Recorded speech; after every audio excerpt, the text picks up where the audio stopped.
Out of the dark of night, from the shadows of the senses, comes this, the fantasy of fear. Nightmare, starring as your exciting guide to terror, Peter Lorre.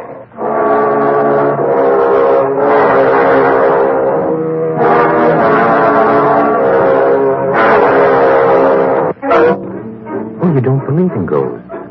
Careful now. Don't be so sure of yourself because I know the story of a woman who didn't believe in ghosts either. And she made a business of it. Until one day, terror struck from behind the dark veil. You are listening to Peter Lorre tell you of The Chance of a Ghost. Now, about this woman, Sonia Gale. Sonia was a medium. She made her living out of death. You know what a medium is. They hold seances, they lift tables and chairs. They make weird voices come out of nowhere. They say they are in touch with the dead. You don't believe it? Oh, you don't believe in ghosts, huh? Well, neither do I, most of the time. And neither did Sonia, at first.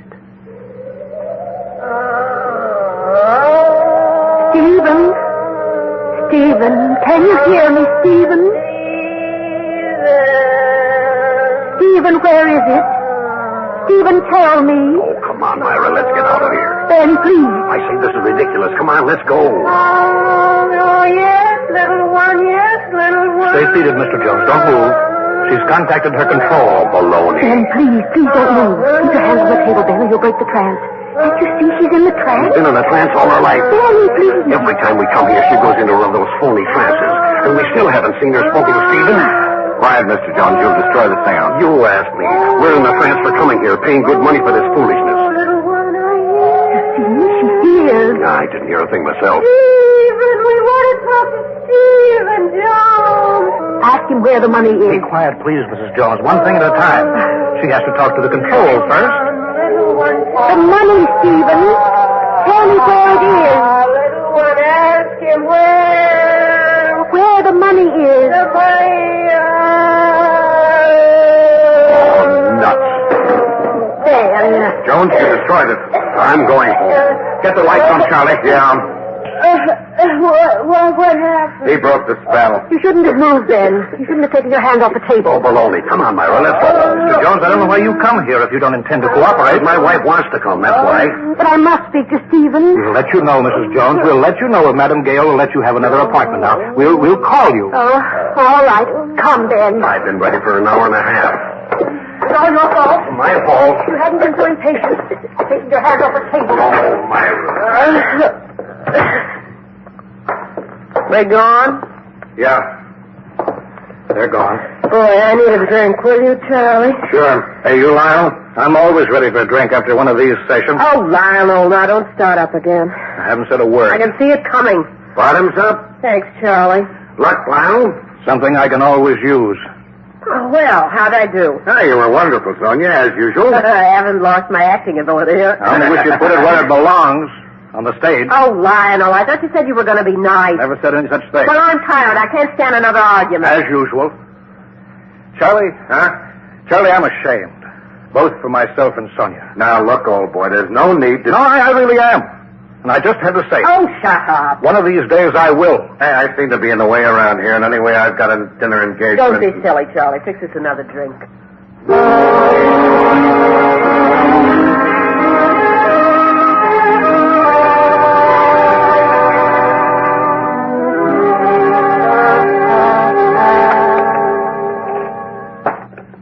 Another chop, Charlie. Huh? Oh, no, thanks.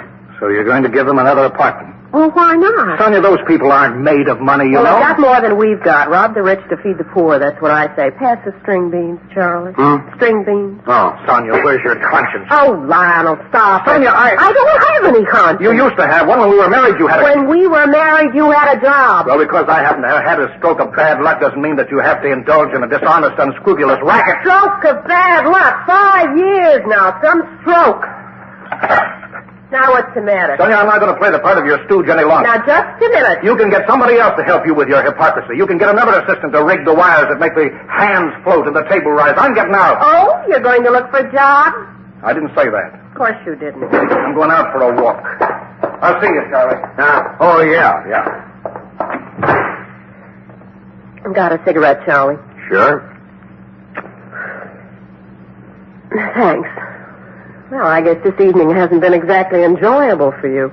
Look, Sonia, maybe I should mind my own business, but... But what? Go ahead, say it. Well, every time I come over here lately, you two are up and at it, always about the same thing, this seance business of yours. So? Well, suppose you did give it up. Suppose you... Don't be silly. But it might make things better, Sonia, for you and Lionel. Never in a million years.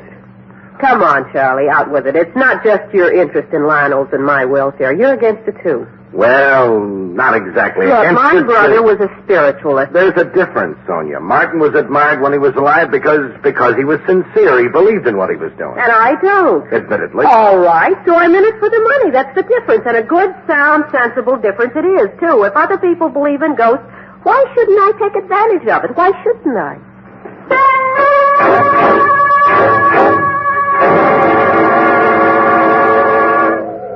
Stephen, is that Stephen I hear a little while? She hears him. Careful now. This is a dangerous moment. Don't move. Ask him where it is. Ask him where the money is. Stephen Jones. Look, Ben. A hand floating in space. Stephen Jones, your sister wants to know where the money is. Where's the money, Stephen? Where did you hide the money?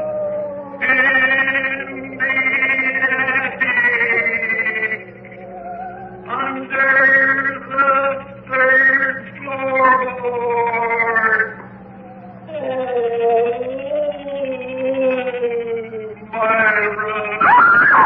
Get the lights, Mr. Jones.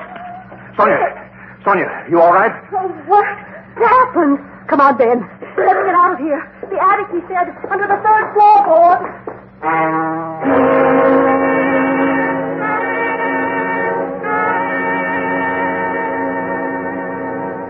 What are you so quiet about, staring into space like that? I'm all right. Sonia, what's the matter? Lionel, it wasn't me. What? What wasn't you? That voice, it wasn't me, Lionel. I didn't fake Stephen's voice. Oh, Sonia, come off it. Now, don't tell me it was a ghost. But it wasn't me. Phone. Hello? Oh, yes. Oh, I see. Yes, I will, yes. The bill? Yes, I'll send it. Yes. Goodbye. Well, who was that? Mrs. Jones. She said they found the money under the third floorboard in the attic. Oh, Lionel. Of course not, Sonia. You know better than that. You who have made a business of this sacred for so many years. You who know all the tricks. There's no such thing as a real ghost, is there? Is there, Sonia? Sonia doesn't seem to be so sure anymore. Because she's trapped in a living nightmare. Real ghost. Is that what I said before? No. Can there be such a thing as a real ghost? Of course not. Because ghosts are not real, are they? You can put your hand right through them. That is, if you have the nerve. If fear doesn't freeze every muscle in your body and even stifle the terrified scream that begs exit from your throat. Well, but now let's get back to Sonia. Poor soul. She's been living with ghosts so long, she's beginning to act like one. She's withdrawing from reality. I tell you, you've got to give it up. I won't. Now stop harping at me. Harping at you? You ought to be glad I'm harping at you. It shows I'm interested in your welfare, right, Charlie? Now, look, don't drag me into this. Leave him alone, Lionel, and leave me alone. You've been at this so long, you're beginning to believe in your own fakery. That's not true. Now, wait a minute, Sonia. You said only... I didn't say I believed in my own fakery. All right, argue over exact words if you want to, but when you told us about that I voice... only said I didn't fake it. Which means that you believe it came out of the air. Well, what else am I to think? There, you see? You do believe it was a ghost. I didn't say that. Then what are you saying? I'm saying I can't find any answer, that's what. I'm saying that so far there isn't any explanation. I'm saying I gotta find out. Find out what, Sonia? Oh, I don't know, Charlie. I don't know anymore. Well, that's why I want you to give this up, Sonia. Because you're so confused. Because it's not good for your mind. This kind of way. Oh, leave me alone. Sonia, I'm warning you. Well, stop warning me. That if you don't give up this ridiculous How business... can I give it up now? What? I said, how can I give it up now when there's no explanation? I know there aren't anything like ghosts. I've known that all my life, and I still know it. But this is something different, don't you see? I didn't fake that voice. I know I didn't, and I've got to find out how it happened. All of which means, in other words, that you're not so sure anymore, Sonia. That you do believe it was a ghost. Oh, don't be silly. All right, then you're going on. You're going to continue the seances. Yes, I have to.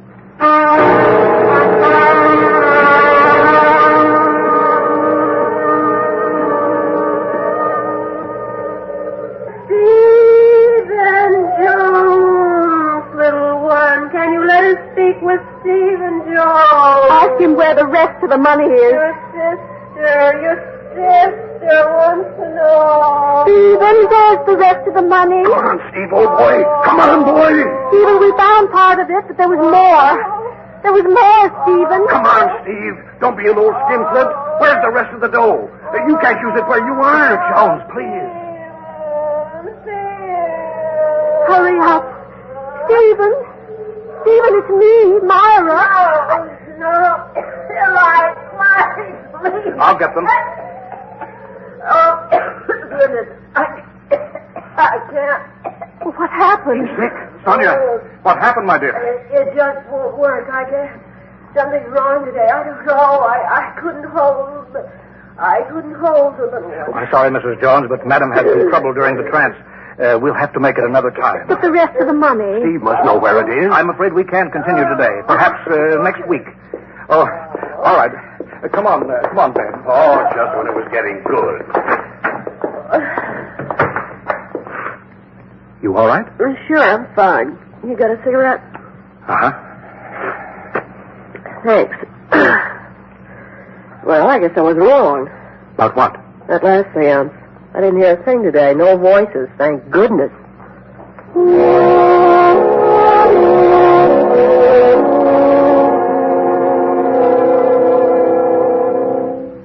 When did he leave? Yesterday. Aren't you worried? Don't be silly. He'll be back. He always comes back. If he doesn't come back, you'll have to find a job, and you can bet your bottom dollar he won't do that. Look, Sonia, why don't you meet him halfway? Oh? Give up this medium business. If you do that, maybe Lionel will go out and get a Why job. should I give it up? It brings in money. Lots of money. Plenty of suckers around who believe in ghosts.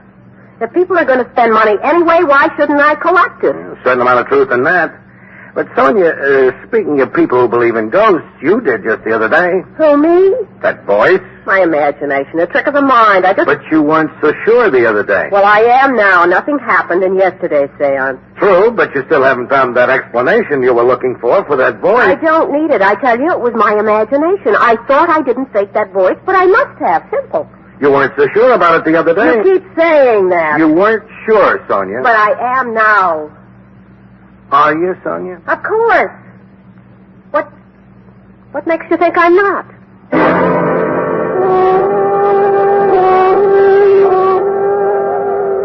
Keep your hand on the table, Ben. Stop fidgeting. I'm not fidgeting. The table's moving. Yes, little one, I hear you.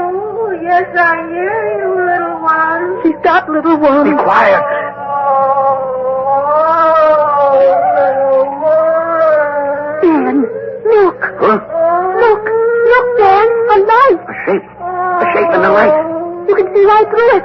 It's a ghost. It's Steve. It must be Steve.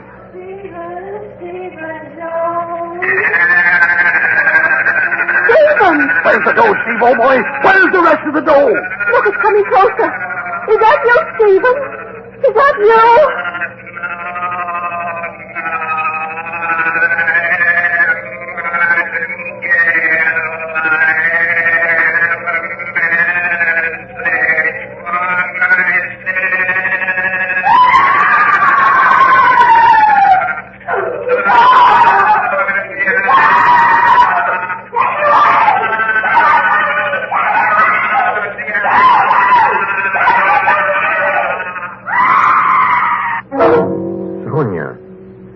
Sonia, you're frightened.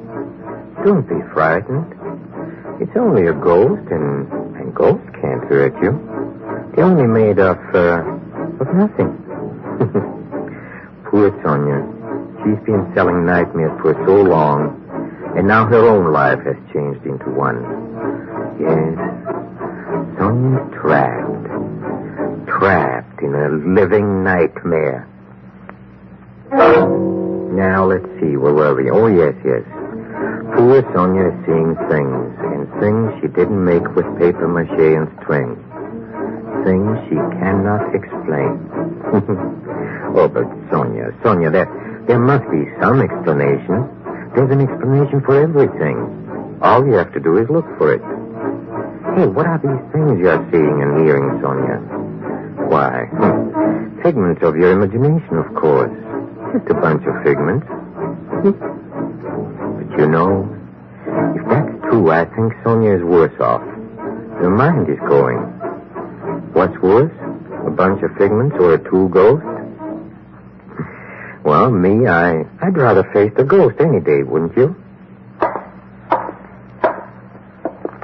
How is she? Resting. Right if I talk to her? I guess so.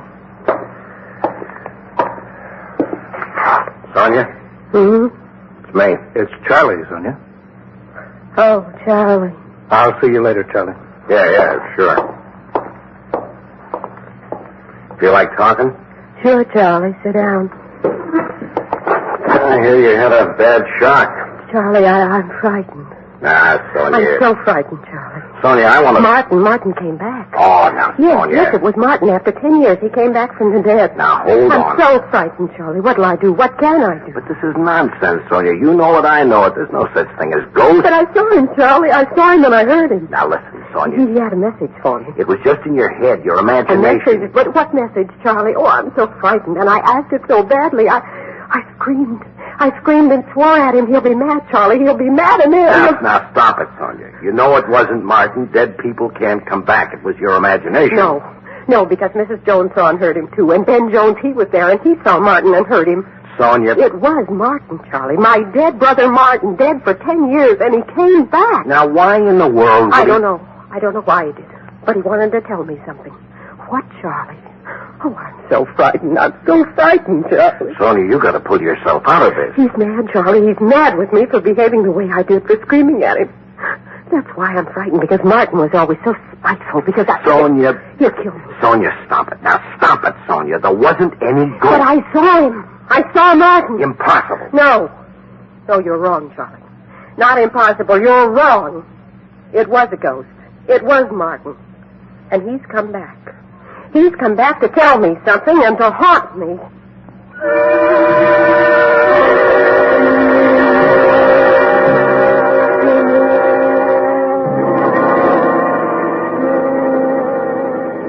So then I told her that... Quiet. Here she comes.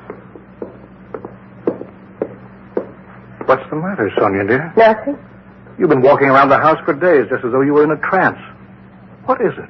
I'm all right, Lionel. I'm all right now. I know what I have to do now. Know what you have to do? What do you mean? I know what my work is now. Huh? What work, Sonia? You see, I've thought it through. I've figured it out. Figured what About out? Martin. Oh, now, Sonia, I told you it was a hallucination. No, you're wrong, Lionel. I know it was Martin, and now I know why he came back. Now I know what he wanted to tell me. What, Sonia? Martin wants me to continue his work. The work he left 10 years ago when he died. What? Yes. You see, he's been watching me. He's been watching me make a fool of myself, holding seances and not believing in them. So he came back. He came back to admonish me, to teach me a lesson, and to ask me to give my heart to it now and to carry on his work. What? Sonia, this is ridiculous. No, at last I know the truth. Now I can really begin. Goodness, Charlie, what are we going to do? Take it easy, Lionel. Yes, now I can go on without being frightened. Now, wait a minute, Sonia. Yes, Martin came back to tell Now, me wait a minute, and- please. Martin didn't come back. I know he didn't come back, and so does Charlie here. Now, listen to me, Sonia. Charlie and I have something to tell you. Tell me? Now, you're not going to like this, Sonia, but it's the only way. I just have to do it. Now, listen carefully to me. Sonia, Charlie and I faked Martin's ghost. No. Yes, we faked Martin's ghost. His voice, too, with a recording tape.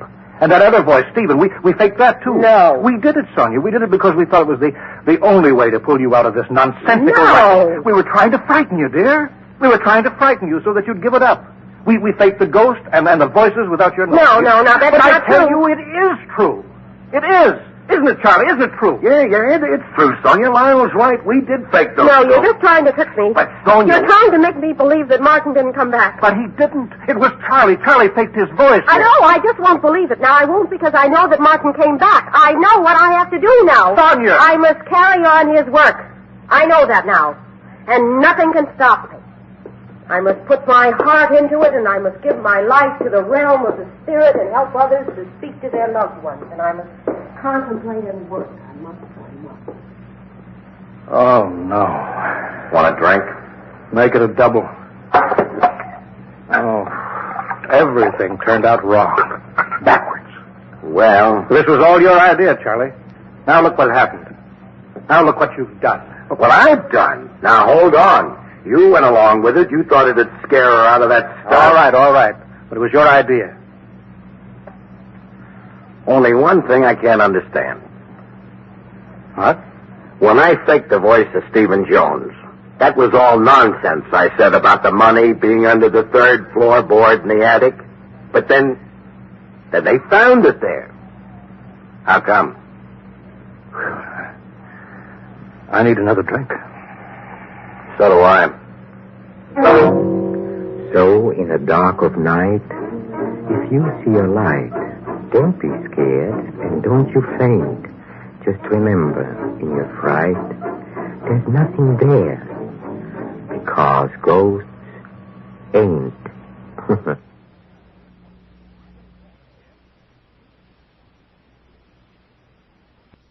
Out of the dark of night, from the shadows of the senses, comes this, the fantasy of fear.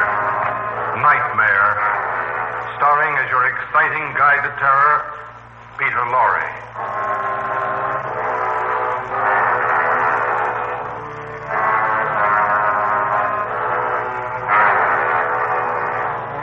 You know, the mind can play funny tricks. Some people do not think enough, and others think too much.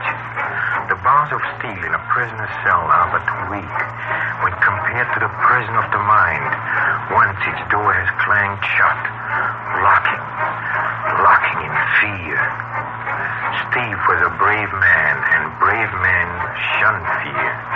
But then, Steve had never really been afraid. He'd faced many dangers, yet he had never faced the danger that lies within.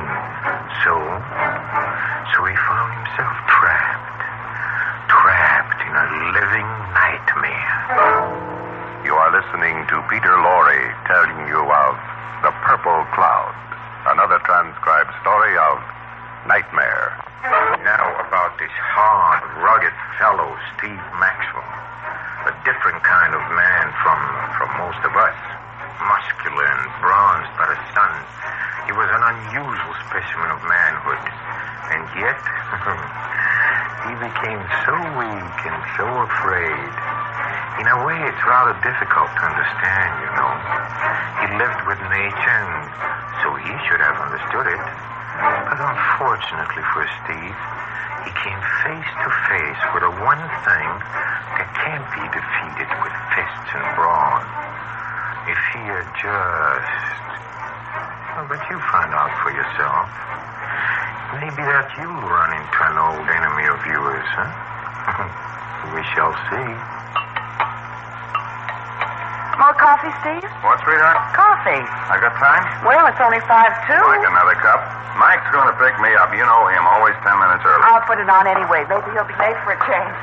I don't know what's the matter with that guy. What, dear? Mike, I never came across a guy like that. Always worrying, always afraid something's going to go wrong. Well, some people are like that. Yeah, but not like him. 2 to 1, he turns up as soon as the coffee's ready. Well, what's that got to do with it? I don't know, something psychological, I guess. Like he's afraid to be late for something all the time. I can't figure the guy out. Well, don't you get along with him, Steve? Oh, I get along with him all right. I like him. It's not that. Only the way he carries on. Like last week, I had to stop him from reporting 3 smokes where there weren't any fires. Well, dear, you've got to understand. He hasn't been at this as long as you have. He's a 90-day watcher. And, well, you know how they all are. Anxious. But how can a guy see smoke where there isn't any fire? Haven't you ever made a mistake? Okay, sweetheart, you win. I walked right into that one. Coffee's hot. Great. What do you plan? For the day? Well, I thought I'd drive into the city and do some shopping. Need any dough? What woman couldn't always use a little extra? Good question. Answer none. How's Tim? Oh, fine. Look, on the way, stop and have Johnny look at the battery, will you? I think we're going to need a new one soon. All right. Which reminds me, same situation up the tower. I'll have to put a requisition through. Dear, you better drink your coffee. It's getting on. Oh, yeah. What'd I tell you? Well, ask him to come in and have some. He won't.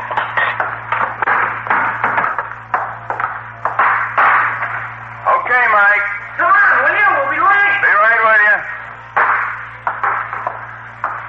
See what I mean? Well, maybe he likes his work. Yeah. Okay, sweetheart. See you tonight. Steak all right for dinner? Sounds great. Bye. Now, is that any way to kiss your wife goodbye? Pardon me. Much better. And don't be late tonight, darling. Oh, I'm going to miss you. Same here. Okay, Mike. Be right out.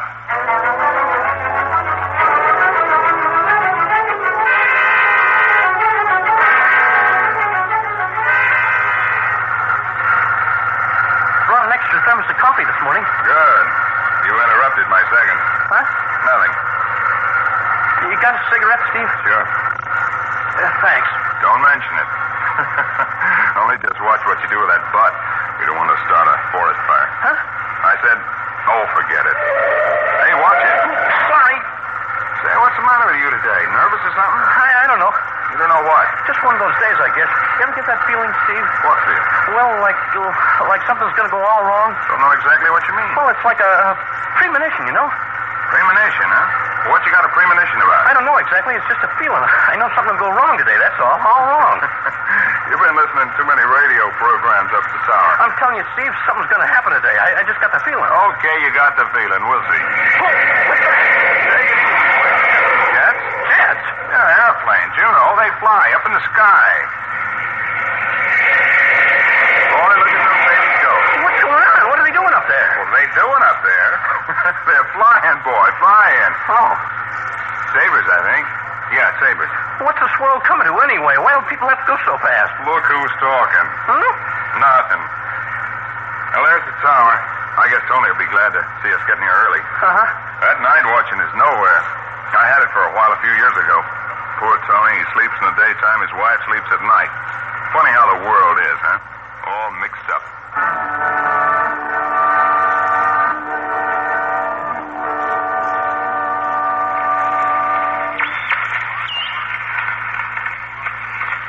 Open that coffee, will you? Sure. Tony forgot to sign the log. Want sugar? Yeah. That's enough. Hey, Steve. Huh? Is that a smoke over there? Where? Northeast, about 10 o'clock? No, that's just the haze point. You sure? Yeah. Take it easy, will you? You'll know it's smoke when you see one. Great sight, isn't it? See for miles and miles. Uh-huh. That's a village down there in the valley. Where? Right over that way. Here, take the glasses. Oh, thanks. You got it? Yeah. Yeah, say, that's all right, huh? I never figured you'd see the village from here. Say, these are good glasses. If that peak wasn't in the west-southwest, you'd be able to see the city. How far is that? About 70 miles. More coffee? Yeah. On top of old Smoky, all covered with snow. Da-da-da-dee-dee. This is Saunders on T-44 calling T-5. Anybody home over there? This is T5, Maxwell. Maxwell and O'Leary at home. What's up, Saunders? Just checking, Steve. On top of Old Smoky, all covered with snow. I sound all right? You sound great when you don't sing. Anyway, you got the wrong state for Old Smoky. Any news? Matt reported a smoke last night over in the Pine Top area. Pine Top, real dry up there now. They get to it in time? Clark took a gang up, found 4 guys in a campfire, and on top of that they had a deer. I hope they get the book. Well, they'll get it all right. Got them in the jug now. I figure old Judge Roberts will slap 250 apiece on them. He ought to give it to them. They deserve it. What's that? Jets. They left here on the tail end of the last sentence. Hey, Saunders, what's all this jet stuff? Now, that's you, Mike? I don't know. A lot of around the past half hour, though. What's it all about? Search me, fella. Maneuvers, I guess. You sound worried, Mike. What's the matter? They coming in too low? No, it's not that. He's got the jumps today. Worrywart type, you know. Listen, we better stop crowding up this air. Might need it for business. T5, over and out. T5, this is Mr. Saunders of T44 saying good day to you all and out. On top of Old Smoky, all covered with snow. Any coffee left there? Uh-huh. I still can't figure out those jets. Why do you have to? Listen, what's got into you today? Why are you so on edge? I got a feeling, Steve. Look. I got a feeling something's going to happen, Steve. I know it. Oh, knock off, will you? You don't believe me, do you? You're letting your imagination get the best of you. Take it easy.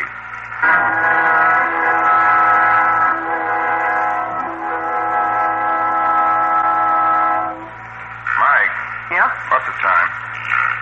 10:20. Look, when you type up the log today, I want you to... Huh? Press it. What is it? I don't know. What was it, Steve? Search me, Mike. Maybe thunder. That wasn't any thunder. Sounded like it. It sounded more like an explosion to me. Don't be crazy. No, help me. It sounded like an explosion. You're drawing pictures in your head again. Take it easy, will you? If it was thunder... You see any clouds out there? Probably some weather working up behind that range at the sun. I wouldn't be too sure about that. Look, if something's happened, we'll hear about it soon enough. Now, calm down.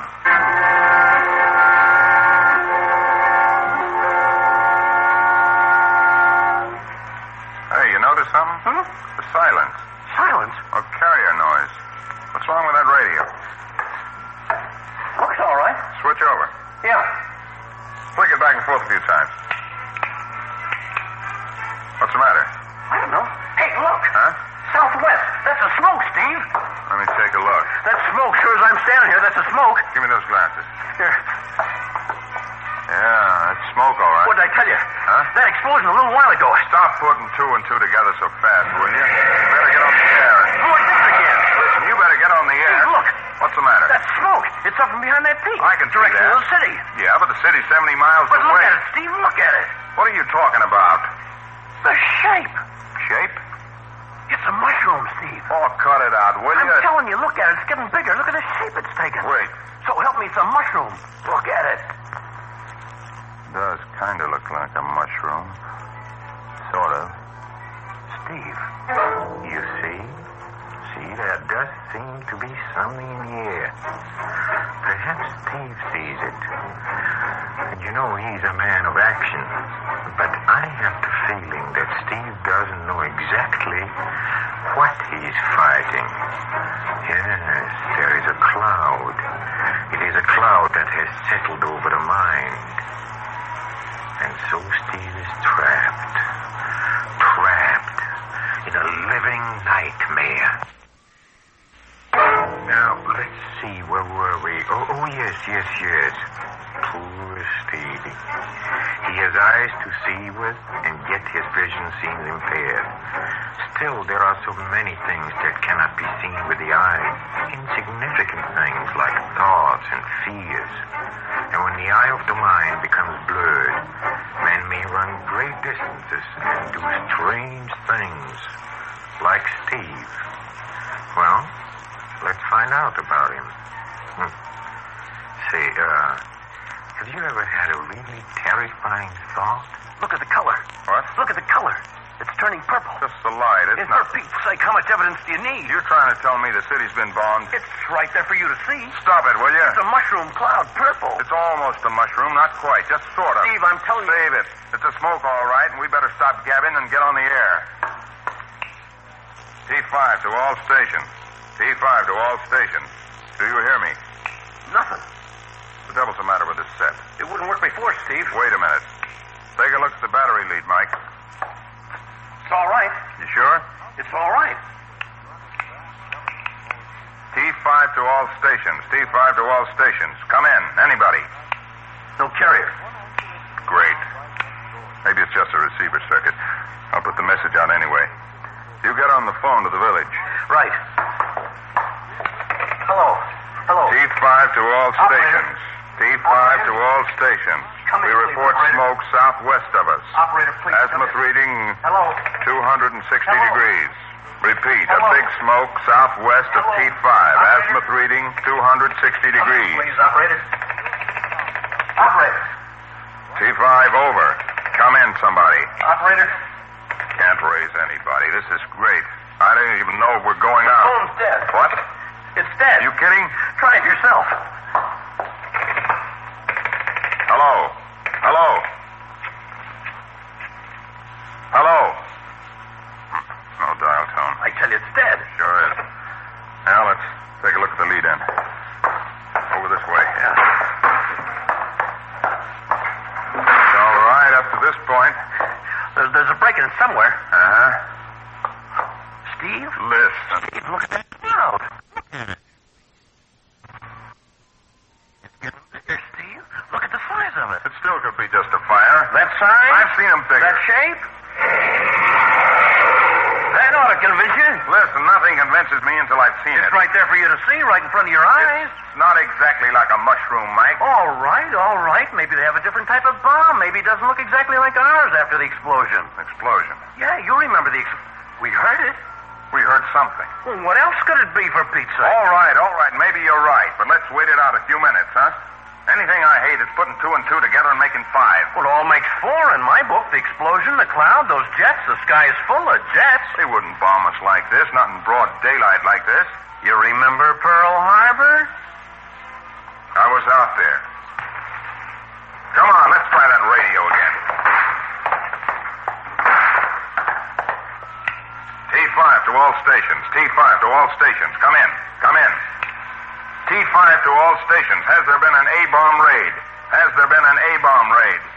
No soap. It's dead as a doornail. Well, what'd you expect? Wait a minute. How can an explosion 70 miles away knock out a radio? I don't know, but it did. Baloney. Maybe the radioactivity. Huh? The radioactivity. Maybe that has something to do with it. Gets in the way of radio transmission. Where'd you hear that? Why, I think I read an article about it somewhere. You think? The phone's out too, Steve. Yeah. Jets overhead, a purple cloud hanging over the city. You're making five again. Am I?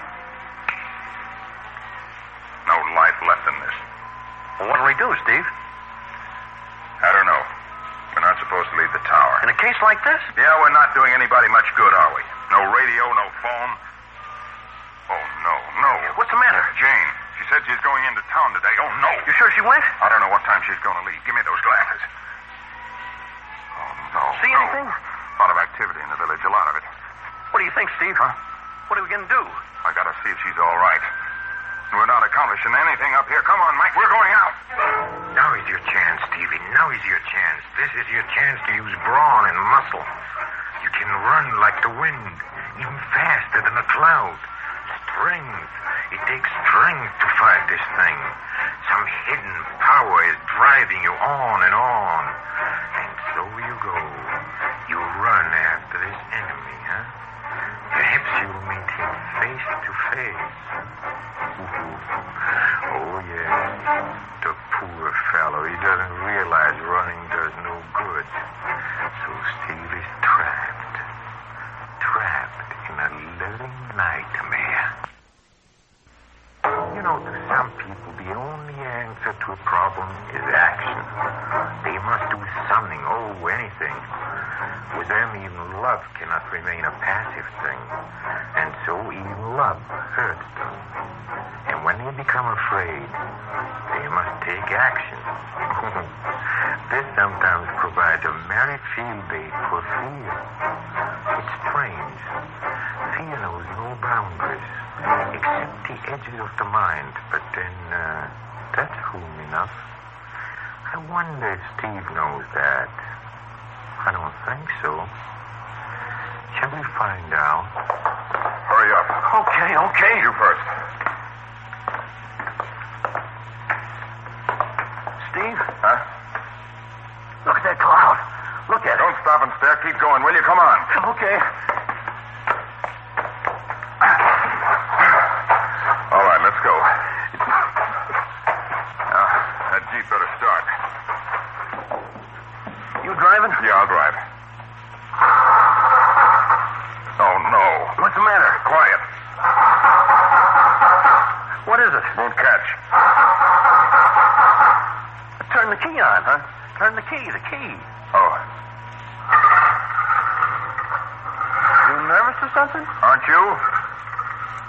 If only she's home. If only she didn't go into the city. I told you, Steve. What? I told you, didn't I? I said something was going to happen, didn't I? Those dirty losses, they'll pay for this. I'll make them pay. We'll all make them pay. Cigarette? Yeah. Hey, watch it. The devil. We're going to hit. No, we're not. The whole road's blocked. What happened? Avalanche. Looks like half the mountain slid. That bomb probably did the shockwaves. Uh-huh. Well, we can't get through this. Come on. What are we going to do? Walk down. What do you think? Walk down through these woods? What else? We can't sit here for the rest of our lives. But suppose there's another avalanche. Suppose there's... Will you stop worrying? Come on.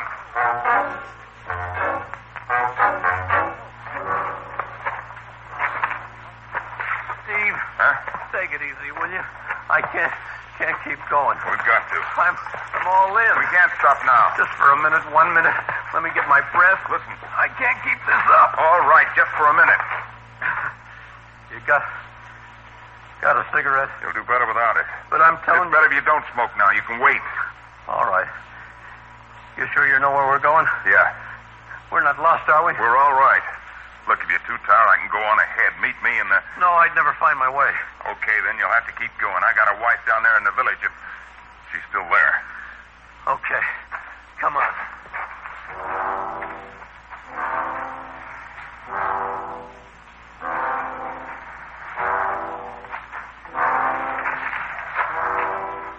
Hold it. What? Phone line. Let's follow it. Ought to be a pole another few feet. Here it is. What's the idea? Let me see. Yeah. There's a field phone up top. Maybe I can raise somebody. You gonna climb that? Uh-huh. For Pete's sake, don't fall and break your neck. I'll try not to. Give me a boost. All right.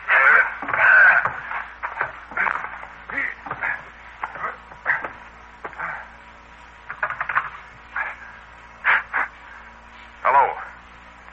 Hey, anybody there? Hello. Any luck? No, lines must be down.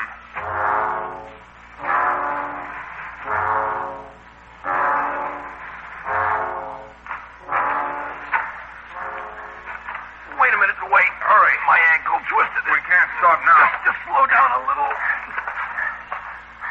Steve. Huh? Maybe we've had it. What are you talking about? The radioactivity. The rays. Maybe it's in us. Maybe we're... Shut up, will you?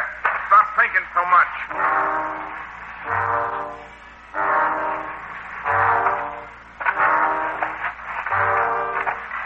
First, I want to check the house. She's okay. I hope she is. We'll probably be needed in the city. There it is. There it is, Steve, the village. Come on. Wait for me, will you?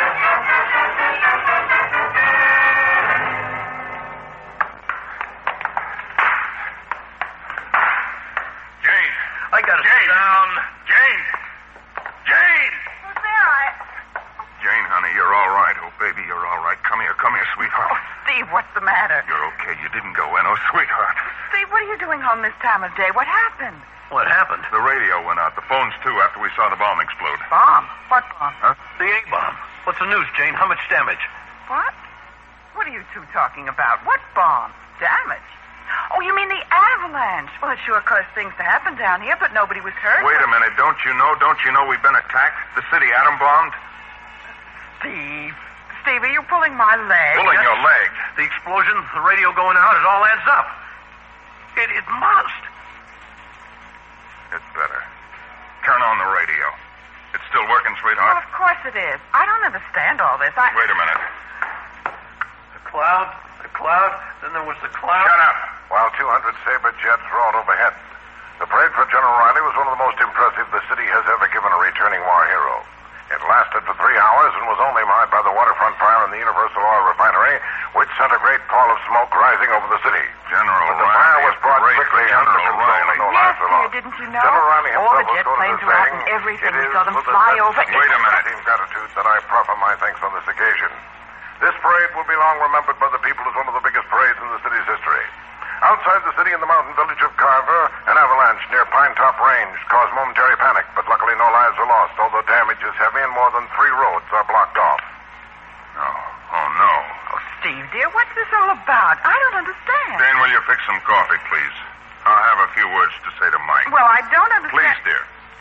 All right. Just make yourself comfortable. Steve? You. Now listen, Steve. You worrywart. Now don't look at me that way, Steve. Don't look at me that way.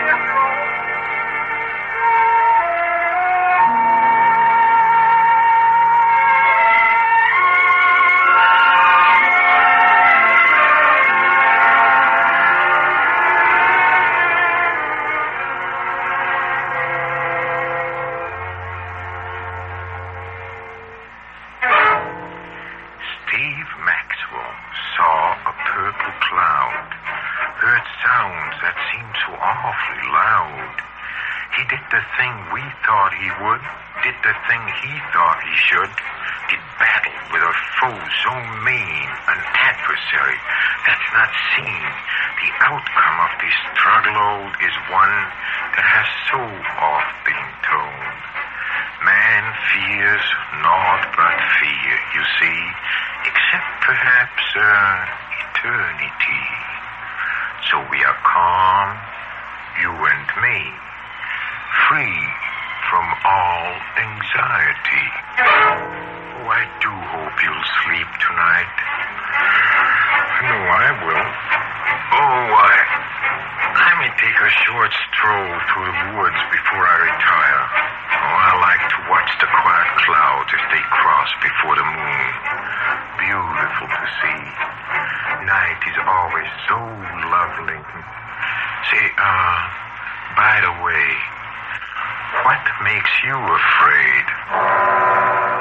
Out of the dark of night, from the shadows of the senses, comes this, the fantasy of fear.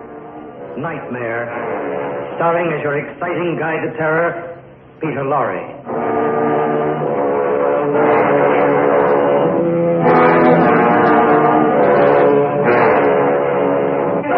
You know, we're all so safe in our tiny part of life, seeing the familiar and comfortable things about us. And yet there may come a time when we are like the little jack in a box. Something or somebody snaps the tiny catch in our lives, and suddenly we are tossed from the dimness of our regulated existence into the blinding brilliance of danger. And so suddenly can it happen that we are left completely helpless. Billy was left with just a few insignificant hours of time. Time with so many little slippery minutes in it. You are listening to Peter Lorre tell you of Coincidence, another transcribed story of Nightmare. Now, about this Billy boy, this Billy Bradley. Oh, yes, just a fairly ordinary 18-year-old youngster. But he's an interesting type, huh? A definite product of his environment. Youth always seems so resilient, and yet under pressure, this resilience disappears. You see, Billy was like any other human being. Well, I'll let you find out for yourself. Say, have you ever been hemmed in by Dick? Billy? Yeah? But I could be a movie star. You got the looks, baby. I could act, too. I wouldn't know. Sure I could. You're smart enough now. Maybe. Where'd it get you? Oh, I could have a bunch of pretty clothes, go to a lot of places, even have a house where I had a room all my own. That would be something. Yeah, movies are full of stuff. I don't know from nothing. Everybody's rich in the movies. I'd still like it. So you could kiss all them good-looking guys, eh? You have to do that. It's part of the business. Oh, some business. Come here. Does that work? Billy. Hey, I've been saving to tell you. What? I'm going full-time next week. Billy. Twice a dough, full-line mechanic. So quick? Yeah, now who's smart, huh? I knew you would. Listen, Toonie. Yeah? We're not going to wait. No? Know that room over Jack's place? Yeah. Well, we can get it cheap and fix it up a little. I'll help. We won't have to live with anybody. A man and wife shouldn't. Just one room, baby. I'll live anywhere with you, Billy.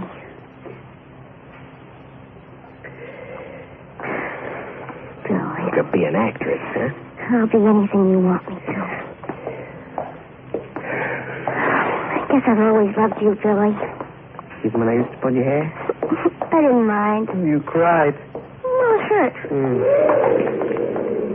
What's that? Oh, lions in the zoo. What's the matter? You scared? Why'd they start up like that? You're hungry, maybe.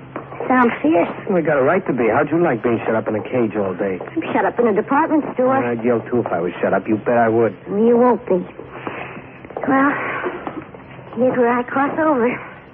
Tonight I'm going with you. No, Billy. I am. You'll just need another I fight. don't give No, a good... Billy. What's he got keeping you away from me? It won't be much longer. I see my own girl home. Guy's been killed for less than that. Billy. I'm not afraid of him, Dooney. Tomorrow night? Same place? Yeah, I'll be there. Well, you don't have to if you don't want to. I'm sorry.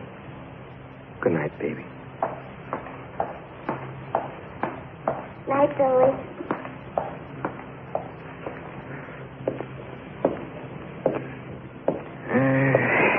Guess she's right. Won't be much longer.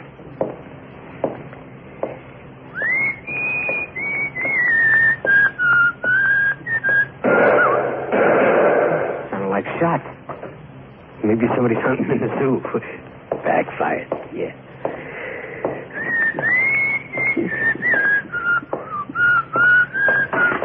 It's dark along here. I kick. Gun. Hey, it's a good one. Been shot. There was no truck backfiring. Oh, you. Huh? There we are. Give him cover, Fred. Hey, what's up? Keep that light on him. Hey, listen, coppers, I Give me didn't... that gun. Yeah, sure, Hold but... it by the barrel. Well, sure, I don't want to do Look, it. we'd miss you along the fence. I thought it was too dark. Hey, what's the You young idea? punks get a gun, you think you own the world. Well, that ain't You mine. see how much you own when you sit in the hot seat. Let go of me, will Come you? on. I didn't do nothing. Come on. Hey, I didn't do Two nothing. boys following the car. This is one little weasel who's going to see what he does. Hey, what do you want? Over this way. Look, you got the wrong guy. I didn't do nothing. I was just... All right, look. Go on, look. What's that? I'll get the flash on it so you can see. There. Have a good look. Cop. A dead cop. Look at his face. Look at it. Oh, blood. With 3 bullets in it, what'd you expect? Who did it? You asked me? Well, I heard the shots, but I thought... Go they on, were- pick up a story. Well, I thought you said... Hey, no. You won't get out of this one. Well, I didn't do it. I was walking along. I kicked the gun, so I picked it up. Fred, Callahan. Look, you got the wrong guy, copper. Regan was saying he was having trouble with some kid up here, and now that the kid's got him... Regan, yeah, Regan. He'll square me. I'll go around with his daughter. You get Regan, he'll talk for me. Regan will talk for you? Sure he will. We don't get along. He knows I'm level, though. You want Regan? Well, yeah, tell him it's Billy Bradley. Tell yeah? him yourself. What? There he is on the sidewalk with the blood running out of his face. Go on, tell him. No. Take him down to town. You see? Why? He can't even find one free moment. Each breath leaves but only a few more. And so he walks, and the minutes they walk with him, whispering, guilty, guilty, guilty, guilty, until the drumming in his mind makes him realize he's trapped in a living nightmare. Now, where were we? Oh, yes. Trying to hold on to a handful of minutes. Poor Billy. I wonder if there is any real hope for him. Just to sit and let the thread of life slip slowly through one's fingers takes something. Perhaps we should wait and see, huh? All lives hang from a thread of time. One never knows. 59, 58, 57, 56, 55, 54, 53, 52, 51. You just look at the facts, kid. You'll save us all a lot of trouble. Now, let's go over the whole thing again. I told you all I know. You went to the movies with Miss Reagan? Yeah. Where? I told you at the palace. And you walked home? Yeah. Along the walk by the zoo? Yeah. You left her near 183rd? Yeah. You didn't go home with her because her father didn't want her going out with you? Yeah. You were going to get married secretly if you could? Yeah. Reagan wouldn't let you see his daughter because you had a criminal record? Yeah. And you hated him because he wouldn't let you forget that record? Yeah. So after you left Miss Reagan that night, you waited along the fence until Reagan came by on his way home, then you shot him when he started around the corner? Yeah. No, I just found the gun. Is that what happened? No. Come on, admit it. No, I just found the gun. I found it. 57. No. 56. No. 55. No. 54. No. 53. No. 52. No. No. 50, 50, 50, 50. 49, 48, 47, 48, 49, 48, 49, 48, 49, 48, 49. Time went fast after that. Too fast. A lawyer was assigned to me, and he came every day to make up his defense, but there was nothing much for him to go on. Nobody else came but him. Nobody.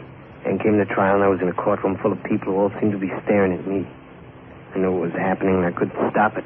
And that's how we found him 100 yards away from Regan's body with a gun in his hand, still hot. Stop it. Willful, premeditated murder, as the evidence shows. But as final witness, I would like to call Miss... Stop it. To tell the truth, even if I do love Billy, yes, he did hate Pa, and he often did say he might kill. Not in those words that something like men have been killed for worse things, but Billy wouldn't really kill Pa. He wouldn't really do it. Stop it. And I might add his final statement, ladies and gentlemen of the jury, that if I had any doubt as to Billy Bradley's guilt of the crime of which he is charged, I would not ask for the verdict that I do. That of guilty. Guilty.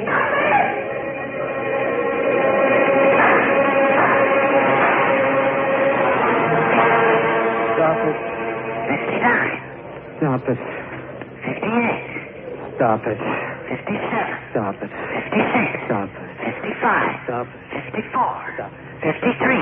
52. 51. 50. 50. 50. 50. 49. 48. 47. 46. 45. 44. 46. 42. 41. 40. 40. 40. 35. 34. 33. 32. 31. 30. 30. 30. 30.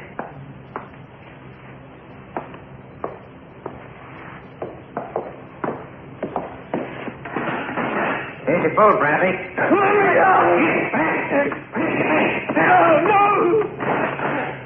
I'll try it again.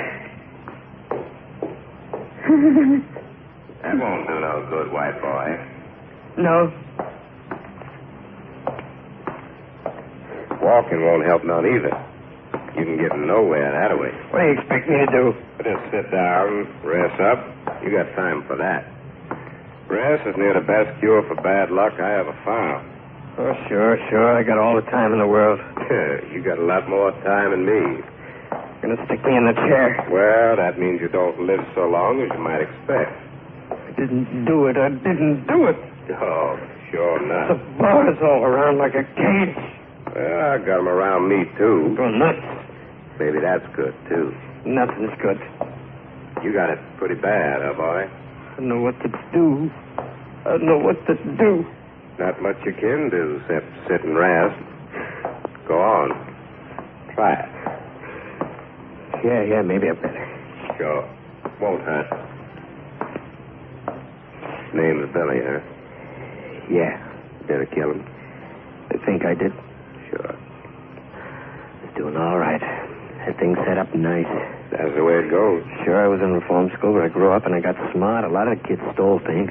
You're not much more than a kid now, Billy. I'm old enough. Go straight and it'll pay off. That's what they told me when they sent me home. Mighty good advice. Yeah, sure.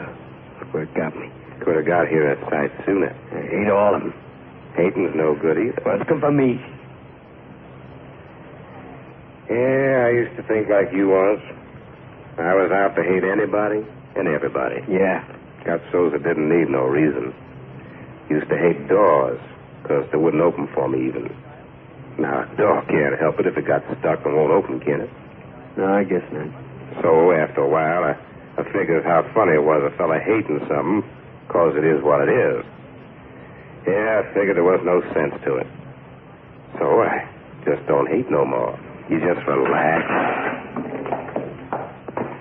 You better watch him. He's kind of funny. I can handle him. Well, I warned you. Easy, Billy. Bill, here's Teddy. Oh, let me out. Hold it, kid.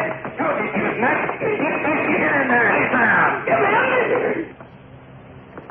Now sit down, Billy. No. Every time I open the cell, he's trying to ram his way out. I'll take care of him. Leave us here. All right, but he's nuts, I say. You shouldn't try that, Billy. Just makes it harder. What do you want? Just a couple of questions. What did I ever do to you? Nothing to me. I never hurt you. People hire me to catch punks like you, Billy. Send him to chair. That's what the law says. Walking down the street with my girl, eh? You had a fair trial. Yeah, fair. Look, Billy, you know why I came here? Yeah, get your laugh and beat it. That's not it. Well, You got another week. a week. That's all. Got a bright future, is it? Thanks to you. Billy, I came here for two reasons. Yeah? First, because I thought maybe you'd tell the truth about this.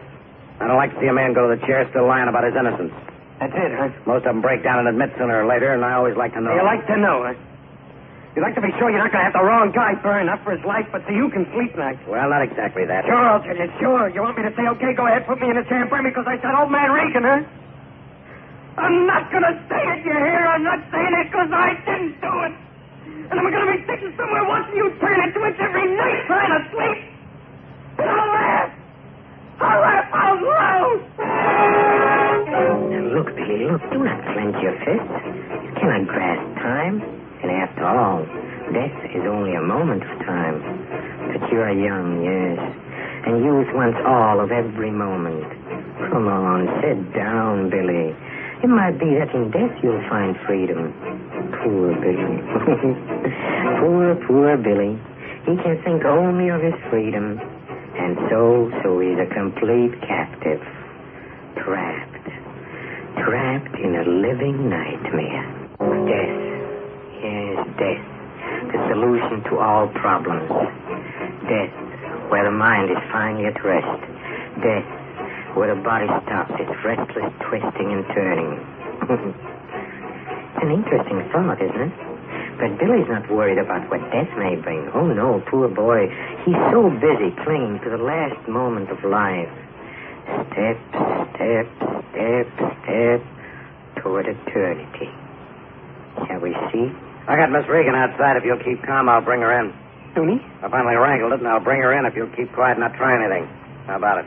I don't know. What's the matter? I don't know. She thinks I killed him. You can have a guess on that. I'll see her.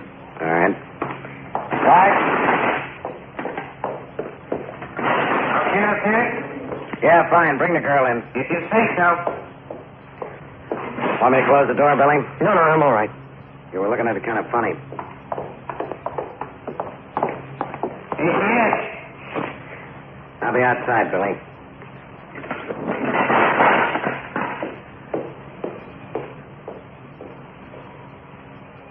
Hi, Toonie.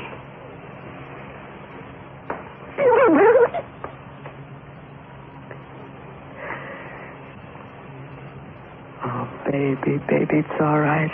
They wouldn't let me see him. I wanted to. Easy, They said I had to tell the truth at the trial, and that's all I did was tell the truth. That's all I did. I know you didn't kill Pop, Billy. I know you didn't. Yeah, you might have been mad at him for not liking me to see you, but you couldn't kill him. Why would you kill him when we could run off and get married anyway? Calm down, Toonie. We're all right. Sullivan to fix it because he was Pa's friend. He's been nice to me, Billy. He got me here, and I'm not going to leave. I'll stay with you. I'm alone. Oh, sit down, baby. Are you all right, Billy? Did they treat you good? Sure, I'm fine. Now, come on, sit down.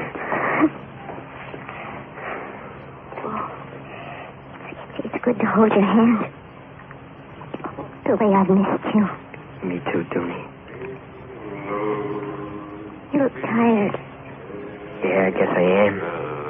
Now that I've got to see you, we'll fix it up. I know we will. Sure, honey, don't you worry. It's just that with Pa gone, I didn't have anybody. I know. We can be married as soon as you get loose. Sure. As soon as I get loose. Billy? Yeah? I don't think Pa was as mad at you as he used to be. Well, you can't blame him. I'd feel the same way. What? You gotta go now, baby. No. Yeah, you gotta. No, I won't. No, I'll see you soon. Come No. on now. You gotta keep that room clean, baby. It won't be long. All right.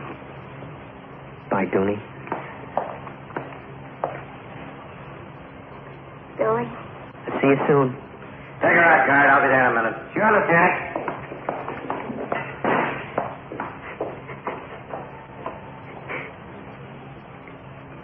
Well, Billy? It's okay. Billy, I've been on the detective squad for 10 years, and twice before I've been wrong about a man. I had you pegged right down the alley as a two-bit gun punk. Maybe it was the way you grew up. Where you did, I don't know. Breaks, that's all. Listen, you told me everything about that night Regan was killed. Yeah, sure I have. Everything? Think, son, think. Oh, it's like I told you. Go back over it. We were walking along by the zoo and... Was it dark? Yeah, it was dark. Trees hang over the walk. Go on. Well, I told you, we were walking along, talking. What were you talking about? Oh, movies, room over Jack's place and the zoo. What about the zoo? Well, yeah, we're walking along, some animals in the park started yelling. Dooney asked me why they yelled. That's all? I even told Dooney I could never stand being caged up. Now look at me, Well, that just shows how wrong you can be. I better go now, but I'll be back in a day or so. Billy? Yeah? Take it easy. Don't blow your top anymore. I won't. No, I don't think you will. I'll see you later, kid.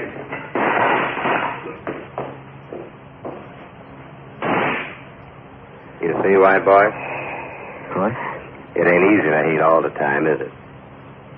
No. Hating's no good. I couldn't tell you near so plain as that pretty little girl. I don't hate anybody. That's fine. Now you got plenty of time for other things. Now, don't you? Yeah. Plenty of time.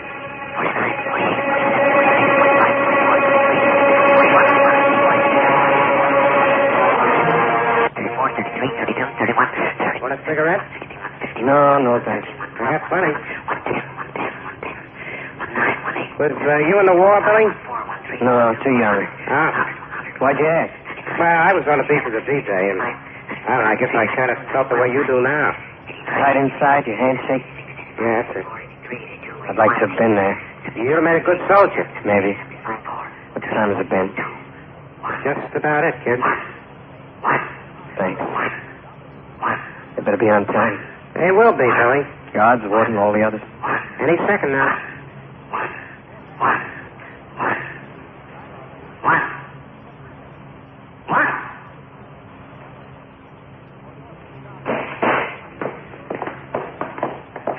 Oh, hello, Mr. Sullivan. Sorry to get here at the last minute, but it took time. Yeah, time. I didn't expect you through that door. I'll make it fast. You don't have to worry about the chair. You got a reprieve until I can work the thing out. Work what out? You're lucky. It rained the day Regan was killed, and it hasn't rained since, the Weather Bureau says. Oh, what do you mean? I was trying every angle, and you mentioned about the animals yelling in the zoo. Yeah? I checked and found that they were not being fed, and that they usually sleep quiet, the bears in that section. Bears, yeah, sure, the bears. Something must have disturbed them, so I went over every piece of ground, even into the bear pits. I just tonight found out what I was looking for. Yeah? Footprints, human footprints, hardened in the mud. And the park attendant says no one's been near the place. I see. I think the killer shot Regan, ran down the street, saw us coming, climbed the fence, and dropped his gun. Then he swung down to the bear pit and got away. And I'm going to prove it, Billy. It's the least I can do. You were too busy hating. Huh? Maybe I was too. Well, now I got time, plenty of it. Me and Dooney have. I had to stop hating, remember, and you did too. I'll tell Dooney, Mr. Sullivan. We're going to put on time instead of cutting it off. We got it to spare now. 1, 2, 3, 4, 5, 6, 7, 8, 9, 10, 11, 12, 13, 14, 15, 16, 17, 18, 19, 20, 21, 22.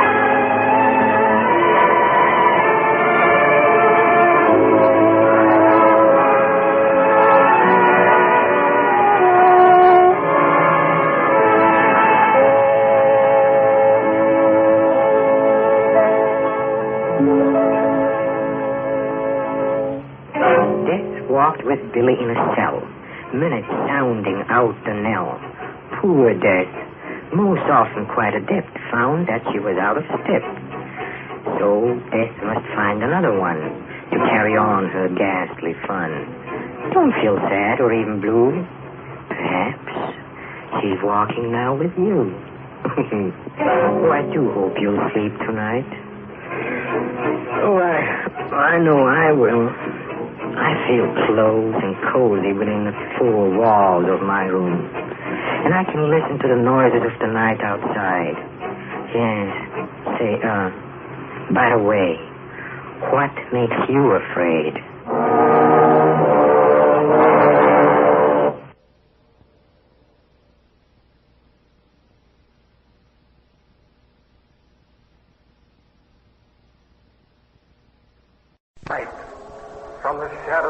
senses comes this, the fantasy of fear.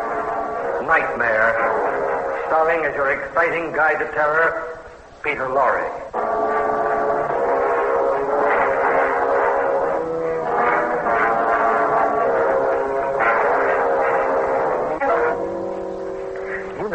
I wonder what makes some people do the things they do. Like the charming young creature you see under a circus tent, balancing herself so gracefully on a tiny wire, high over the heads of the gaping spectators. Why does she want to do such a dangerous thing day after day? Well, no one knows. And yet people do dangerous things all the time without much thought about the risk of losing life. And then there are girls like this Judy who never lived dangerously. Her greatest earthly threat was a simple run in her hose. A fearful thing to happen, especially to a young efficient secretary like Judy. But life has a way of tripping us up. It tripped Judy, and she fell right into a living nightmare. Now, about this girl, Judy Branson. Oh, such a very nice, pretty young thing. She has an excellent position in an office, a secretary to a real tycoon. Oh, and she's so efficient and so level-headed. And nothing to worry her pretty little head, except one day she tripped and she fell. It was such a small thing. Nothing to be afraid about. Yet almost overnight, Judy. I'll let you find out for yourself. I don't want you to fall for anything I might say.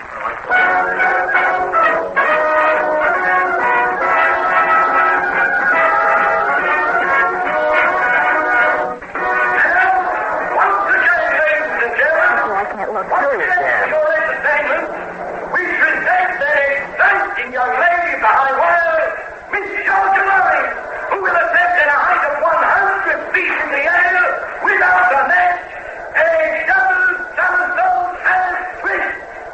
Miss Georgia Lorre! Oh, cut it, honey. This trick isn't so dangerous as they make out. These people know what they're doing. Been practicing for years. Anything they do without a net, they do well because it's easy and they're not taking chances. How do you know so much? I know, that's all. Watch.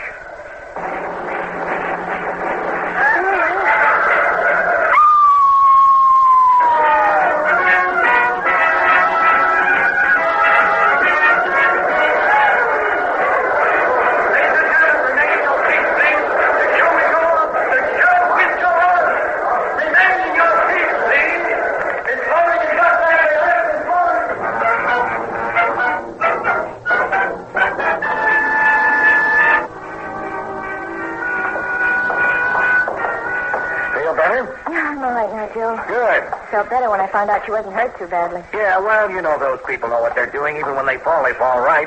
Good thing the fall was broken by that tackle, though. Must be an exciting life. What, circus? You know, when I was a little girl, I always thought someday I'd like to be a circus acrobat. You? Well, what's so funny, husband dear? Judy, stop it. You a circus acrobat on a high wire? Well, why not? If I had the practice, the ambition, and the drive. Yeah, all that's needed. But, baby, there's only one thing that you'd lack. Oh? What's that? The talent, honey. The talent. Talent? Joe, how dare you? I don't mean it that way, honey, but look, kid, like I said before, those people have perfect balance. That's their talent. If they haven't got it, they don't last. Perfect balance, honey, that's the answer. And I suppose you think I'm clumsy. Well, I wouldn't put it that way.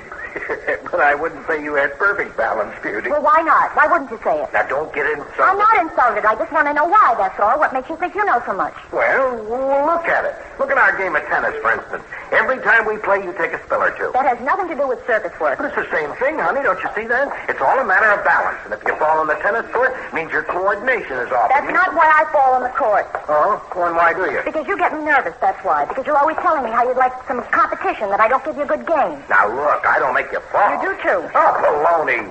You're the one that falls, not me. You're telling me I'm clumsy again. Oh, Judy, I didn't say that. I only said you don't have perfect balance, and that the circus people have it, or else... Now, don't tell me what you were saying. I can hear you. Easy, baby. There. I didn't even see the curb. Sure you saw it. And you see what I mean about balance? Well, what are you laughing at? I could have broken my leg. I suppose that's funny. No, baby, that wouldn't be funny. What are you so sensitive about? You're so touchy, just... I'm sorry. No, kid. You're well off working where you are as a stenographer in a nice, safe office.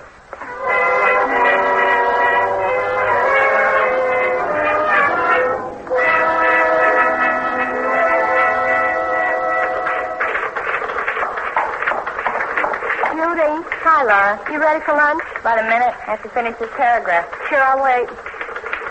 Where do you want to go? Well, I got about 70 cents day before payday blues. How about Hamburger Paradise? Fine. We'll have to walk down today, you know. Hmm? I said we'll have to walk down today. Aren't you just thrilled? Walk down? What do you mean? Elevator's out of service, repairing them or something. Well, for heaven's sake, you mean we have to walk down 20 flights of stairs? Oh, lovely, huh? What's the matter? Nothing. You look funny. I'm all right. Well, you ready?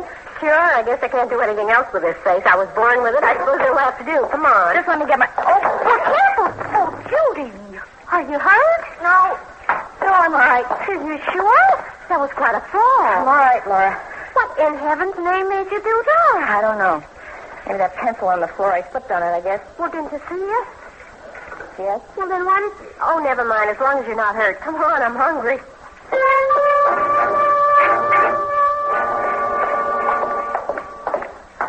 Well, here we are.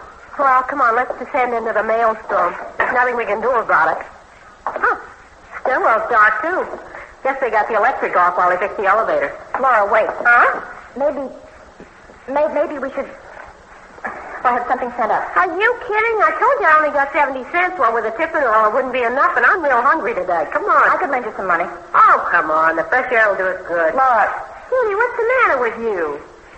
Nothing. I'm all right. Let's sit down.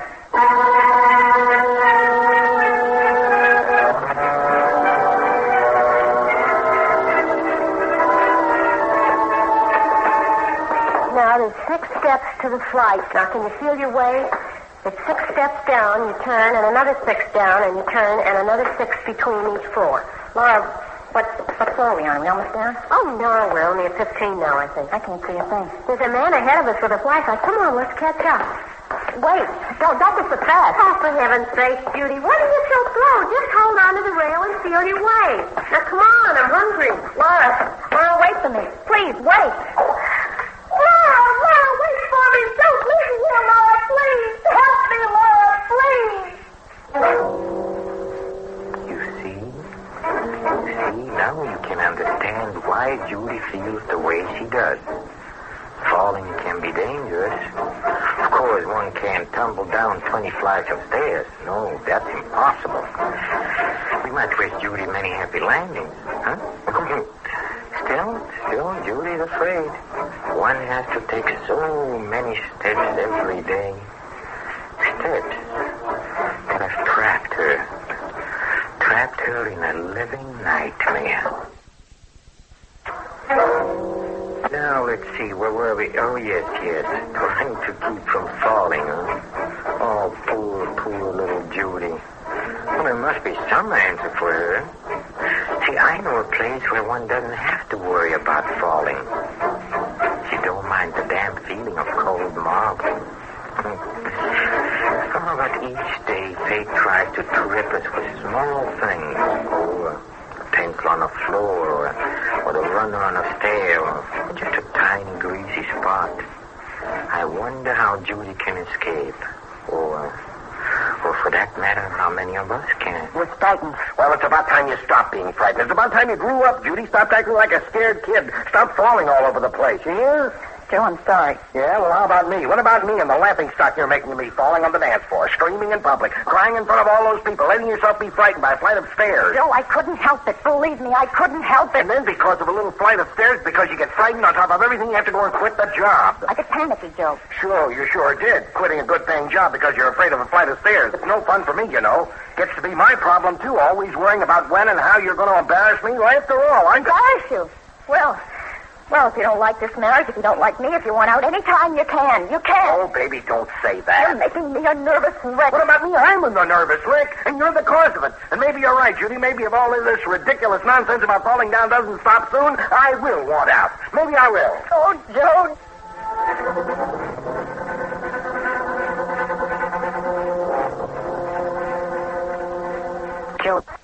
way. Judy, for Pete's sake, that's no I answer. know it'll work, Joe. I know it. Let's move, please. But we're only on the 4th floor here. It's too high, Joe. It's too high. Judy. Please, Joe, please. All right. I'll see if I can break the lease. We'll move to the ground floor apartment. Oh, honey, thanks. But this is it, you hear? This is the last time, the last coddling routine, you hear? Yes, Joe. And I mean it.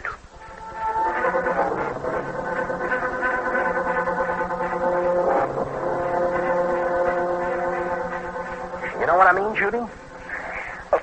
Don't.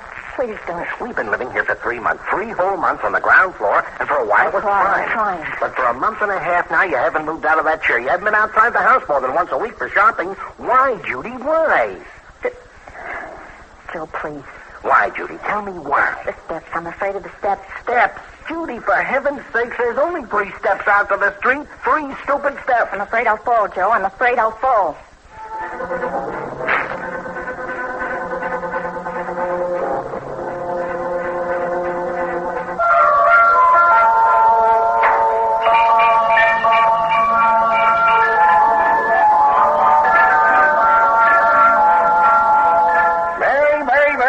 Sweetheart. Oh, darling, I can't wait to unwrap it. Well, it's not so much, but you take a look at Oh, it. darling, whatever it is, I'll love it because it's from you. Say, I thought you were going to finish dressing the tree while I was at work. I did, Joe. But only the bottom part. Joe. I left the ladder for you. Why didn't... Oh, Judy.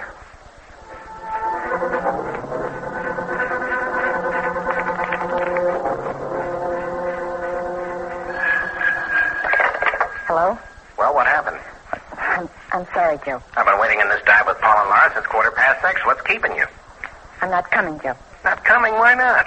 Joe, come home, please. I'm frightened. What? There's a pencil on the floor. Huh? Joe, I'm afraid I'll fall. Help me, Joe. Please.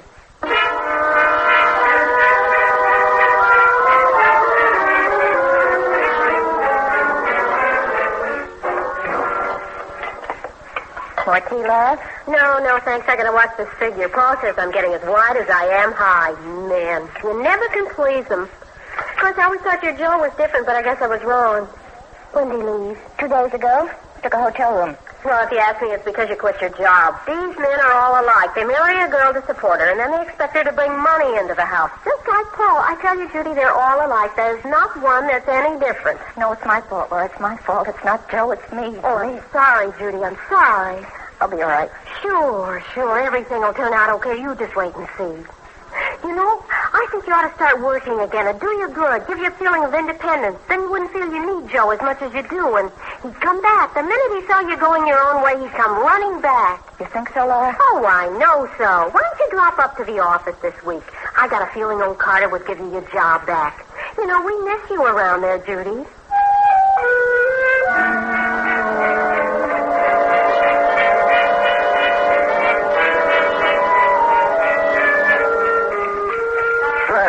Certainly glad you came back, Judy. Thanks, Mr. Carter. I'm sorry about quitting with such short notice. I hope... Oh, forget it, Judy. I don't hold any grudges. I understand you had a problem of some kind about those stairs. By the way, you're over it now, aren't you? Oh, yes, Mr. Carter. I'm over it. Good.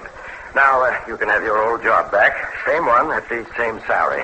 Is that okay? Oh, yes. That's wonderful, Mr. Carter. I'll just have the application drawn up again. Laura. Yes, Mr. Carter. Hi, Judy. It's good to see you back. Hello, Laura. Laura, will you type out an application for Judy and I want an... Yeah. What's that? I don't know. Fire! That's the fire alarm! The building is on fire. Look, there's smoke coming in from the hall. Oh, well, that's... The fire scares us. Get out of here. Hurry, get out. I don't know. I don't know.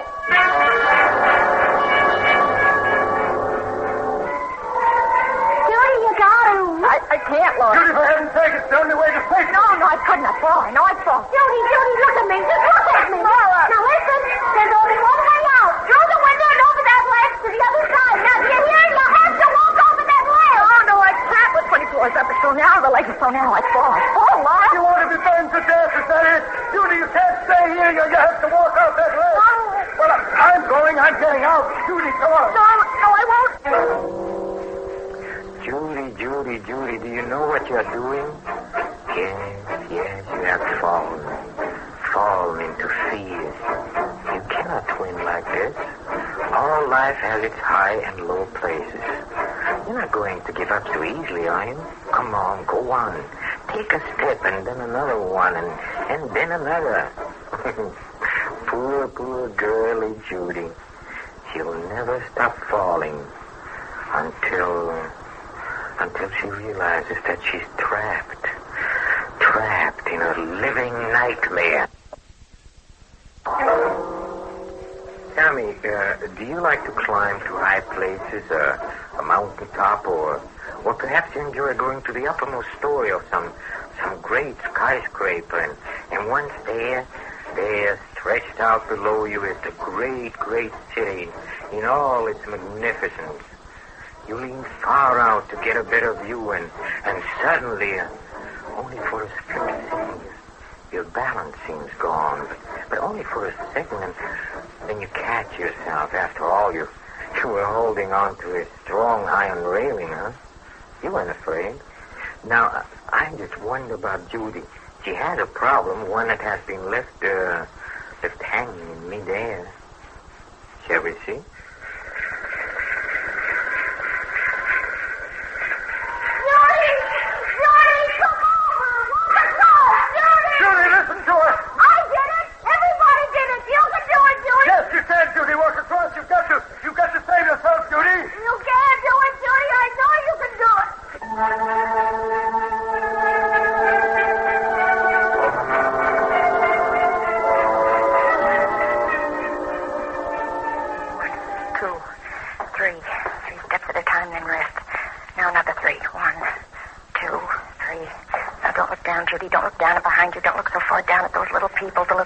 Fire engine. Don't look down, Judy, or you'll fall. Now just keep going. 1, 2, 3. Careful now. Careful, don't fall, Judy. No, don't fall.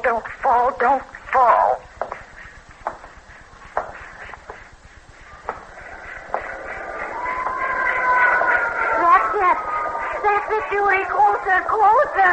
You got it now, girls. Just a few more steps. Come on, easy now. Easy. I'm all right.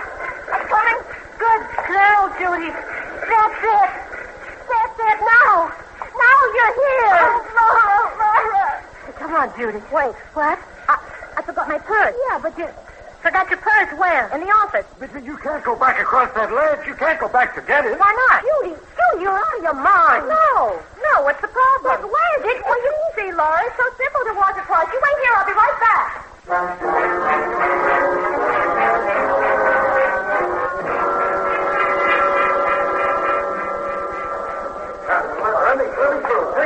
Let me through. Will you please? Out of the way. Oh, Judy. Darling. Oh, sweetheart. Oh, Joe. And you're not hurt? No. But you must be frightened. Frightened? Of what? That ledge. They told me you had to walk across that ledge up there. Uh-huh. Twice, as a matter of fact. Twice? Yeah. Why? What's so surprising, darling? It was easy, really. It was easy, darling. Judy, what's come over you? Come over me? I don't know exactly, but I feel different somehow. I feel different.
I'm so tired. Joe, what's the matter? Judy, it's got to stop. It's just got to stop, that's all. What are you talking about, darling? You know what I'm talking about? This ridiculous career of yours, this actor, this circus. Judy, I'm a nervous wreck. But, darling, the new contract is ready for signing, and they're upping my salary 200%. We can't sneeze at that, Joe. Judy, don't you understand? It's not the money. I don't give a hang about the money. Every time I see her climb that ladder, everything turns inside of me, and I tremble. I got to close my eyes. But, darling, you can't ask me to give up a career that I've spent so much time practicing and perfecting, and I have perfect balance, so why worry? Judy, this whole thing is ridiculous. Why aren't you afraid? Why don't you get some sense in your head? You silly. Come here. Just routine, that's all. Just simple routine. Now stop worrying that little head of yours. There's nothing to be afraid of. And so we leave little Judy in the air. She lost her fears away up there. In her mind, fear makes its lair, causing grief and so much care. Judy knows that fear's absurd, something really for the birds. So she put all fear into full flight. She's the girl on that tightrope every night. Oh, I do hope you'll sleep tonight. I know I will. Dreaming about a pretty young thing, all spangles and glitter, slowly making her way across a tiny silver wire, hundreds of feet in the air, and never thinking of falling. Yes. Say, by the way, what makes you afraid? Out of the dark of night, from the shadows of the senses, comes this, the fantasy of fear.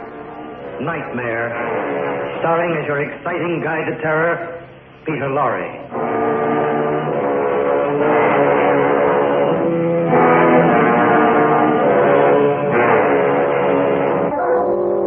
You know, sleep is an interesting thing. Of course, you are aware that the eye of the mind never closes in slumber.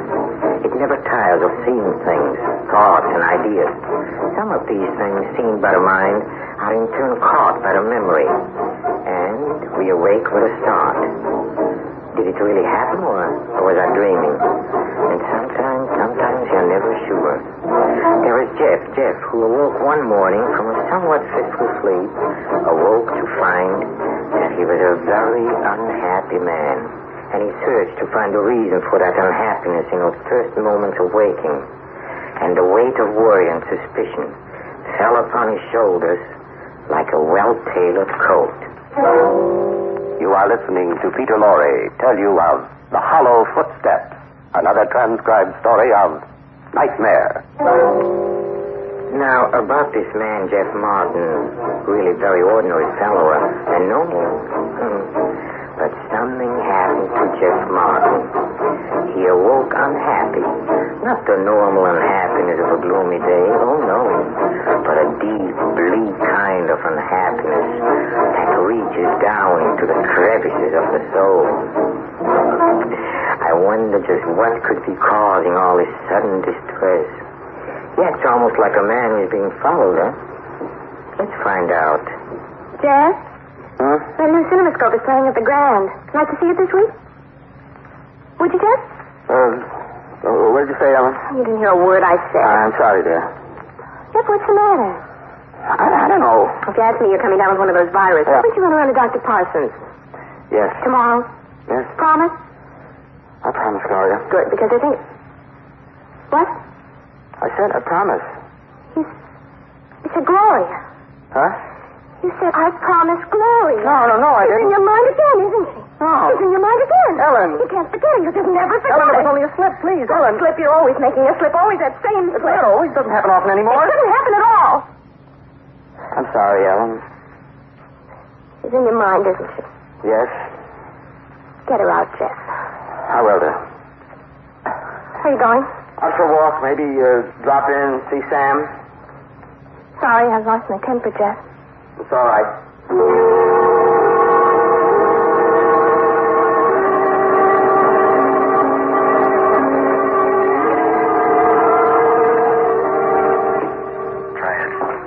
Try it again. You've got to find out. You've got to make sure. There they are. There she is. Don't turn yet.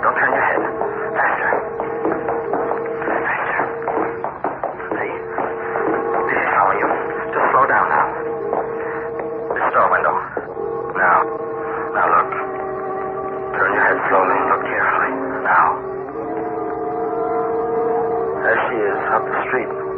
Get closer, Jeff. Get closer this time. Now. It's going away. Don't let it go away. Catch her now. Come here. Gloria. Gloria. Gone.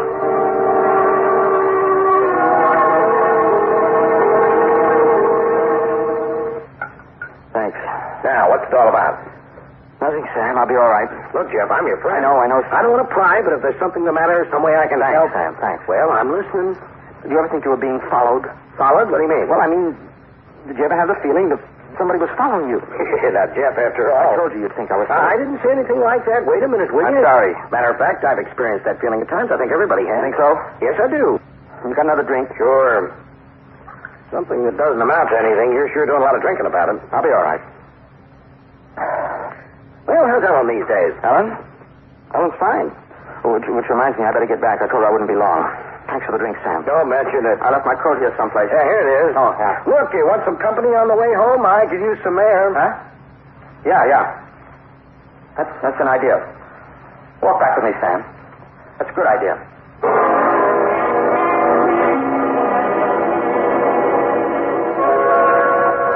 Well, I think you'll be all right, Jeff. Probably just nerves, like you said, working too hard, that's all. You ought to slow down. Yeah, maybe. Lots of people have feelings like this every once in a But it's while. so real. Huh? It's so real. It seems so real when she comes. She? Who? The woman. Oh, see, you're being followed by a woman. Yeah, let's see what you're so worried about. If you take my advice. Wait a minute, wait. You hear? Hear what? Listen. I don't hear a thing. Walk a few steps.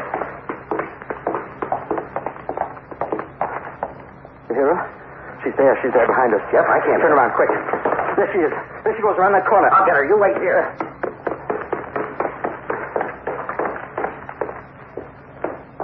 You saw her, Sam. I can't understand it. What's the matter? I just can't understand it. What, Sam? What? She was gone. No place to go. No place to hide. Gloria. What? I saw her face this time. It was Gloria. Gloria? But it can't be, Sam. It couldn't be, could it? Gloria's dead. Been dead for 15 years. You see, now you have part of the answer. Jeff is being followed. And by a woman. Well, a man should not mind too much if he's being followed by a woman. There's no such thing as an uninteresting female. Women are so, what is the word? Oh, let's see, where was I? Oh, yes. So Jeff Martin is being followed by a woman. Being followed till he finds himself trapped in a living nightmare. Now, let's see. Where were we? Oh, yes. There must be a reason why some strange female is so interested in him. Hey, I know of a way to stop that woman's constant pursuit. You know, women are always so fond of pretty kerchiefs. Yes, but why would a woman follow such a plain man as Jeff Martin? Well, let's find out. Ready for coffee? Are you ready for coffee, Jeff? Do you want coffee or don't? Oh, yes, thanks. What's the matter, Jeff? Do you believe in ghosts, Ellen? Ghosts? That people can come back from death to haunt, to follow you until... Jeff, I think you better see a doctor. You don't believe me, do you? Believe you? How could I? Just there just aren't any things like ghosts. You know that as well as I do. No, I don't. You do. I know you do. It's just that you're upset, that's all. You're upset and you won't face what's really upsetting you, and so you think of... That's not true, Ellen. I know it's not true. Because I'm being followed by a ghost. Jeff. She's back, Ellen. She's come back to haunt me. Who, Jeff? Gloria. You're thinking of her again. You just won't let her alone, will you? You won't let her be dead. You have to be thinking about her, reminding yourself about her and reminding me. That's not it, Ellen. Don't tell me what's true and not true. Staring us in the face, Jeff. You still love her. You want her back. Ellen, please. You can't have her back. You hear that? You can't have her back. She's dead. She's dead, Jeff. She's dead, and the dead don't come back. Ellen, please. Ellen. Oh, I'm sorry. I lost control. Won't happen again. How can I be jealous of a dead woman? Impossible, isn't it? Silly. I just wish you'd stop saying your name in front of me, Jeff. I wish you'd stop. Ellen, believe me, I'm not doing this deliberately. She's come back, I tell you. She follows me on the street. Please, Jeff. Ellen, it's true. Please, Jeff, I don't want to hear any more about it, please. Phone's ringing. Huh? Phone. Oh, I'll get it. Hello? Jess. Hello, Who is this? Jess. Who is this? Jess, darling. Who is this? Who is it? Jeff? Jeff, what's the matter? Nothing. Who was it? Who was on the phone? Gloria. It was Gloria. Jeff, stop it. Stop it. Stop it. Ellen, listen, it was Gloria. She's come back. Stop it. Don't tell me it was Gloria. Or Gloria's ghost. Ghosts don't use the telephone, Jeff. They don't have Listen to me, I'm Ellen. through listening. Why you're doing this to me, Jeff? I don't know why, but I won't take it much longer. Ellen. I'll leave. Do you hear? I'll leave you, Jeff.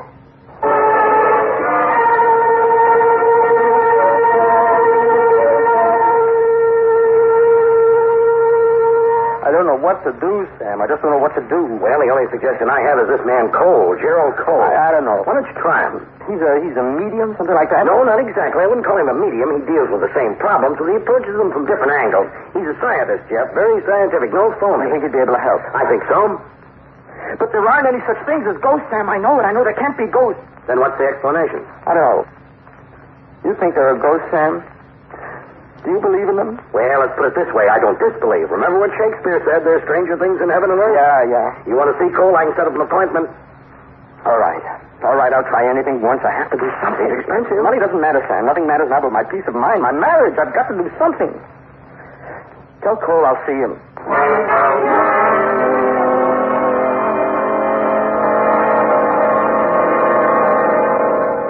The same. Always been the same. First footsteps following me. But when I turn around, she's there just for a second. I see her, and then she's gone. You've tried to follow her? Yes. Never successfully. She just seems to disappear into thin air. I see.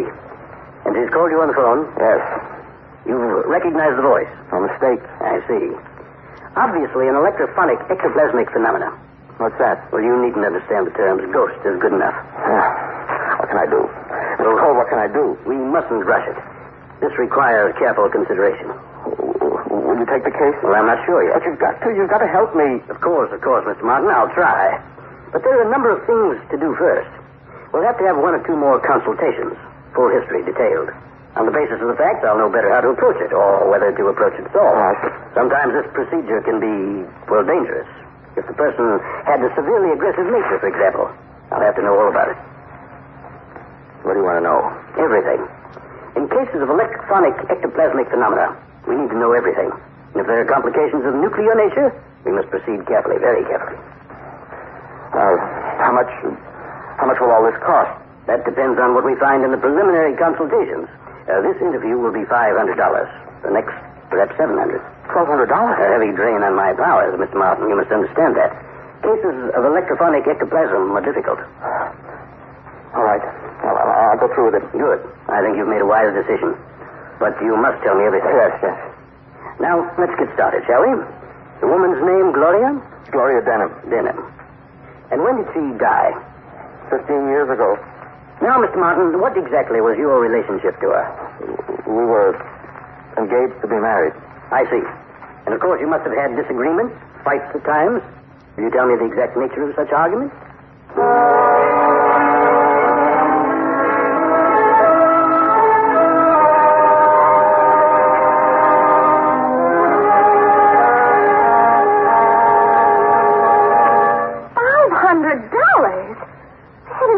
Have you lost all your reason? It's the only way, Ellen. Believe me, it's the only way. I've got to beat this thing. I can't let Gloria go on. Stop it.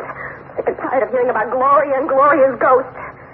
You're just trying to hurt me, Jeff. No. You're trying to hurt me and ruin yourself. Oh, let me. Ellen. Hello? Jeff, darling. Who is it? Jeff. Who is it? Ellen. Gloria. It was Gloria. I heard her voice. Oh, but that's impossible, Jeff. It's impossible. Isn't it?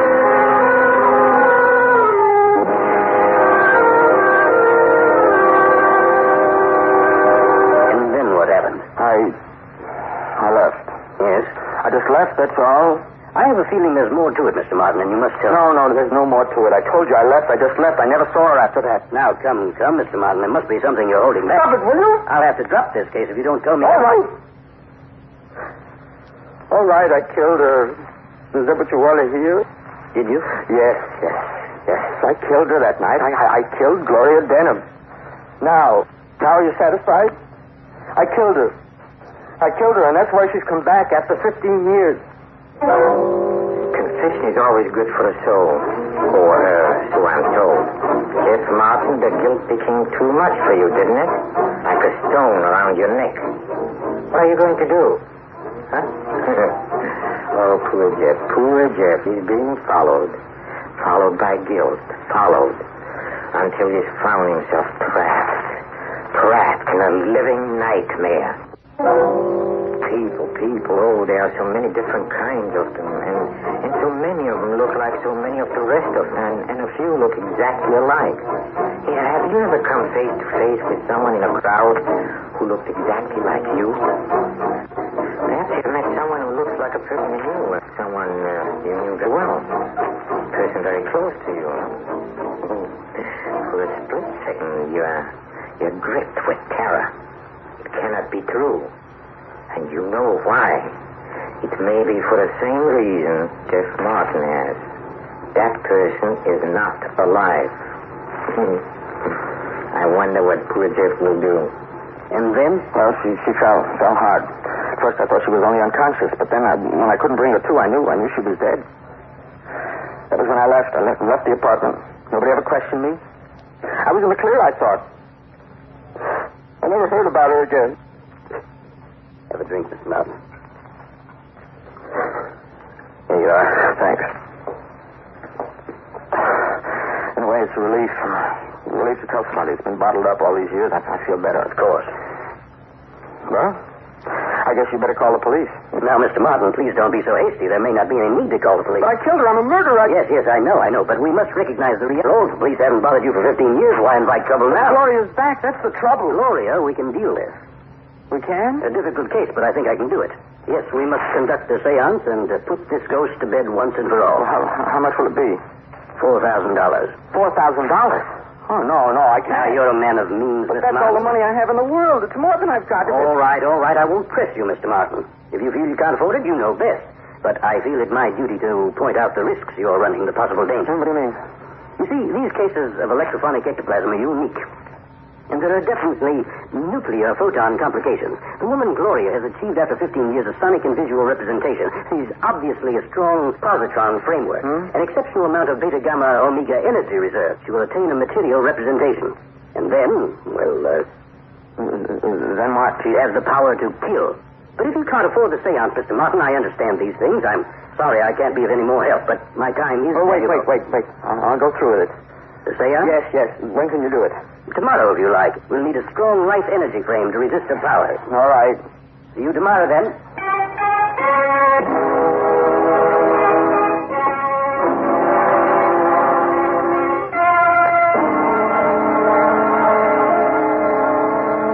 Now, if you'll all be seated. Any particular place? You over there, Mr. Lacey. All right. Miss Martin will take the central seat. Yes. Mrs. Martin? Thank you. Now, I think we're about ready. Do we hold hands or anything? As I've informed your husband, Mrs. Martin, I'm not a medium. My work is scientific. No, we don't hold hands. Oh. If you'll just place your palms on the electrodes, we'll have the contact we need. I sit here, you see, next to the controls. It's by means of these controls that we achieve the contact with the electrophonic ectoplasmic beam. I see. Gloria has succeeded in rearranging her energies into a representation of the life form once again. A remarkable feat, if I do say so. But, on the other hand, she's put herself in danger. We can trap her by means of this machinery, you see. A complicated circuit, but essentially an arrangement of cathodes and anodes that will create a magnetic flux and draw her into our sight. Trapped. I can't go through with it. No, I can't. Let me out of here. Jeff, sit down. Ellen, I can't. And sit down, Jeff. Sit down. All right. Now, I think we're ready. Mr. Lacey, will you turn out the lights? Sure. Good. Now, I'll set the controls. Now, please don't be frightened. What's that? Just adjusting the frequency, Miss Martin. She can vary her wavelength, too, you know. And that way she tries to evade us. But we'll get her. What's that? We've nabbed her. She can't escape now. Let me out of here. Sit down, Jeff. Sit down. I want to see this. There she is. Oh, is it her, Jeff?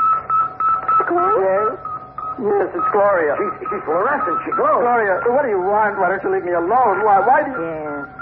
Oh, Jeff, you poor darling. Don't you dare call my husband darling. Be quiet, Ellen. You poor darling, Jeff. I forgot. Oh, Gloria. That's why I came back, Jeff. I didn't want you to suffer. You certainly succeeded. The poor man hasn't had a day's peace for months. Gloria, I didn't mean it. I know that. That's why I came back to tell you I know. Gloria. You hussy! I'm his wife! You couldn't hold him, but I did. You hear that? You hussy! Oh, Jeff, darling, I feel so sorry for you. You're so lonely, aren't you? Oh, if I could only come back completely, it'd make me so happy. You ghost! I dare you hard and fight you like this! Sit down, Ellen. Mrs. Martin, you'll destroy the image. That's what I intend to do once and for all. Ellen, don't. Just turn the lights!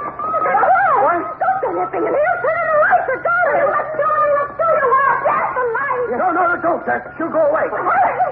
You let me! Let go! You hurry! Oh, with pleasure! Now, you can turn off that fake machinery, Mr. Cole, and disconnect that microphone. Microphone? Yes. Yes, I suppose so. I don't need it any longer, do we? Gloria. Yes, there's your ghost, Jeff. She's as alive as I am. Well, you're alive is questionable. Shut up. Gloria, I don't understand. You're not dead. All right, Mr. Cole. Now you can return my husband's $4,000. Well, now... Well, what? Nothing. Of course I'll return it. This was your fault, Lacey. You suggested his wife be here. Don't blame me, Cole. I did my best. You were in on it, too. You... Now, wait a minute, Jeff. Oh, there's a better way to wind this up. Huh? Go on, Jeff. Don't just stand there. Oh, yeah. No. Really, Mrs. Martin, is this necessary? It was only a little joke. But the laugh's on you. Oh, for heaven's sake, look what you did to my nylon. Oh, good. Hello, police? And so it was an awful dream the poor man had, one that left him running crazy mad. Do not be afraid or harbor doubts about the mind, unless the eye of the mind goes blind. Go your way and see quite free. These things never happen to you or me. Oh, I do hope you'll sleep tonight. No, I will. I think I'll something warm before I retire, and then off to some pleasant dreams.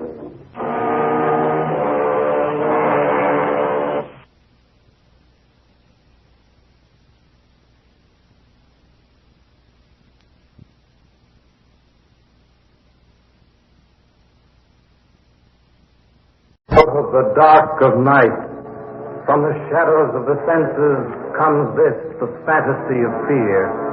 Nightmare, starring as your exciting guide to terror, Peter Lorre.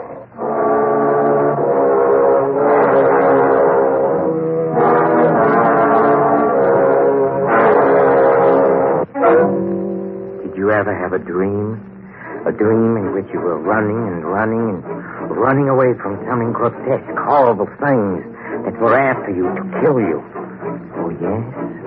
And you scream and you keep running, but it runs too, and no matter how you run or how fast you run, it's still after you.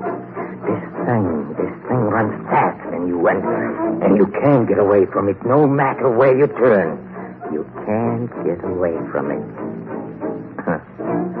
And you wake up and you know you've been dreaming. But the sweat soaks your body like a wet shroud.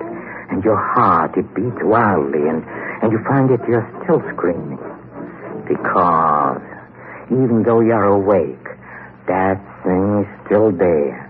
In the room with you. It clings like a leech. I know the story of a man and a leech he couldn't get away from. But in this story, the leech was dead. And he was human. You are listening to Peter Lorre tell you of The Leech, another transcribed story of Nightmare. How about this man? His name was Tom. Tom Fell. Nice young man. Ordinary, likable.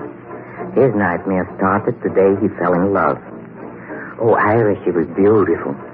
Like the flower she was named after. But this Iris, she had thorns attached. Iris was married. She had attached to me. The night we met, Out the window. Well, why take a chance? Always. Why take a chance? Always looking over the shoulder to see if we're being watched. Oh, don't. Another cigarette and another doorway. A few quiet puffs, a weak smile, and another separation. Well, what can I do about it? You could break it clean one way or the other. What are you talking about? You know what I mean, Iris. You can tell him or tell me. Oh, Look, Tom. Iris, there's just no sense in it this way. Well, what could I Tell tell him the truth. That's what. Tell him you're in love with me. Tell him you want to make our lives together. Tell him you want a divorce. All right, I'll tell him. When? Tonight, now. Come on, let's go up. Both of us? Me? Well, why not? You're part of it, aren't you? Or are you afraid? No, I'm not afraid. Come on, we'll see him now.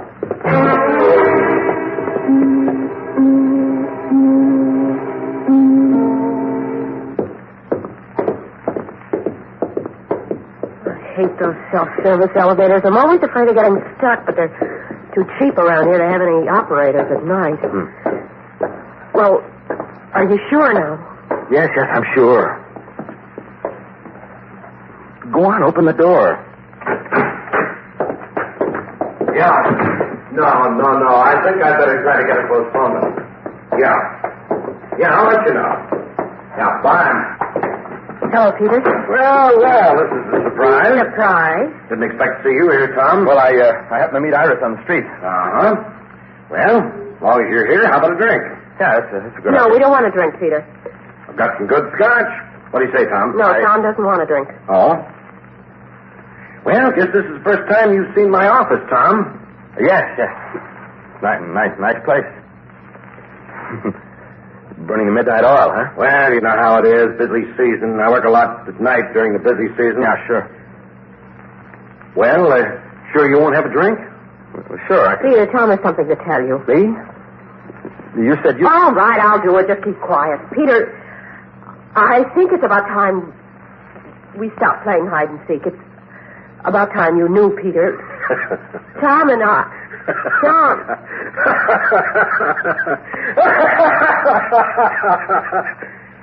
Well, what's so funny? You can't tell me a thing, Iris. Either of you can't tell me a thing I don't already know. Oh? Peter, I want to say that you came here to tell me you're in love. You want a divorce. You want me to step aside. You don't want to hurt me, but... Don't you think I've known? Now, look, Peter... Don't you think I've known for a long time about the meetings, the cocktail hours, the trip to the... All right, so you've known. Maybe it's better this way. We don't have to talk about it now. That's right. We don't have to talk about it. Only one or two things. First, there'll be no divorce. Now, hold on, Peter. You can't do this to Iris. You can't hold her in prison when she doesn't want you. Shut Well, up. tell me to shut up. I love her. See, I want to give her the things that she deserves. You want. Stop your killing. Well, maybe that's a good idea, too. As I said, Tom, there's not going to be any divorce. Second, I'm going to ruin you. What? I said I'm going to do everything in my power to ruin you. I'll use every ruse I can think of, every trick. Take advantage of every influence I can muster. I'll have you disbarred, disgraced, talked about with no chance of practicing in this state. You're insane. Am I? You know I can do it, don't you? You know I've got the power. Why, you weak coward. Trying to take my wife away from me. You think that's an achievement? You pig. You can't talk about it that way. You go away. Pig, use this. No, it's iron. It's heavy. No, don't. Laugh at me. No, you won't laugh at me. Laugh at me. You won't laugh at me anymore. You won't stand in my way anymore. You won't stand in my way. Stop. No, you won't. You won't stand in my way anymore. You're out. Stop. That's enough, Tom. Huh? Yeah. That's enough. Let him go. Easy, Iris. Easy. Easy, it's all right. Easy now. I gotta sit down. Here. Sit down here. Sit down. Oh, Tom, cover him or something, please. Take it easy. Here. Tom, he's dead. Yes. And we're free now, Iris. We're free.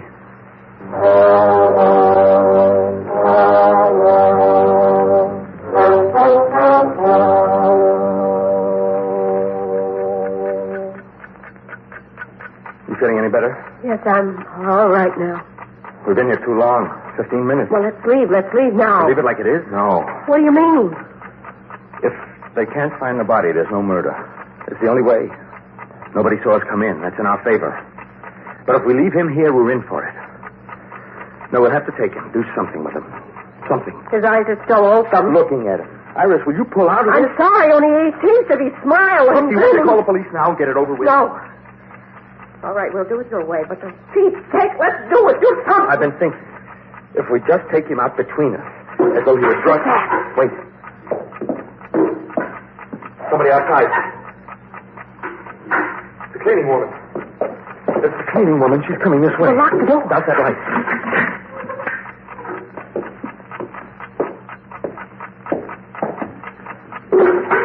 Now, be quiet. She's coming here. Of course she's got her own key. I forgot she's got her own key.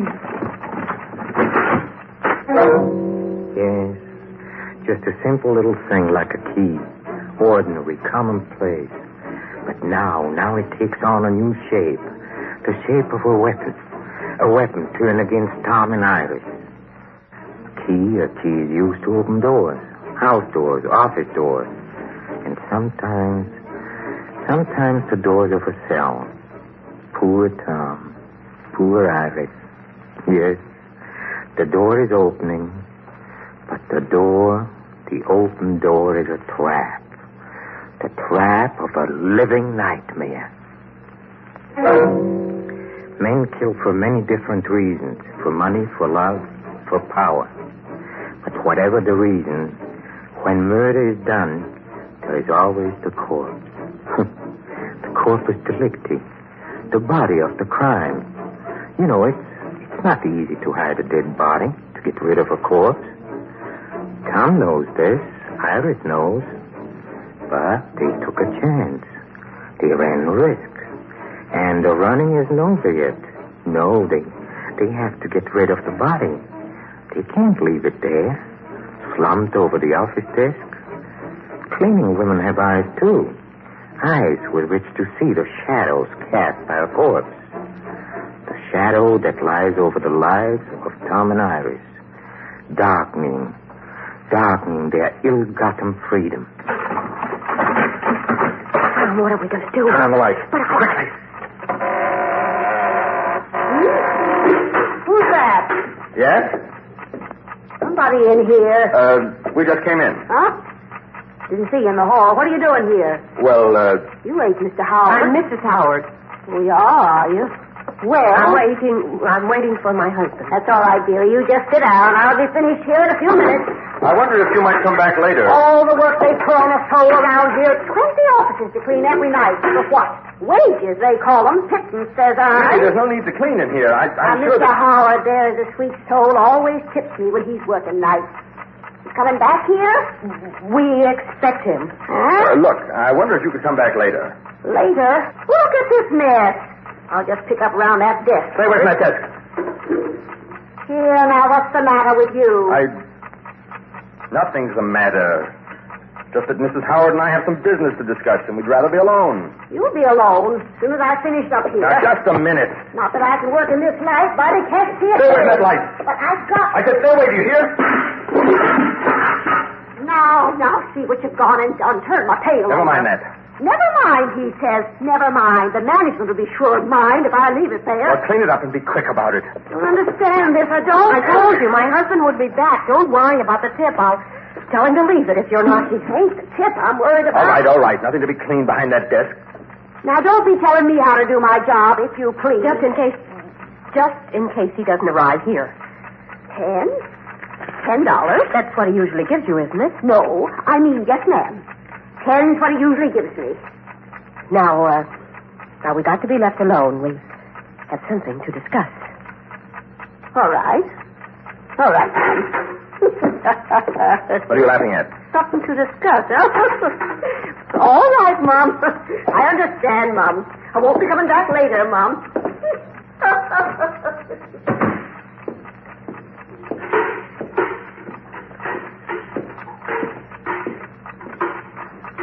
That old head. Tom, we've got to get out of here. Sure we have to. Well, let's go. I want to go. Leave him here? Iris, think, will you? She's seen us. You gave her your name. Why on earth did you tell her your name? I didn't... Well, we've certainly got some thinking to do now. We can't leave him here, that's for sure. Well, how are we going to get him out? I don't know yet.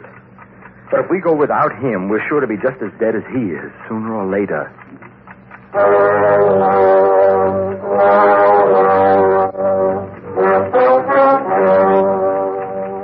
Any ideas yet? No. Stop walking up and down like this. I'm thinking. Well, sit down and think. Listen. The cleaning woman, she's still on this floor. She can't get out if she's in the hall, not with him. I know. Oh. Iris, what's the matter with you? Tom, his eyes, they follow me all around. I Will can't. you stop looking at me? I can't. Will you stop it? All right. I'm all right. Turn the other way. All right. The cleaning woman. She'll be going down to the next floor soon. Then we can take him out. Hold him between us as if he were drunk. All right, anything now. Just so long as we do something with him. Get away from him. What's that? Wait. Somebody coming. In here? Oh, I know that. Come on, grab his feet. What? We'll put him in the closet. Come on, will you? All right, now in. Push in. I'm trying. Wait a minute. I'll drag him in. Go ahead. Try again. I'm trying. Look, if you only would...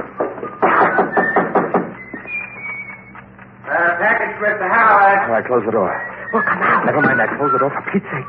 A package, Mr. Howard. Just a minute. Close it. I'm all right in here. Get rid of him fast. I know. Mr. Howard, package, please open up, will you? I'm coming. Yes.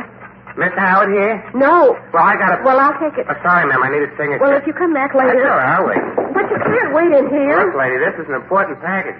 That's why the delivery's so late at night. But, Mr. Howard, They told me get a signature. They said wait around if you have to, but make sure he gets it, see? I'm sure it'll be all right if I signed it. And I ain't so sure. Nope, lady. No go. Now, look. I'll wait. Plenty of time. Hey, what was that? What? I thought I heard something. I didn't hear a thing. Sure sounds funny. Like it comes from that closet. As though... Look, will you let me sign for that package, please? I told you, lady, I got orders. Oh, strange woman's... But I'm Mrs. Howard. Oh, you're Mrs. Howard. Oh, that's different. Why didn't you say so before? Okay, Mrs. Howard, sign right here. Okay, thanks. Sorry, Miss Howard.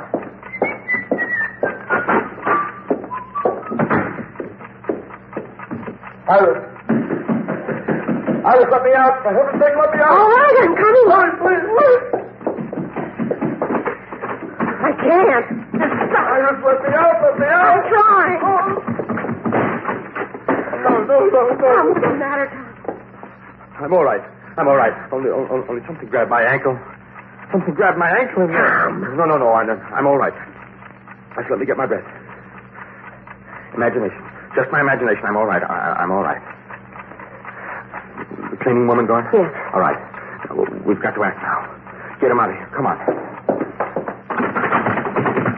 What's the matter? I don't know. Was it locked? It's not stuff. It's locked. What? It's locked, Iris. But it can't be locked. I didn't Of lock course you didn't. There isn't any lock on this side. The lock, it's inside. Inside the closet. Oh, really, this isn't possible, is it? A dead body locking the door behind him? Or is it? Seemed so simple at first, didn't it, Tom? Didn't it, Iris? He stood between you, blocking the way of your love. And all you had to do is get rid of him. And you did. Or thought you did. But you only got rid of his life. He's still there. And his body is still dangerous. You have to get rid of it. Him, don't you? And now he's frustrated you again. But that's silly, isn't it? A dead man can't lock a door.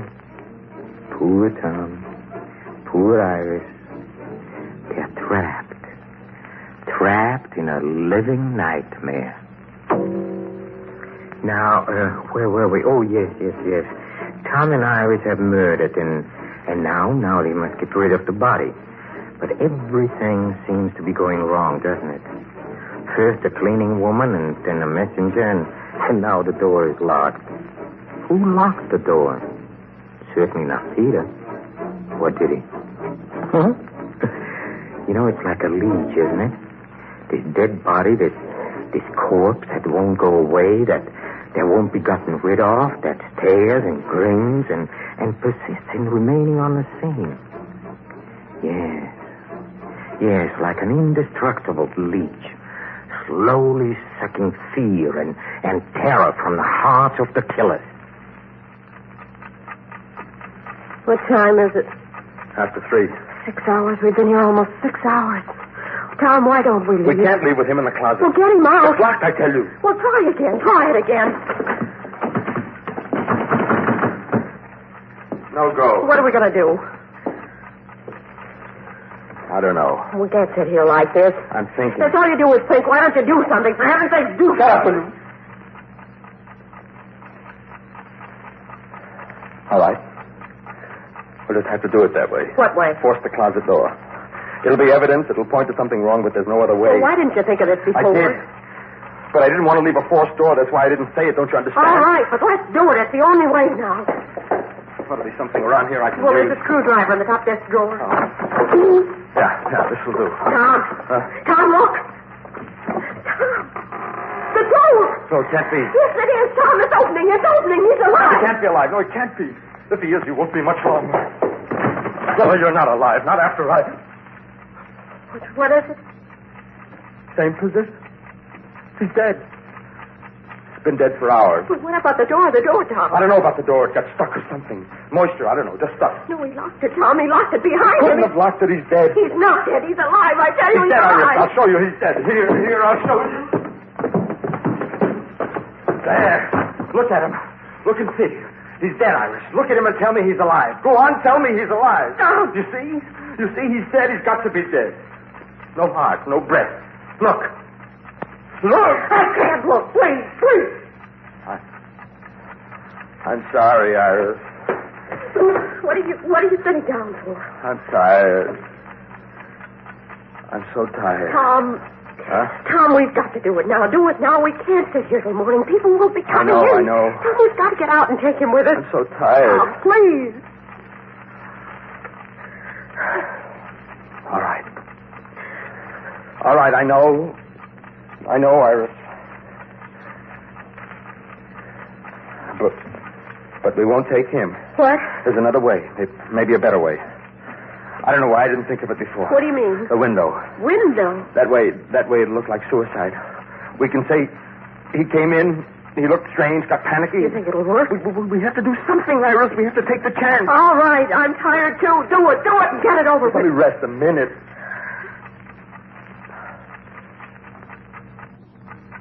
Tom. Huh?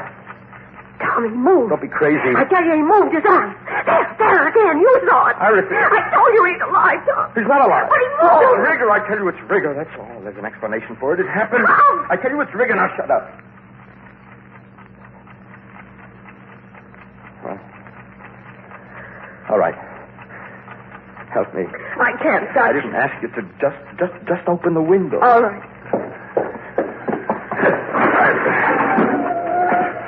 All right. Stand away. Huh? Stand aside and stop staring. 25 floors. That'll be good. Be careful. I have to get him up, don't I? Now, just the shelf and... What's the matter? His hand. He's got his hand on my lapel. Holding. Tom! Get him off! Off! Get him off! Come back! Right there! I can't!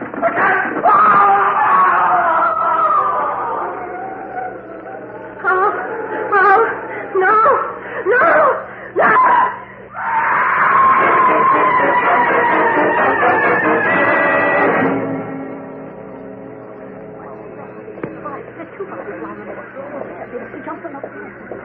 All right, stand back there. Stand back, one side. Come on, don't keep. What's the matter? Ain't you never seen dead people before? One side there. Harrison, Lorre here. No, not a check-in. Oh, wait a minute. We got a double jump on Vern Street out of an office building. Yep, 25 floors. Oh, brother. I better get us an ambulance, too. No, it's a third party. Woman up in the office screaming her head off. Now completely gone. Keep screaming about the dead coming to life or something. Okay, Harrison. Check. So you see, it's never simple, this job of killing. First of all, the victim is often less than willing. And when it's done, suppose the corpse hangs on, grinning, leering, clinging, like a leech that won't be gone. Oh, yes, There's time to think before the act. But who can predict a corpse with so little tact? You are listening to Peter Lorre in Nightmare. Well, have a good night's sleep.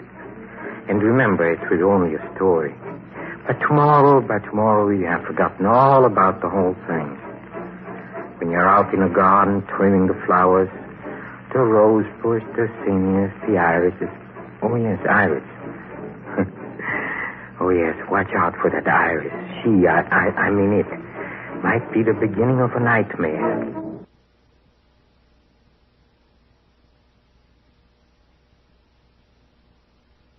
Out of the dark of night, from the shadows of the senses, comes this, the fantasy of fear.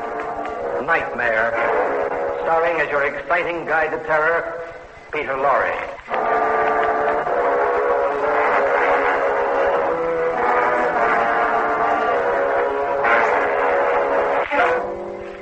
Oh, it's spring again. Yes, spring. The time of the new beginning of life. But did you ever seriously consider this business of new life? I mean, really new life. Something that has never lived before. That has its beginning not in the dark shadows of past history. Oh, no, but now. A new kind of fish, perhaps, that nobody knows about. That may be swimming now in some remote lake in northern Canada. Or perhaps a strange kind of plant. I know the story of a man who liked plants and flowers. A man who planted a seed. And he trapped himself. You are listening to Peter Lorre tell you of The Hybrid, another transcribed story of Nightmare. Now about this man who liked plants. He was something of a botanist, something of a Luther Burbank, and he owned a large greenhouse, and he made his living by raising beautiful flowers, zinnias and tulips, and he was known for his most beautiful orchids of strange and unusual shades.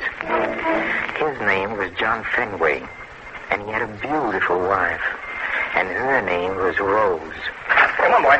Come on. Oh, he hates to come in here. Come on, boy. Come in. That's the boy. All right, over this way. Kevin? Over here, Mr. Fenway. Hello, Charles.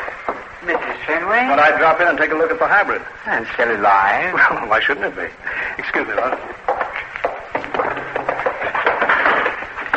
Here, you get away. Get in there. Almost knocked the table over. Well, never raise your hand to him, Charles. I'm sorry, Mrs. Fenway. Oh, Kevin, come here a minute, will you? Oh, yes, Mr. Fenway. It's always so hot and sticky in here. Well, it's as much like the tropics as we can make it, Mrs. Fenway. Darling, I'll wait for you outside. I'll be with you in a minute, dear. Just a minute. Kevin, what's this sticky ooze in the side here? Oh, that preparation I was telling you about. Plant hormone stuff? Yeah. Well, you sure it's all right? It won't kill it. Well, I don't think so. You gave me the go-ahead to try it, Mr. Fenway. Yes, little... John. Yeah? John, what's that thing? This? Why, it's an experiment, Rose. Kevin and I cooked it up. Hey, Kevin? Oh, yes, and it's something very different, Mrs. Fenway. Very different. Well, it's a kind of a mongrel plant, dear. Mixture of all sorts of things. We really did a job on this one. It's a real hybrid. Hybrid to end all hybrids. What's the matter, Irish? Don't you like the new plant? I don't eat it. Why, Rose, you're absolutely pale. Well, it's horrible. Horrible? Rose is just a plant. Plants aren't horrible. The flowers. Yes, it's moving nicely, isn't it? Seems to be growing fast, Kevin. Maybe that hormone mix does work, eh? Yes, I think it does. It works very well. Better than I expected. There's flowers. What, Rose? Flowers on it. Oh. What's the matter with them? Well, they remind me of blood. Well, they're red. Why not? Oh, a different red, John, like dried blood. Oh, Rose. And those shoots coming from it. Tendrils, Mrs. Fenway. Yes, they are peculiar, aren't they? They're like grasping fingers, John. They remind me of slimy, plant-like fingers. John, it's a horrible thing. Rose, it's only a plant. It's a strange one. A hybrid. But a plant, no less. John, let's get out of here. You're letting your imagination run away with you. It smells, too. It smells terrible. Yes, it does have a peculiar odor, doesn't it? It's smells like... Like carrion, Mrs. Fenway? Yes. Yes, just like carrion.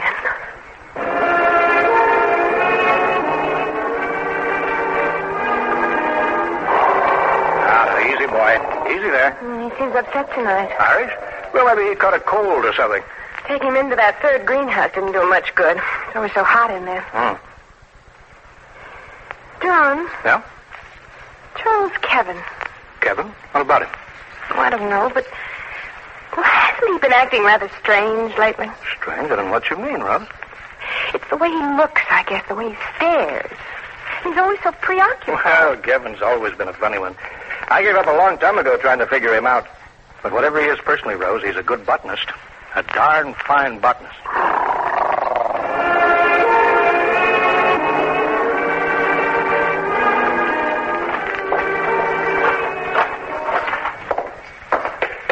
Morning, Mr. Fenway. Morning, Kevin. We came by to look at that horrible plant. It's doing nicely, Mrs. Fenway. Very nicely. For heaven's sake. You see? Well, that's not the same plant, is it? The very same, Mrs. Fenway. It's grown 2 feet since yesterday. At least 2 feet. 2 feet, 3.5 inches, Mr. Fenway. That much overnight? That's impossible. Apparently not. We'll have to make more room for it, Mr. Fenway. Yes. I thought we might move it over there. What? Oh, yes, that's a good spot, Kevin. I can't believe it. Well, Kevin, that hormone liquid of yours is... Oh, I don't think it's the hormone mixture alone, Mr. Fenway. What? Every plant has its natural rate of growth. But nothing grows this fast. This one does. John. Yes, Rose? Look there. Huh? Where? Behind that leaf, in the tendrils. What is it? Good Lord. Easy now, darling. Wait, Mr. Fenway. I'll get it. Oh. Hold your breath now, darling.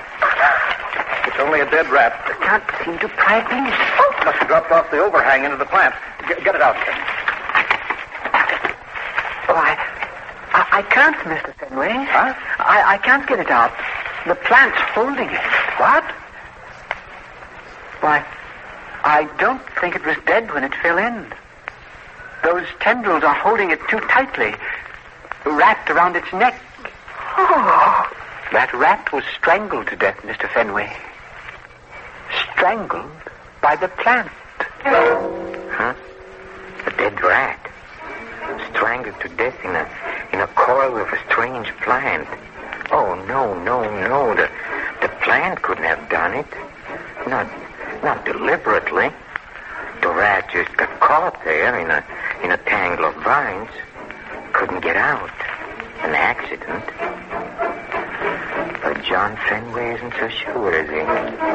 And he's trapped. Trapped in a living nightmare. Well, perhaps you don't believe this story. Perhaps you're saying, oh, no, this can't be. There's no such thing as a plant that eats flesh. Huh? There isn't? Ever hear of the Venus's flytrap? Oh, it's a beautiful thing to see, with long green petals. But the petals have spikes along the edges. And if you watch the plant for a long, long time, maybe you'll be lucky enough to see how it eats. How the insect wanders blindly onto the petal. Pause, and then snap. It closes on a poor fellow, and he's trapped. And the plant begins to eat. Slowly digesting him. Slowly assimilating its food into the stem and the leaf and the root. Oh, yes. Yes, there are carnivorous plants, you know. And John Fenway seems to have one. A bigger and better one. Mr. Fenway? Mrs. Fenway? Quiet, boy, quiet. Sit down, Kevin. Irish, stop it. Mr. Fenway. What is it, Kevin? It's about the plant. Mrs. Fenway doesn't mind. Go ahead. Well, that rat, Mr. Fenway. What about the rat? Well, I left it there, wrapped in the tendrils, just to see what would happen. I told you to get rid of it. I think you'd better listen, Mr. Fenway. All right, go on. Well, it's gone. Every bit of it except the bones. What are you talking about, Kevin? Oh, the rat, Mr. Fenway. The plant ate the rat. Digested it just as the... Oh, for heaven's sake, stop being ridiculous. That's impossible. Perhaps you'd better see for yourself, Mr. Fenway. All right, you stay here, Rose. No, John, no. I won't let you go in there alone. But I said I'm going with you. All right, come on.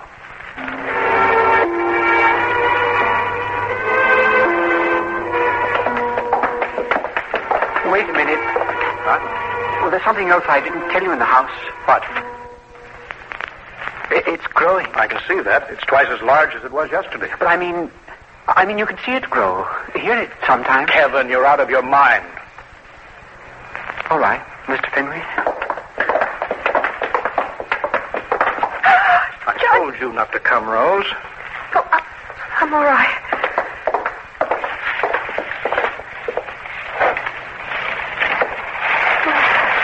Day and a half. 1 day and a half. Not a shred left. Here. Well, I think you... John! Rose. Look at it. It's moving. Rose, for heaven's sake, you're seeing things. Don't I tell you it's moving? Listen. Good Lord, it is moving. It's growing. Listen, will you?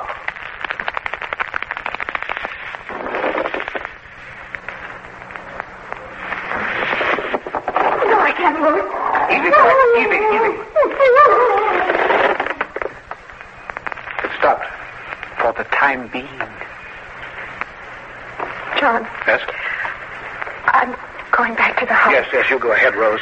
Take Irish with you. Go on, boy. Go on, Irish, now. Go on, I said. Go on.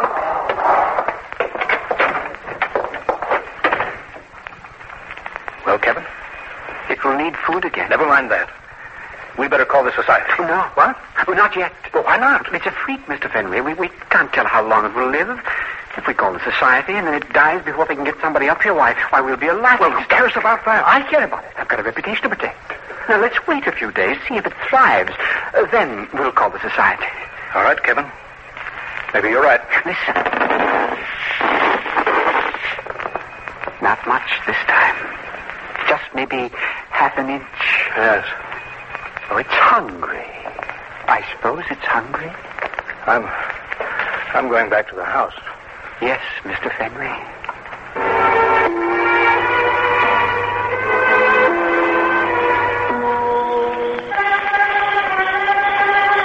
John.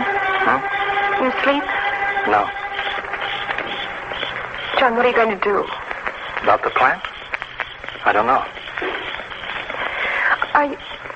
Are you sure? Sure about what? That rat. Are you sure it was the plant? Yes. John, I'm afraid. Afraid? It's evil, John. It's evil, and we shouldn't keep it. Well, it's only a plant. What's that? Irish. John, it sounds like it's coming from the third greenhouse, John. You stay here.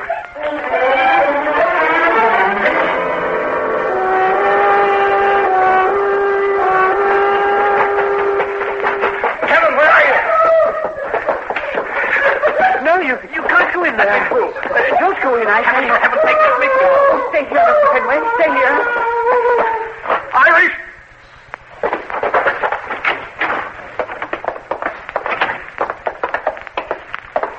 Oh, no. No. He must have wandered Oh, in. good Lord. Just look at it. That poor dog didn't have a chance. It was hungry, Mr. Fenway. Kevin, hand me those shears. What are you going to do? Kill it. I'm going to kill it. Hand me the shears. Oh, no. Kevin, I told you. All right, I'll do it myself. Oh, stay away. Now, look here, Kevin. Stay away from that plant, I said. Kevin! Kevin, what's the matter with you? Won't you get out of this greenhouse, Fenway? You get out. This is my greenhouse now. This is my plant. Kevin! This is my plant, you hear? My plant. I grew it. I cared for it. I'm going to keep it, and I'm going to get the credit. Kevin. Now, you get out of here.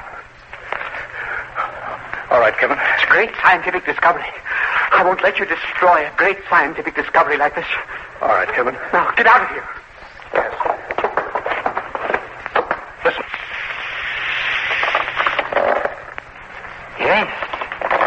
growing. It needed food, and it's growing. You gave it, Irish. That dog didn't wander in here. You brought him in. You gave him to the plant. Get out of here, Mr. Fenway. It's my plant. Get out!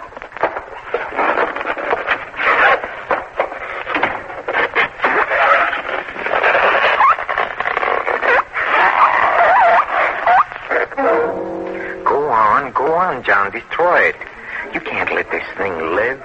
First a rat, then your dog. No telling what it might eat next if you let it live and grow. But Kevin wants to keep it. He wants to study it for science, he says. I think he's just fascinated by evil. And between Kevin and the plant, John Fenway's trapped in a living nightmare. Who knows in what dark, fetid pool in some remote jungle, what odd form of life may now be taking shape. All the forces of nature combining to give breath to some horrible mutate that might destroy the world. It's not a nice thought, huh? It's so possible. But then we don't have to go to a jungle. Our scientists in their laboratories combine forces of nature every day. They have all the materials at their disposal. And they give us vitamin pills and hormones and atomic bombs and John Fenway, look what he's given us for this experimentation. A new kind of plant for our garden. But an expensive one to feed, huh? Hello, operator. Hello. Operator.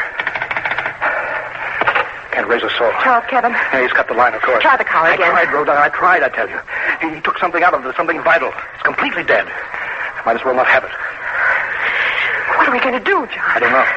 We could walk into town. It's 15 miles. But we can't stay here. While we're walking to town, he uproots the plant, puts it in the station wagon, takes it off someplace.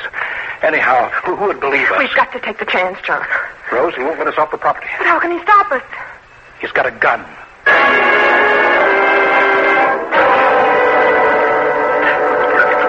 What's that? Kerosene. The whole greenhouse? It's the only way, Rose. We have to destroy that plant. I know, darling. I'll need your help. All right. We'll walk in. I'll try to persuade him that we're on his side. When I knock over the pail, you drop your cigarette into it. Yes, John. In the flare of fire, maybe I'll be able to get the gun from him. At least I hope so. Darling, be careful. Yes. What was that? John. It's out through the glass. The plant? Yes, it's sliced right through. This is funny, isn't it? John. Stop it. All right. I'm sorry. All right, come on. Let's get down there.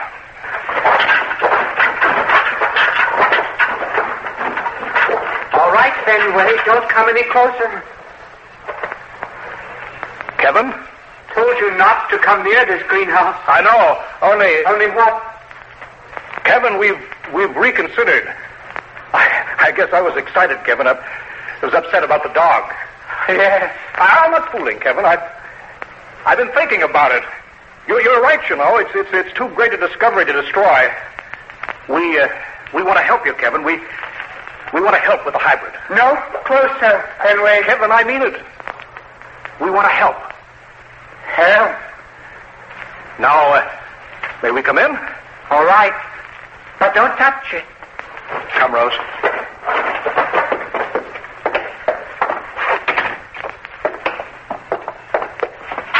It pushed through the wall. Yes, we heard. Don't look, Rose. Still growing? Yes, it's still growing. Beautiful thing. Beautiful. Yes, isn't it, Fenway? Isn't it beautiful? Just look at it grow. How the tendrils wave about. You see how it's developing, Fenway, into a plant with locomotion? No more standing still. See it move? Oh, it's beautiful. Yes, it certainly is. What's in that pail, Finley? Huh? Oh, the pail. Just some fertilizer. I thought I'd drop in at the first house on the way back. Those zinnias need... Fertilizer? It smells more like... Now, Kevin, it's only... kerosene. It's kerosene. All right. Just... It's the only way, Kevin. No, my plant. Don't kill my plant. No, my Kevin, plant. get out of here. Take it home. Get me out. Rose, get out of here. Got him. They got him. Go outside, Rose. It's on my throat. Finley. I'm trying, Kevin. John, the fire. John, come away. I can't leave him, Rose. You go outside. I'm not leaving you here. Now, come on, John. No. Leave me, Finley, please. Don't leave me. Cut it off, Finley. Kill it. Cut it. Choke me. Kevin. John, it's too late. What? He's dead, John. What? You can't do anything more. No.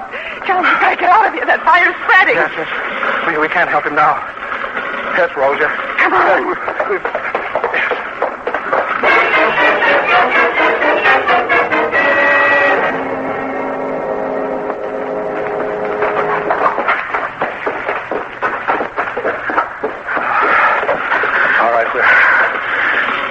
We're far enough away.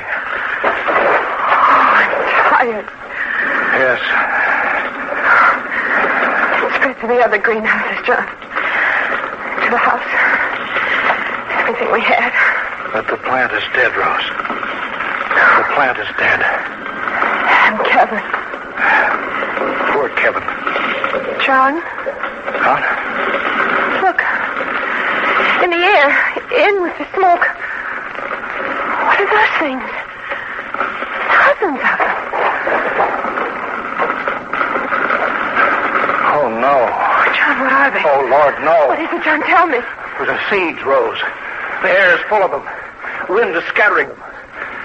Seeds that I've never seen before. Seeds from the hybrids. They won't grow.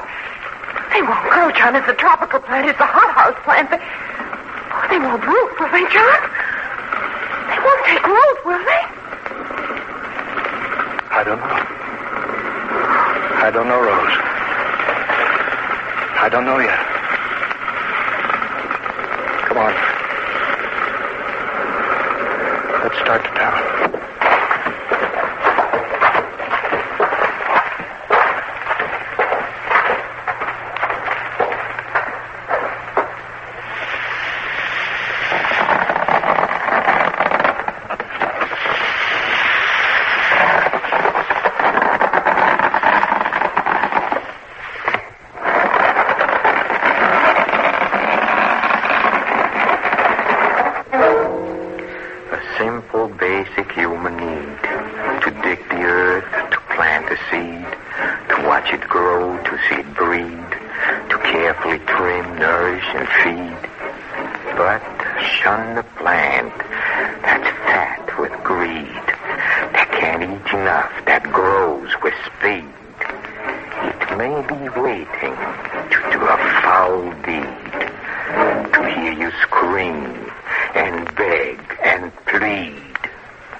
Guide to Terror, Peter Lorre.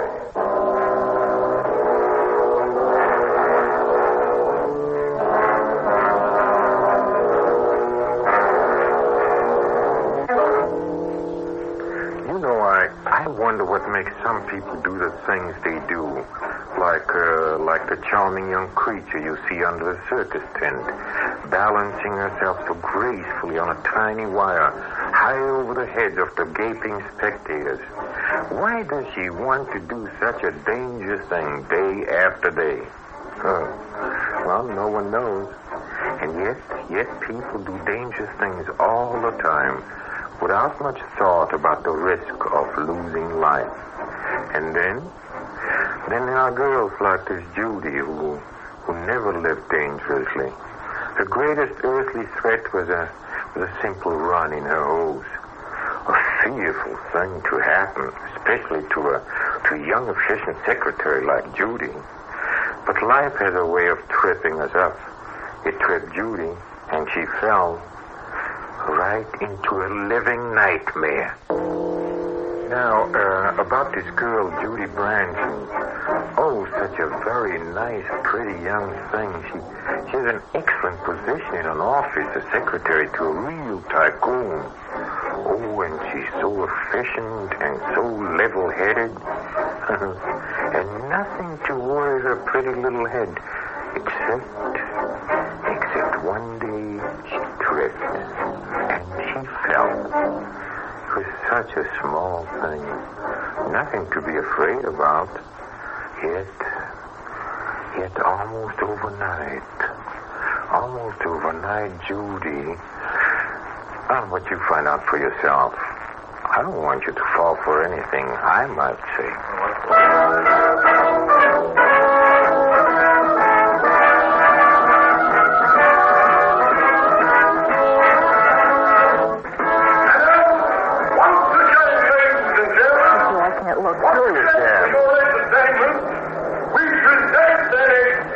Young lady behind wire, Miss Georgia Lorre, who will ascend at a height of 100 feet in the air without a net, a double somersault and twist. Miss Georgia Lorre! Oh, cut it, honey. This trick isn't so dangerous as they make out. These people know what they're doing, been practicing for years. Anything they do without a net, they do well because it's easy and they're not taking chances. How do you know so much? I know, that's all. Watch.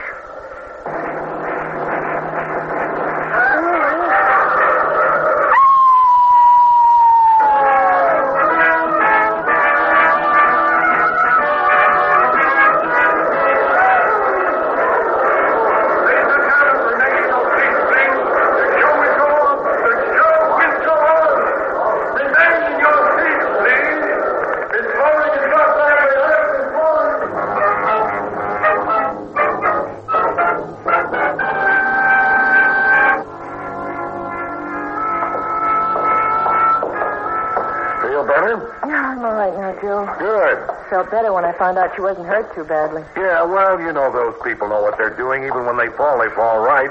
Good thing the fall was broken by that tackle, though. Must be an exciting life. What, circus? You know, when I was a little girl, I always thought someday I'd like to be a circus acrobat. You? Well, what's so funny, husband dear? Judy, stop it. You a circus acrobat on a high wire? Well, why not? If I had the practice, the ambition, and the drive. Yeah, all that's needed. But, baby, there's only one thing that you'd lack. Oh? What's that? The talent, honey. The talent. Talent? Joe, how dare you? I don't mean it that way, honey, but look, kid, like I said before, those people have perfect balance. That's their talent. If they haven't got it, they don't last. Perfect balance, honey, that's the answer. And I suppose you think I'm clumsy. Well, I wouldn't put it that way.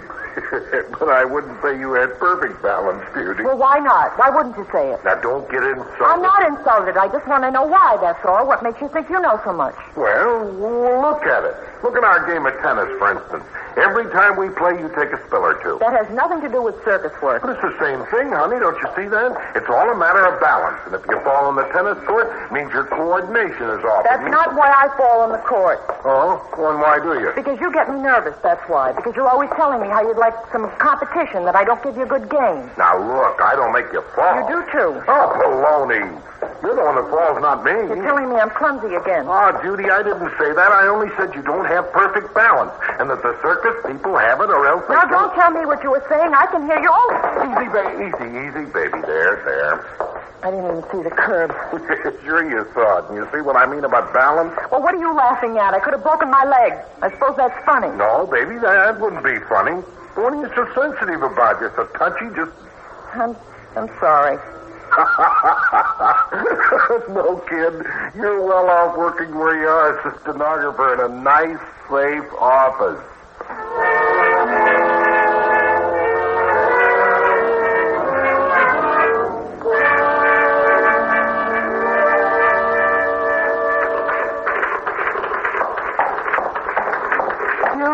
Hi, Laura. You ready for lunch? About a minute. I have to finish this paragraph. Sure, I'll wait. Where do you want to go? Well, I got about 70 cents day before payday blues. How about Hamburger Paradise? Fine. We'll have to walk down today, you know. Hmm? I said we'll have to walk down today. Aren't you just thrilled? Walk down? What do you mean? Elevator's out of service. Repairing them or something.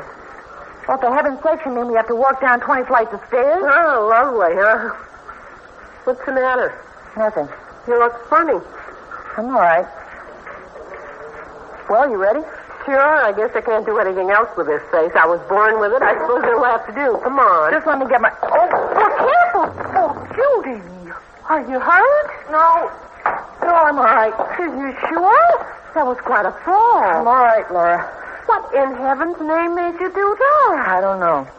Maybe that pencil on the floor. I slipped on it, I guess. Well, didn't you see it? Yes. Well, then why did... Oh, never mind. As long as you're not hurt. Come on, I'm hungry.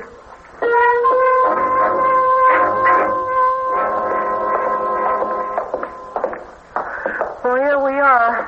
Well, come on, let's descend into the maelstrom. There's nothing we can do about it. Huh. Stairwell's dark, too. Guess they got the electric off while they fixed the elevator. Laura, wait. Huh? Maybe we should...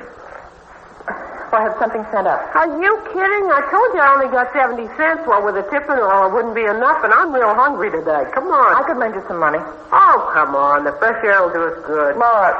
Judy, what's the matter with you? Nothing. Nothing. I'm all right. Let's go down.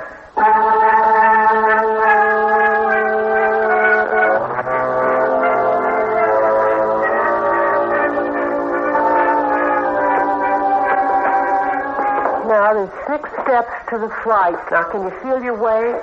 It's 6 steps down, you turn, and another 6 down, and you turn, and another 6 between each floor. Laura, what floor are we on? Are we almost down? Oh, no, we're only at 15 now, I think. I can't see a thing. There's a man ahead of us with a flashlight. Come on, let's catch up. Wait, don't go so fast. Oh, for heaven's sake, Judy, what are you so slow? Just hold on to the rail and feel your way. Now, come on, I'm hungry. Laura, wait for me. Please, wait. Laura, wait for me. Don't leave me here, Laura, please. Help me, Laura, please. You see, now you can understand why Judy feels the way she does. Falling can be dangerous. Of course, one can't tumble down 20 flights of stairs. No, that's impossible. We might wish Judy many happy landings, huh? Still, Judy's afraid. One has to take so many steps every day. Steps that have trapped her in a living nightmare. Now, let's see, where were we? Oh, yes. Trying to keep from falling, huh? Oh, poor little Judy. Well, there must be some answer for her. See, I know a place where one doesn't have to worry about falling.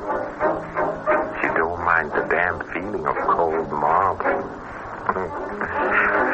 Oh, but each day fate tries to trip us with small things.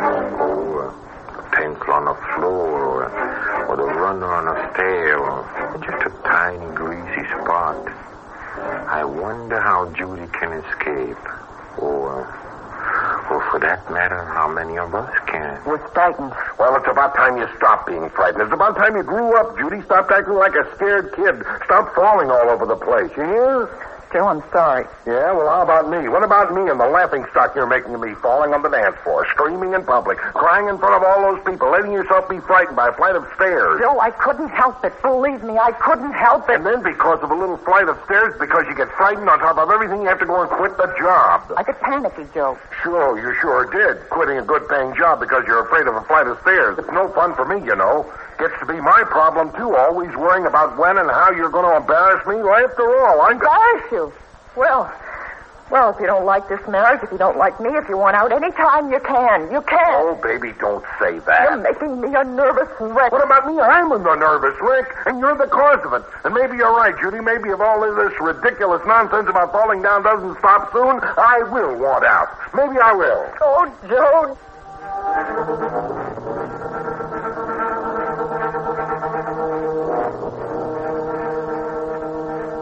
Joe, only way. Judy, for Pete's sake, that's no answer. I know it'll work, Joe. I know it. Let's move, please. But we're only on the 4th floor here. It's too high, Joe. It's too high. Judy. Please, Joe, please.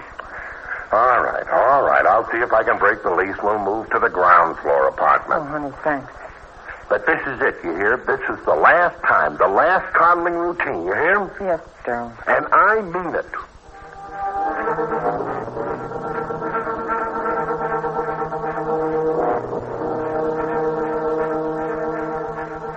You know what I mean, Judy?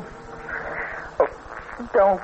Please don't. We've been living here for 3 months. 3 whole months on the ground floor, and for a while it was fine. I'm trying. But for a month and a half now, you haven't moved out of that chair. You haven't been outside the house more than once a week for shopping. Why, Judy? Why?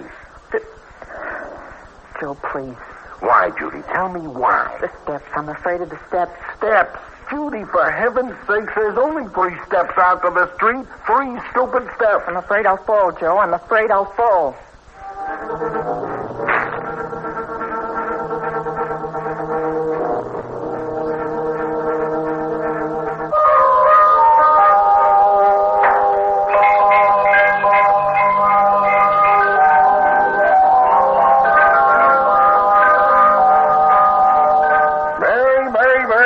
Sweetheart. Oh, darling, I can't wait to unwrap it.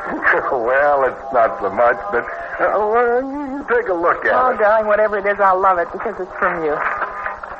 Say, I thought you were going to finish dressing the tree while I was at work. I did, Joe. But only the bottom part. Joe. I left the ladder for you. Why didn't... Oh, Judy.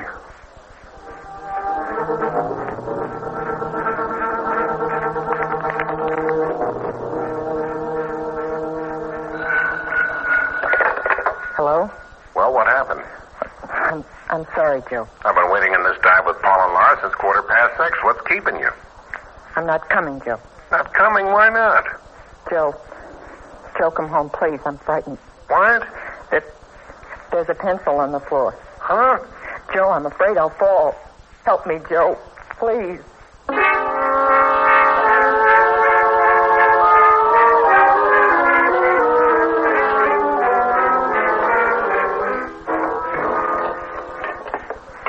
More tea, Laura? No, thanks. I gotta watch this figure. Paul says I'm getting as wide as I am high. Man, you never can please them. Of course, I always thought your Joe was different, but I guess I was wrong. When did he leave? 2 days ago. Took a hotel room. Well, if you ask me, it's because you quit your job. These men are all alike. They marry a girl to support her, and then they expect her to bring money into the house. Just like Paul. I tell you, Judy, they're all alike. There's not one that's any different. No, it's my fault, Laura. It's my fault. It's not Joe. It's me. Oh, I'm sorry, Judy. I'm sorry. I'll be all right. Sure. Everything will turn out okay. You just wait and see. You know, I think you ought to start working again. It'd do you good. Give you a feeling of independence. Then you wouldn't feel you need Joe as much as you do. And he'd come back. The minute he saw you going your own way, he'd come running back. You think so, Laura? Oh, I know so. Why don't you drop up to the office this week? I got a feeling old Carter would give you your job back. You know, we miss you around there, Judy.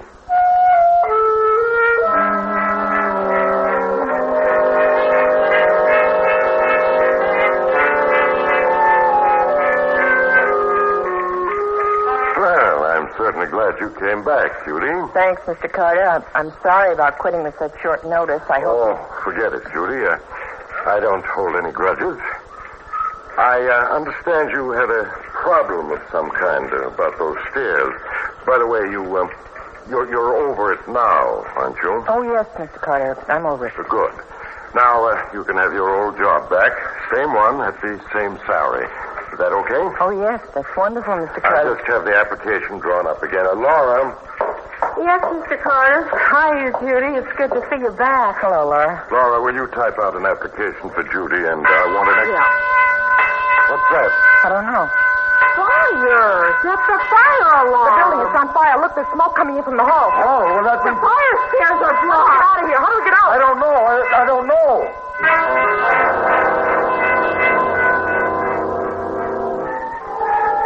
Judy, you got to. I can't, Laura. Judy, for heaven's sake, it's the only way to safety. No, I couldn't. I'd fall. I know I'd fall. Judy, look at me. Just look at me. Laura. Now listen, there's only one way out. Through the window and over that ledge to the other side. Now, do you hear? You have to walk over that ledge. Oh, no, I can't. With 20 floors up, it's so narrow. The ledge is so narrow. I'd fall, Laura. You want to be burned to death, is that it? Judy, you can't stay here. You have to walk out that ledge. No. Well, I'm going. I'm getting out. Judy, come on. No, I won't. Judy, do you know what you're doing? Yes, you have fallen into fear. You cannot win like this. All life has its high and low places. You're not going to give up so easily, are you? Come on, go on. Take a step and then another one and then another. Poor girlie Judy. She'll never stop falling until she realizes that she's trapped in a living nightmare. Tell me, do you like to climb to high places, a mountaintop, or perhaps you enjoy going to the uppermost story of some great skyscraper, and once there, stretched out below you is the great city in all its magnificence. You lean far out to get a better view, and suddenly, only for a split second, your balance seems gone, but only for a second, and then you catch yourself. After all, you were holding on to a strong iron railing, huh? You weren't afraid. Now, I just wonder about Judy. She has a problem, one that has been left hanging in midair. Shall we see?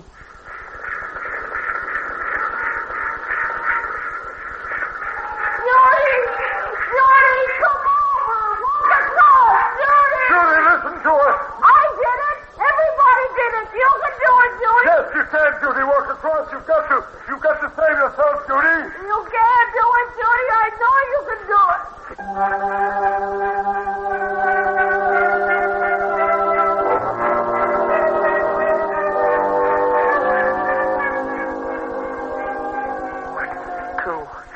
Three steps at a time, then rest.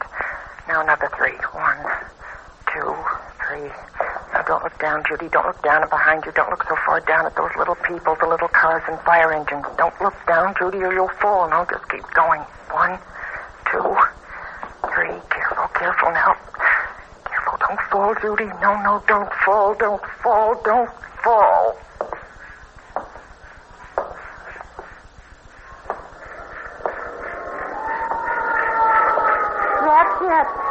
That's it, Judy. Closer. You got it now, girls. Just a few more steps. Come on, easy now. Easy. I'm all right. I'm coming. Good girl, Judy. That's it. Now you're here. Oh, Laura. Come on, Judy. Wait. What? I forgot my purse. Yeah, but you forgot your purse where? In the office. But you can't go back across that ledge. You can't go back to get it. Why not? Judy, you're out of your mind. No, what's the problem? But where did... Well, you easy, Laura. It's so simple to walk across. You wait here. I'll be right back.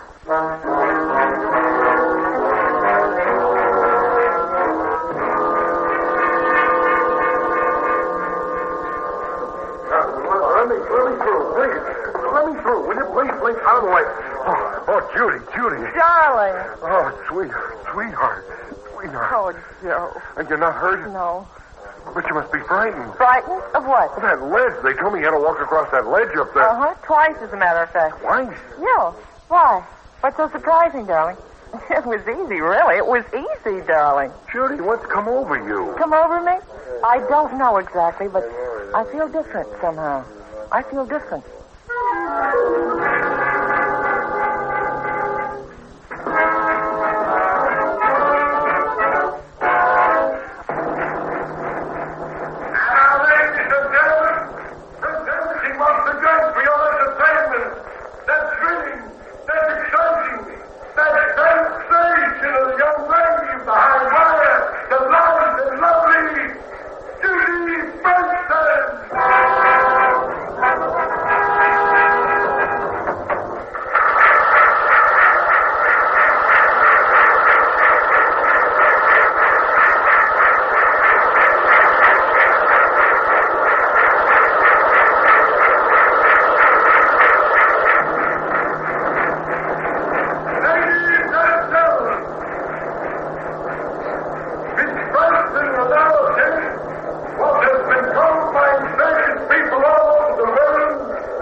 I'm so tired.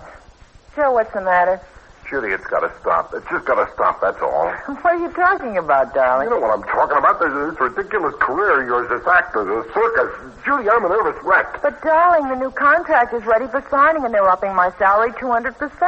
We can't sneeze at that, Joe. Judy, don't you understand? It's not the money. I don't give a hang about the money. Every time I see her climb that ladder, everything turns inside of me, and I tremble. I got to close my eyes. But, darling, you can't ask me to give up a career that I've spent so much time practicing and perfecting, and I have perfect balance, so why worry? Judy, this whole thing is ridiculous. Why aren't you afraid? Why don't you get some sense in your head?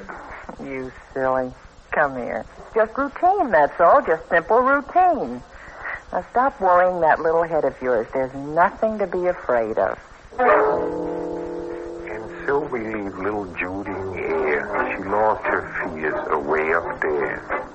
In her mind, fear makes its lair, causing grief and so much care. Judy knows that fear's absurd, something really for the bird. So she put all fear into full flight. She's the girl on that tightrope every night.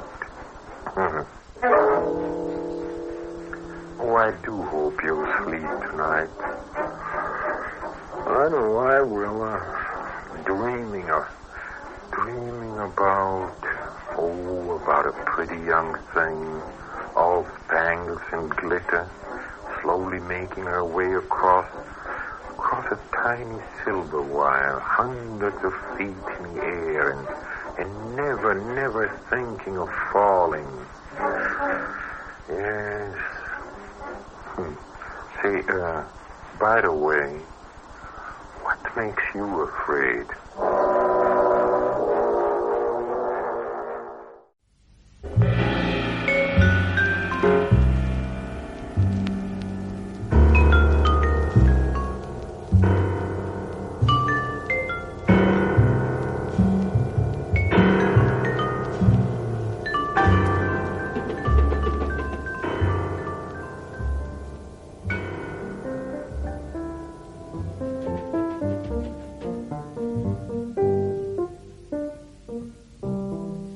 tune's running through my head.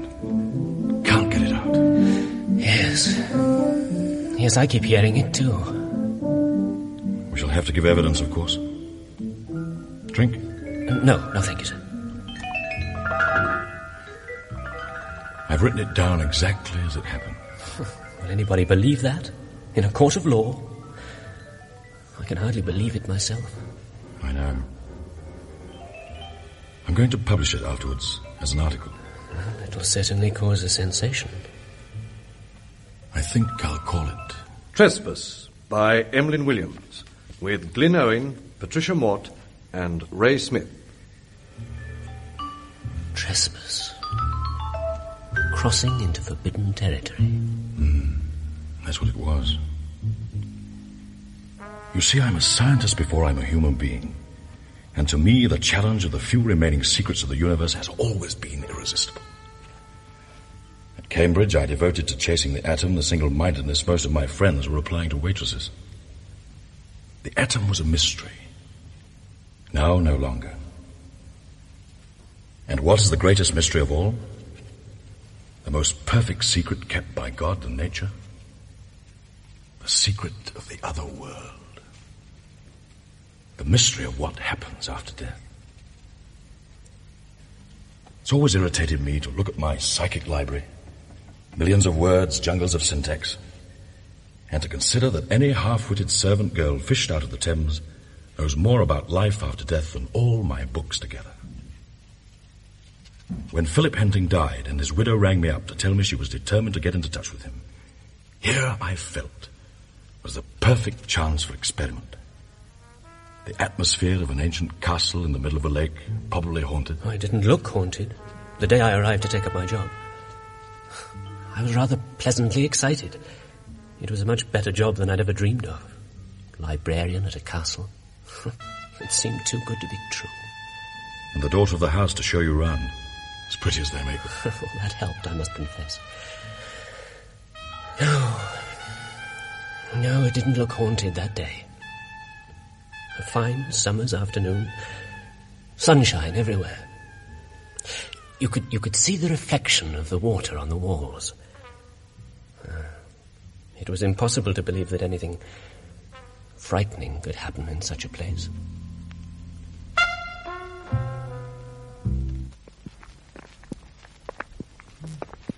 You see?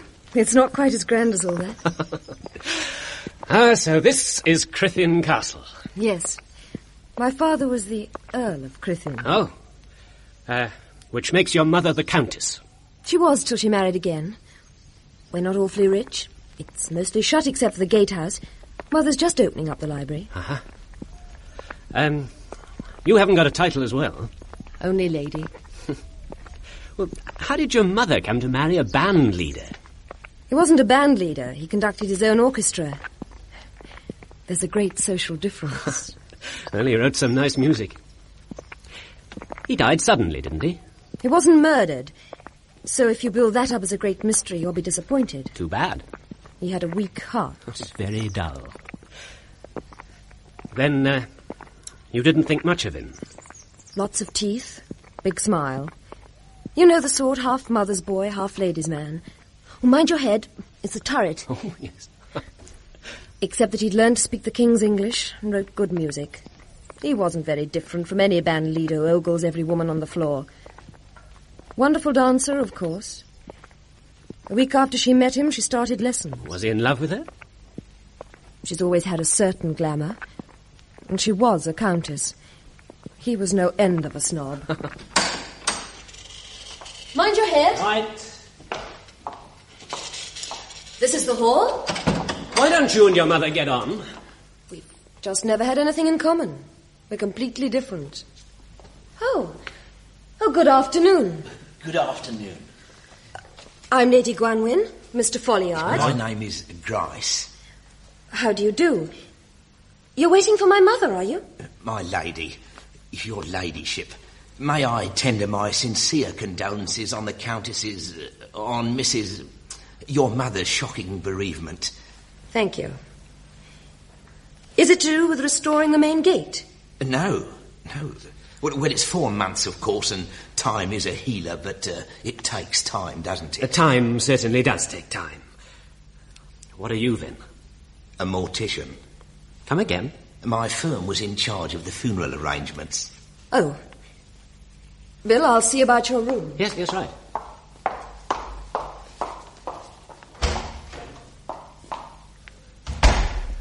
So, you're an undertaker. We in our family prefer the American term. Why? What is your calling, may I ask? Librarian will do. Yes, you undertake to dust a lot of books by Tom, Dick and Harry, and I undertake the burial of the dead. Are you called an undertaker? No. Well, why should I be? Because you, take under, no? A joke about my profession. I've heard them all. Is it true, Mr. Grice, that you get a good screw, but then you alt, the work makes you hoarse and starts you coughing? Well, I'm sick of the lot of them. It feels that much worse since the war. 5 years away, the freedom, the uncertainty, but you were a man. What were you in? Naffy, Lake Windermere.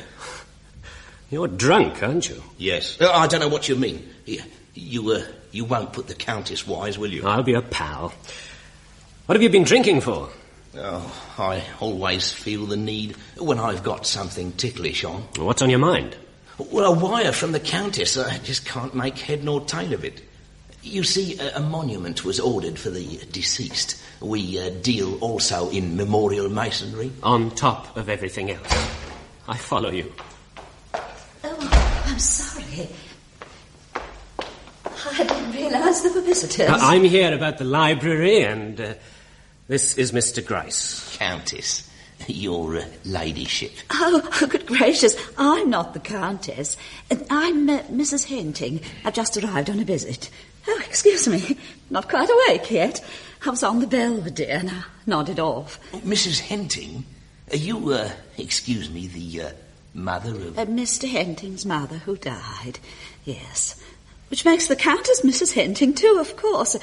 But it doesn't seem right, her not being still the Countess, does it? My Philip kept the Mr. too. Never understood why. Mrs. Henting, may I prefer my deepest sympathy? Oh, thank you. I am feeling better now. It's 4 months, but you never get tired of sympathy, do you? Oh, a wonderful career cut off. After me and his father sending him to college and everything. Oh, he was self-made, you know. Yes, dreadful. Mrs. Henting, we tried to get into touch with you in London. It's about the monument. Oh, yes. I am longing to see it. Well, they tell me at the works it's nearly finished. All but half of one of the angels. Oh, isn't that lovely? I was so afraid they might be rationed with everything so difficult. Both holding sort of harps, did you manage? It should have been pianos, but I quite saw that wouldn't be right. When I ordered the monument, it was... Yes, you did order it, didn't you? Oh, yes. His widow very kindly left it all to me, though, of course, the bill was to be sent to her. Yes, well, kindly read this telegram. Oh, but she says... cancel monument. And cost us already every penny of £250. Oh, but she hasn't mentioned a word. Gwen? Yes, Mrs. Henting? Oh, and the harps have got the initials chipped into them. Gwen, have you any idea what's behind it? This telegram. My mother is not an ordinary woman, Mrs. Henting. Oh, we all know that, dear. But this isn't in the least like her. I hadn't seen her since before he died, not until today. She didn't come to the funeral, you see. And I was saying to the maid how splendidly she's borne up. No, she didn't come to the funeral. And do you remember another thing? When they rang her in London to tell her he was dead, she refused to come down and identify the body. She behaved as if it hadn't happened. I had to do it. Crithin Castle? Yet at lunch I thought how wonderfully she's got over it. I'll get her. We talked about Philip having died, well, several times. Oh, you mean you did? Every time you mentioned it, she changed the subject. Mother? Did she? Oh, but she's so calm and sensible. It's the Women's Institute. Yeah, that's what I mean. Well, she's as keen on her committees as ever she was. I mean, well, she's the last woman in the world to mismanage anything. Yes. I don't suppose she's ever had one plan go wrong that she couldn't put right herself. And did. Thank you, my dear. This is a pile of 24 typewritten letters, I'd have you know. My index finger's worn to the bone. That's what comes of employing a secretary in London. Oh, Mrs. West? Oh, I'm sorry about the meeting, but I'm expecting 2 people on important business. Well, did you hold the welfare subcommittee? I know what you're going to ask me, my dear. Miss Jones's baby. Well, it's no good our making an exception just for her. I know I was the one to suggest the grant, but that was in 1942, and this is her 3rd. She must be discouraged. Tell her it's habit forming. What else on the agenda? Oh, yes, Mrs. Morris. I think she's more for the doctor than the vicar, poor thing. If she's lost her husband, she's lost him, and it's time she started looking round. I know it's hard, but it's common sense. Goodbye. Christine, Mr. Grice is here about your telegram cancelling the monument. I object to the inscription. The inscription? Oh, but I made it up myself. It took me a day. It says, "Though gone forever, forgotten never." Oh, I am sorry. Would it be impertinent if I asked you why you object? Not at all. I object because it's not true. But we've cut it into the stone. Though gone forever. Yes, gone forever. Cut into the stone, letter by letter, till the end of time. I won't have it. I'll pay for it, of course, and I'm sorry to have wasted your time. Yes, but... Perhaps, in fairness, I should explain. My husband and I have been married for 7 years. 16 weeks last Tuesday, while I was in London, at 11 in the evening... In that chair, something happened to him. I won't say he died, because I want to avoid a sentimental and misleading word. He was called away. He's been away for 4 months. He's desperately anxious to get in touch with me as I am with him. There is no way known to science in which this can happen, and I am determined to discover one. Christina... I never knew you were... Are you a spiritualist? I've got something to say. Yes? I'm sorry. What have you got to tell me? Not to go on with this. I beg your pardon. Who is this man? He was in charge of the funeral arrangements, Christine, and called about the monument. Most fellows in my line of work don't see a thing weird in it. It's a job like selling tea. But I'm not like that. Now, I know this is out of place, but shall I tell you why every time I have to set eyes on a corpse, I have to have a drink first? One day, when I was a kid, I was waiting for my father. I got lost down some steps and went off to sleep. When I woke up, it was moonlight, and there were rows of people sort of dozing off.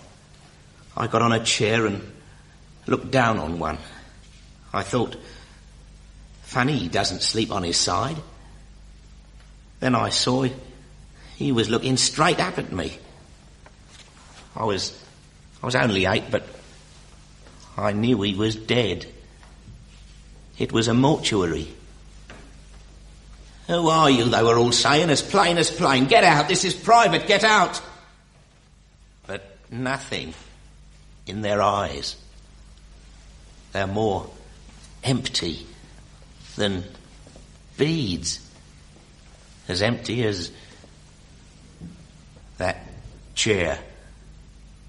And that empty thing they've got. Not to disturb it.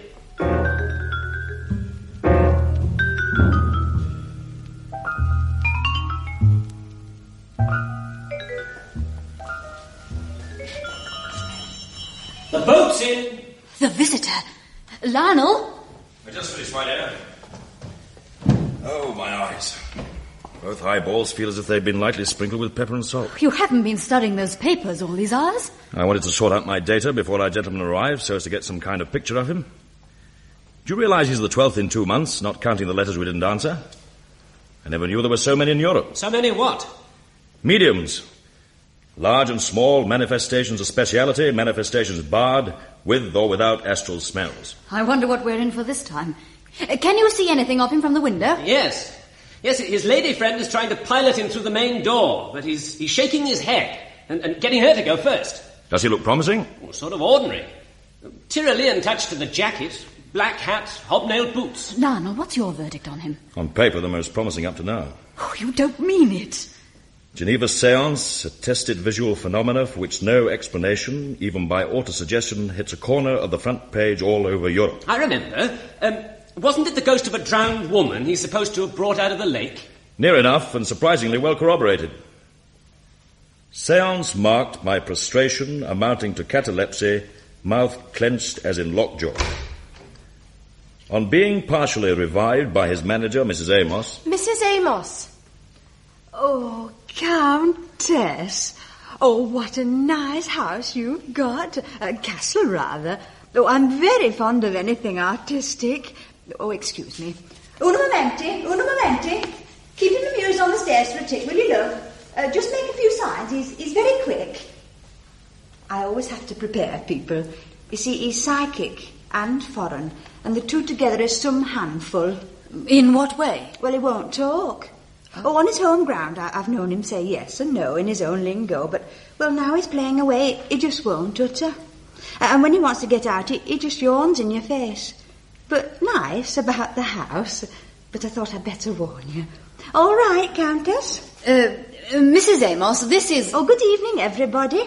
I'd have got our little motorboat to meet you, but as you were coming by car... Oh, we had a very nice drive. One of those Rolls-Royce hire cars, you know, and then we hired a rowing boat. Oh, very nice. Now, just... While I remember, I can't let you pay for the rowing boat. Oh, you know, Countess, please, I've done the whole thing. But I must... Don't you bother your head. I had it all put down to your account, and the car. Oh, it is a nice house. Just bring him up, dear. Entrate subito.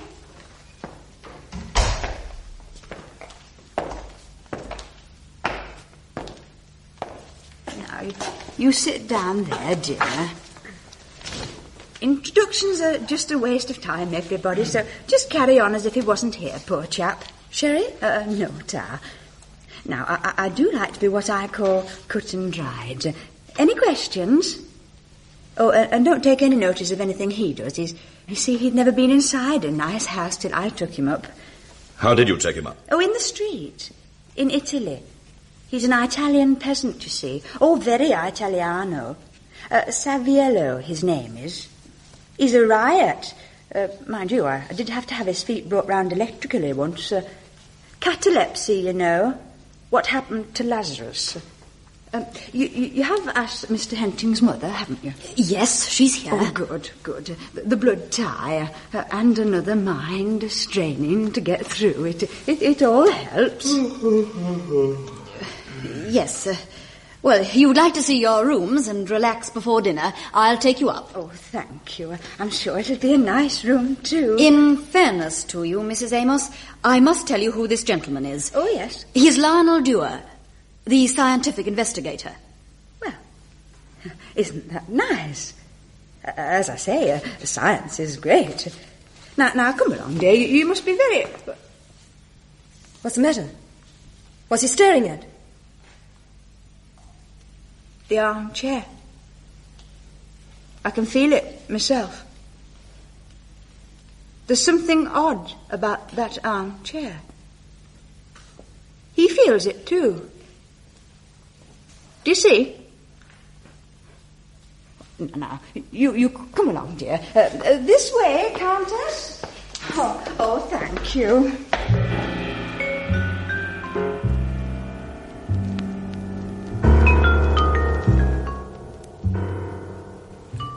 She had cleared the first hurdle. With a foot to spare. I watched him carefully all next day and got nothing from him. Did you? Not a thing. He just seemed to be lolling about, pretending not to understand any English. But when Christine put on her husband's music, She kept on playing it, do you remember? I thought I detected a feeling of vague uneasiness in him, a sort of strain. I could understand it as I listened. Couldn't you? It had a sort of threatening beat to it. Got on my nerves. I was quite glad when dinner was over, and it looked as if we might settle down to business.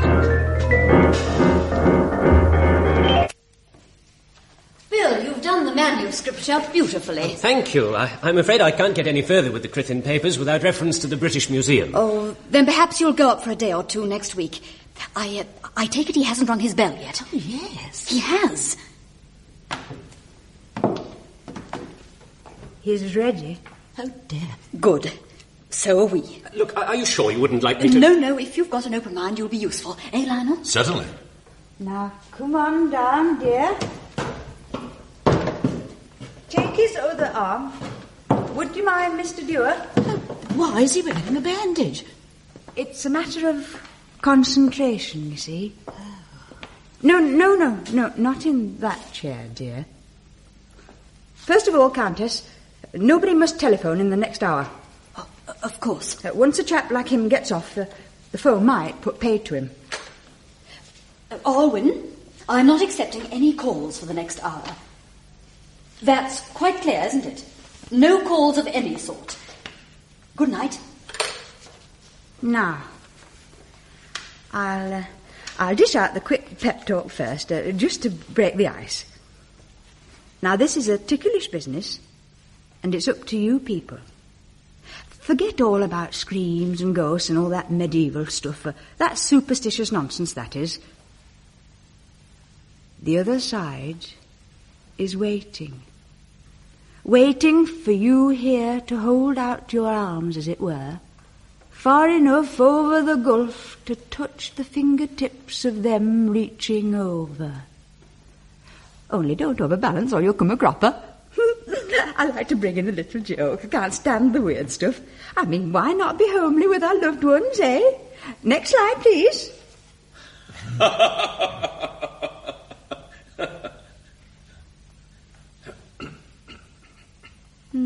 Look at him now, thinking, she's a funny little thing, and anything less like psychic. But just because I've got both feet on the ground is no reason why I can't have my head where other people can't reach. Sink your prejudice, gentlemen, and concentrate on this fellow here. With him I found it's best to cut out table turning and rely on what we call direct speech from you through him. I'll just give him this pencil, just in case he wants to jot something down, you never know. And a little less light on the subject. Not for weirdness, but so you can concentrate. Can't stand weirdness. Oh, isn't it dark? Are you all right? Yes. Now, I want you both to think of Philip Henting. I want you to float into yourselves off to sleep. Sleep. A man named Philip Henting, who for 40-something years breathed and laughed and talked. See him as you knew him, sitting in that chair, looking at you. I could put one of his records on, but no need. I feel the room full of the music that was the man, the music that is the man. You are on a cloud. Jettison those other thoughts. Philip Henting. Reach out. Further.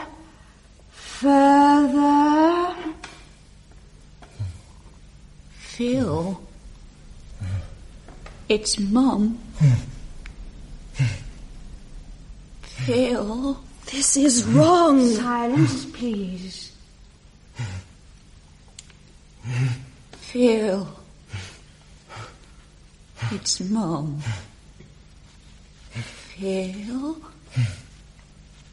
Thoughts have got a shape, just as much as things have the strong thoughts of two women.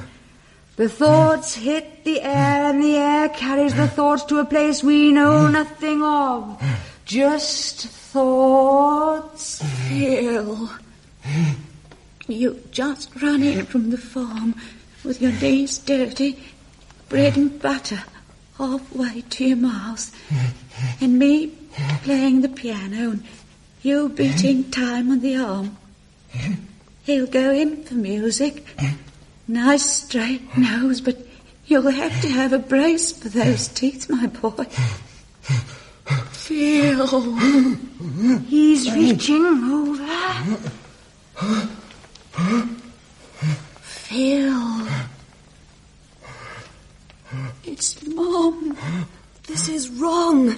It's horrible and wrong. Prejudice is of no avail, for the influence is in the rum. Thoughts. Thoughts. Something's coming through. Phil.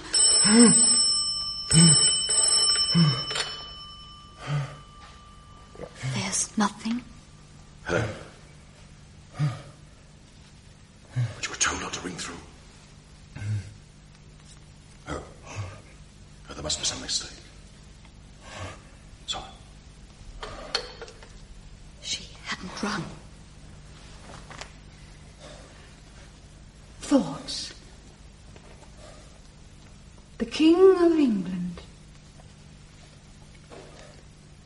Why should a thought of the King of England be in the air? Philip, do you remember a tiny incident at the Royal Command performance when you conducted your waltzes? Hang on to that. If that thought floats in your mind, it's meant to. When the applause died down, you turned and winked at me, and people thought it was meant for the royal box. Hang on to it. Now, what is he wearing? Both you and the orchestra in white tie and tails, you holding a baton. Hang on to it. You smiled back. I shook my head. I was embarrassed. But under that thought, like peeling an onion, there's another thought. Speak it. Out of this crowd, you single me out. A message between your eyes and my eyes that can never be altered. White tie and tails, holding a baton. Hang on to that. The room's filling up with it. Hang on. Philip. Wait a minute. Wait. There's your pencil. He's writing something. You've just written something, dear. I'll read it out. Oh, where are my glasses? Caro? What's that? Caro? Caro? Oh? No? Doesn't sound like Italian. Try and draw it. I'll keep this. It may be something good. He's drawing a flower. Rose? Tulip? No. Wait a minute. Garofano. Isn't that the Italian for camellia or carnation or something? Havana. Camellia? Carnation? A white carnation. Holding a baton. White tie, tails, and white carnation. I gave it to him earlier at the flat. I'll pin it in myself while you finish your Cointreau, darling. Your favourite drink. You look as though you're going to burst into song. That's it. And now, what does he say? You say, let's hope not. There's never been a composer yet who could sing. He's fainted. No, it's all right. It's just all bearing down on him at once. Brandy? No, I think one of those shock pills I had prescribed. Oh, bother. They're upstairs. Now, don't let go. And whatever happens, don't touch him. Hang on. Lionel, please put a stop to it, please. We can't. It's gone too far. Shh. Lift up the lapel. Smell the carnation. He's coming to. He's coming to look at the armchair. Stop him! Stop him looking at the armchair! We can't. It's gone too far. We can't. There's nothing in the chair. The chair is empty and he knows it. The chair's empty, do you hear? The chair's empty. But look at the stairs. There's somebody standing on the stairs. Philip, you can see him, Lionel, can't you? Can't you? Yes, I can. But it isn't Philip. White-tied tails. Holding a baton. And a white carnation. Look, he's lifting his arm. I can't bear it. Hold her back! Hold her back! Oh, don't you go near. Now you've gone and done a terrible thing. Don't you go near. She's turned everything out from the switch upstairs. Oh, where's the switch in this room? I'll find it. Wait a minute. Oh, I knew it wasn't Philip. I knew. I've got him, whoever he is. Light somebody. That's better. What is it? He's fallen down. I heard him fall. It's a dead man. Oh, my God. Wait a minute. I'll turn him over.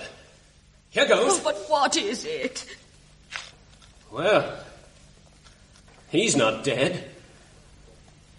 But he's not a man either. It's a dummy. A wax dummy. I'm sorry, Mother. You all right? Perfectly. Well, Saviello, what have you got to say to this? Oh, I'll give him Saviello. Oh, you naughty little beast, messing me up with dummies. You would have it, wouldn't you? And where's it got us? Me practising with them wires for hours on end and then making a fool of myself. Now where have your daft ideas got us? Oh, I could kill you. Isn't it rather unkind when he hasn't understood a word you've said? That's where you made a big mistake. I'm telling you now. And I'm going to tell you a lot more too that I've been bursting to get off my chest for the past 18 months. I think perhaps you'd Ladies and gentlemen, I know this will knock you over with a feather, but I'm not continental in the least. I'm Welsh. And I'm not a peasant neither. I'm just as much in the upper classes as anybody. I got my own shop in Cardiff. Look, I'll tell you the whole thing in a nutshell. Don't you dare insult me in public. I'll have the law on you. You pipe down for 2 ticks, now it's my turn. There I am in Cardiff, sitting pretty in a drapery business with a wife and a little girl to the both of which I'm devoted, and the chance of working up to be chairman of the Drapers Association. And what happens? Along comes this adventuress who gets the idea I got psychic powers, if you please, and nothing will do but for me to be a medium. But I can't be a Welsh medium. Oh no, there's no money in it, see? For the spirits turn out to be as much snobs as anybody else. No, I've got to be Italian, if you please, and never open my lips except to yawn, and I've got to act uncouth to a degree. Well, you can imagine how I've suffered, see? But I had to think of the money, and then I thought, well, it'll enable me to see a bit of the world, and fair play. I don't mind making myself agreeable to her as a travelling companion. You know what I mean? If she expects that sort of thing, like. Well, what happens? I open her bedroom door and she knocks me flat out with a clothes brush. Everywhere we go, this English spinster. I am a married woman. Well, you're a spinster to me. Everywhere we go is table turning here and jettison those other thoughts there and get on that cloud the other side is waiting. I stuck it for 18 months, purely for the money. But this time I thought, well, I'm near enough to home now to feel very homesick. And if this Johnny Boyer don't land us in the cart, it won't be my fault. I don't like living rooms on this scale. I want to get back behind my counter where I belong. Thank you. I feel better now. Yes. Well, it's too late for the two of you to leave tonight. You'd better go to bed. And I'll send a cheque down to you first thing in the morning. The gardener will take you over. Don't you agree, Lionel? Oh, he's gone. I didn't see him go out. I think I'll go to bed. Good night. Poor Christine. I'm not poor Christine. Oh, I'm sorry. Never let me hear you say that again.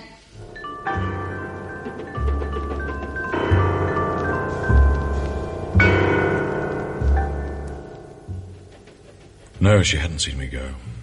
I'd gone downstairs while the lights were out.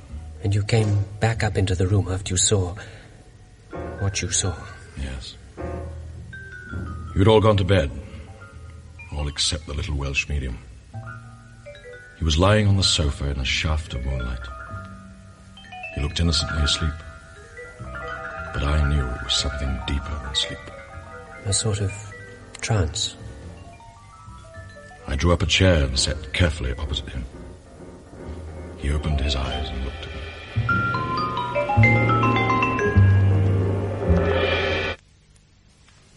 You speak English? I do. Didn't you hear me?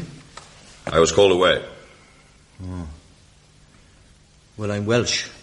And what's more, I'm not a medium. When were you called away? Now, about the time that dummy was knocked sideways. The others were too engrossed in it to notice anything, but I'd spotted the wires and I was looking elsewhere. And I was called away in the dark. By? No, by a sort of cry. I followed downstairs to the main door. And there you stood, in the light of the moon, and you smoked a pipe. That's a thing I do when I'm nervous. How do you know I was smoking a pipe? I can see the pipe now, sticking out of your pocket. I left it on the sill downstairs. I know what your game is. Game? You happen to possess a certain power. A power which you've always mistrusted and never even admitted to yourself. So much so that even to yourself you play the part of a fake medium. But you're not a fake. Now listen to me for a minute, will you? Look, I want you to imagine a field of grass. How many blades in that field? Thousands, aren't there? All identical. Throughout the length and breadth of Wales there are thousands of human beings, all identical. And one of these is me. And I'm so like any other Tom, Dick or Harry that in a crowd you couldn't tell me from any other men. And when you're tied to a chair in Geneva and things happen around you that puzzle the scientists so much so that it's in the paper next day, is that like Tom, Dick or Harry? Oh, it's a lot of nonsense, that is. Look here. 10 minutes ago on these stairs you saw a ghost, didn't you? Last Friday in Soho, that Mrs. Amos was sitting in the sun sewing a button on the waistcoat, and I was polishing the eyes. The glass eyes of a ghost. You said it. If you're so ordinary, will you do something for me? What?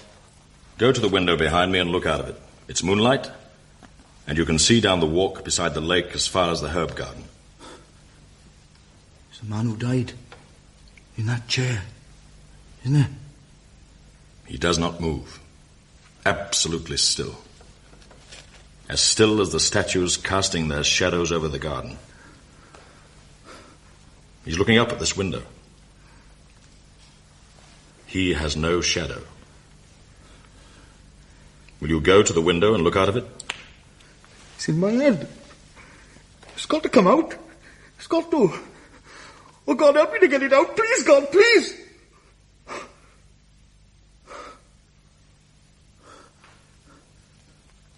He's gone. I can feel he's gone. Now, will you please look out of that window? Gone? Yes.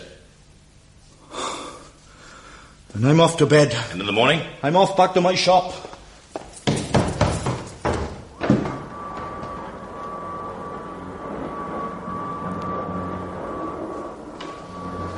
Good morning, Megan. Good morning, my lady. I'll finish sweeping later. Exchange? Excuse me, my lady. Yes? In the middle of the night, me and my father, we heard something. What? The gramophone. Oh, yes. I couldn't sleep, and I came downstairs. Oh. I forgot this window was open, and you're right opposite. I'm so sorry. Exchange? Get my secretary, will you? You know, the London Welbeck number. Oh, it's a lovely morning. The statues want the hosepipe again. Will you remind your father? Yes, my lady. Is Mr. Dewar down yet? Not yet, my lady. Well, tell your father the visitors are leaving on the 11:30, will you? Yes, my lady. He's taking me over for shopping anyway. Oh, of course, Friday. Don't forget about the statues. No, my lady.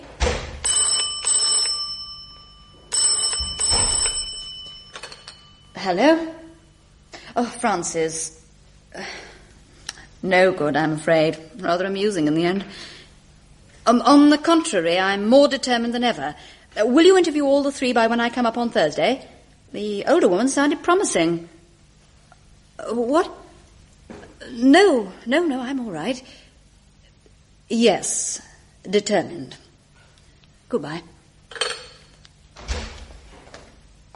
Good morning. Good morning, Countess. What a lovely day.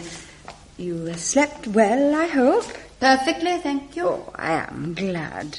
I was afraid you might be upset about our little hitch. I should have thought you'd be the one to have had a sleepless night. Oh, I dreamt about my little girl being presented at court. It was lovely. Perhaps she will be. Let's hope it's the right kind of court. Are you planning for her to follow in your footsteps? She might. Her teacher was telling me on the phone, that child's very receptive, she said. Are you sure she didn't say deceptive? No, I don't think so. There's money in it, you know. Oh, I'm sure there is. Here's your cheque. Thank you. Oh, thank you. What made you embark on it? The profession, you mean? Mm-hmm. Well, you see, I always had a bit of a flair for acting, and I saw in a trice that this would be steadier than the stage. Oh, would you mind putting pay cash? Just a formality. Here's a pen. But you've got a bank. It's so they can't trace the income tax. Just a formality. Here you are. Thank you. I mean, it wouldn't seem right, would it? Umpteen bobbing pound on the other world. Except that you don't believe there is another world. Oh, but I do. This chap isn't a fake, you know. I am a fake, but he isn't. I mean, look at your Christian name coming through last night. My name? Aye, he wrote it down and I put it away. Don't you remember? And then that damn dummy put the tin hat on it. Oh, he could have heard Mr. Dewar call me Christine. No, it's one of your other names. Oh? Dorothy, is it? Or Helen? No. Oh, here it is. Oh, thank you. I thought it must be one of them. Piccola. Piccola. Well, I know it sounds a funny name, but well, with you being a countess, I thought... But it's not a name, it's just an Italian word. I'm afraid your little counter jumper's got into a muddle with some other client. Come in. Oh, Countess, I should just like to tell you that I'm from a very quick-tempered part of the world. Last night I was out of control, and I spoke my mind on your property beyond the bounds of courtesy. This morning I'm as happy as a lark, and it is my privilege to apologise to you with these flowers. Not because you got blue blood by marriage, but because you are of the female sex. Thank you. But they're from her own garden. It makes them all the nicer. Are you happy because you're going home? I've been away for 18 months and 3 days. Of course, they got no idea I've been doing anything fishy. I told them I'd gone into dog racing. They'll be all waiting for me in the station. My wife, my little girl, the neighbours, you lot. Where do you live? In Cardiff. Ah, yes. In a big block of flats with a beautiful view over the civic centre. What? It's got every modern convenience. Excuse me, I'll go and finish my packing. You know, I think he lies for the love of it. He lives in a suburb down by docks. A lot of shacks with not a green thing in sight. Hideous dump. Dump is very vulgar speech, and right out of my grasp. I've heard you grasp vulgarer speech than that in both fists. Hey, you're very unwise to insult me now, you know, because I'm not a half-witted Italian anymore, but a local man with a gift of the gab. Excuse me, Countess. I don't believe a word. You made the whole thing up. It's the most awful nonsense. No, cross my heart, you never sorted it. Oh. You haven't been playing tennis? Well, it seems rather early. Such a heavenly morning, we thought it would be fun. Good idea. Some letters for you, Mrs. Amos. Oh, thank you, love. What was the joke? Bill was describing someone he shared digs with. Wouldn't be funny repeated. Go on, you sometimes make me feel 80. And don't look so sorry for me, you know how I loathe it. I'm sorry, Mother. I'll finish my letters in the study. I'm just no good with her, that's all. Oh, she's still upset. Isn't it a shame? Oh, here's a card from my Maureen. Thanks for chocs. Miss Guest wants to cut my girls off. Kiss, kiss, kiss. Why, Miss Guest will do no such thing. A lovely head of hair that child's got. Mother looked as though she hadn't slept a wink. Just goes to prove what I say. Folk have no business to dabble in the occult. But if they insist, you're there to guide their fingers into the pie. That's right. Oh, that Welsh thing makes me sick. What's he done now? Why, here's a letter from two sisters in Eastbourne. They're asking us to go down to get in touch with an uncle. He passed over in 1910 on a faulty motorcycle. Hey, it's a lovely address too, in a parade. And him, off to that stinking gasometer. Oh, well, I'll have to write and tell them he's lost the knack. See you later.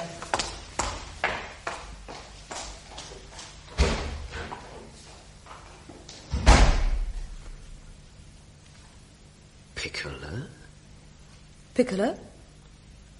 Who told you? It's written on this bit of paper. She left it behind on the sofa, look. It's what he wrote down last night. First thing that came into his head, I expect. Well, what is it? I think I may have overdone it, that last set. I'll go and change. Why did you say, who told you? Did I? Why can't you tear yourself away from this house? Go away?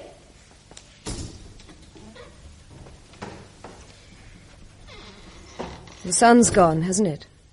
Why can't you leave this house? You've never breathed it to a soul, have you? But you're going to tell me because A, you can trust me, and B, nothing in the world has ever shocked me. Now, spill the words out like a telegram. Their wedding party. I was 16. He was a bit drunk and made a point of getting me into a corner. I was rude and walked away. Something down my spine, like a spider, just weaving, taking its time. I'm guessing now. You avoided him for years. 4. Till I was 20. Then one night, a knock at the door of your flat. He was smothered in yellow roses. I shut the door in his face. But it was exciting. Yes, it was exciting. Back next night, more yellow roses. Then every Tuesday, supposed to be rehearsing for his radio program. 15 Tuesdays. Then Venice, he was supposed to be on a cruise. London again. How long? 3 years. Till he died. And starting from the Venice trip, he called you Piccola. When we were absolutely alone. Did you love him? It was hate as well, and shame. But did he mention her? Not once. She might never have existed. One day I found a wire from her. Come, Crithin, urgent. You thought she'd found out? Oh, people in the carriage kept looking at me. I couldn't keep still. I got here to find him. Nobody else? She'd gone up to London for a committee. He'd given both servants a night away and sent the wire. Standing against that desk, Cointreau in his hand. He loved Cointreau. He in this house. I suddenly felt sick, but he just laughed. More drink and turned into a vile, exciting nightmare, he in this house. He leant over and kissed me. He was so near that his eyes looked like one great coal. I could feel his hot breath. Then, out of nothing, knocking, a hammer slow at first and then a gallop. His heart. Every word we said after that has got stamped on my brain. He said, "Why in God's name have you shut all the windows? Is it a mild sort of joke?" I said, "They're open." Anyway, what sort of joke was that telegram? He said, it felt close for a split second. "Piccola, let's have a swizzle of Cointreau." I got up to fetch it. I thought he was right. "Sit down here," he said all of a sudden. "Never mind the creases in your dress." And pulled me down again into that chair. His face was grey. And he whispered, but so near it boomed right through my head. He said, "Do you know any reason why you shouldn't belong to me for the rest of your life?" Then he looked at me. A terrible tugging look, and his head fell sideways, mouth open. Right at the back, a gold filling. It was quiet, like when the clock stopped. Dead quiet. The last thing he'd said was swirling round the room like smoke. You belong to me for the rest of your life. I washed glasses, as if I'd done a murder. Took the boat and slept in the woods. Since the day he was buried, she has been in this house, straining every nerve to bring him back. Perhaps to tell her. Tell her something she must never get to know. Never. Now do you understand why I had to be here? You know. I'm not the only one any longer. Not in this chair. Yes, in this chair. Now listen to me carefully. He has a fearful hold on you. But I'm a man too. And I happen to be alive. Oh, I'm not ashamed of wishing that you and I were as alone in here now as you two were that night. I'm going to kiss you. But it'll be much more than that to me. And to you. And to anybody else who may be looking on. Because you and I are alive.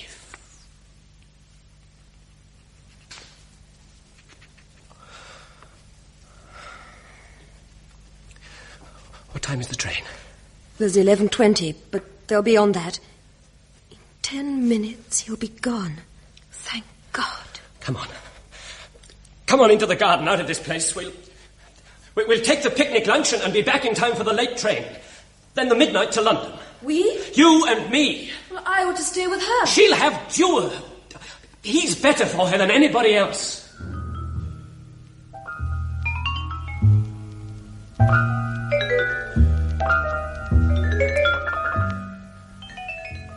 Better for her than anybody else. The irony of that, as it turned out. The interview with her, which I'd been dreading all night. Get it over with, I thought. The sooner the better. Breakfast, Lionel. Not for a minute, thank you, my dear. I've had a promising answer from that schoolmaster in Dorset, insisting that he's an accredited medium. I shouldn't bother. Oh? Only you said leave no stone. I've been awake most of the night. Christine, I don't want to sound heartless, but we've had no results at all. Is there any point in going on? You've lost interest. You love this man. He's been torn from you by death. A form of spiritual amputation for which we might by now have invented some sort of anesthetic, but there it is. You're not an old woman. You have wit and the widest interests. It's the law of nature that everything must renew itself. If it doesn't, it festers. Start again. Lionel, this is a complete volte-face. I can't believe this is you. What's happened? It's no use, I've got to tell you. Christine, last night wasn't what it seemed. No? Then it wasn't the most humiliating I've ever endured. She's a fraud, all right, but he's not. Then why did he insist he was? Because he's frightened of it. Frightened? Of something that might make him thousands of pounds? You can't understand his being frightened, can you? No, I can't. Because I know there is an explanation for everything. You said that to me yourself. Last night I saw something for which the human mind has no explanation. Nonsense. You're saying nonsense to a man who's been fighting in the cause of sense for a quarter of a century. Who swears to you that this little shopkeeper is the most powerful natural medium ever known to science. What happened? I found myself walking down these stairs. Nothing on earth could have kept me back. And outside... You saw? Standing in that archway. Looking up at this window. Yes. Oh, he'll come back. Tonight. Oh, I said it could be done, didn't I, Lionel? We're on the edge of discovery. I must have them ready. All the things I want to say. Philip's waiting for me. I can talk to him. I'm here, my darling. I'm here. Christine. Yes? We are on the edge of discovery, and nobody's more excited than I. But I must remind you it's an edge that falls away into a precipice. Lionel, you're not sure of yourself. No. No, after last night, I'm not sure. But that's not the point. I myself will go through with this because nothing could kill my sort of curiosity. I'm thinking of you. What makes you imagine anything could kill what's driven me into this? We've joked about your lack of imagination, haven't we? We've got to face it. You conceive this as within the bounds of human understanding. Why shouldn't it be? That's what I mean. You visualize Philip as you knew him, don't you? Sitting opposite you, almost chatting. Christine, it isn't quite that. But you saw Philip in our garden because he knew I'm waiting for him. You saw him looking up at this window. I can never forget it. Neither can I. Why do you say it like that? Because I'm thinking of his eyes. Christine, I swear it was not a look you'll be happy to see. He was wondering why I wasn't at the window. He often had that look at breakfast when a letter wasn't what he expected. All right, you. You're going to stop the Welshman catching that train, aren't you, Lionel? For your own sake, I can't. You're a scientist, and for years you've been consumed with curiosity over pretty nearly the only key left that refused to turn for you. Suddenly, it's turned, and you don't want to open the door. Of course I want to, more than anything in my whole life. But as a scientist, too, I face any fact that may suddenly be brought home to me. In this case, the fact that this is a door you should not open. Lionel, you and I are going to open it together. No. Now you've mentioned our sad little idyll, Lionel, my old friend. Did you realize why I turned you down? But what has that to do with... Everything. I turned you down because I was what you doctors have a horrid word for. Frigid. My first marriage was pitiable. When I met my Philip, he was something I'd never known. We became ridiculous and young together. Things like when he suddenly arrived from a concert up north, 3 o'clock in the morning. He'd broken a florist's window and was smothered in yellow roses. Physically, I lived for the first time. Any day he was away, as surely as he was thinking of me, I was thinking of him. Do you remember his nickname for me, Madam Chairman? Well, once I was speaking at Caxton Hall on equal pay. You know how I've always felt about that. And I heard his voice at the side. It flashed through my mind then. If anything happens to him, I can't live. And I can't, Lionel. There's no moment, waking or sleeping, when his image isn't firmly lodged across my mind. And he's waiting outside this house, waiting for me to let him in. And you're threatening to send him away. Now, if you do, I don't think I can bear it. Help me. For God's sake, Lionel, help me. Help me. Help me.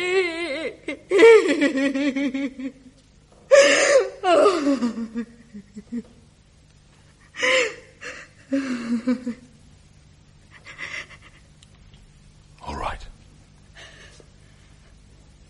Thank you.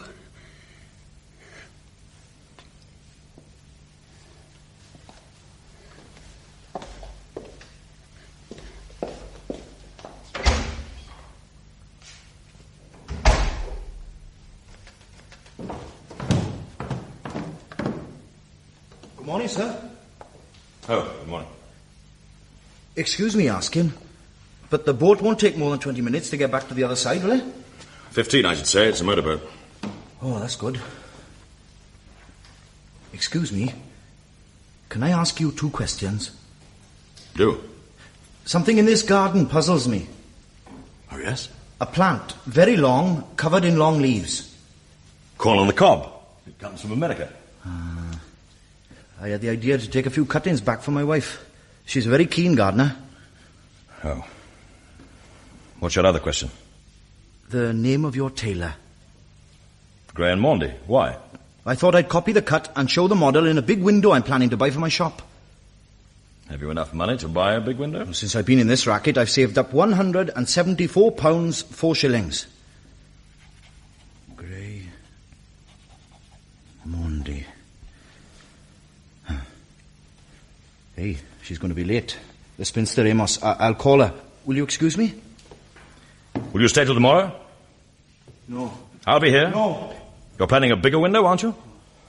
The shop will be terrible small for the big window, but the big window will cut a bit of a dash locally. Surely, oughtn't you to knock down the side walls and enlarge?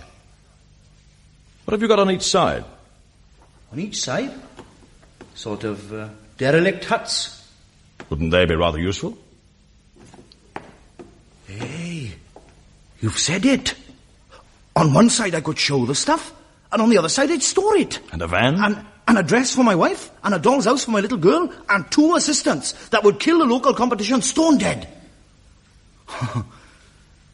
Oh, it's very nice in the imagination, isn't it? Hey, that's a boat. She's going to be late. I'll call her. Excuse me? Just a minute. What is it, sir? A cheque. You take it to the bank in London and they will give you a packet of pound notes. 500. 500? You enlarge the shop, buy a small van, engage 2 assistants, and eliminate your competitor. £500? If you stay in this house till tomorrow.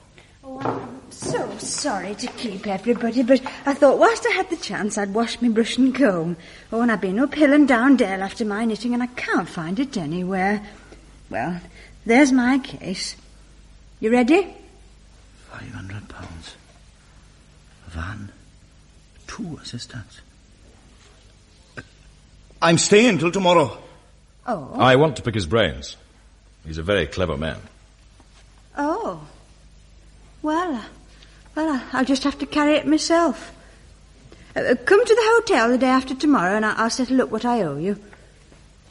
Oh, here's my knitting. Oh, I am glad. You see, it's a muffler for Maureen in her school colours. Well, goodbye all. Chin chin, everybody.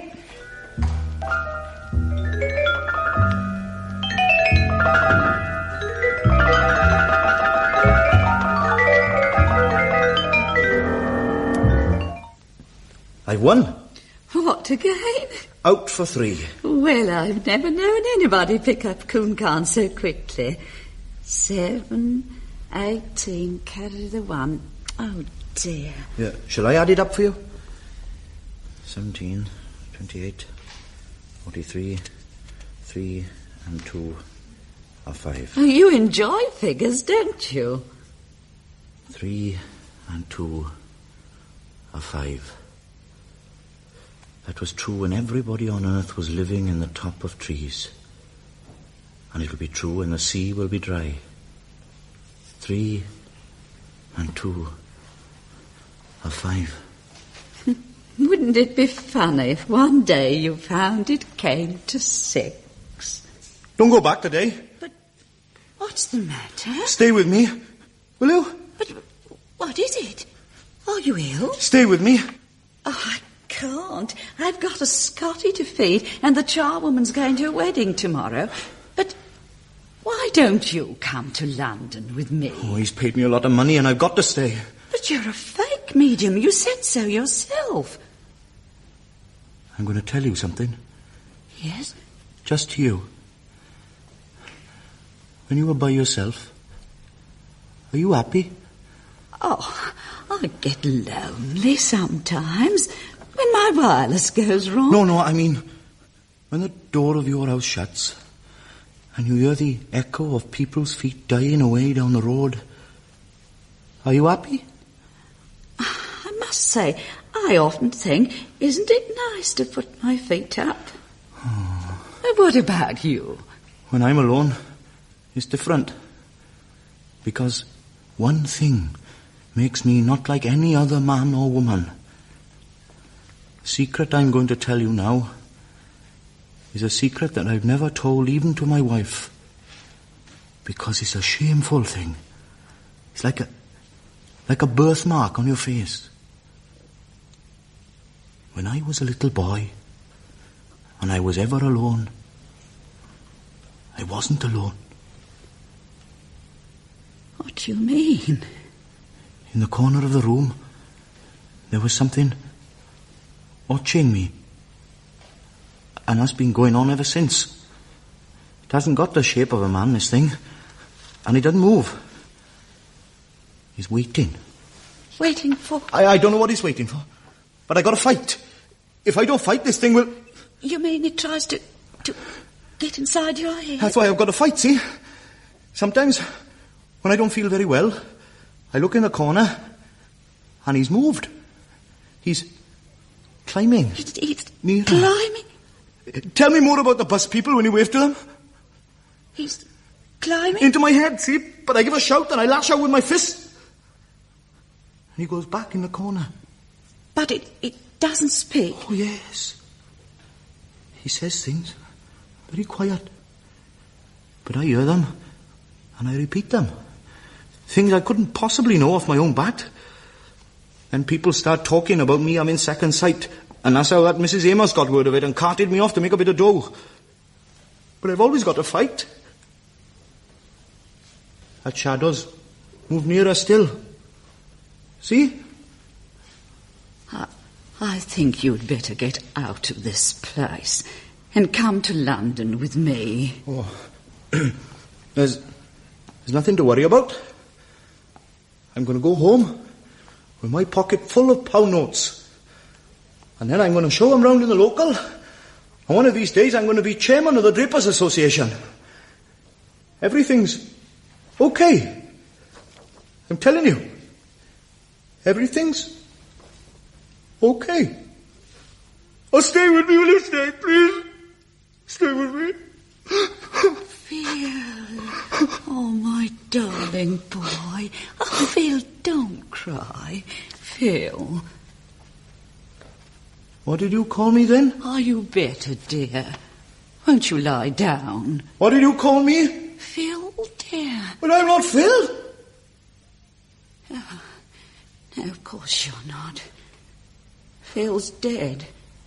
But when you fell forward then, I thought you were Phil.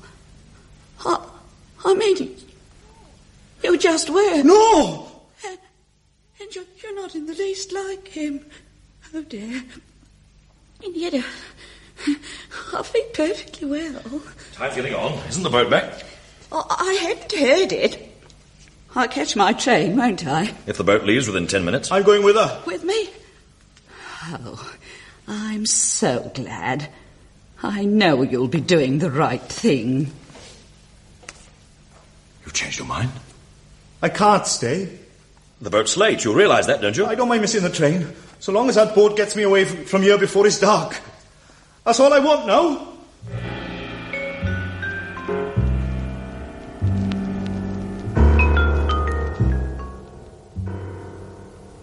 He tore upstairs to get his luggage. Nearly knocked Gwen and me over. Then we went out to see if we could see any signs of the boat. We were getting a bit anxious ourselves. And I went to my room. I heard Christine take up the telephone, but I was too sick with disappointment to look at her. If I had, I would have been startled. Standing there in the twilight, she had the bright eyes and the flushed cheeks and staccato movements of a woman who had gone mad.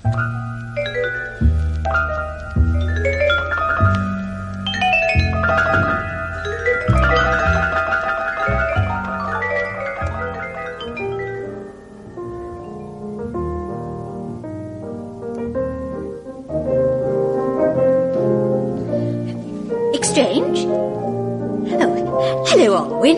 Alwyn, I want you to ring up my secretary and ask her to bring all the papers, will you?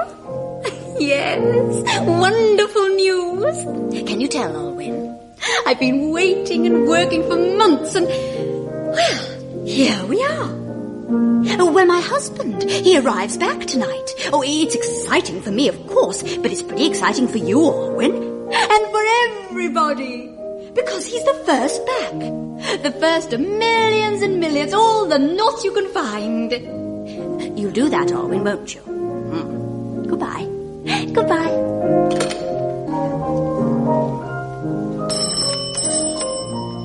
It'll be my secretary. I can tell him myself. Yes? Oh, yes, Megan. It's my maid. Why isn't she back? Yes? Oh, but why not? Well, all I can say is it's very silly of you and your father. And Mr. Henting, yes, my husband, will be very hurt. What's the number? What? Abergavis 27 is the maid's cousin. They'll know where they are. Goodbye. The maid just rang to say that she and her father are too frightened to come back tonight, if you please, and may be here in the morning. Oh, isn't it ridiculous? The boat isn't coming back? No. One mustn't forget that they're Welsh, of course, and absurdly superstitious. Haven't you got another boat on this side? It's the other side being repaired. I've run her up, Lionel. Who? My secretary. She's going to tell all the papers, and it'll be on the midnight news. Return of Philip Henting. No! He's back, Lionel. Philip's back. We'll put on his favourite tune. Harmony for False Lovers. Remember? No, stop her! Stop her! He plays the piano himself and then sings. One of the few records he made. You listen. No! Look! He's losing consciousness. His hands are stiffening. It's the same catalepsy as before. Lionel, I beg of you to realize that this isn't a scientific experiment anymore. I swear to you we're in terrible danger, all of us. Wake him up and telephone for another boat. Wake him up! His eyes are sealed close. It might kill him. Oh, I'm so excited. Listen. But isn't this the record? It hasn't got his voice, has it? Yes, I told you. In a minute. Now listen. Have you missed me? So it seems. Have you kissed me in your dreams? Have you held me in your... No! You've broken it! His voice is on the floor. His voice is in a dozen pieces. It was the only thing to do. Now wake him. Wait a minute. Something's happening. I can hear something.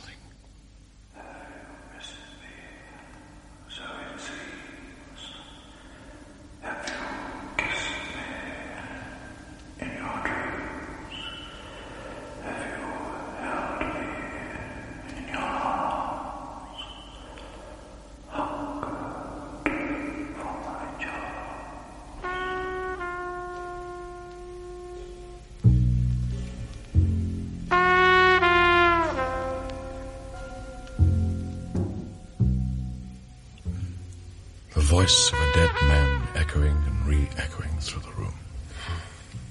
Could you or I get a soul to believe we heard that? Or to believe that we sat in a corner of that room and watched the moon rise outside the window, huddled like castaways on a strange shore, with Christine asleep in our midst, mercifully unconscious from a sleeping draught I'd had the presence of mind to give her. Guan seemed to be the calmest of us all. She was playing patience. So she was. We can only wait. Oh, go on, Guan. Yes, please do go on. There's a sort of monkey tree over there against the stables, behind the tennis court. Crithin brought it from Turkey as a joke. Oh, that's no use either. Tonight, even those things aren't real. What things, dear? The monkey tree, the stables, the tennis courts, they're shadows. Only the other is real. What other? Whatever's waiting for us. Outside that door. Gwen, where are you going? You're not going to open the door. No, I'm going to the window. Well? He's still there. He? A little shopkeeper, crouched against one of the statues, staring into the water. And in the archway? The cat, and the shadow of the cat. Nothing else? Nothing else. I'm sorry for our little shopkeeper. Read some more. You're a strange girl. People do the strangest things. Criminals when they're going to be hanged at dawn, for instance. What do you mean? Why do you say that? Because I'm the only one who may not come out of this. But aren't you terrified? It's no good being terrified. If I run away from this now, it will be there again tomorrow in the sun. I realized that once and for all when I heard his voice. Will you kiss me? I'm alive. You told me. Flesh and blood.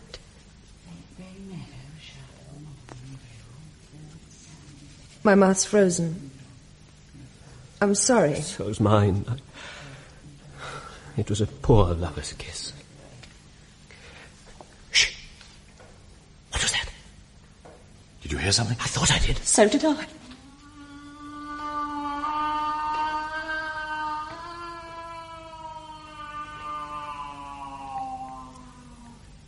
It's from this side. Is it the Welshman? Oh, that wasn't human.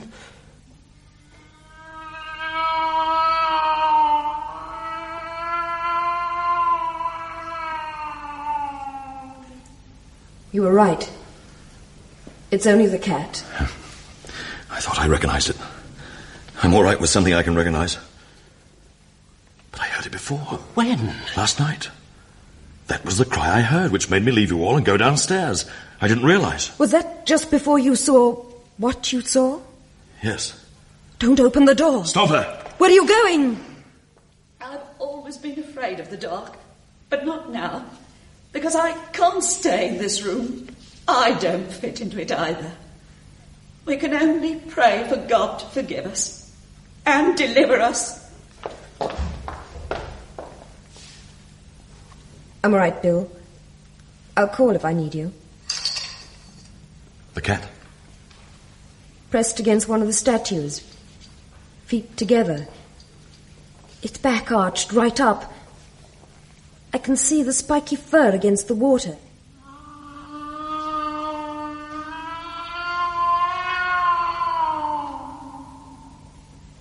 The Welshman. Is he still staring at the water?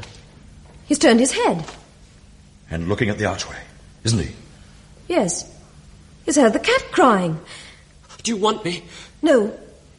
The cat's run away. And in the archway? There's somebody standing in the archway, isn't there? Looking up at this window. The Welshman's getting up. He's stiff from crouching so long. He's sort of limping across the grass. To the archway? As if he was sleepwalking. Oh, he'll be killed. Call to him. It's too late. He's reached. What is it? It's all swimmy. I can't see properly. It's as if they're melting into each other. I can't see. I think you better go upstairs. What do you mean? It's moving across the lawn. Towards the house? Towards us. I don't know how long we've got. I don't know that we're able to deal in minutes anymore. There's nothing we can do. Nothing. I've always known that this would come in the end. Don't touch him. Is he asleep? He's in a trance. Can you see the sweat on his forehead? Bill, don't touch him. Moving towards you, he must be stopped. Move the armchair round so it's in his way. He may sit in it.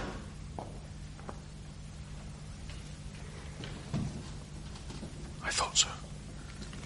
Don't move, either of you. I'm to get that stool and sit opposite him and talk to him. Leave it to me. There's something you want to say?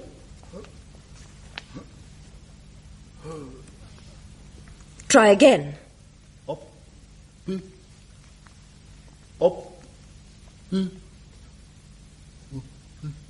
Lionel, help me, will you? You are anxious to say something. You are not able to say it because you are not quite sure who you are. You are nearly sure that you are Philip Henting, but not quite. You have a tiny doubt that you may be a man who lives outside Cardiff. That is not so. You are the famous composer Philip Henting, and you're sitting in the chair in which you died. You are Philip Henting. You are Philip Henting. You are Philip Henting. You... Piccola? Go on, Lionel. Does that convey anything to you? Go on. You have said one word which has been perfectly understood. It is an Italian word, but you are not an Italian. You are Philip Henting. You can say more words. They are waiting to be said. Why? Why? Yes? Don't be afraid.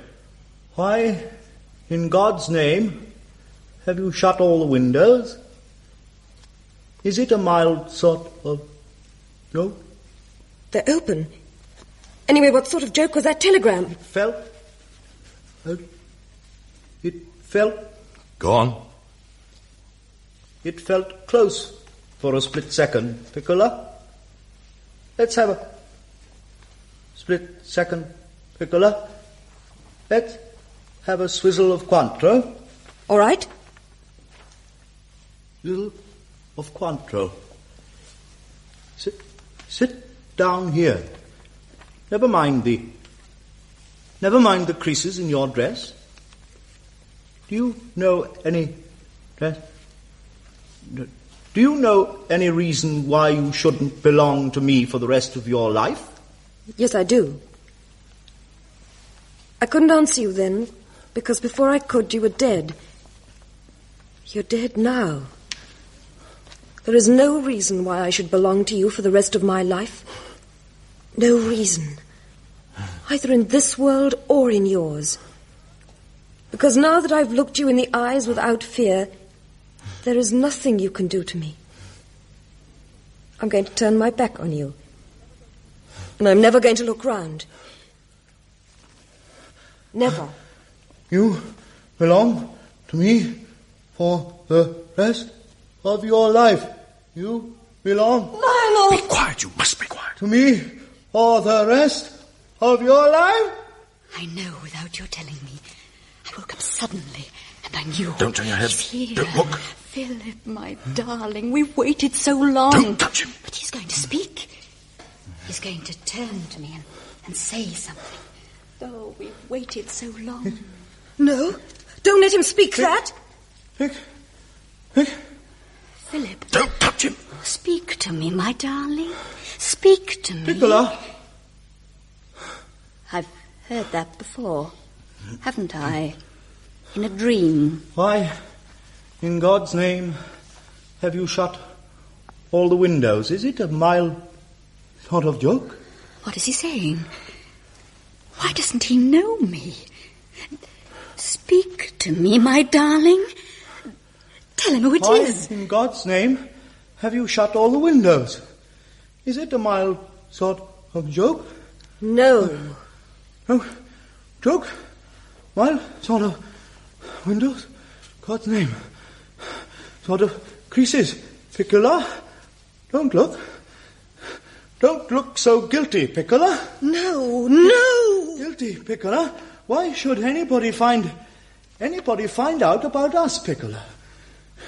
You belong, Piccola. You belong to me for the rest of your life. Belong life. I'm still asleep, aren't I? Christine, let me take you upstairs. You didn't say that, Philip, did you? Did you, Philip? No, Mother. He didn't say anything. You were dreaming. Asleep and dreaming. But why didn't he speak to me? Why didn't Philip speak to me? It isn't Philip, Mother. Don't talk nonsense. When he's sitting 2 feet away from me, and he didn't even look round at me. I've been waiting and waiting for months and months. Like in a railway station meeting a train. But there's never been any train. And there never will be. Never. He didn't even look round at me. Mother, come to bed. And he did say all that. I heard him, and I remember now all sorts of things that should have made me guess. Oh, I can't bear it. Christine. Stop it. The pain's killing me. It's pressing down. Stop it. For 7 years you've been laughing at me behind my back. You've made a fool of me. And I realise it. Do you hear? Don't touch him. What right have you to make me suffer like what I'm suffering now? Answer me. Answer me. Answer me. Answer me. Woken up. Oh, God. Hey, what am I doing? Sitting in this chair. What have you all been doing to me? Have his hands. I'll undo his collar. I can't get my breath. Get me out of here. Give me some air. What have I done? What have I done? My wife. Get my wife. I could see the gold filling in his mouth. Let me feel his pulse. What happened? What's happened? He's dead.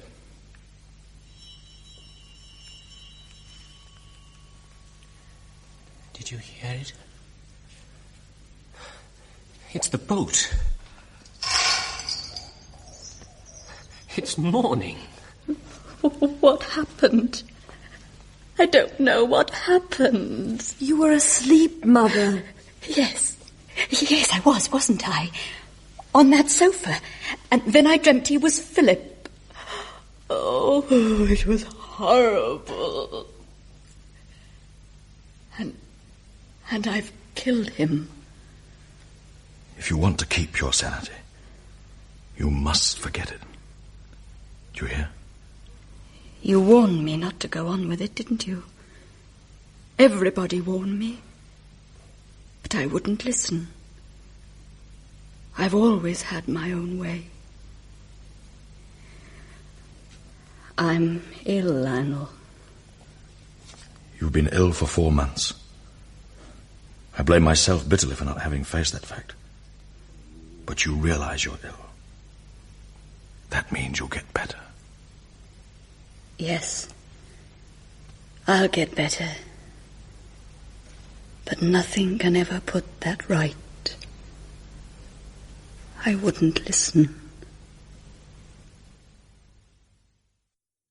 In Trespass, a ghost story by Emlyn Williams, Dewar was played by Glyn Owen, Bill by Alan Downer, Gwan by Anne Lloyd, Christine by Patricia Mort, Saviello was played by Ray Smith, Mrs. Amos by Rita Street, Mrs. Henting by Nesta Harris, Mr. Grice by Windsor Davis, and the Maid was played by Juliet Keir.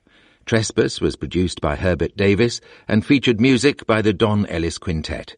It was first broadcast on the BBC Welsh Home Service in November 1964.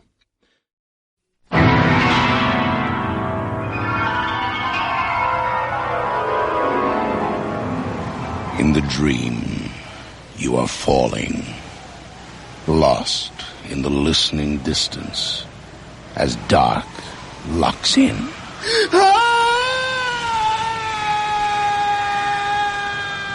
Nightfall.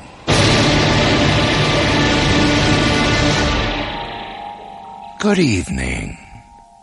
Tonight, we take you back in time to a small mansion on the banks of the Hudson River at the turn of the century. As the story opens, we become immediately aware that we are not joining it at its ultimate beginning, but rather its latest resumption. It is a play based on a short story by Edith Wharton and dramatized by John Douglas. It's called The Maid's Bell.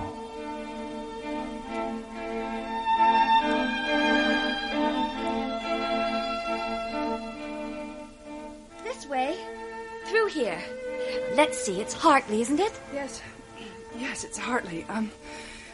Do you mind not going quite so fast? Oh, good heavens, I'm sorry. Cook did say you'd been ill. I wasn't thinking. At least I can take one of your bags. Here. Thank you. That's very good of you. Agnes. Housemaid, parlour maid, maid of all work, and general dog's body. For all that, you seem pretty cheerful to me. Oh, it's a good house to work in. Most of the time. Most? I suppose you might as well find out now as later.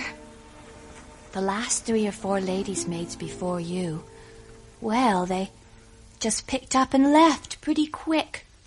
2 of them barely had time to unpack. But why would they... Well, they were silly girls, that's all. Here, up these stairs. Oh. Can you see your way? Yes, it is getting dim. Stupid of me not to bring a light. I was sure we'd have enough daylight left. Oh, it gets dark so quickly in winter. There'll be a lamp and matches in your room. Oh, there should be just enough time to make it. Just time? I mean, it's an old house and there are steps in odd places. You have to be careful, you know. Yeah, I had no idea the place was so huge. A lot of it's closed up now. With her health the way it is, Mrs. Brimpton doesn't get about much. We're very quiet here. Just a moment. This is the servants' wing. Why, the floors have thick carpets even here. That's the mistress's doing. Used to be bare boards all through here. But no, they need their peace and quiet just as much as we do, she says. So it's carpets everywhere. That's the kind of lady Mrs. Brimpton is. Oh, it's hard to believe. Maybe I'm in luck at last. Agnes? Yes? What is it, Hartley? Hartley? I thought... Oh, never mind. It's silly of me. Of course old houses make noises. Sure they do. And you know they sound louder in the dark. We better get a move on if we want any light at all. Of course. Through here. Thank you. Ooh, it is dark. Go ahead of me. That's it. Take my hand. If we go slowly, we should be all right. Your room's at the end of this hall. It's right away from the other servants, so you'll have lots of peace and quiet. Well, that's good. When the day's over, I like to be by myself. I hope you will be. Pardon me? Pleased, I mean, with everything. Oh, I'm sure. Agnes, there is a Mr. Brimpton, isn't there? Yes. He isn't here very often. I see. The one you will see a lot of is Mr. Ranford. He's here almost every day. Now, he's a real gentleman. See it the moment you look at him. He's a friend of the family? Mr. Ranford is a friend of Mrs. Brimpton. Oh, and not of... Oh, Agnes, wait. There they are again. There's what again? It's footsteps. I knew I was right the first time. Now, where can they be coming from when all the floors are carpeted? Listen. Listen, indeed. There isn't a sound. Well, they've stopped. It's an old floor, Hartley. It's the boards springing back behind us under the carpeting. Well, perhaps, but... Yes? Your hand has gone cold. Oh, thank God, here we are. Here's the door of your room. And just enough light from the window. Matches should be right by the lamp here. Ah.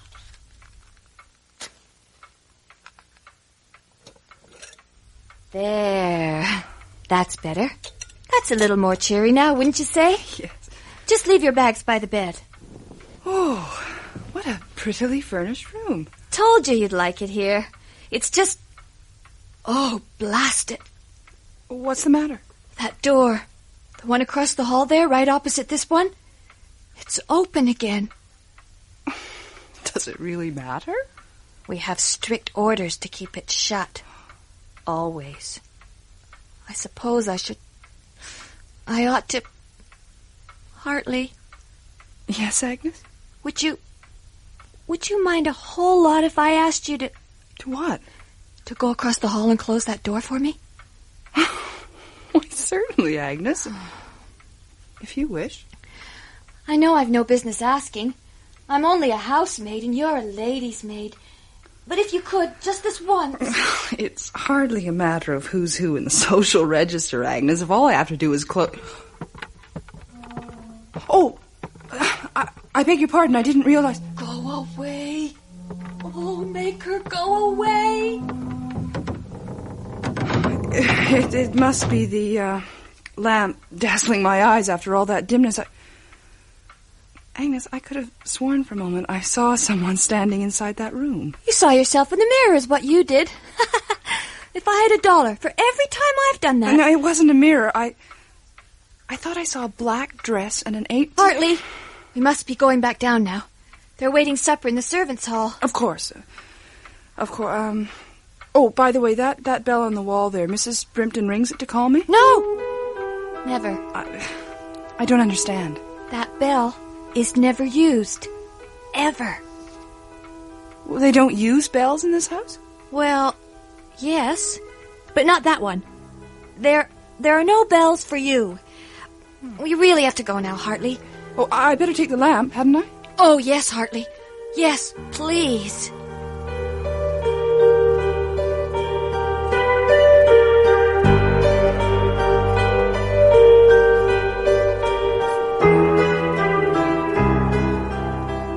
Verily, verily, I say unto you, he that heareth my word and believeth in him that sent me hath everlasting life, and shall not come into condemnation, but is passed from death unto life.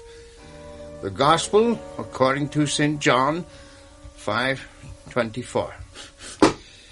Well, now that we have heard the word of the Lord for this evening, Hartley, I bid you welcome to Brimpton Place. Thank you, sir. You may call me Mr. Wace, Hartley. As I am butler here and there's no housekeeper, I am finally responsible for you to Mrs. Brimpton. And, of course, to Mr. Brimpton. But as lady's maid, you serve the mistress directly. And if she's pleased with you, you'll never hear a sharp word from me. Do you follow? Oh, yes, Mr. Wace. I think you've already met our estimable cook, Mrs. Blinder. Oh, I met her when she first came in, Mr. Wace, and a very suitable young person for the position, I must say. You seem to have drawn golden opinions already, Hartley. I hope you'll continue to do so. Oh, I certainly hope so, Mr. Wace. Yes. And, of course, you met Agnes, the housemaid, earlier. Oh, yes, Agnes and I are thick as thieves already. We nearly got lost in the dark up there, just finding my room. The dark? Yes, well, I hope she won't let that happen again, Hartley. The light can be deceptive up there in winter. You must have a lamp by you at all times. Well, of course. Well, that's all for that, then. I think, Mrs. Blinder, we might roll on the feast. You'll find we're very quiet company. Except, of course, when Mrs. Blinder hears too much to drink and goes around smashing things. Shame on you for a terrible fibber, Mr. Wace. The mistress is asking for you, Hartley. Mr. Ranford is just leaving. Oh, we'll keep your supper hot for you, my dear. Agnes, I'm sorry to put you to all this trouble for me. Mr. Wace, if you could tell me which of those bells there is for me, well, we could save Agnes the trip next... None of them. None of those bells is for you. You'd better go along now. You shouldn't keep Mrs. Brimpton waiting.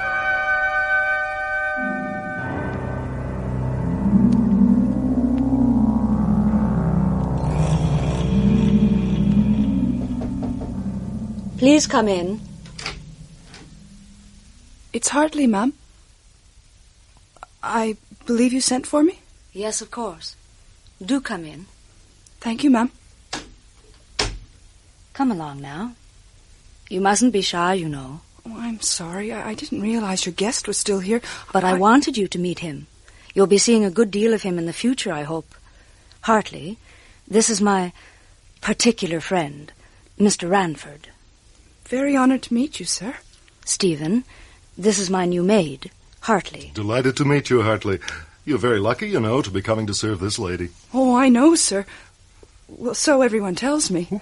Your servants are shameless in their praise of you, Laura. What do you do to them? I feed them bread and water, and I beat them. Oh, no. Never worry, my dear. Mr. Ranford's house is at the very end of the village. Mrs. Blinder must feed you up so you'll be strong enough for all the errands you'll be running there. He's my lending library. Laura, I must be going. Shall I see you tomorrow? Of course. If it's a really sunny day, I might even be able to walk a bit on the south terrace. That would be wonderful. A pleasure to meet you, Hartley. I look forward to seeing you in your new role. Role, sir? Well, you know, as a night-walking herald that trudges betwixt myself and Mistress Shore. Stephen! Very well, very well. I'm going. Goodbye. Did you recognize that quotation he used, Hartley? Oh, yes, ma'am. Shakespeare, King Richard III. Dear me. Ah, well, if you're as educated as all that, you'll be able to read aloud to me, won't you? My aunt mentioned you'd been ill, and you do look white and drawn.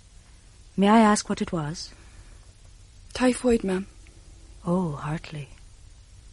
You're lucky to be alive. There were times back then when I wasn't sure I wanted to live. Yes. Yes, I know exactly what that's like. However, it's clear that this is exactly the place for you. The Hudson Valley must be the healthiest place in America. Excuse me, ma'am? Yes? Well, those photographs on the table, I hadn't heard there were children in the house. Well, they're beautiful. They were very beautiful indeed. I'm afraid they are both of them dead.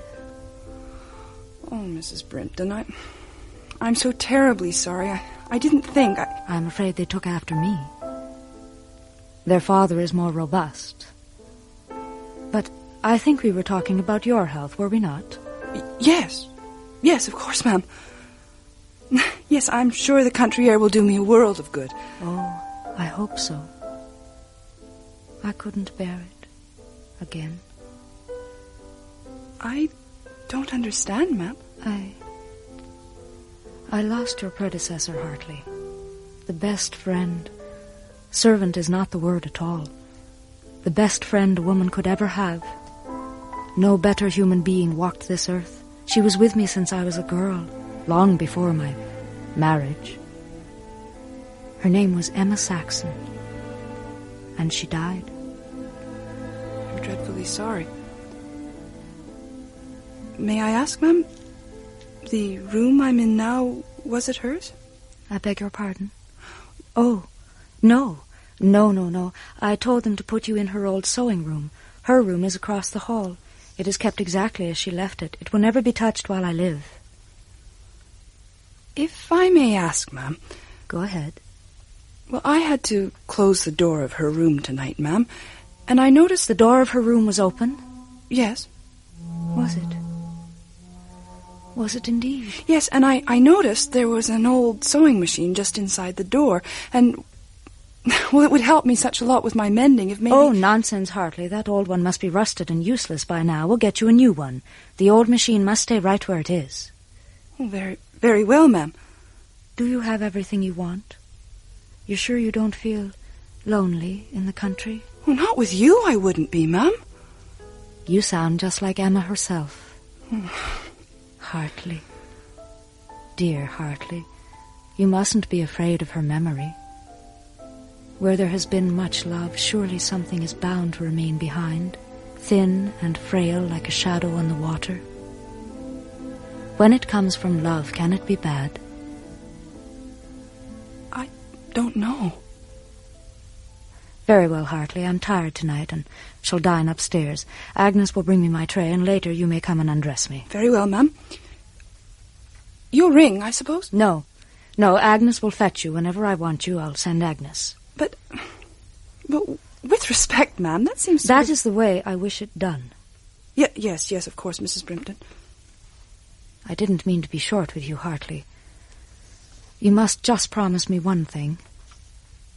For your own sake. If the bell in your room ever should happen to ring, mind you, I'm not saying it ever would, but if it should ring... What then? Whatever you do, don't answer it.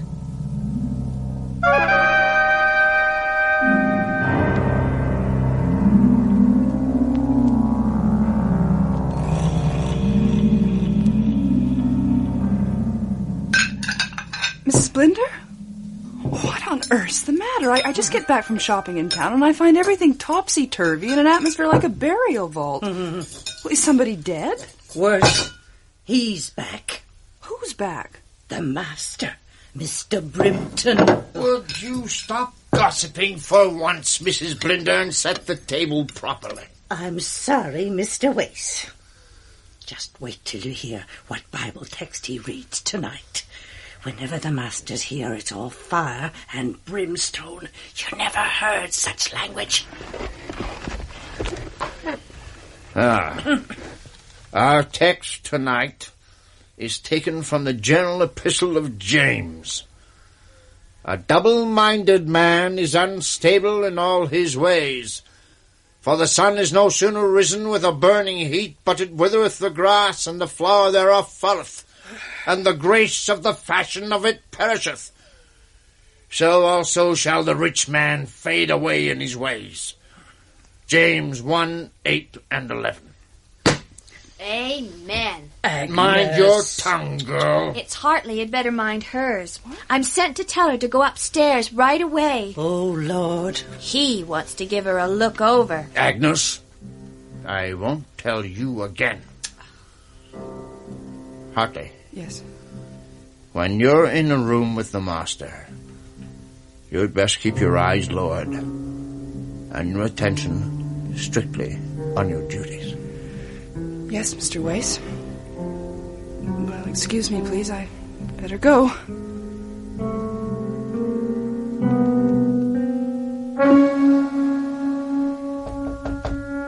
Come in, Hartley. You called, ma'am? I wanted you to meet my husband, Hartley. Carter, this is... Come over here in the light. Yes, sir. Pleased to meet you, sir. Stand right there.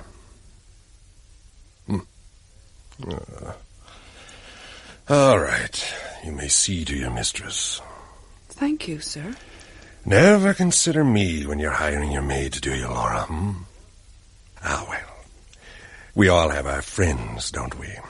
Which reminds me, how's Ranford? Pretty boy, but delicate, like you. He'd break pretty easily, I guess. I think that will be all for tonight. Thank you, Hartley. Thank you, ma'am. Good night. Good night, sir. She looks like a damn foreigner to me. She's as American as you or I. I won't have any wops in my house, do you hear? Do you hear? Good Lord, that poor woman. I hope she and Mr. Ranford... Oh, Lord, who will help her?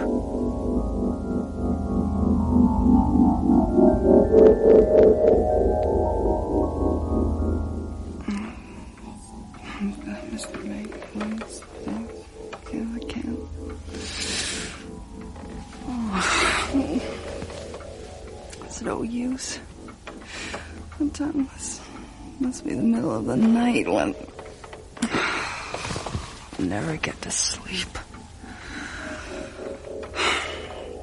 You can't stop thinking of him, can you, Hartley? With her?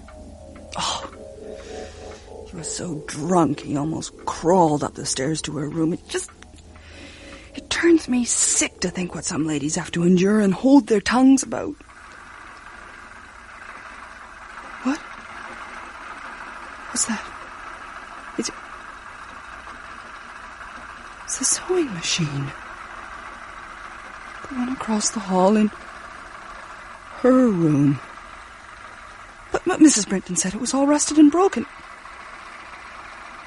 Oh, I can't stay here. I can't. It's no wonder the other maids just picked up and ran. Oh, Mrs. Brinton. Poor Mrs. Brinton. Forgive me, I can't endure this. But I can't leave you alone with him. With her. I love you. But she loves you more. Oh, God. It's the bell. It's her bell. But I can't go. I can't. I promised Mrs. Brinton I wouldn't answer. That's her door. That's Emma's door. She's out in the hall. Oh, God. Don't let her come in, please. God, don't let her come in. Oh, no, oh, no, oh, no, oh, no. Go yourself, damn you! Go yourself, Emma Saxon! It's you she's ringing for, not me!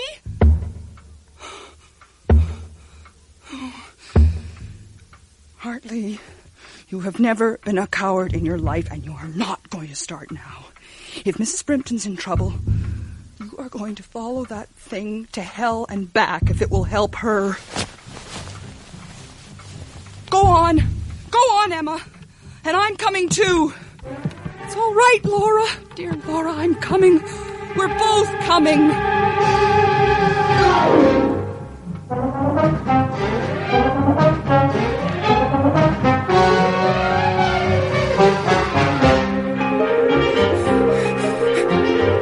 Where is she? For a moment, I saw her ahead of me, but... Mrs. Brinton? Mrs. Brinton, it's Hartley. Oh, please, Mrs. Brinton.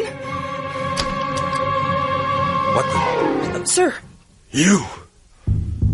How many of you are there, for God's sake? I'm alone, sir. The hell you are. Oh, please, sir, may I go in? Mrs. Brinton has rung for me. You can all go in for what I care. All the ladies' maids there are. Laura. Emma. Dear Emma. Is he gone? It's Hartley, ma'am. Yes, he's gone through the dressing room into his own bedroom. Are you all right, ma'am? Ma'am, please. Hold up your head. Don't look like that. Dearest Emma, faithful to the last. To the last.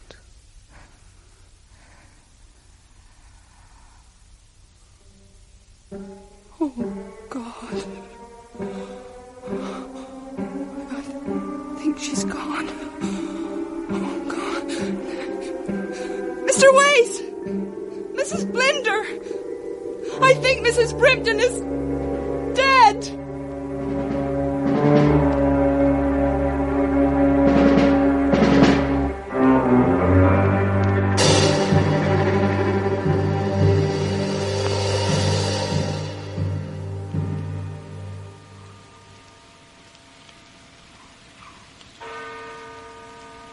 What a bleak day to bury her. Poor soul. Oh, did you see poor Mr. Ranford crying? Mr. Brinton saw him. Never took his eyes off him the whole funeral.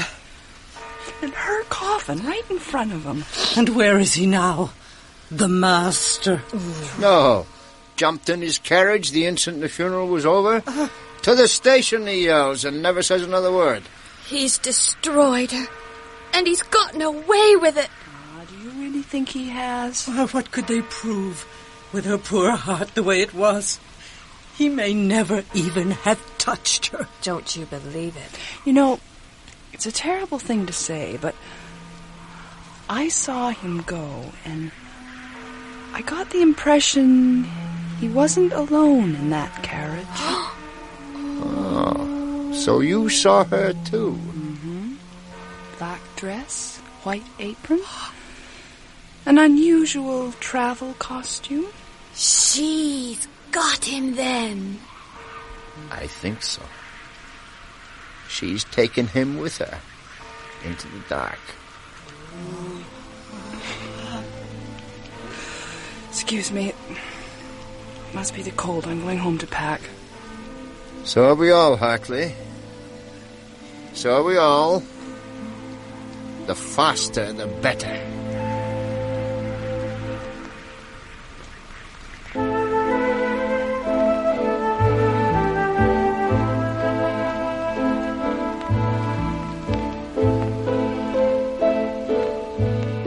You have just heard The Maid's Bell, adapted for Nightfall by John Douglas, from the original story by Edith Wharton.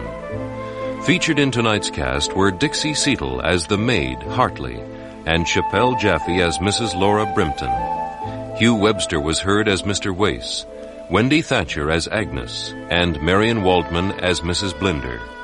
Mr. Brimpton was played by Richard Donat, and Mr. Ranford by John Douglas. The recording engineer was John Jessup, with sound effects by Bill Robinson. The production assistant was Nancy McElveen. The Maid's Bell was produced and directed in Toronto by William Lane. The executive producer of Nightfall is Bill Howell. Good evening, and a very Merry Christmas to you all. It was Christmas Eve, though of course as a mere matter of information, I'm sure I have no need to tell you that. It is always Christmas Eve in a ghost story. Why all this haunting should take place on Christmas Eve of all nights in the year, I never could myself understand. At Christmas time, everybody has quite enough to put up with in the way of a house full of living relatives, without wanting the ghosts of any dead ones mooning about the place. Still, nothing satisfies us but to hear each other tell authentic anecdotes about spectres. It is a genial festive season, and we therefore love to muse upon graves, dead bodies, murder and blood. For ghost stories to be told on any other evening would be impossible in British society as it is presently regulated. This was the case on the evening of December 24th, 1891, at 47 Laburnum Grove, Tooting, when I was spending Christmas with my Aunt Maria and Uncle John.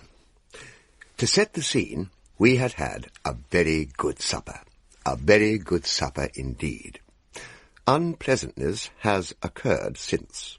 Rumours have been put about, and remarks have been passed which have pained me very much. But although injustice, gross injustice, has been done to myself, that shall not deter me from doing justice to others, even to those who have made unfeeling insinuations. I will do justice to Aunt Maria's hot veal pasties and toasted lobsters, followed by her own special make of cheesecakes, washed down with Uncle John's own particular old ale. I did justice to them all. Aunt Maria herself could not but admit that. After supper, Uncle brewed some whisky punch. I did justice to that also. Uncle John himself said so. He said he was glad to notice that I liked it. We gathered round the piano in the parlour, and after a fortifying draught of the said punch, we were soon in full song. And on the 12th day of Christmas, I had in front of me 12 pheasants roasted, 11 muffins toasted, 10 apples dodling, 9 ducklings waddling, 8 boiled gammon, 7 pies salmon, 8 bits of ham, and 5 of Aunt Maria's excellent mince pies. 4 pints of stout, 3 brown trout, 2 cantaries, and a partridge to eat for my tea.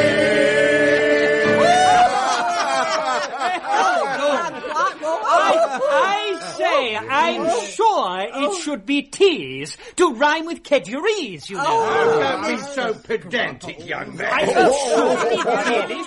Ah, the delights of Christmas Eve in the company of friends and family. The warm glow of 47 Laburnum Grove, Tooting. Somewhat dimly lit because of the gas strike, but not to worry.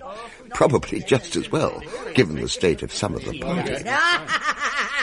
The owner of the braying laugh, presently propped up between our curate, Mr. Scrubbles, and Mr. Samuel Coombs, esteemed county council member, is, of course, my Aunt Maria.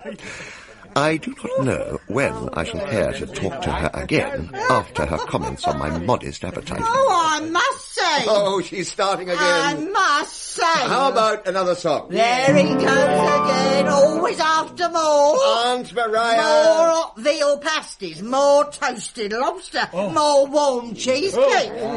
Don't eating cold cheesecake. You'll lose half the flavour. Look, my nephew is a Gannick. Well, I see I'm not the only one. Look, the punch bowl has been emptied again. And excellent punch it was. How about some more? Excuse me.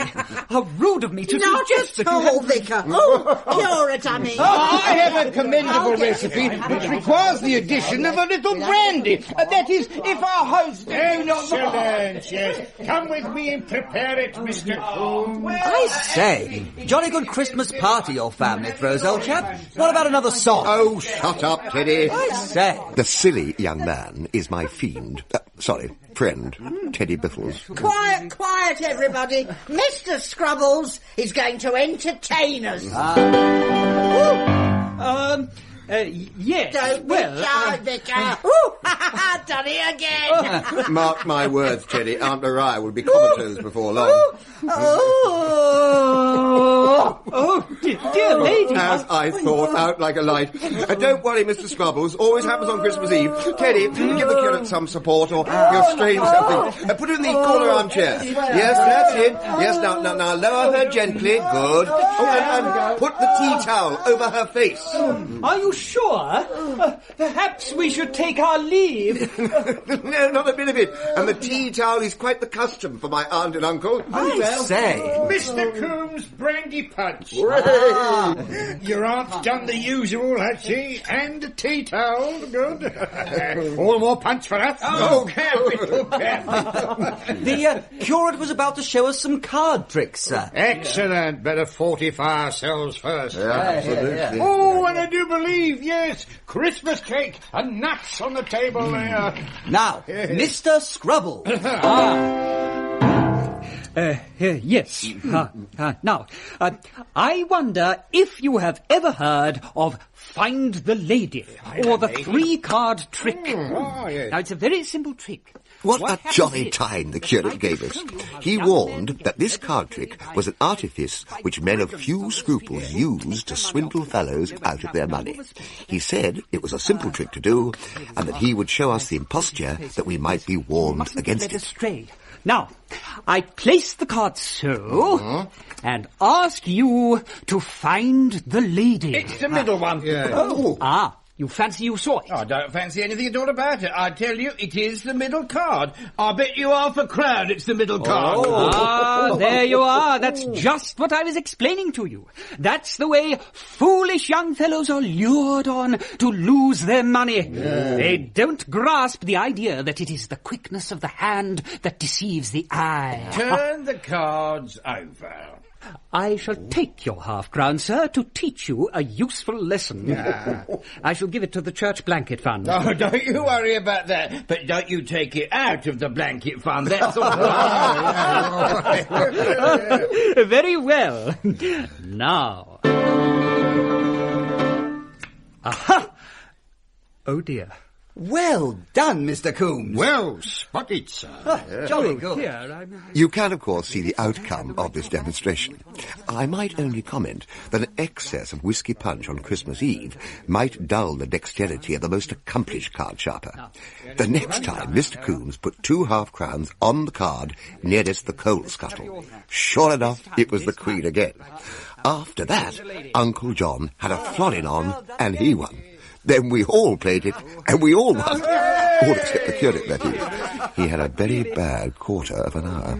Cheer up, Scrubbles. Have some more punch. And our friend here can accompany me in a song. Right, yeah. Champagne Charlie, my boy. Jolly good, Charlie. I've seen a deal of gaiety throughout this evening great. The best of my accomplishments is beating the curate.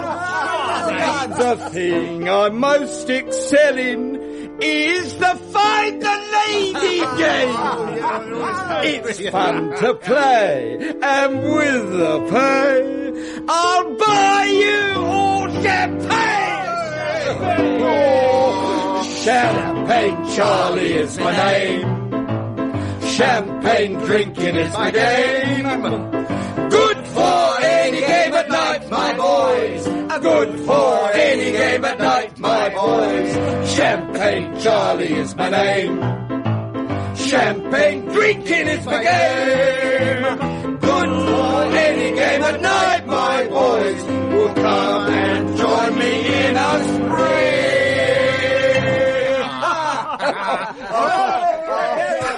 Oh, we did have such fun. But the next recollection I have is that we were telling ghost stories to each other. Oh, yes, that was after Uncle had made such a funny mistake and left out the whiskey in the next bowl of punch.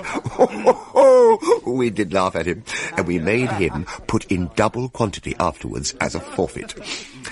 Teddy Biffles told us the first ghost story. I say, this punch has a kick.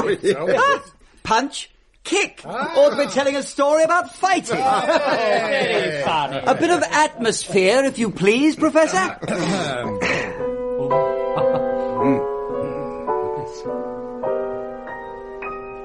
This story is called Johnson and Emily, or The Faithful Ghost. And it began on a Christmas Eve, much like this one, when I was little more than a lad. I had been allowed to sit up very late because it was a special night.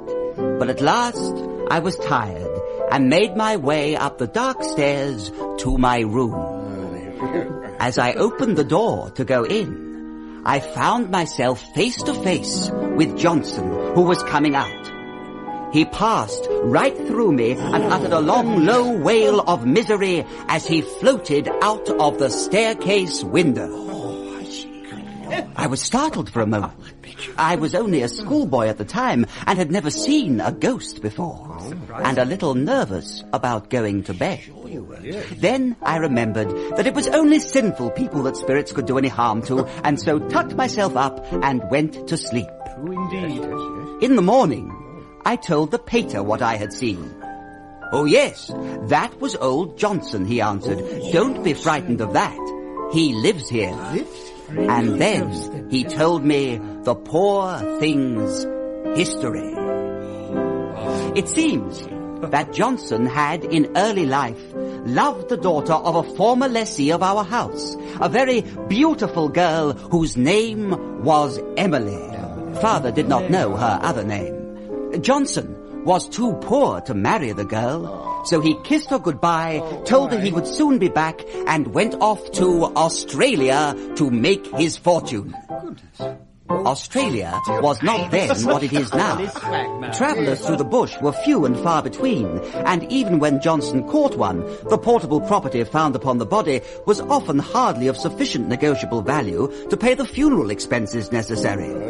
So that it took Johnson nearly 20 years to make his fortune. The self-imposed task accomplished at last, having successfully eluded the police, he returned to England, full of hope and joy, to claim his bride. Yeah. He reached the house to find it silent and deserted. No. All that the neighbours could tell him was that soon after his own departure, the family had disappeared one foggy night, never to be seen again, although the landlord and most of the local tradesmen had made searching inquiries. Poor Johnson, frenzied with grief, sought his love all over the world, but to no avail. After years of fruitless effort, he returned to end his lonely life in the very house where, in happy bygone days, he and his beloved Emily had passed so many blissful hours. He lived there quite alone, wandering about the empty rooms, weeping and calling to his Emily to come back to him. When he died, his ghost still kept the business on. He was there when my father took the house, and the agent knocked £10 a year off the rent in consequence. After that, we were continually meeting Johnson about the place at all times of the night. We used to walk round him and stand aside to let him pass at first, but as we grew more used to it, we walked straight through. He was a gentle, harmless old ghost, and we all felt very sorry for him. The women folk indeed made quite a pet of him for a while. But as time went on, it grew to be a bit of a bore. You felt sorry for him, but he irritated you. He would sit on the stairs and cry for hours at a stretch. Whenever we woke up in the night, we were sure to hear him pottering about the passages, moaning and sighing and generally making it impossible to go to sleep again. When we had a party on, he would sit outside the drawing room door, sobbing all the time. I'm getting sick of the old fool, said the pater one evening. The dad can be very blunt when he's put out, and Johnson had been spoiling a perfectly good game of whist by sitting up the chimney and moaning till nobody knew what were trumps or even what suit had been led. We shall have to get rid of him.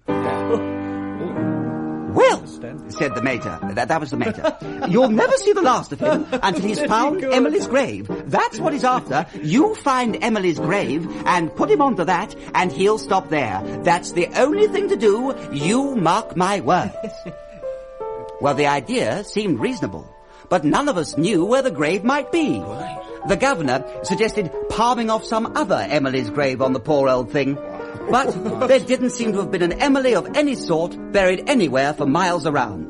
I never came across a neighbourhood so utterly destitute of dead Emily. In the end, we hit upon faking something up for the old chap. We got the workmen in and fixed up a little mound at the bottom of the orchard with a tombstone over it reading, "Sacred to the memory of Emily." Her last words were, "Tell Johnson I love him." And it worked a treat. We lured him down there that very night and, well, it was one of the most pathetic things I've ever seen. The way Johnson sprang upon that tombstone and wept. Dad and old Squibbins, the gardener, they cried like children when they saw it. Johnson hasn't troubled us in the house since then. He spends every night sobbing on the grave now and seems quite happy. There to this day, in fact. I'll take you fellows down and show you next time you come to our place. 10 p.m. to 4 a.m. are his general hours. 10 to 2 on Saturdays. Well done, young Biffles. Thank you. Most affecting. Jolly good show.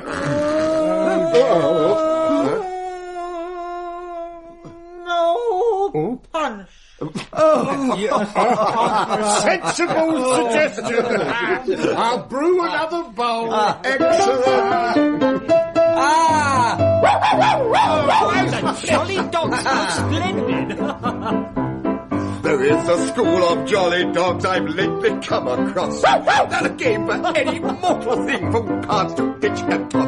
And they always seem so jolly, oh, jolly, oh, jolly, oh. And they always seem so jolly, oh, wherever they may be. They dance, they sing, they dance, ha ha, they laugh, ha ha, they dance, they sing. What jolly dogs are we? Fa la la, fa la la, fa la la, fa la la. Fa la la, fa la la, what jolly dogs are we? Another story. Jolly good idea. I have a story, actually. A most interesting story. At this point, Mr. Scrubbles told us a story about the ghost of one of his parishioners. I cannot give you this story. I wish I could, but we none of us could make head nor tail of it. There seemed to be an enormous amount of plot and a great many varied characters. Simply, it was... Well, then my uncle went into the garden and got his gun, but of course it wasn't there, and Scroggins said he didn't believe it. Didn't believe what? Who's Scroggins? Scroggins? But he was the other man, you know. Oh. It was his wife. What was his wife? What's she got to do with it? That's what I'm telling you. It was she that found the hat. She'd come up with her cousin to London. Her cousin with my sister-in-law, and the other niece had married a man named Evans, and Evans, after it was all over, had taken the box round to Mr. Jacobs because Jacobs' father had seen the man when he was alive, and he... Never you mind Evans and the box. What's become of your uncle and the gun? Yes. Gun? What gun? The gun he kept in the garden. Yeah. What did he do with it? If we killed anyone, we should enjoy hearing about it. No. How could he? He had been bricked up alive in the wall, you know. And when Edward IV spoke to the abbot about it, my sister said that in her state of health, she could not and would not, as it was endangering the child's life, Look here. ever even... Do you know what you're talking about? No. Dear nephew, for the sake of us all, pass me the tea towel. I do know that every word I say is true, because my heart's so with Mr. Scrubbles continued his story under the tea towel for some time, whilst we imbibed another glass. No one paid him much attention, though before he went to sleep, we caught a muttered reference to somebody discovering something or other. This put Mr. Coombs in mind of a very curious affair, which he proceeded to tell us about before anyone could stop him. He called it The Haunted Mill. Now, I'm sure you all know my brother-in-law, Joe Parkins. We didn't know his brother-in-law, but we said we did, so as to save time. He once took the lease of an old mill in Surrey, and it seems that years before, the place had been occupied by a wicked old miser who died there, leaving, it was rumoured, all his money hidden somewhere on the property. Naturally enough, everyone who lived in the mill afterwards had tried to find the treasure, but without success. The local wiseacre said that nobody ever would, unless the ghost of the miserly miller should one day take a fancy to one of the tenants and disclose the hiding place. Now, Joe didn't attach much importance to the story. He didn't see how a miller could very well have saved anything, even if he was a miser. He made no attempt to seek out the booty, and all proceeded normally in his new home until one night he went to bed. Well, there was nothing very extraordinary about that, I admit. He often did go to bed at night. What was remarkable, however, was that exactly as the clock of the village church chimed the last stroke of 12, he woke up with a start. He felt a presence, and there, at the foot of the bed, was a figure wrapped in shadow. It moved into the moonlight, and Joe saw it was a wizened old man in knee breeches and a pigtail. It's the miser come to show me where his treasures is, thought Joe, and he resolved that he would not spend it all upon himself, but he would devote a modest percentage to good works. The apparition moved towards the door. My brother-in-law put on his trousers, and he followed it downstairs into the kitchen, where it stood in front of the hearth, sighed, and vanished. Next morning, Joe had a couple of bricklayers in to haul out the stove and pull down the chimney, while he stood behind with a potato sack in which to put the gold. Well, they knocked down half the wall. I never found so much as a 4-penny bit. The next night, the ghost appeared again, and again led the way into the kitchen. This time, however, instead of going to the fireplace, it stood more in the middle of the room and sighed there.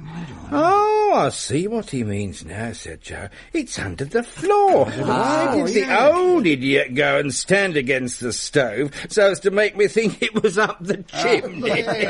They spent the next day taking up the kitchen floor, but the only thing they found was a 3-pronged fork, and the handle of that was broken.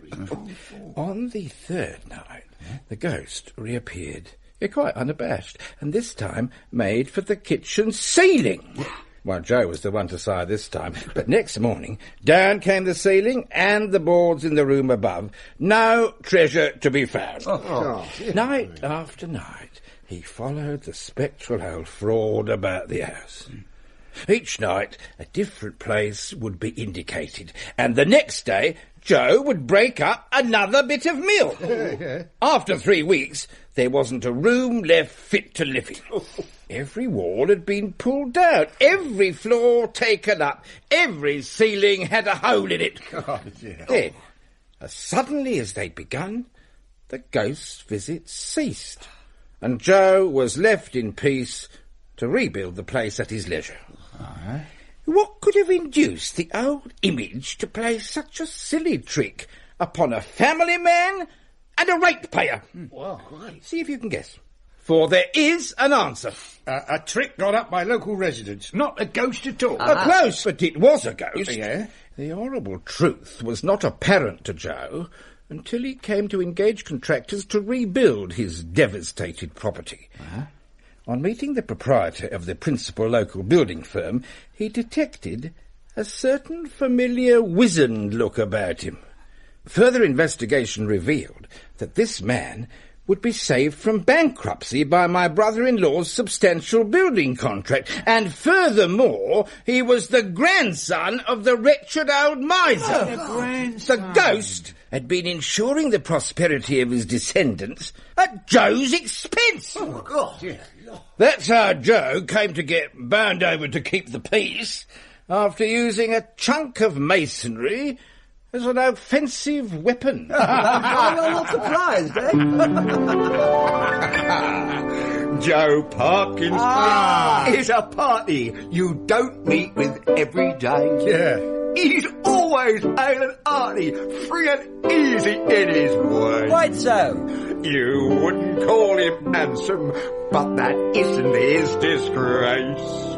He looks as though a regiment had marched across his face. He's all right when you know him, but he's hasty when he's vexed.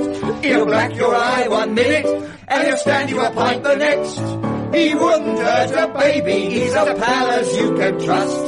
He's all right when you know him, but you've got to know him first.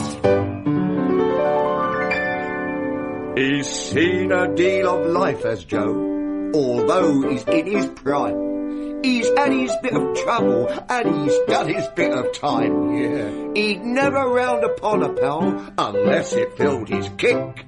But I've known him land a builder on the boat with a brick. Jolly good. He's all right when you know him, but he's hasty when he's vexed. He'll black your eye 1 minute, and he'll stand you a pint the next. He wouldn't hurt a baby, he's a pal as you can trust.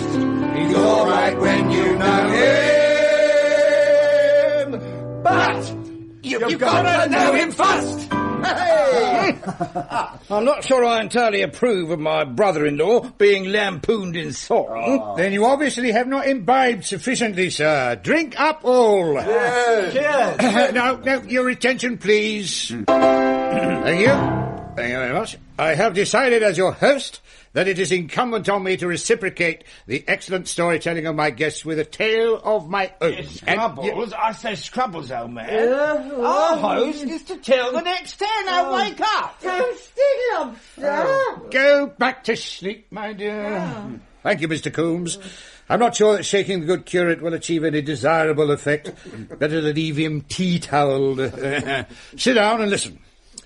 My tale is called The Ghost of the Blue Chamber, and concerns this very house. I would not wish to make any of you nervous, but as a matter of fact, one of the bedrooms is haunted. You don't say so. What's the use of your saying I don't say it when I have just said it? Oh, I'm sorry, I'm sure. Yes. As I say, this very house is haunted. Regularly on Christmas Eve, the Blue Chamber is haunted by the ghost of a sinful man. A man who once killed a carol singer with a lump of coal. A lump of coal? Was it difficult? I do not know how he did it. He did not explain the process. The Christmas Waite had taken up a position just outside the front gate and was singing a ballad. It is presumed that when he opened his mouth for a B flat... There you go. Was a bit flat. The lump of coal was thrown by the sinful man from one of the windows, and that it went down the fellow's throat and choked him. Oh, he won a good shot, but it's certainly worth trying. But that was not his only crime, alas. Prior to that, he had killed a solo cornet player. No, is that really a fact? Well, of course it's a fact. At all events, as much of a fact as you can expect to get in a case of this sort. How many captious you are this evening. The poor cornet player had been in the neighbourhood barely a month. Old Mr. Bishop, who kept the Jolly Sandboys at the time, and from whom I had the story, said he had never known a more hard-working and energetic solo cornet player. Despite only knowing 2 tunes, Annie Laurie and Home Sweet Home, Mr. Bishop said that the man could not have played with more vigour or for more hours per day if he had known 40. This musician, this poor friendless artist... Thank you. Yes, enough. Thank you. Used to play in this street just opposite for 2 hours each evening. One evening, evidently in response to an invitation, he was seen going into this very house, but was never seen coming out of it. Was any reward offered for his recovery? Not a halfpenny. There is more. Another summer, a German band visited here, intending, so they announced, to stay until the autumn. On the day after their arrival, the entire company was invited to dinner by this sinful man, and after spending the whole of the next 24 hours in bed, left the town a broken and dyspeptic crew. The doctor who attended them was of the opinion that they might never be fit to play an air again. You don't know the recipe used, do you? Unfortunately not. Though the chief ingredient was said to have been railway refreshment room pork pie.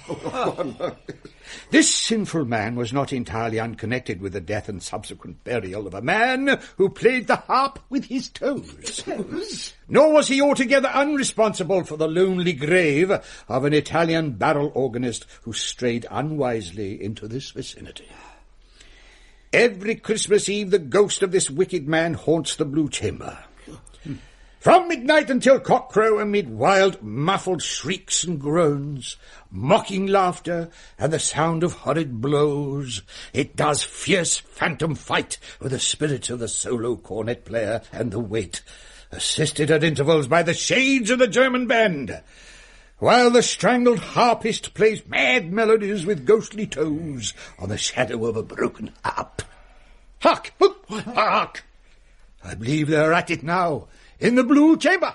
Now, as I stated at the beginning, there has been unpleasantness in our family over this party of ours, and in my share in the events I am about to relate. As a means of replacing my character in its proper light, of dispelling the clouds of calumny and misconception with which it has been darkened, I feel my best course is to give a simple and dignified account of the plain facts and allow the unprejudiced to judge for themselves. So, the assembled company, those of us who remain unteetoweled, that is, strained our ears for the sounds of ghostly music from the Blue Chamber and heard not a sausage. However, into this somewhat anticlimactic silence I bravely stepped and announced to the assembled company, I will sleep in the Blue Chamber this very night. Never! You shall not put yourself in this deadly peril.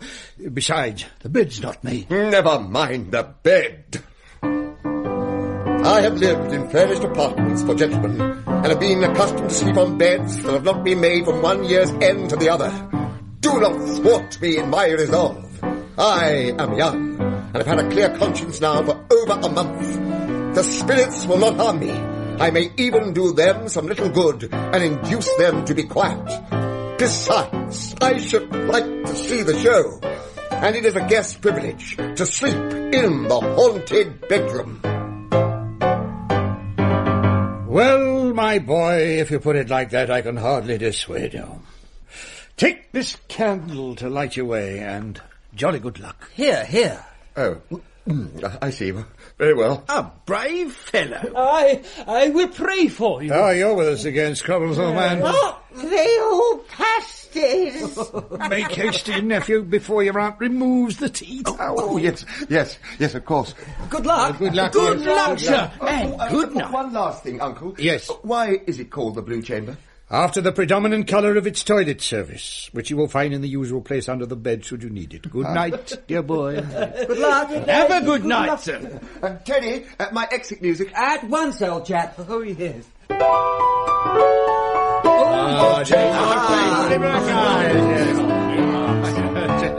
Climbing the stairs to a bedroom blue, this bold fellow has had a few, all unsuspecting of what will ensue. Oh, what a surprise. A spectre's a thing to beware of, it's true, especially when your bedchamber is blue.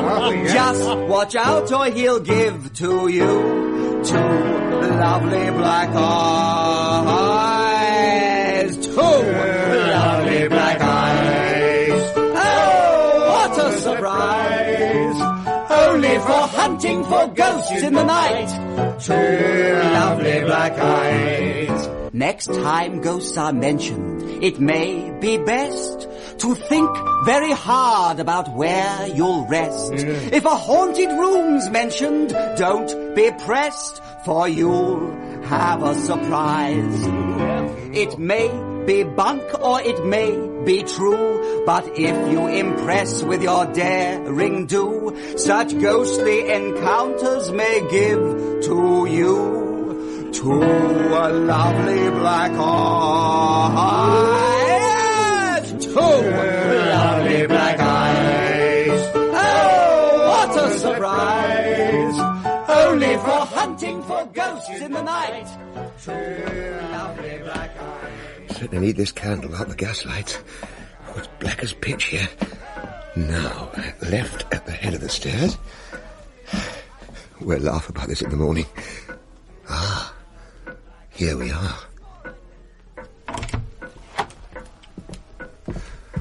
Hello? As I thought.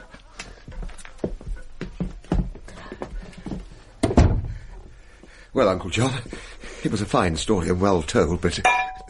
oh, dear. Ooh. I do believe the effects of your excellent punch will overcome my vigilance on Ghost Watch, without the benefit of a tea towel. Oh. Oh. Oh.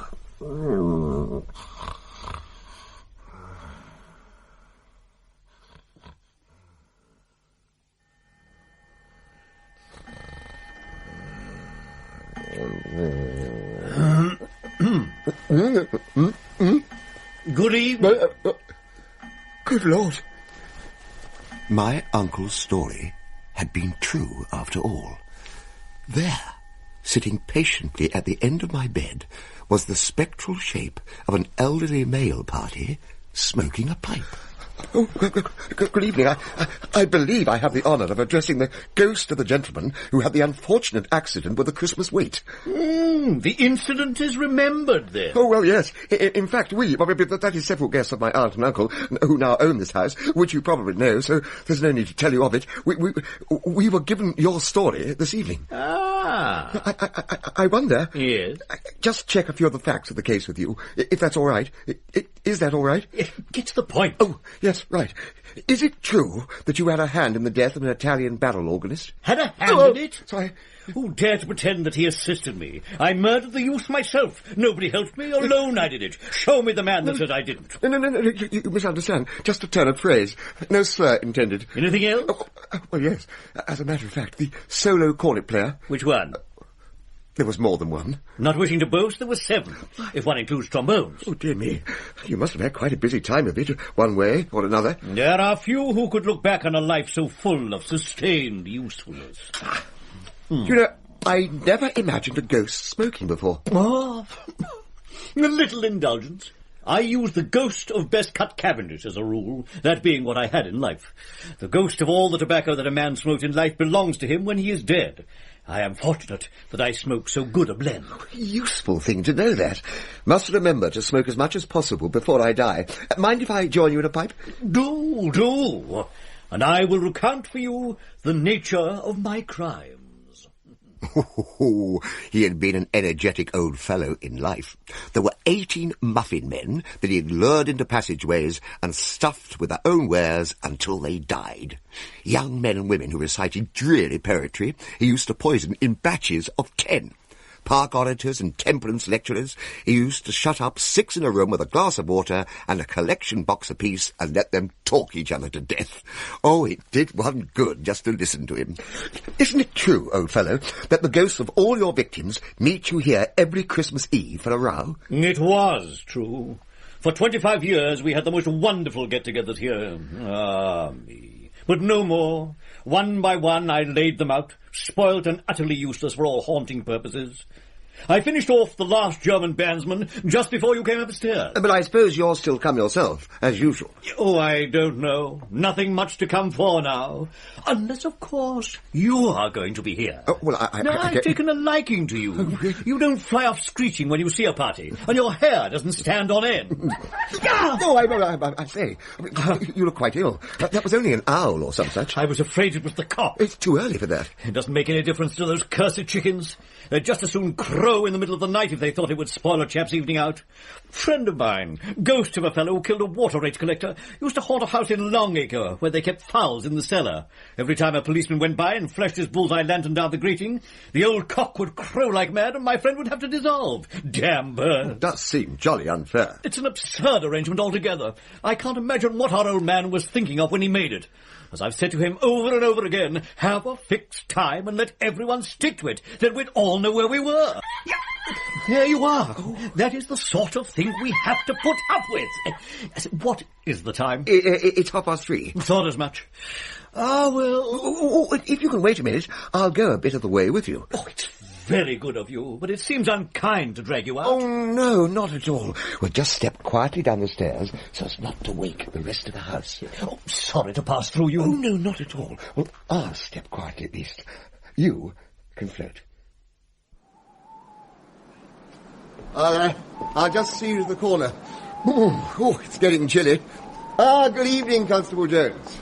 Morning, I should say, sir. May I ask what you're doing on? Just seeing a friend part of the way home. Friend, sir? What friend? Of course, I forgot. He's invisible to you. He's the ghost of the gentleman that killed the Christmas wait, amongst others. Haunts here regularly. Oh, no. Mrs. Bowles' cockerel stopped play, I'm afraid, so I'm seeing him off. Just going to the corner with him. Well, I don't think I would if I were you, sir. If you take my advice, you'll say goodbye and go back indoors, sir.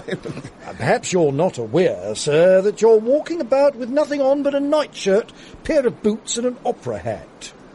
Where's your trousers? Jones, I don't wish to report you, but it seems to me that you've been drinking. My trousers are where a man's trousers ought to be, on his legs. I distinctly remember putting them on. Well, you haven't got them on now. I beg your pardon, I tell you I have. I think I ought to know. I think so too, sir, but you evidently don't. Now, come along indoors with me, and don't let's have any more of it. Unhappy constable! Help!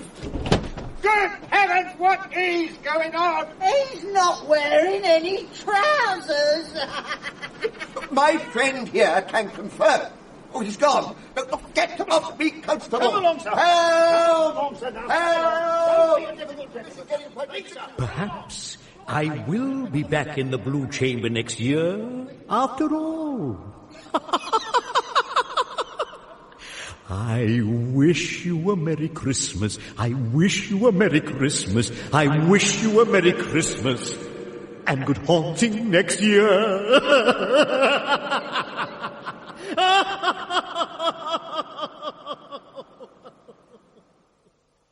I am indebted to my Uncle John for squaring it with the constabulary. But do you know, when I got back to my room and thought over events, I was so overcome with emotion at the sight of my trousers hanging over the bed rail that I burst into tears. I still find it affecting, even now. Such are the plain facts of the case, and I thank you for your indulgence in listening to them. I am sure that to your healthy, charitable minds it must appear impossible that calumny should spring from such a tale. But it has. Persons, I say persons, have professed themselves unable to understand the simple circumstances I have disclosed to you, except in the light of explanations at once both misleading and insulting. Slurs have been cast, and aspersions made on me by those of my own flesh and blood. But I bear no ill feeling. I will state quite publicly, and without rancour or regret, that I wish all of those mentioned, even Aunt Maria, the most cordial seasonal felicitations. May my tale be a caution to those lucky enough to spend this season in the bosom of the family. Beware, at the first mention of ghosts, turn all the lights on full and earnestly discuss the weather. May your Christmas days be full of good cheer. I recommend whiskey punch, and your Christmas nights sweet and untroubled. Good night, and a Happy New Year.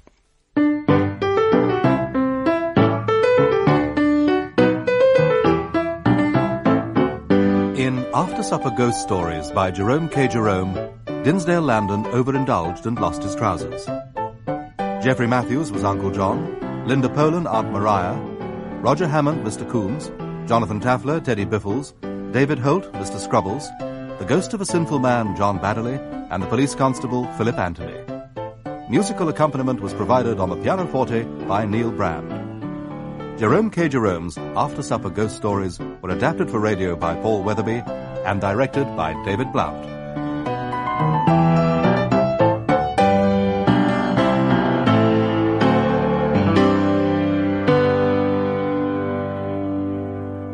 Is this a musician I see before me? Yeah! Oops, sorry.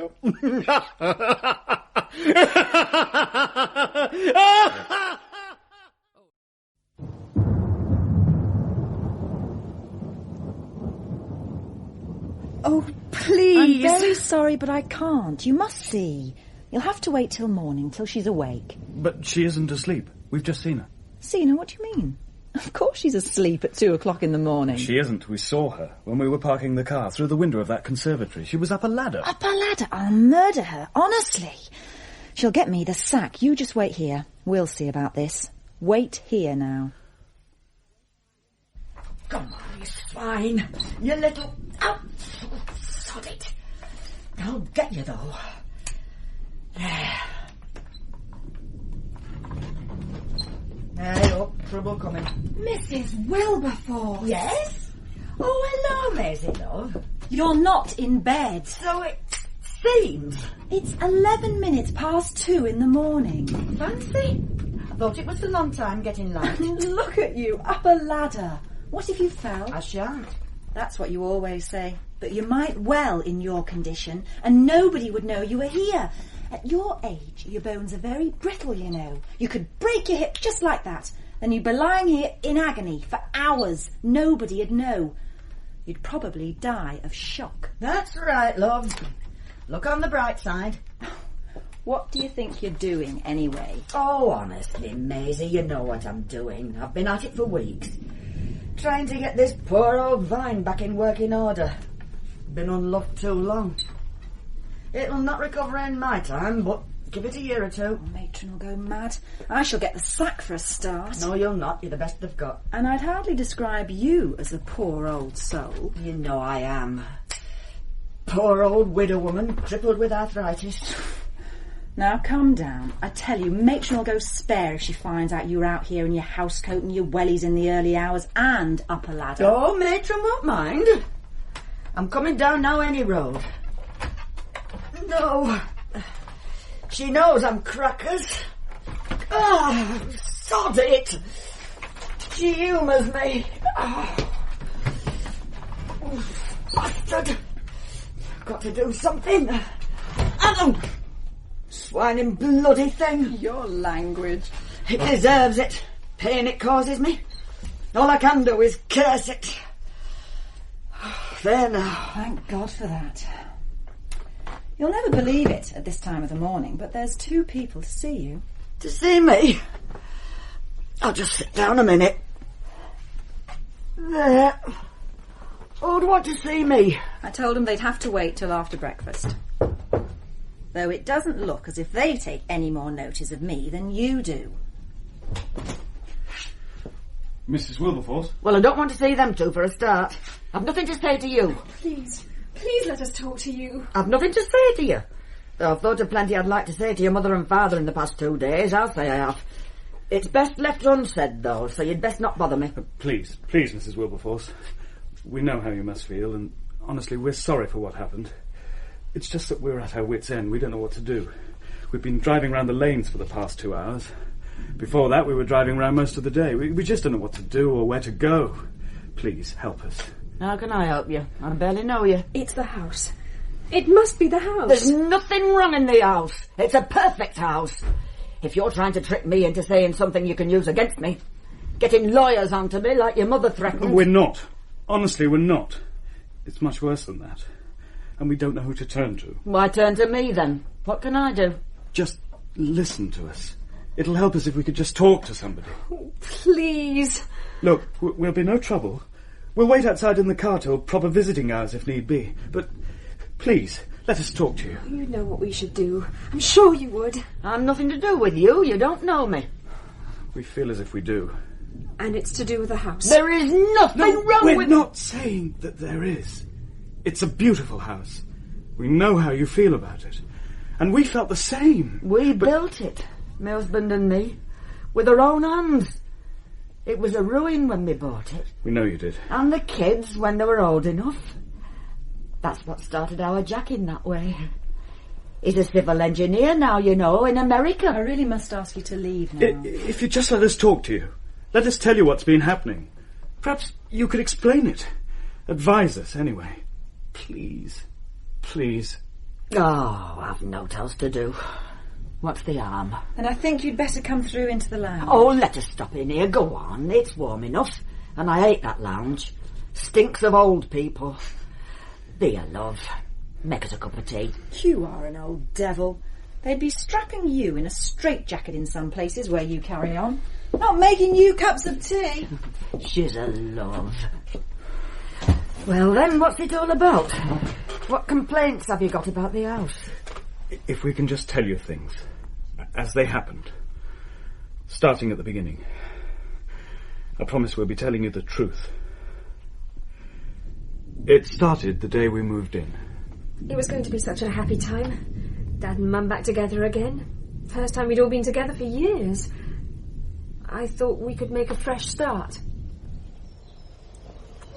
It's called Oakfield, but of course now it's ours, we can call it what we like. I like Oakfield. Well, I just thought after all our wanderings, separations, we might go the whole hog and call it Chez Nous. Or Mon Repos. Why not Dunrovin? Why not Millstone? Mummy. Now, seem to be rather a lot of keys. Oh, that's the one. Now then.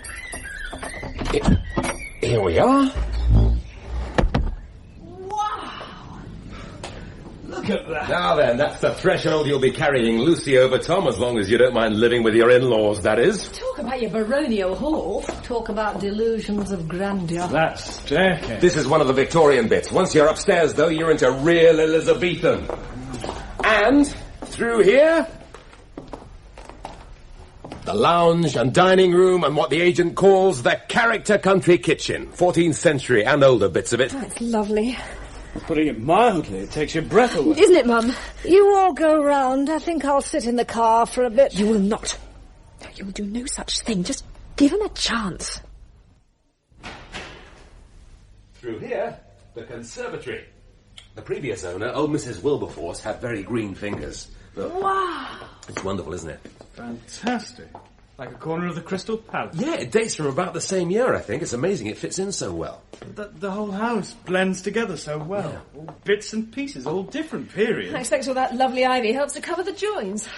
Who's going to look after all these plants? Well, I thought we could all do a bit. Tom and I aren't going to be away much now that we're computerised, do most of the work by phone, so just so long as you don't expect me. You used to love gardening. I used to love a lot of things. I'll certainly do my bit. And me.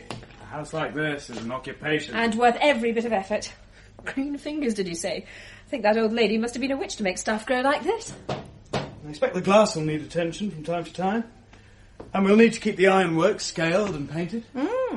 The upkeep will be horrific. And now, oh, God. Yes, here we go. I open the glass doors and we step out into the garden. Wow! Garden? But how much is ours? All of it, as far as the eye can see, and further, over that hill. What, the stream as well? Is that ours? That just about marks the halfway line. There's that much again, right over the hill, including the woodland. 10 acres of mature native trees, according to the agent, and it's all ours. We'll go out later and bump the boundaries. It's like having your own entire country. I should think we'll soon have our own national debt to go with it. Mum. Yes? Well, this is great. What about the upstairs? Follow me. I think I'm lost already. Such a maze. Here we are. The master bedroom. Wow. Don't keep on saying, wow, Lucy, you're not a child anymore. What else could anybody say? Tom, what would you say? I'm sorry, Mrs. Palmer, but wow's all I can think of. Might have known. All this furniture was included in the sale. 4-poster, Jacobean sideboard, tables, chairs, the lot. It's like a fairy tale.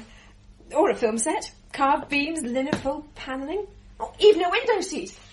And it overlooks the conservatory. Look, you can see down through the glass roof, through the vines. I'll show you the outbuildings, Tom, where we'll have the office. They're practically as good as the house. Oh, Janet, What? there is an ensuite bathroom through here. Lovely. Well, what do you think? Who? Well, you. What do you think of it? It's all right, I suppose. Will it do? Do? For us? Will it do for us? I'm sure you'll be very comfortable in here. Where shall I sleep, I wonder? Oh, well. Come on, Tom. When did they say they'd be delivering the computer? Oh, Mum, please. Please what? Well, give him a chance. Give him a chance? A chance? I've been giving him chances ever since I met him. And what a waste of my life that's been. But you said you agreed that you... Oh, no, I didn't. You did, you and him. Thick as thieves, as always. You promised to make a fresh start. Well, try anyway. I did not. You did. He did. I didn't. I didn't commit myself to anything one way or the other. Well, can't you? He's trying so hard. And I'm not. Well, are you? Oh, you don't remember, Lucy. You were too young. Or away at one of those fancy schools we could never afford. Tell me, why do you think you change schools so often? Because your father never paid the fees. The number of fresh starts he promised me. Oh, it wasn't just the unpaid bills. Bailiffs, bankruptcies, afraid to open the door, using my name on the headings of his various enterprises because he didn't dare use his own. But that's all over now. He's successful. Oh, yes. How long will it last, I wonder? Never does with your father. No, it wasn't just all that. I'd have put up with all that. I wanted to make fresh starts often enough in those days, except I could never find him to make a fresh start with. Yes, well, that's all in the past now, along with the debts and the bailiffs. And all that trouble with the police. The debts will be back. Your father never could hang on to money for long. And the rest will follow. He'll never change. Give it a month or two, if that. He'll get bored, twitchy, and he'll be off again. Well, you better keep Tom on a tight rein then. Mum. Well, he thinks the sun shines out of your father, copies him in everything else. You don't want him copying in that, though, do you? Don't be silly. Well, do you know what your father used to call it? When he was a bit tipsy and boasting to me of all his conquests. Used to call it chasing tail. Charming expression, isn't it? That nightingale's just too much. Is it real? Or have you hidden a tape recorder? All in with the price. There's another pancake roll here. Anybody want it? Oh, don't. I couldn't eat another thing. Lucy! Sorry, Mum. Sorry. I must say it was a stroke of genius, Tom, the takeaway. Who wants to start cooking on a moving-in day? Not my wife, certainly. Well, wherever you go, no matter how far out in the wild you get, there's always a Chinese within easy reach. You sure nobody wants that pancake roll? No, thanks. Oh, God, I should say not full up to here. Well, if you're sure nobody wants it... Oh, go on, Tom, for heaven's sake. Honestly, human dustbin. Well, do you like it? The house. Like it? It's paradise. Heaven on earth. But how did you get it so cheap? I mean, it must be worth at least half as much again. How do you know what it's worth? Oh, I know about these things. I read Country Life. Your father's a businessman. He knows how to drive a bargain. I remember his mother saying to me, if you sent Victor to market with a cow, she said, he'd come back with a bag of beans. Not magic beans, mind, from which great beanstalks grow. Just beans. That's hardly fair. His father said they'd probably be cold, soggy, baked beans. I can't say I wasn't warned. So, how did you get it for the price? Oh, charm, I guess. It's not built over an old mine shaft or something, is it? I mean, it's not going to sink into the earth overnight. Well, plus, if it had managed to stay above ground for 500 years and more, I reckon it'll see us out. Except for Janet, vampires being immortal. Haunted, then. I bet that's it. Do you think it might be haunted? Oh, yes, it's bound to be. Don't say that. I didn't mean it. I wish I hadn't thought of it now. You don't believe in that sort of thing, surely? Of course not. Oh, I don't know. Just because we've had no truck with ghosts, we mustn't close our minds to the possibility. Let's talk about something else. There are more things in heaven and earth, Lucy, than are dreamt of in your philosophy. Look, let's just shut up about it. Do you mind, or I shan't get a wink of sleep? From the gleam in Tom's eye after that fourth pancake roll, I shouldn't think you will anyway. Dad. I'm sorry.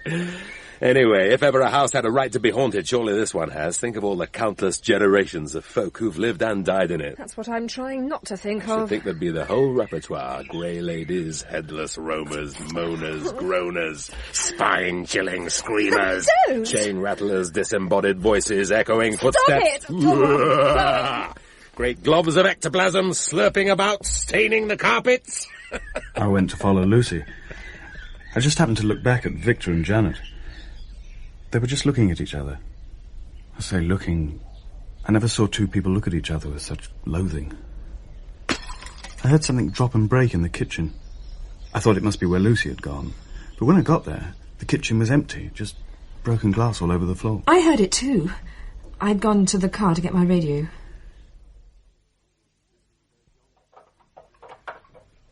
Lucy was very jolly at breakfast next morning.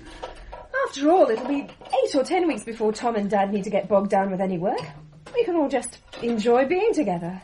Well, I was doing my best. Bustling about, trying to get everybody to join in. Even got Victor washing up. You were too busy feeding your face. Oh, all right, so I've got a good appetite. Janet wasn't having any, though. She just had a cup of coffee and sulked a bit and went back to bed. I'm in place. They were just at the sink behind me. The kitchen table's placed with one edge against the wall. The inner wall, that is, away from the window. The chairs around the other three sides. The sun was streaming in. I was just staring at the tabletop, in that sort of vacant way you do when you're not thinking of anything much and you're still waking up. And then a hand came up out of the tabletop. It came straight up through the cloth between the sugar bowl and the toast rack, as if it was coming up out of water. Except there weren't any ripples. A hand, you say? A hand. What sort of hand? Old and calloused and very wrinkled. Sort of dark, leathery colour. But what was it doing? It sort of groped about for a bit. Then it seemed to find what it was looking for and clutched hold of it. A banister rail? Might have been a rope, like they used to have on old staircases. Anyway, I saw the muscles tighten as it pulled. And then an old man started to come up out of the tabletop. Just coming up through all the mats and bits and pieces. It was as if he was climbing a staircase. Well, he was. He was climbing a staircase. Except there wasn't one. He kept on coming up, sort of curving round as he did. As if it was a sort of spiral. It seemed to be a terrible effort for him. When he was up to about knee-deep in the table, he stopped for a rest. What did he look like? Big man, all hunched up with age. But huge. Couldn't see his face. Head was sunk forward, right into his chest. But what was he like? What was he wearing? A sort of smock thing. You saw him too. And not that time. And he wears... Well, they could be leggings or they could be ragged trousers, tied round with twine and bits of thong, you know, like country folk do in the old photos, you see. He had a hat on, too. That was another reason I couldn't see his face. Shapeless, uneven brim, bit like a flower pot. I'm just going to get some of those logs in. Okay. What happened? Well, he set off again once he'd rested, going up and round and started to go through the wall. About 6 feet up? That's right. Does it make sense to you? I remember now. When we were doing that room, we found remnants of a doorway, the filled-in shape in the stonework of that wall. We guessed there must have been a staircase there at some point. Go on. Well, that was about it. Oh, one thing. He wasn't in our light. How do you mean? Well, it was bright and sunny in the kitchen, yet he was just lit in a dull orange glow, flickering like firelight. And those parts of him that weren't lit from that direction, well, they just weren't there. And you didn't say anything all this time? No, just mesmerised, I suppose. And you see, well, I didn't really believe it was happening. And neither you nor your father saw anything? Not this time, but we weren't looking. I was trying to think of things to bring them together, and he was struggling in and out with armfuls of logs, determined to have a fire even though it was hot. This light, this orange glow, was it coming from the fireplace? Yes. Now you mention it, I suppose it was. So it was the same fireplace. So you believe us this time? I'd better for now. I'll tell you when I stop. But where was he coming from? From the cellar. There was a staircase that came up into the kitchen, an old wooden thing, all worn, paper thin. We didn't want it, so we took it out and floored over the well of it. It must have once been part of a complete staircase that went right up to that bricked-up arch, going to the upstairs. And he just walked out then, through the wall. Well, he looked up, as if he was trying to hear something. His back was to me that time, so I still couldn't see his face. Then he carried on up. As his feet came up out of the table, I saw that he'd got these great heavy square-toed boots on. The last thing I saw of him, in fact, were the soles, shod with iron, like clogs, but heavier, like horseshoes almost. So you believe us this time? I think I must. And is that it, then? That was just the beginning. What did the others say when you told them? I didn't. Not till much later. Oh, come on, Tom. Don't take all day over it. Are you coming? Yes, just coming. What's up with you, then? Look as if you've seen a ghost. What's the matter? Why did you shiver? Don't know. Somebody walked over my grave, I suppose. But wasn't there any sound? Not till later. Soundtrack always followed on. What do you mean, soundtrack? It's always the same to begin with. You never got the sound and the man in sync with each other. Yes, usually the appearance came first, and then the sound came later. Sometimes a few minutes, sometimes an hour or more. Oh, it really got on your nerves. I can imagine it would. It must have been more than an hour behind that time. We'd been out in the sunshine, splashing about in the stream, clearing some of the fallen branches. It was beginning to get blocked. Don't tell me. It was that sort of thing I couldn't keep up with. Well, the axe was blunt. We weren't making much progress. Look, it's going to take forever like this. You two take a break. I'm going to go and put a proper edge on this axe. Do you want a hand? No, it's okay. There's a grindstone in the barn. There's bound to be an oil stone in all that debris. Why don't you two go and explore a bit? We can carry on with this later. I could do with a drink. I'm parched. Shall I get us a beer? There's some in the fridge if you want some. I'm more of a fizzy pop personally. There's a litre of lemonade in the larder. I'll get it. We could take it with us and see what's over the hill. Oh, right. I'll wait here. I'd almost forgotten what I'd seen earlier. I certainly wasn't thinking about it as I opened the back door and went into the kitchen.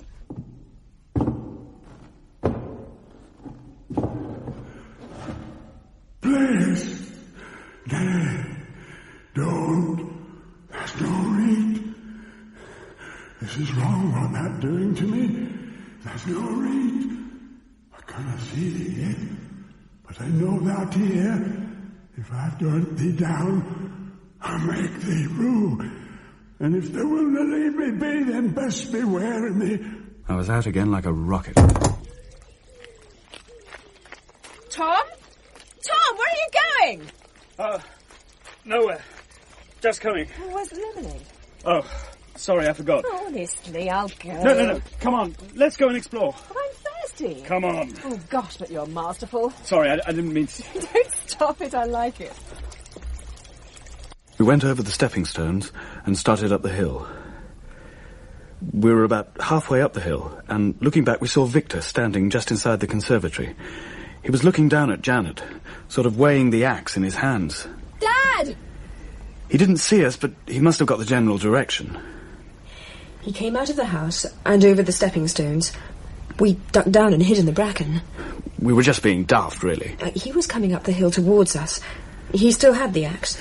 We were crawling round to get to either side of him. We just meant to jump up and surprise him. Silly, really. But halfway up the hill he stopped, as if somebody had called out to him from near the house. He said afterwards that he felt as if somebody had. Not that he could remember actually hearing anything. He stood there, looking back for a minute, and he saw... Or thought he saw. Well, we thought we saw it too. Somebody standing under that tree, by the stepping stones, on the house side of the stream. The hawthorn. He started down towards it, but then it seemed as if the person had gone, as if it was just a shadow.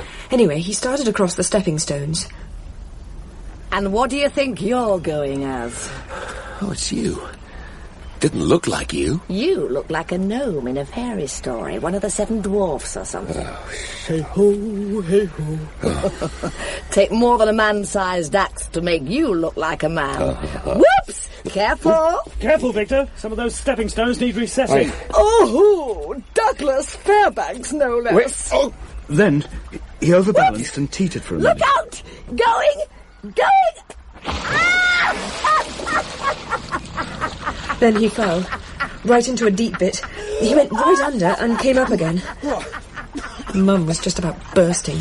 She was staggering back towards the house, holding herself up. I don't see what's so funny! He was furious. He scrambled up out of the water and slung a stone at her. You bitch! Would have cracked her skull if it had hit her. She dodged it easily, though. Just made her laugh all the more. He swung the axe over his head and buried it in the tree she'd been leaning on. Not the author. Yes. Oh, dear. I'm afraid he went mad at it. Just hacked and hacked at it till...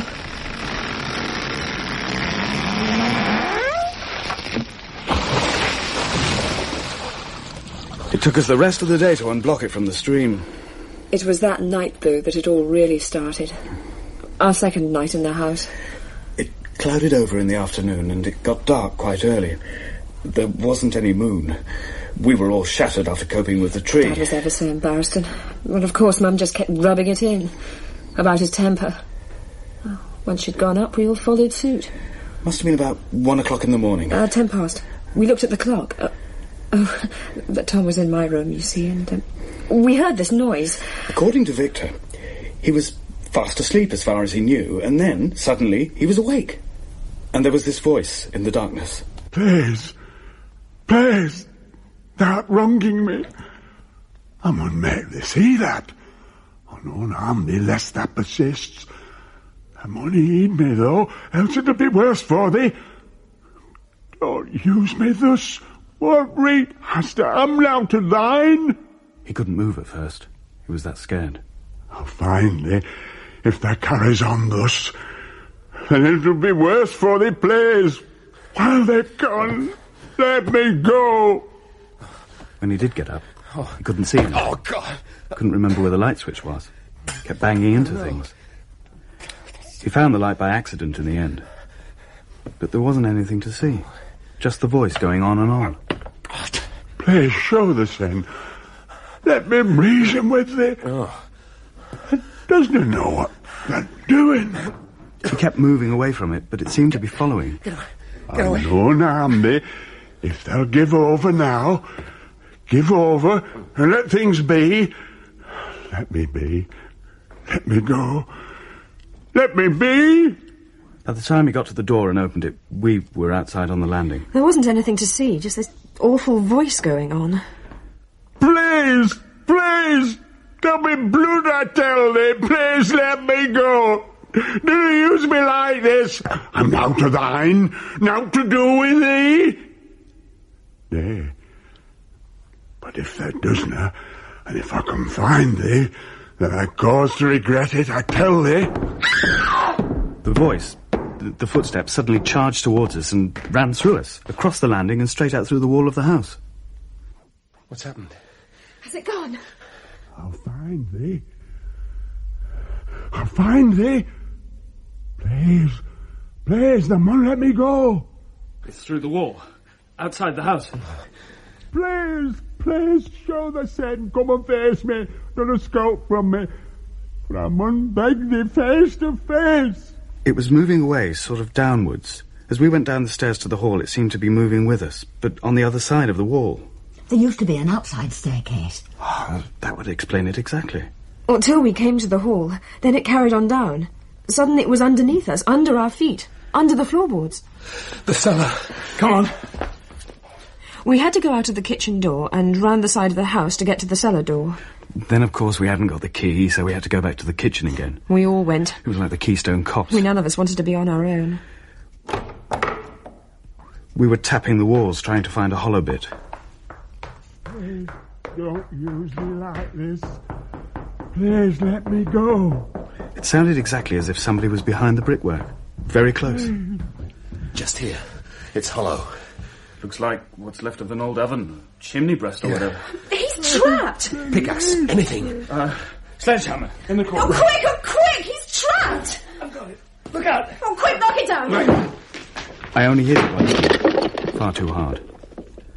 The whole lot fell down round our feet. We were scrabbling about in the broken bits of brick like desperate people. As if we were rescuing the victims of some terrible accident. There's nothing here. There must be! Where else could he be? What the hell do you think you're all doing? Have you gone mad? Don't you know what time it is? Of course. She wouldn't believe a word of it. Especially the next morning. But we've told you in detail what happened. We were all three of us there, for heaven's sake. We can't all three be imagining it, can we? Well, can we, you stupid woman, honestly? I don't know what you're all up to. Some complicated joke, I expect. Mum. But I think it's pretty shabby, don't you? I mean, you all know that I desperately need my rest at the moment. I'm still on medication. And having my sleep disturbed can be very harmful to me. But you can't think we're making it all up. Of course she can. It's the way her mind works. Look at us. We didn't want to be woken in the night to start demolition work, you know. Look at us. We're all shattered. Well, you've only yourself to blame, haven't you? But, Mum... It's no good. She'll never believe us. How could I believe such a ridiculous tale? Of course. I can guess whose idea it was, all right. We cleared up the mess in the cellar and tried to sort our heads out. That was when I told them what I'd seen in the kitchen. And heard. It was the same voice. So, there's obviously something. Can't be any doubt. We've all heard it, and Tom's actually seen it. Him. Whatever he is. You scared? Well, I'm not going to pretend that I like it. Yes, I am, though not as much as I thought I'd be. Of course, we mightn't see anything else for ages. I mean, it might only happen on certain days of the year, certain times. Might have something to do with time, you mean? Some sort of loop. Yes, it might be. There's always a rational explanation. I don't think rational is quite the word for what we're talking about. Well, there's always some sort of logic to these manifestations. Manifestations? Well, there is. All right, but don't let's start talking about it in Reader's Digest language or quoting bits out of paperbacks you've read on trains. We've got a ghost. We probably haven't seen all it can do yet. When we have, when we've seen his whole repertoire, then we've got to decide whether or not we can go on living in the same house with him. And what if he's got friends? A whole family of them, perhaps. You said you weren't scared. I said I wasn't as scared as I expected to be. That's not the same thing at all. Look. We'd better make a pact. If one of us sees or hears anything, they immediately get hold of the others. Yeah. That shouldn't be difficult to keep.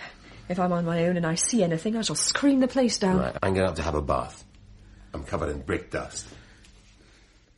We all went up to wash and change. Victor was sitting on the window seat in his bedroom, waiting for the bath to fill. He said he was watching Janet. Oh, yes, she was asleep in the conservatory. He could see her down through the glass roof.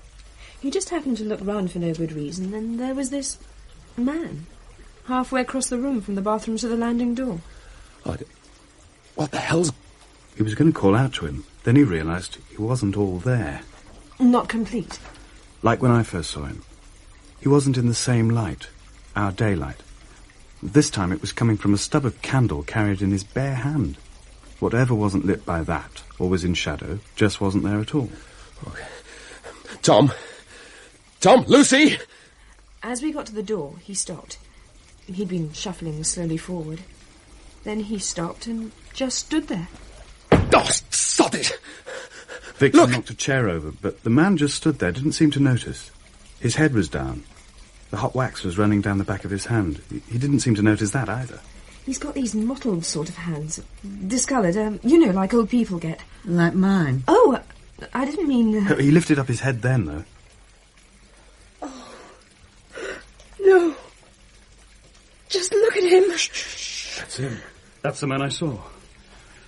I don't think he can see or hear us. We can't hear him either. Look. Well, he seems to be shouting. Look at the expression on his face. It's also... It's like a silent film. You scared? Of course I'm flipping scared. But it's broad daylight. Look. What's he doing? He seems to be fiddling with something. A bolt? But there's no door. There is for him. Look, he's undoing bolts. Sliding them back? Yeah. They're stiff. Now he's lifting a latch and opening the door. There isn't a door. There is for him. What's he looking for? He's calling out again. Shouting. Look at his face. Oh, God, look at it. He's like a wild animal. Now I'm really scared. He's coming through. Looking behind the door. Calling again. I wish he wouldn't lift his head like that. Oh, that's better. Seems to have given up. He's closing the door. Look out! Tom! Well, where'd he go? Straight out onto the landing, through that wall again. He went straight through you. Didn't you feel anything? No, not a thing. Well, I mean, what do you say in these circumstances? What do you do? What do they do in horror films? They usually dissolve to a bright daylight scene at this point. But it is bright daylight. At least it is for us. He was in a different time of day altogether. When I first saw him, he was in firelight, now candlelight. Perhaps it's always night where he is. Poor old man. I thought you were scared. Of course I was. Still, he's a bit, well, tragic as well, isn't he? Looks desperate. Pretty fierce, though. Yes. Whoever he was looking for, I hope he never found them. What do you mean? Whoever he was looking for? Well, he's obviously looking for somebody and pleading with them and threatening, as if it's some sort of... Well, if it is some sort of time loop or whatever you call it, then I suppose he must be going through the same motions over and over that he went through long ago. I just wonder what happened in the end. It's something to do with his wife. I mean, he's got that look. That misused married man. As if he was married to Janet begging for release. Dad! Of course, she'll never believe us. Well, who cares? We know. Last night, the disembodied voice. Today, the voiceless body. If it's the same one. But any doubts we had on that score were settled straight away. Please. Please. What did they hear? The soundtrack caught up. Come out! Come on out and show this in! I know what it is they're doing. Wickedness, they're doing. We're gonna see thee! The bolts! A latch! Will you never cease to wrong me? Am I known to be free of thee never again? Thou dost not know, but I'll make thee see! I'll make thee! Oh, no! He's not synchronized. That just makes it worse as far as I'm concerned. Means you get every visit in 2 installments. Perhaps next time he'll have got it together. I don't want any next times. Do you think it might be us he's looking for? I don't know, it's possible, I suppose. Oh, look, just don't even suggest that. What are you all doing up there? Oh, my God. Well, who's going to try telling her? I suppose you know there's water coming through the lounge ceiling. Oh, my God. The bath! The ghost made a whole series of appearances over the next few days. Yes. I wouldn't say we got used to him. I mean, it wasn't a case of familiarity breeding contempt, but, well, it got a bit easier. There was a sort of pattern about his doings over that few days. Still plodding around, searching, pleading, sometimes very threatening. We convinced ourselves, at least I convinced myself, that he was stuck in a groove and couldn't ever actually touch us. Our lives. Sort of condemned to wander, looking for somebody as long dead as himself. We kept feeling we ought to do something.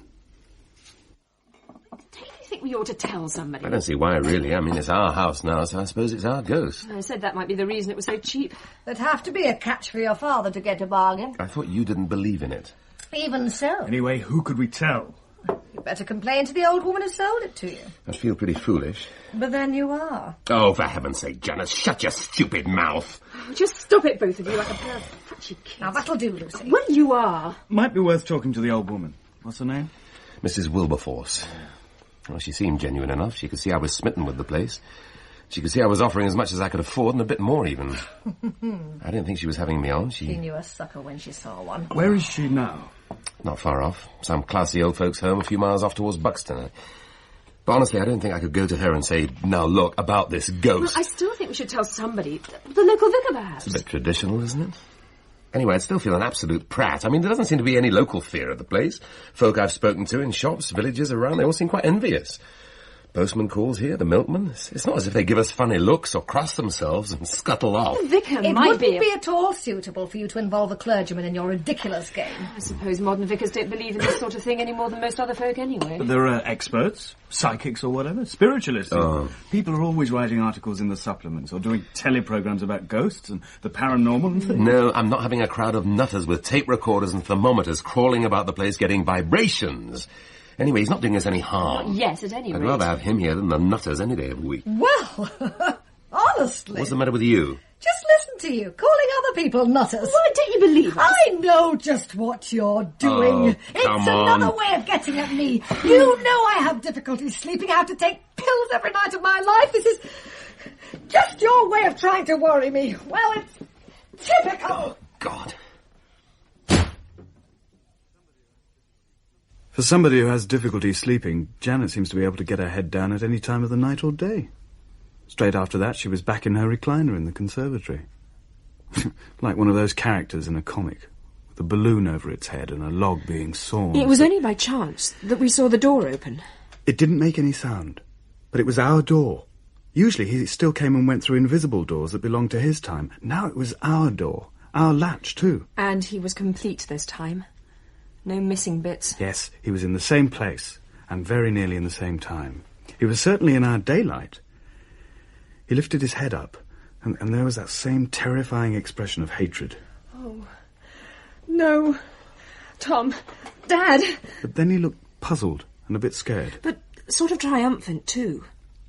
He was seeing our things. Our kitchen, for the first time. That's when we knew for certain it was us he was looking for. His lips were moving, but there was no sound. He seemed to be bellowing, as if he was trying to get across a gap. He looked pretty scared of the fridge and the sink and the dishwasher. Yes, he stayed right away from them. He obviously recognised the larder door, though. He went to it and opened it suddenly, as if he expected to find somebody inside. Then he shut it and started to shuffle round the room. Look out! He was almost running. Well, so were we. It must have looked ridiculous, like blind man's buff. Then Dad tripped. Ow! Got stuck against the sink. And the ghost shuffled right through him. Look out! Victor! He stopped then, as if he'd heard. I'm sure he heard. Oh, he heard something anyway. Even though I think it sounded a long way off to him. He stood there, listening, with his head on one side. We were too frightened to breathe. Felt like ages. Then he gave up. Just shook his head and shrugged hopelessly, and sort of collapsed into himself again. That was when he went and sat in the chair, though. Our chair. He looked exhausted. Look out. Here comes the bloody soundtrack. We all sprinted into the garden. He's using our things. I'm sure he heard us shout. He seems to be getting closer to us. He really saw the room the way it is now. He's in our house now, not his. When he walked through you, what did you feel? I don't know quite. Sort of jolt, like a shock. Made me jump. We'll have to tell somebody. We can't go on like this. Well, he's not doing us any actual harm, I suppose. He hasn't found us yet. He's looking hard enough, though. We still don't know it's us he's looking for. In any case, he isn't tangible. He can't even touch us. So how can he harm us? He touched the door. He opened and closed it. And the larder door. And he went and sat in the chair. He didn't fall through it. Our chair, the one we only brought into the house a week ago. How long's it been in that position? The chair, I mean. That's the point. I moved it there yesterday morning. It was on the other side of the fire, but it didn't suit your mother there, so I moved it. There you are, then. He's only a day behind at most. Or probably only hours or minutes. So what happens when he catches up? None of us could imagine. We didn't see him for the rest of the day. But, well, that night, Oh, dear. Victor had this dream. We only need the expurgated version. There's no point in hiding anything. If Mrs. Wilberforce is being patient enough to listen to us, we can't go leaving things out. It's just so embarrassing. You might be shocked. Nay, love. When you get to my age, you don't get shocked very often. I'll tell it as Victor told it to us. Savouring every detail. Honestly, my own father. It was a dream. Must have been a dream. But it was one of those dreams that seem absolutely real. You have to keep reminding yourself that you're only dreaming. I was roaming about the house. Everything I bumped into or touched was solid and tangible. I bumped into things quite a bit. I didn't seem to be properly coordinated. I was searching for something.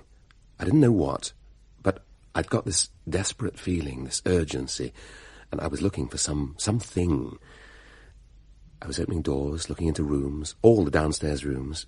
I didn't switch the lights on, though. I wondered why I didn't, but I didn't. I was searching meticulously, looking under tables, behind chairs and curtains, anywhere that a person might have been hiding. Everything seemed to be as we'd left it when we went to bed, so it was the same night, if you see what I mean. I searched all the downstairs rooms, and the conservatory. And then I came into the hall, and I went to climb the stairs.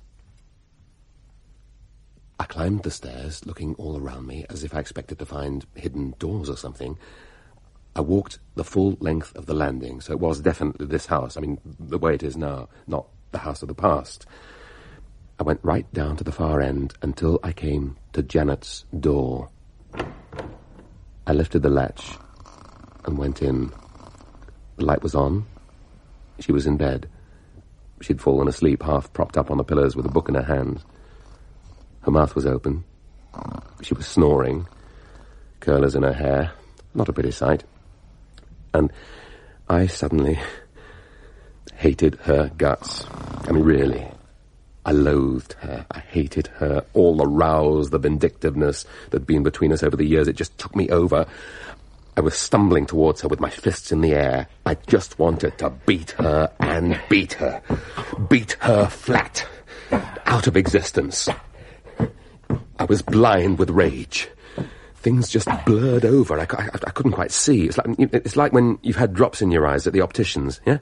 And I kept blinking. And when it cleared, she wasn't there anymore. The covers were thrown back, the book was lying there, but she'd gone. I was still furious. I spent my fury ripping the book apart and scattering it all over the room. Well, after a bit, I just felt foolish. Book was in pieces. I was gasping for breath. Didn't seem to have my normal wind. I left the room and I went back to my searching. I looked in the spare room, and then Tom's room. Nobody there. I expect I was... The bathroom, then. And I opened the door of your room, Lucy. Oh, dear. The bedside light was on, and the two of you were stretched out, naked, together, making love. Ah, well, No, don't be silly. I wasn't angry. I'm not angry. You looked so lovely together. Beautiful. Such a lot of tenderness and caring for one another. Such, well, joy. I was thunderstruck, hypnotized. It wasn't voyeurism, not parental anger or jealousy, even though I was envious. Wasn't even any sexual excitement about it. It was just, well, you were so beautiful. And I just felt sad, wistful, envious, full of regret, loneliness. You were so caring for each other, so loving and passionate, adoring. Oh, Dad. You kept looking at me, Lucy, but not seeing me. Your head was rolling from side to side. And then I saw him. The ghost.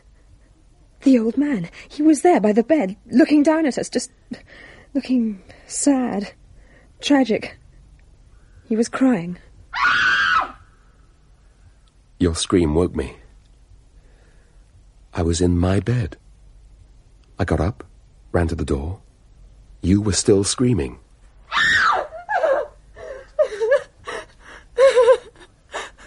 It's all right now. We're all right. There you both were on the landing, just as I'd seen you. Tom was still naked. He'd wrapped you in the quilt. What on earth's going on here? Good heavens. I see. So. Of course, there was a blazing row about me being in Lucy's room at all, let alone with no clothes on, and her wrapped only in a quilt. About us all ganging up on her, trying to give her a nervous breakdown, so we could have her certified and put away.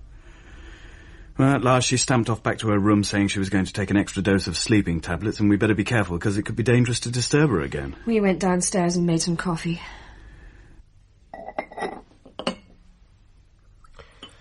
I don't understand it, though. I mean, surely I'm not the ghost. But from that minute onwards, the ghost started a really energetic series of appearances and recitations. All night it went on, through into daylight. Sometimes he was in our house, the way it is, and sometimes not. You could tell by whether he used the doors or whether he just came in and out any old where. You were more scared of waking Mum than we were of him. He got very threatening about 7 o'clock. Come out and show this in! Quit your skulking, go out! Let me see it again!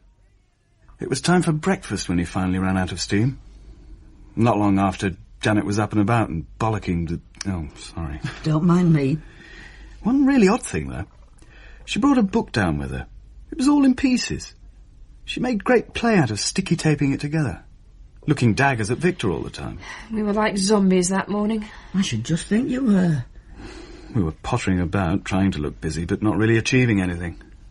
Victor gave up about 11 o'clock and fell asleep by the stream. We were just dropping off in the conservatory when the vicar arrived. Not old Bartholomew. That's right. That must have been all you needed after a night like that. Silly, whinging little man. We were quite grateful to him, as it turned out, but, well, he's a bit eccentric, isn't he? Oh, I think they teach them those sort of eccentricities at theological college to make up for lack of personality.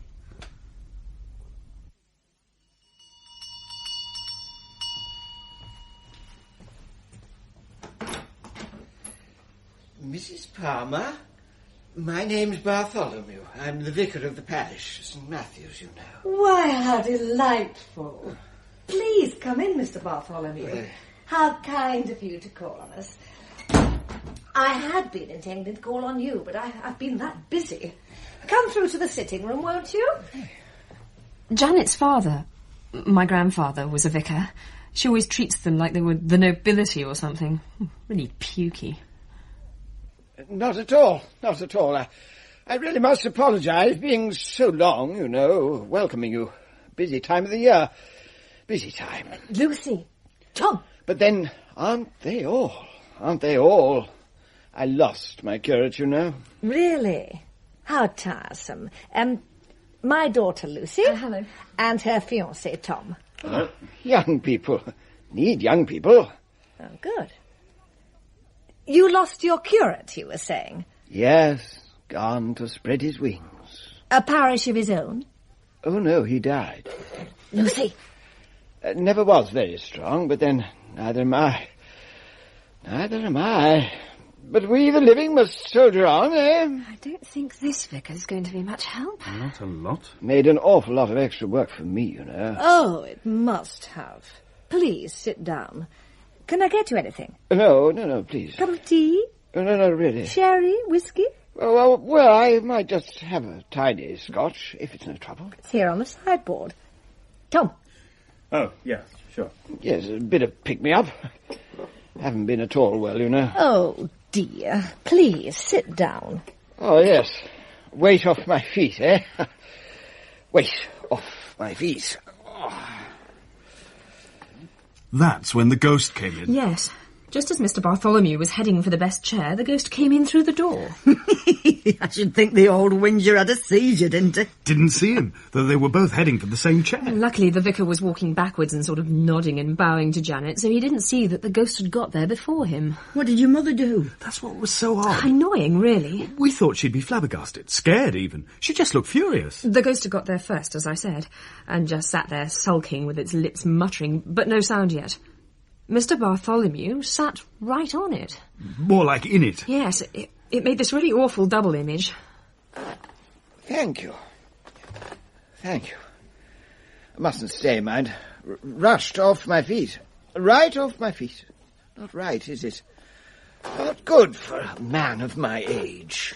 The ghost was sitting bolt upright and very still, clutching the arms of the chair. Mr. Bartholomew, though, he wasn't sitting still. He was sort of rocking backwards and forwards as he prattled on. Just can't get any dependable help in the parish these days. All my old stalwarts gone before. No sooner find replacements than they follow suit. Leave me to cope, eh? Hardly fair. When he rocked back, he vanished altogether into the ghost. The ghost being a lot bulkier than him, you see. But every time he rocked forward, sort of leaning on every third or fourth word with a sort of thrust, he kept bursting out of the old man's skull. It's hardly fair, you know. Gosh. That's awful. Indeed it is. Indeed it is. But can I get them to see that? That was when the voice caught up. Luckily, it was one of the ghost's quiet, muttering, self-pitying performances. The vicar half rose, as if to meet somebody. Then he looked a bit puzzled and vanished into the ghost again. Didn't stop him rattling on, though. That'd take an earthquake. I think he thought it was a radio or something in the other room. They just don't understand. They just don't care, it seems to me.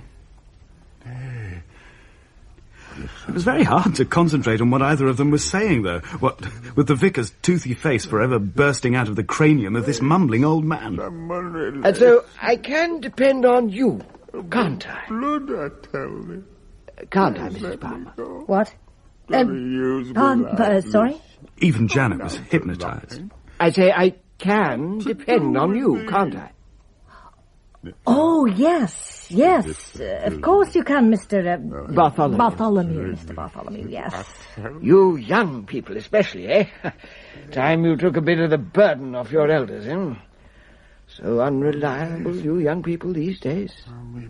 But I shall definitely see you on Sunday, shan't I? I can depend on that at least, can't I? Yes. Well, I don't know. Yes, of course you can. Sure I want to. Say yes, for heaven's sake. Let's just get rid of him. It's really beginning to turn my stomach. Yes, we'll be there. Good. I shall count on that, then. Don't let me down now. Must go now. Run off my feet. Too much for one man. But can I make them see? One thing about him, though. Once he said he was going, he set about doing it. Well, he might have gone without ever seeing the ghost if he hadn't turned round to plump the cushion up that he'd been sitting on. It took him a minute or two to focus on the fact that his hands, plumping the cushions, were sunk to the elbows in an old man's entrails. He fainted. He banged his head on the fender and knocked his glasses off. One of the lenses fell out. Well, don't just stand there. Help him up. What'll he say when he comes round, I wonder? Might be able to do us an exorcism. Stop being facetious. He might be dead. No, his pulse is strong enough. Get him up. And as for you... She was livid with the ghost. How dare you? Get out of here. Go on, out. Shoo. He gave no sign of having heard, but he got up and went just the same. Tom, can't you do something about his glasses? Just trying to get the lens back. Yes. When the vicar revived, though, he didn't seem to remember the ghost at all. Fatigue. Seemed quite delighted. Took the glasses I'd mended for him without a word of thanks. That's what it is. Fatigue. Too much. Now perhaps they'll take some notice. Lucy and I saw him out. He made us promise to act as witnesses, if the need arose, to prove to them that he really had fainted. Went off, humming a little tune to himself. When we went back to the lounge, Mum wasn't there. We went through to the conservatory, thinking surely she couldn't deny the ghost's existence now. She wasn't there either. I looked out into the garden, to where Dad was asleep by the stream. He was still there. The ghost was standing over him, with a huge stone raised over its head, as if it was going to smash it down onto him. Oh, Dad! I ran down over the grass towards him, but when I got there, it was Mum who turned to face me. The stone was on the ground by Dad's head. What? What's the matter? Something wrong, Lucy? What happened then? Well, nothing particular for a few days. The ghost came and went, but not as much as he had been doing. Janet was more of a plague than he was at that time. She nearly drove us potty. I'll say. And she wouldn't have any talk of the ghost. Wouldn't even let us discuss it amongst ourselves. She seemed to be brooding about it a lot, though. And she was in a foul mood all the time. Well, she was getting more and more tired, and that wasn't helping. She must have stopped taking her sleeping pills. At any rate, she stopped all that dozing in the daytime. Always up and about. Spying on us is the only way I can describe it. Forever jumping out on us when we didn't expect it and asking us what we thought we were doing. She didn't sleep at night, either. No. For somebody who'd been kipping 18 hours out of every 24, she suddenly never seemed to sleep at all. You'd hear her clumping about at all hours of the night. Not being one to respect the slumbers of others. And she'd be crashing about in the kitchen at 2 a.m, making omelettes. Not eating them. Just leaving a sink full of washing up for us to do in the morning. What, from an omelette? Exactly. Then she'd come back up the stairs, stamping along with her smoker's cough. She'd throw open the door of my room and switch the light on to make sure I wasn't where I shouldn't be. She even took to banging on Dad's door and not stopping till he replied. A couple of times she actually went into his room and shook him till he woke up. When he asked her what the hell she wanted, she just gave him a look and stamped out again. She was looking dreadful from lack of sleep. So were we. You don't look at all well, Janet. You really should get more rest. Why don't you take your sleeping pills anymore, Mum? I mean, I never liked you taking them, but they did seem to help. That's just what you'd like, isn't it? Pardon? That's just what you'd like! Well, one thing about it, the ghost isn't around so much. I mean, with your mother stalking the battlements, who can blame him? If it's a choice of one or the other, I think I'd pick the ghost. Perhaps ghosts are like children, though, and animals. They know when people don't like them. The night before last, though, the ghost put in a special appearance, especially for Janet. It was awful. The three of us, Janet and Lucy and me, were watching the telly. Victor was upstairs having a bath. We'd been clearing out the outhouses all day, ready to start building the office, and we were all pretty filthy. I was meaning to go up and have a bath myself, but hadn't the energy. We watched the news, and nobody could be bothered to get up and switch it off. One of those old B-movie westerns came on. Suddenly, the ghost literally kicked the door open. Like the gunfighter in the western. And there was no doubt about whose time he was in this time. He was standing in our doorway looking murder at us. At least he was looking murder at Janet. Now, bitch, I've got this! It all happened so fast.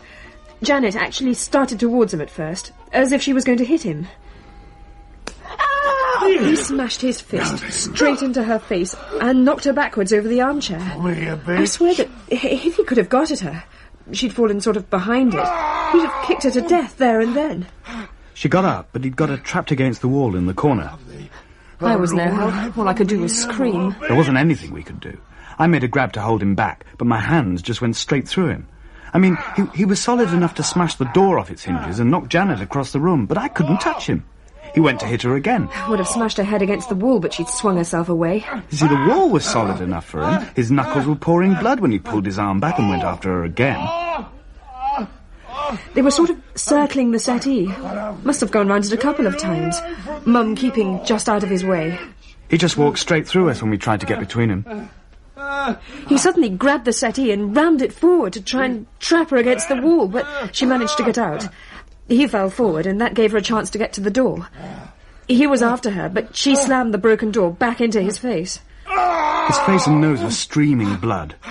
She was into the hall and trying to get her way up the stairs, but he caught her another blow between the shoulder blades with the back of his hand and knocked her down. Then she was crawling up the stairs with him hitting and kicking her. But then, all of a sudden, the blows weren't landing anymore. He wasn't going up the stairs either, just wading into them, getting deeper. They weren't his stairs anymore. He was slipping out of our time. He obviously couldn't see her anymore, but he was still mouthing and flailing, like a blind man. At the end, there was just his head, on a step as if it had been cut off and stuck there, still screaming and raging. Then he just faded away. Sound and picture faded out. What the hell's going on? I must have fallen asleep in the bath. What's happened? You bastard! Away from me! I thought Mum was going to kill him. It took all three of us to restrain her, literally holding her like a mad woman. Then she stopped struggling and went absolutely calm. I'm going to bed. And off she went. Bleeding, bruised. Wouldn't let anybody help her. We went down and tidied up as best we could. The telly was still going on as if nothing had happened. But the door was off its hinges, a couple of pieces of furniture were smashed, and there was a trail of blood from the ghost on the carpet. It's still there. And that was when you came to fetch me? Yes, the morning after that. Well, if somebody had taken the trouble to explain as you're doing now, I might have been a bit more understanding. I thought I was just coming for a social visit. I was flabbergasted when your mother just attacked me before I'd got through the door. Ghost? But, dear me, what ghost? Oh, dear. There's never been a ghost here. There isn't a ghost. Look here, Mrs. Whatever your name is. This isn't going to work on me. I beg your It's pardon. no use doing a sweet old lady act for me. It might fool my husband, that's not difficult. But it cuts no ice with me. And your rudeness cuts no ice with me, Mrs. Palmer. I may be old, but I'm not sweet, and I'm not always a lady, neither. I'm very sorry if you've got problems in your head, but I'm not going to take stick from you. If you've just asked me over to listen to your ravings about ghosts and to be abusive into the bargain, you'd better watch out. I'm warning you. I'm going to sue you for every penny this move's cost us. You're evil. But there is a ghost, Mrs. Wilberforce. Surely you must have known that when you sold the house to us. I knew no such thing. Oh, of course you did. Of course you did. Oh, I don't know why I'm wasting my time with you. Should have known you'd face it out. This is a job for a lawyer. What are you accusing me I'm of? sure my mother didn't mean it like that, but you can see the signs of violence, surely. I'm sure she does mean it like that. And if there's been any violence here, it's your violence. Nothing to do with the house. This was a happy house. We lived in it and loved it and rebuilt it for 40 years. We raised our children here and our grandchildren part of their lives. If there's anything unpleasant or evil here, it's yours. It's part of your luggage. You carried it in with you. Don't blame me, and don't, for heaven's sake, blame the house. I want to go now, please. Right. Will somebody call me Mr. Jarvis with his taxi? I'll drive you back. Don't bother, Tom. She can certainly afford a taxi on what I paid her for this place. Dad! Well, she can. Your mother's right. I was taken in by a sweet old lady act. Well, I was certainly taken in by yours. What do they say? No fool like an old fool. Right. Well, they're right enough in my case. I will run you back all the same. Oh, no, you won't. I'd rather manage on my own. But you can't. Not on your sticks. Oh, I'll phone. I don't want you to. I can manage as far as home farm. Ted Francis will let me phone from there. This is ridiculous. That's best part of a mile. You can't. You'd be surprised what I can do. I never thought I'd be glad to get out of this house. But just now, I need the fresh air. We were terribly sorry about that. We'd no idea it'd turn out that way.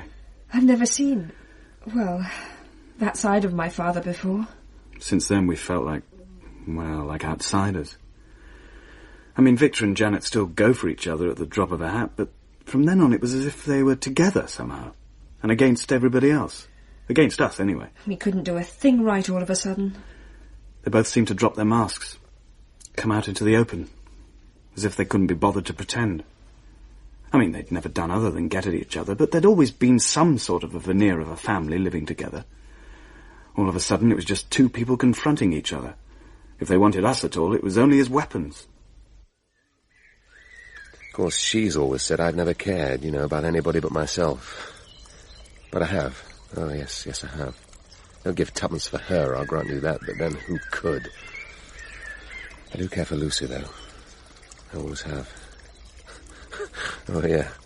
That gets up her nose all right, makes her mad, knowing how much I care for Lucy and not her. And, of course, Lucy's always shown how much she cares for me. No matter how much her mother's tried to poison her against me. What Lucy would like is to see you both together again. She hoped that moving into this house, that it might be a fresh start for you both. A fresh start? Can you imagine anybody making a fresh start with Janet? I suppose she must have been all right once. I mean, you must have loved each other once. Oh, yes, once. I think it was a Wednesday. No, I'd do anything for Lucy, you know that, but making up to Janet is beyond even my powers. If you take my advice, you'll get out, take her away. Janet won't hesitate to try and hurt me through Lucy. Well, it's a bit late for that now. I mean, we talked it over at great length. Oh. What money I've ever had, I sunk into this place along with you. Well, on your head, then. You better take care of her, that's all. I intend to. See you do, then. Don't you think we ought to get away from here, though, Mum? Go and stay somewhere till we can sell up. What'd be the point? Well, after last night. No. It'd be the same anywhere. I suppose. I don't know what you mean by that. No. I don't suppose you do. I suppose you think you're standing at the threshold of Wonderland just now, don't you? But life's such a letdown, you see. Needn't be, surely. Oh, yes. Well, 'tis if you're stupid enough to believe what they tell you. What they'd have you believe it's all about. If you accept those expectations and expect them. Oh, when you're young, of course, it all seems so credible. Rosy. You expect to fall in love, so you fall in love. I fell in love, you know. I loved your father so much, I used to think I'd burst with it. Just explode into fragments. It used to well up inside me just when I looked at him. Stupid. When we married, we were reckoned to be the golden couple, everybody said. He was the best-looking man you ever saw. And I was, well, I could have had my pick then, you know. Often thought I should have. Often thought that. With one of the others, things might have been different. Oh, it's always the same. Men are always the same. You wake up one day and you see them for what they are, just people. Selfish, mean, disgusting.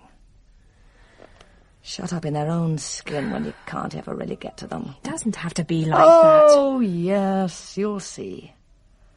It's never any different. You just have to make do with what's left. Tom and me aren't going to be like that. Oh, you'll see. Well, I'm off for my nap. Woe betide anybody that disturbs me. That's all.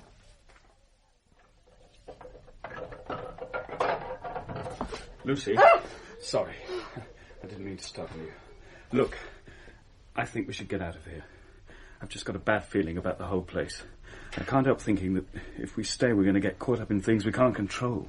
It's not our business anyway, or it shouldn't be. I feel the same, but where would we go?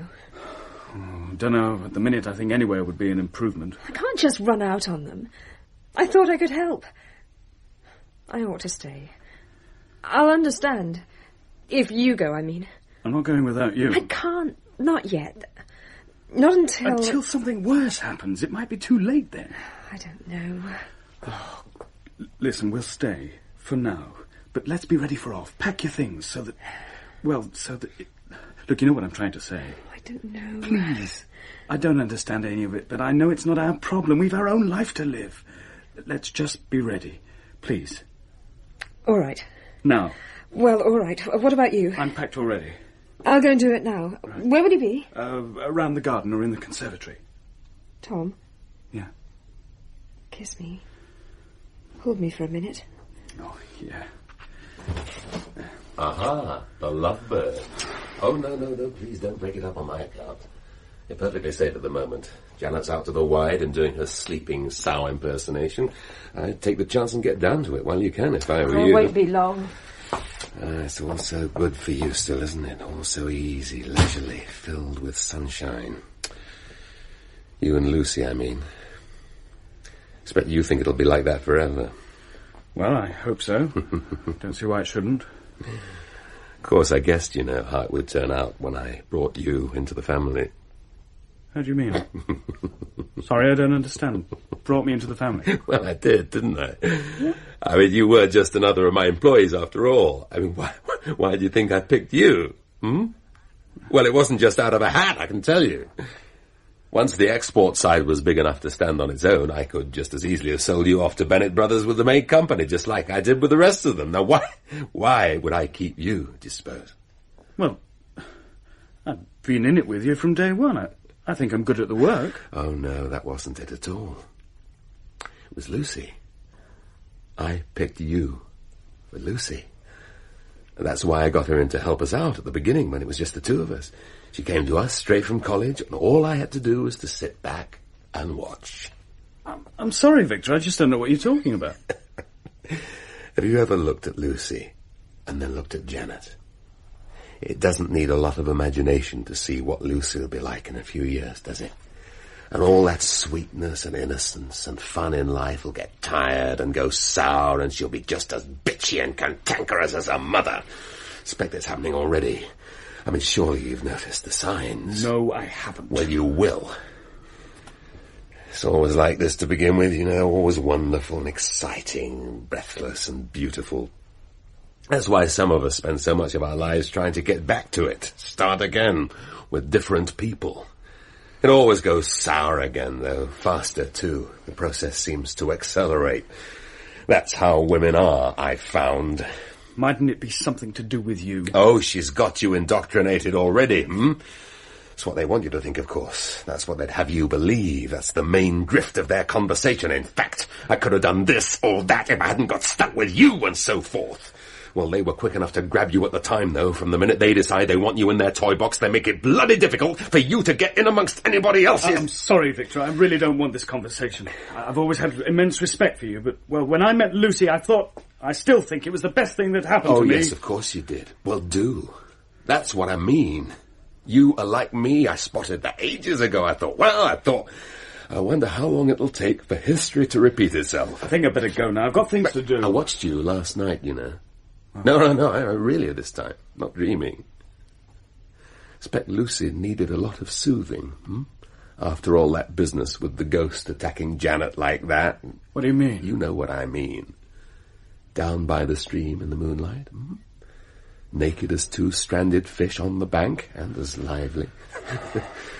It's beautiful, isn't it, when it's like that? Every touch, every movement seems to be an earth-shattering discovery. Oh, I know, Tom, I've been there a time or two. And watching you, I knew, just as I had in my dream, how much I'd lost. Never really happens again, you see. Not really. Try as you might. You know, right? Why not? I was very moved. We both were. Both? Me and the ghost. Yes, I've been watching you for some minutes, hypnotized, and then gradually I realized that I wasn't alone. I looked round to my right, and there he was, 7 or 8 feet away, watching you. His expression of sadness, wistfulness, loss was, well, just what I was feeling. I saw the tears rolling down his poor, tired old face, just as they were rolling down mine. Victor... Don't patronize me! He turned and he looked at me after a minute or two.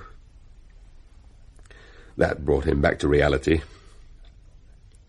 That got the hatred back into his eyes. Well, I can't stand here gossiping. I've got things to do. I'm going to rig up a word processor in the barn to be going on with. Beginning to get bored already. I don't think I can wait till the workmen come and start on the main installation. I think I'll get a few bits and pieces on the move, Nay, but I'm to have no rest then. First one and then another. Oh, leave me be. Leave me to rest. I beg thee. Beg thee. I'm now to thine. There's no need to torment me. I'd break from thee, but I canna. Nay. But if thou keep me bounden, then I shall make thee suffer for it. They'll not use me without paying for it. If I'm to be in torment, then I'll torment thee. If thou use me as a weapon, then I'll cut both ways. Thou'll suffer for it. Thou'll suffer for it. Well, at least let's go out for a bit. We can't just sit around all the time. In a bit. What are you reading? What? Oh, don't know, just staring at it, I suppose. Well then, come on. We need some fresh air. What's that? It must be Victor. He went out to the barn. Must be chopping wood. Though, he said he was going to fix up a word processor. It wasn't wood. I expect he missed. Help! Help! Oh no, what's happening? Look, out there. It's Victor. The ghost's after him. He's got the axe. Quick, Tom! Victor was running for the front door. We ran through into the hall to open it for him, but before we could get there, the felling axe came smashing through the glass panel. We saw Victor pass the side window, heading for the back door. The kitchen! Quick! The ghost was after him again. Look out! Get out of the way! I tried to trip the ghost, threw myself at his legs. Didn't feel anything, he just went straight through me. Stop him! Dad! They were away up the stairs with us running after. It would have been comic if it wasn't so terrifying. Victor ran straight down the landing and smashed his way into Janet's room. The ghost went in after him with the axe raised. Victor was screaming. Janet! Janet, you bitch! Wake up! Wake up, you cow! Wake up! When we got to the door, the ghost had vanished. Victor was shaking Janet like she was a rag doll. She was laughing. The axe was on the floor. Victor went over and picked it up. They were just looking at each other, as if nobody else existed. As if they understood how it worked now. We left. We didn't get our things. Only coats. We just didn't want to speak to either of them. They wouldn't have noticed us if we had. We drove off in my car. We've been driving round all day. Yesterday it is now. We were too scared to go back, but we didn't know where else to go either. Just kept driving round. Pub to pub mostly. Drank far too much. In the end we finished up back at the house. Parked in the drive, looking up at it, wondering what might have happened while we'd been away. All the lights were out. Must have been about 11 o'clock by then. It was terribly hot. The thunder was rumbling away somewhere and getting nearer. We thought we'd go and sleep by the stream. I got a rug in the car, and we could always sprint back if the rain came on. It's no good, Tom. I've got to know if they're all right. It's all so dark and quiet. We crept up towards the house. Came to the windows of the conservatory. All pitch dark and quiet. Can you see anything? No. No, too dark. Wait a minute. Look, there's no point in creeping about like burglars. If we must go in, let's just go round to the front door. I've got my key. Tom, I'm sure there's somebody in there. Can't see anybody. Look, down there. On the floor, I'm sure there's somebody lying there. No, can't make it out. I'm sure there is sort of a shape, like a person or two people. I'm sure of it, just lying there. It's probably the pattern in the tiles, or a coat or It's something. not. I know it's Just not. a minute. What is it? There's somebody in the lounge. I saw them move. Somebody standing at the window, looking into the conservatory. I'm sure there is. Yes, look, they're moving again. They're opening the door. They're coming in. Tom? Oh, no. It was Victor. He switched the light on and stepped into the conservatory. Oh, Tom, no. He looked as if he was going to be sick. Had his hand over his mouth. He kept slipping and holding on to things to keep his balance. The tiles were dark red and shining, like a wet, sticky carpet. The whole floor was covered in blood. And there were two people lying there, naked in the blood. Tom, it's... Victor slithered across to them. I was struggling to get the window open. It wasn't locked, but it jams, and I was in a state of panic. It came open, and we went in just as he touched the bodies on the floor. The one on top rolled off. It was me. There was a great gout of congealed blood where my neck should have been. As he turned my body over, the head came off and rolled away. And there was Lucy, all smashed up and cut to pieces and bleeding. It was... horrible doesn't describe it. I'll see it till the day I die. Suddenly it was very quiet. We just stood there, the three of us staring at the hacked-up bodies. Our bodies. And all that blood. It seemed like ages. And then we realized that there was somebody else there. The ghost was standing in the corner, looking at us with that hatred. He was holding the axe. His arms and clothes were covered in blood. Just looking at us, gasping for breath. I fell. I slipped and fell on top of Lucy's body. It was really there.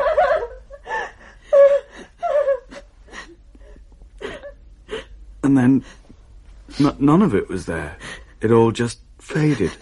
The bodies were gone. The blood was gone. The axe was lying on the tiles. I heard it fall and clatter. No ghost. Just me where I'd fallen, and Victor, and Lucy, and Janet looking at us all from the lounge. We stayed like that for a long time. Come on, Lucy. Come on.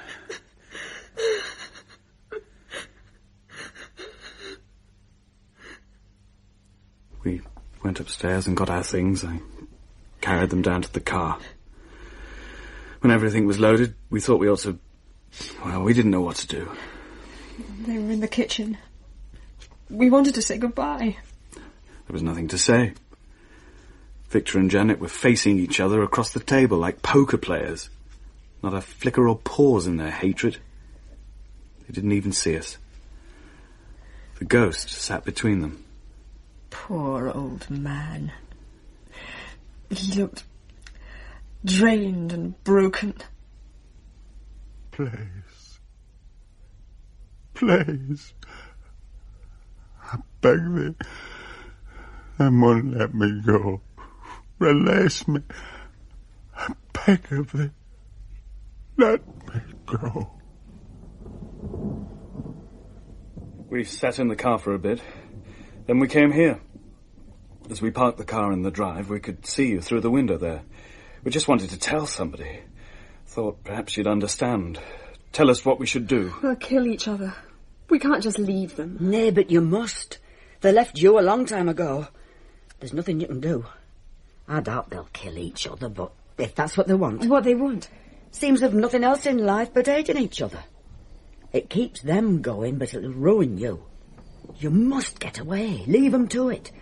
Life, marriage, none of it has to be like that.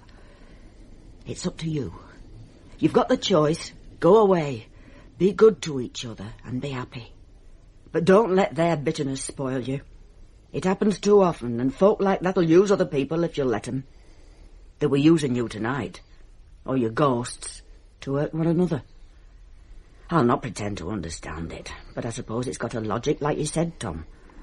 But don't stop around and get caught up in it. Your marriage wasn't... well, it was different, I suppose. Oh, we all do terrible things to each other, expect far too much of each other, but yes, it was. Very different. We had rows. By God, you should have heard us. And we neither of us stuck to the straight and narrow all the time. But we loved each other, respected each other, and we had plenty to do. The kids, the house, it was wonderful. It can be for you. Go on. Stop worrying about them. They're not worrying about you. You're both young with everything in front of you. Get right away. Leave them to it if it makes them happy. I must say, though... What? The only one I feel sorry for is the ghost.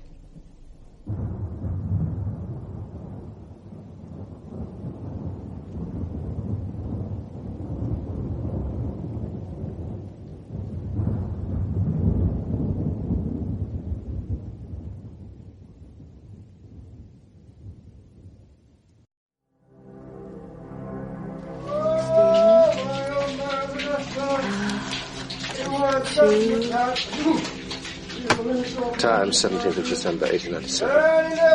Mr. Frederick Main, who understudies Mr. Terence on the part of Captain Thorne, had a peculiar story to tell. Not again. He said, I dreamt about this very thing last night, and when I came to the theatre this morning for the rehearsal, I told all the boys about it. John! I dreamt I saw Mr. Terence lying in the landing, surrounded by a crowd, and that he was raving. I seemed to see it all, and then it all seemed to fade away. It was a horrible Have dream. you been fiddling with my tape recorder? I could not tell what it meant. I tried to forget it during the day, but Yes, you have, you bugger. when I came to the theatre, I was going down Bedford Street. And something seemed to say, do not go there.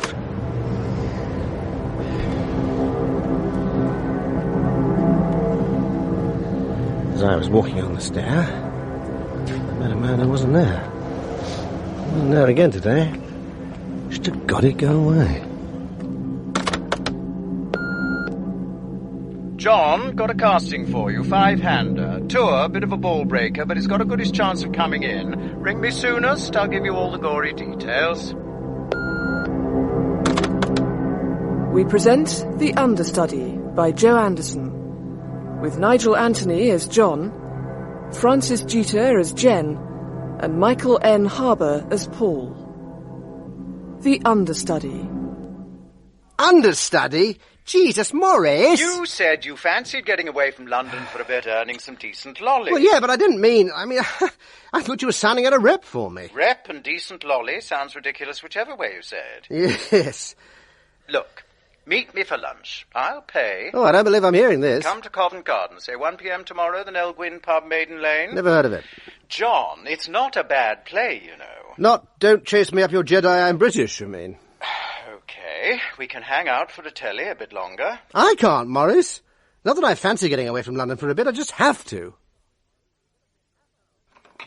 Neither fish nor fowl. You're not actually performing a part like everybody else. Not cast, not in your own right. Can I get to that Part of the plate? company and not part of it. Tell him you'll wait for something else. What, then. my next restart interview? It's not as if you've been doing anything all bloody day. I've been researching my one-man show. Okay. Yes, Frigging my one-man show. frigging one-man the show. one you've been researching for a couple of Yeah, hundred a couple of hundred years. years. Yes, that's frigging one-man show. I'll get it together. Sure, and they're making me the next Director General. Serve 'em right. Look, will you... Look, I'm asking for some help here. Pass that saucepan, please. Oh, all right. So nobody knows how to relate to you socially. Consequently, nobody tries, and there are no terms of reference, common ground, you see. I can just dimly remember what acting is It'd be like. like a spare prick at a wedding, and then there's... Oh, I don't know, self-esteem, I suppose. You could at least have washed up the breakfast things. I forgot to go to the laundrette, too. What are you going to do, cut my allowance off as well? Look, let me have a quiet word with someone on the radio drama rep. Or me on the studio floor, the rest nudging each other, my wife issuing directives down from the producer's box, you mean. Oh, come here. It's getting to me, Jen. Shh. The fact that he could not get employment would aggravate his mental condition, and all the distress and anxiety which he suffered then would make his condition worse. That doesn't sound like you. No, it isn't. But I'm beginning to understand what the poor bugger was going through. You're Breezy Bill? No. You know, I've always thought of myself as a mainstream actor. The truth is, I haven't even got a toe in the water. I'm up on the bank, high and dry, along with the other flotsam. Here, I thought it was me who was thinking of taking HRT. Think there's anything in it for me? Promise me you'll think about it. What, hormone replacement therapy? You know what I mean. A quiet word with a chum. Promise? Yeah.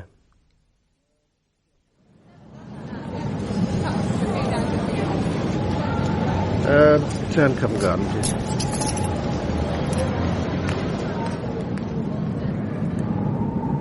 Mind the gates.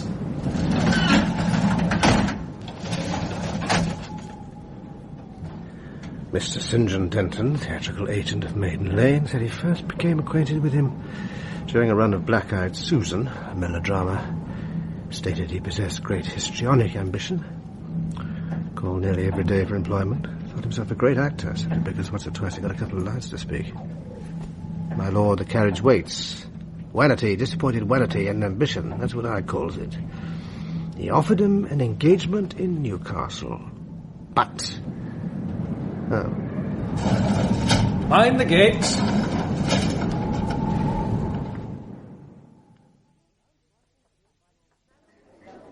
One ham sandwich and one Cornish pasty. Lunch? Oh, you're really busting the bank, aren't you, Morris? Eat a pasty before I bite 10% out of that as well. Quite to the grave in here. Oh, you should see it when there's a show on. They come over the alley from the Adelphi like a horde of rampaging savages at interval time. And 2 best bitters. Tar, love. Cheerio, John. If you say so.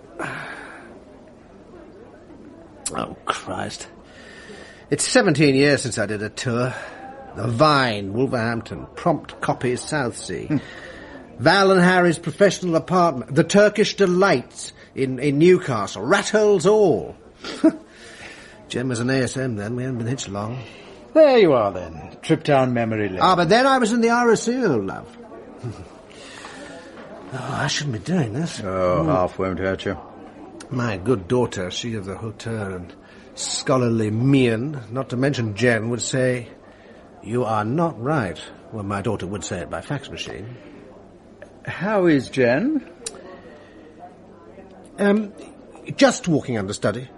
You're sure there are no hidden strings? I'm not expected at the advanced age of 49 to ASM as well. Do the ironing, hump the scenery, walk on as a speechless major domo. I must go. Look, John, you're just there to cover your principal. Oh, yes. I know what a walking understudy is, Morris. Ciao, John. Yes. But do you know, Morris, old cocker, who... I mean whom? I've got to play second fiddle too.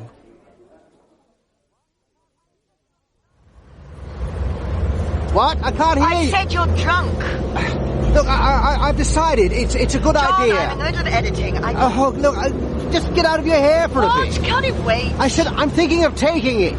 It's a blow to the old ego, Yeah, but... I'm on the other line. Look, John, now's not the time. Did you hear what I said? You're taking the tour. Why are you ringing me now? Well, I thought... I wanted you to... I was hoping Look, that if you've made up your mind, I'm sorry, I've got to go. I thought you'd told me that you wanted me at home, you cow! Excuse me, mister. Can you spare me some change? Oh. What are you playing at? Can you spare me some change to get something to eat? I'm sorry, I thought you were someone else. Yeah, here. There's a handful of 10p surplus to requirements. I thank you, as a Highlander and a gentleman. Don't mention it.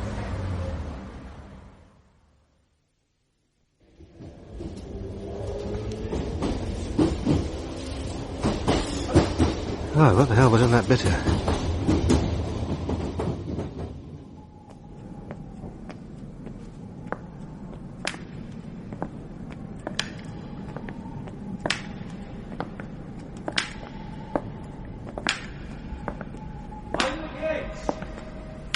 Oh, hang on a minute. Oh, Tar. Oh, hold it. There's a bloke behind me. Well, that's funny. He must have gone up the stairway. Well, he's a better man than I am, Gungan. Oh, sorry. Mind the gates.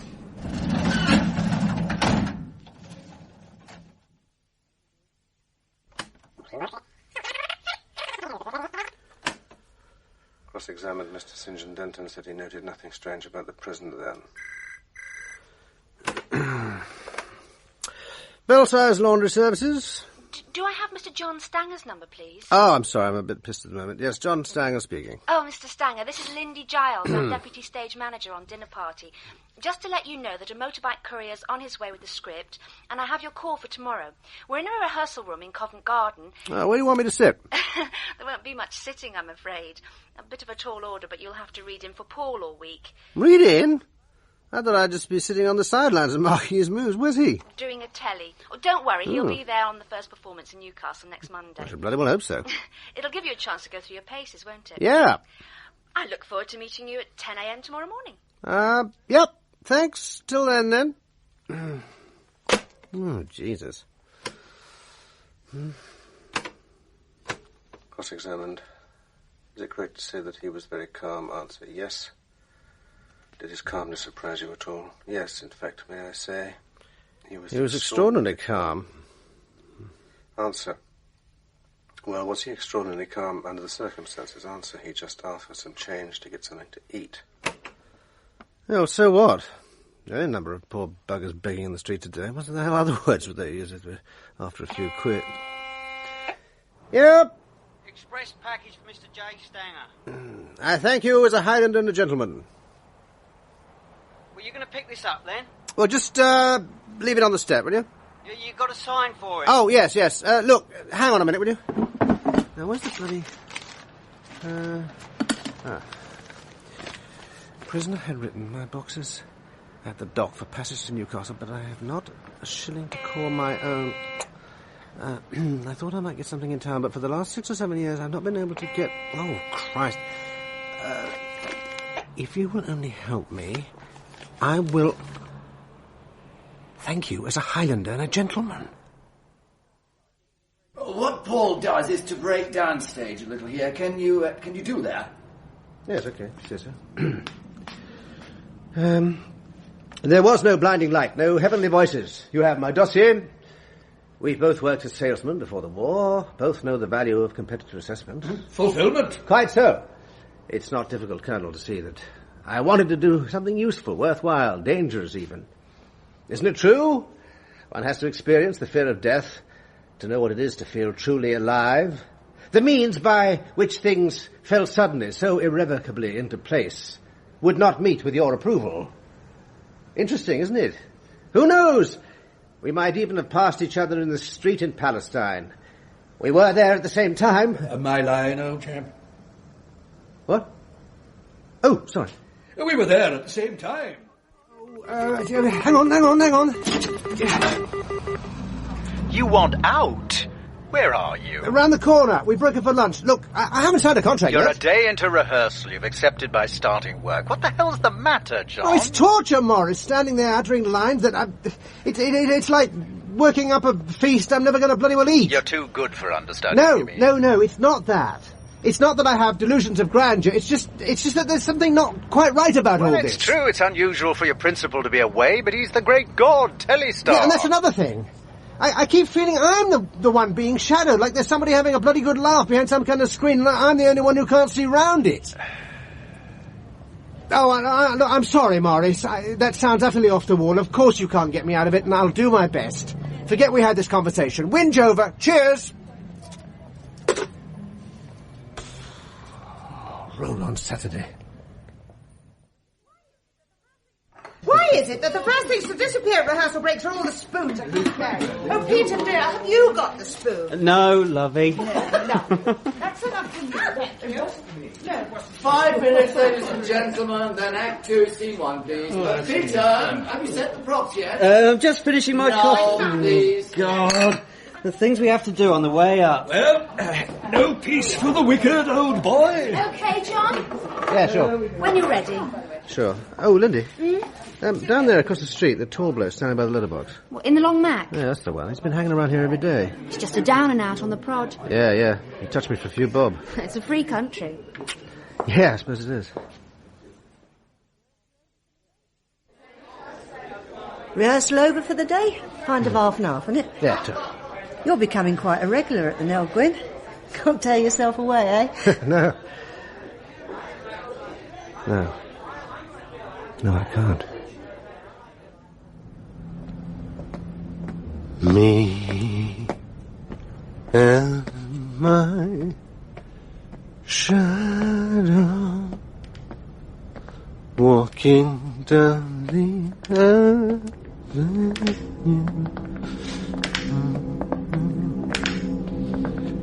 Me and my shadow.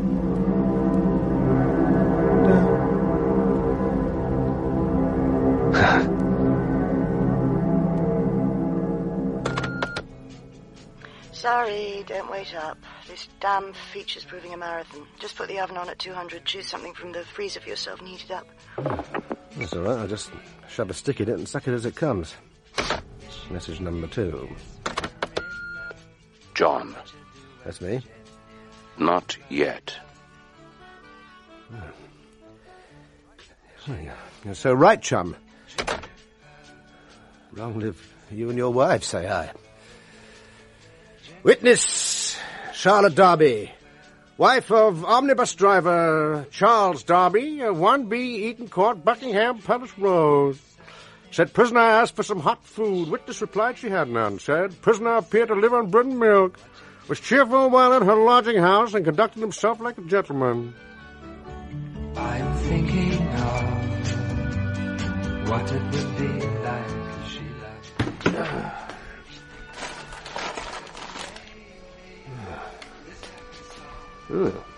Antioxidant acerbic monosodium glutamate. E150, 118. Hydrolyzed monocap. Bloody hell. On Sunday, he said. Then he expected news, and it would be one way or the other. Witness did not understand what he meant. That is best known to God or man, prisoner replied. Then he said, what shall I do, Mrs. Darby? Witness replied, I do not know, Mr. Prince. I am sorry for you.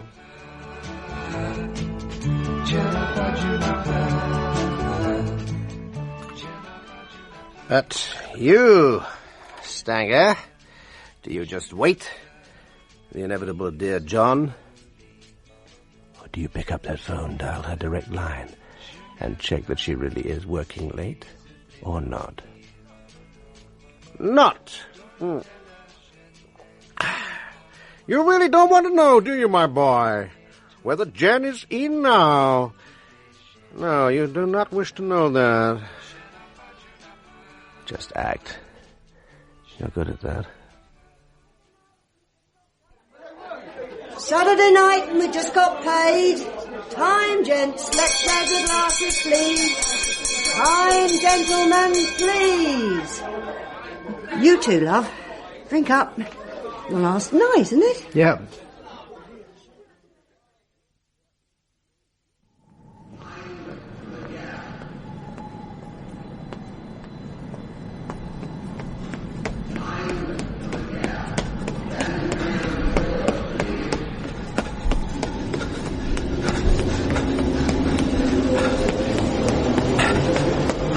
I missed it.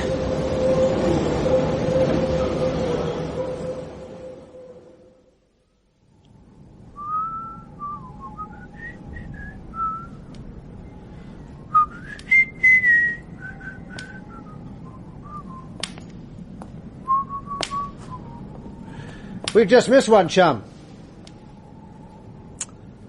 Oh. Next train due 4 minutes. I'll believe you thousands wouldn't.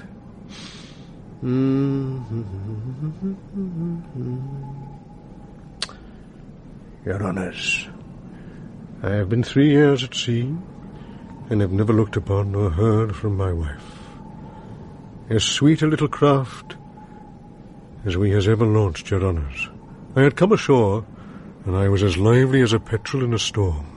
I found my pretty little black-eyed Susan, that's my wife, all her guilt taken by land sharks, but yet all taut, with a face as red and rosy as the king's head on the side of a fire bucket. And, God, did they actually spout this stuff? Well, Your Honours, when we was as merry as a ship's crew on a payday, there comes an order to go aboard. I leave Susan. I hadn't been a-gone the turning of an hourglass, when I heard my pretty little... Oh, Susan, giving signals of distress. I out me cutlass. Maid all said and came up to my craft. I found her battling with a pirate. I never looked at his figurehead, never stopped. Why, I ask you, would any of your honours? Long live you and your wives, say I. Like a conjurer producing miles of ribbon from his mouth. You're not wrong, Squire. You stay right there, chum. Only room for one ding-dong on this bit of platform. 2 minutes. Come on, come on. Would any of your honours have rowed alongside as if you'd been going aboard a royal yacht? No. You wouldn't. For the gilt swabs on the shoulders can't alter the heart that swells beneath. You would have done as I. As I did. And what did I? Why, I... Cut him down like a piece of old junk. Yeah. White gloves. Yes, very nice. They're very nice. Here are my keys, laddie. Hey, take care, the edge. You're too close to... There's a train. Take my keys, laddie. What? Watch out!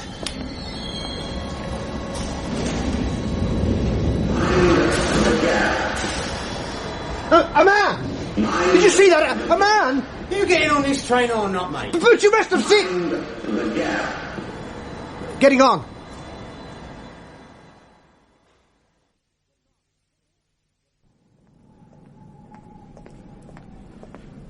Mind the gate. Hold it! Oh, thanks. No one coming up behind you this time? But if there is, I don't want to see him again. Mind the gates!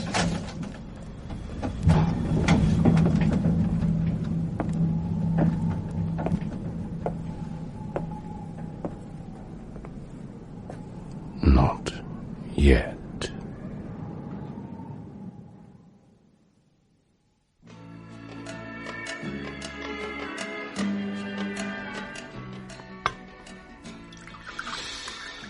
Chianti. Bit anachronistic, isn't it? Well, why not? Why not?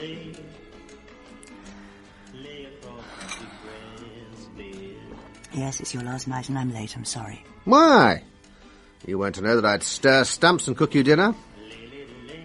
Eat your dessert. Okay? Crap.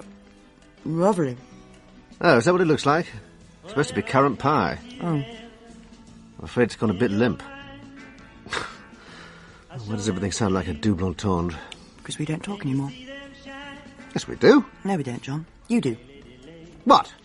Remind me of a man. What man? The man with the power. What power? The power of voodoo. Who do? You do. What? Oh, Jen. A funny thing happened to me on my way from the theatre tonight. Oh, see? Oh, darling, I'm sorry. You must be so tired. And goddamn that wide-eyed little boy lost look you always fix me with when I'm feeling in the wrong. Well, I get an eye transplant. Coffee? Please. What's so funny? Oh, we have got some proper table candles in the drawer, you know. Well, I thought, just an idea. We live our student days tonight. Remember? What on earth for? Things seemed so much simpler then. Did they? Oh, what a week. Is this the tour schedule? Yeah. It's a bit of a slog, John. Yeah. Morris put it more earthily. Still gets me out of your hair for a bit, doesn't it? Oh, Oxford. You'll be able to look up your daughter.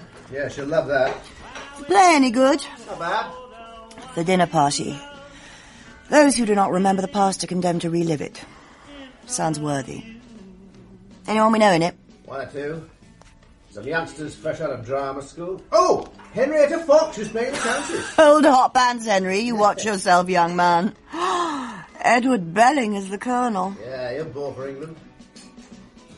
You want coffee made in this or cream? Yeah? Coffee made or cream? Black. Please.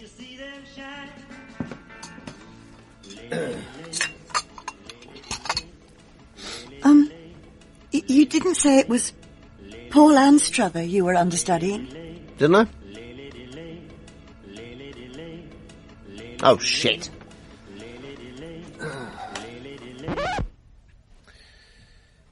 Oh, daft idea. There's no bringing back the past, is there?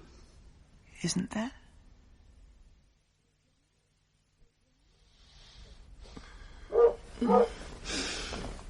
John? Oh, what are you sitting there for? It can't be time to get up yet. Dear God, it's only 4:30. I'm sorry, I didn't mean to wake you up. What time's your train? 8 o'clock. You've got hours. You've done your packing, haven't you? Yep. Oh, you go back to sleep.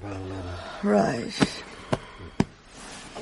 Oh, switch the answer phone on your way out, will you? Yeah. Oh, and don't forget to take your padded jacket. Your usual one's too thin for up there.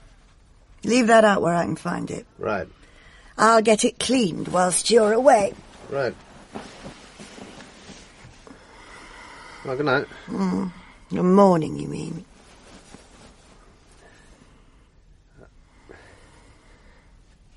Jen?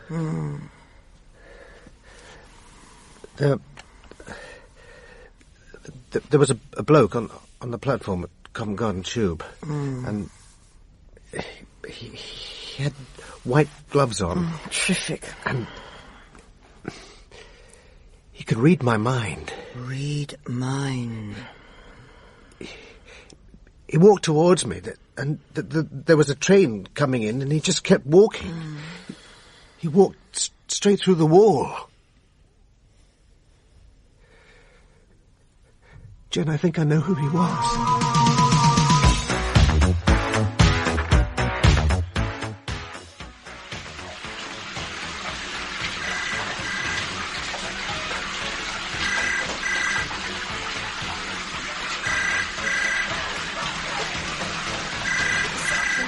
Damn, you forgot to switch it on.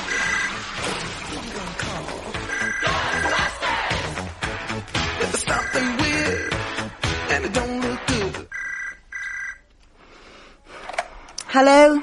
John. Oh, you've just missed him. Can I take a message? Hang on while I find a pencil, will you? Far away.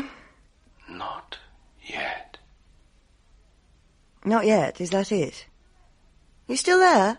Who shall I say? Well, more intriguing than... Good morning, madam. Haven't you given any thought to double glazing? Oh, John. Why didn't I tell you last night? It's going to be that much harder now.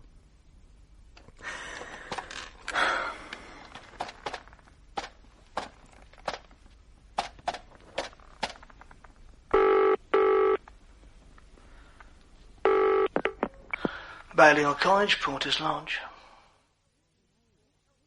You've told him? No, and that's the point of this call. Why not? Just listen. He left this morning to do a tour. It's going to play Oxford. Oh, God. If he looks you up, will you... Which he will, of course. Oh, Mum, I don't think I can go through another episode like the last one.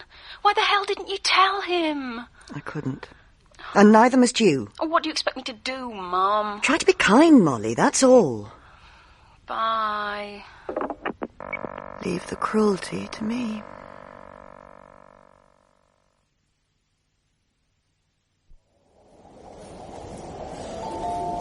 Newcastle, this is Newcastle.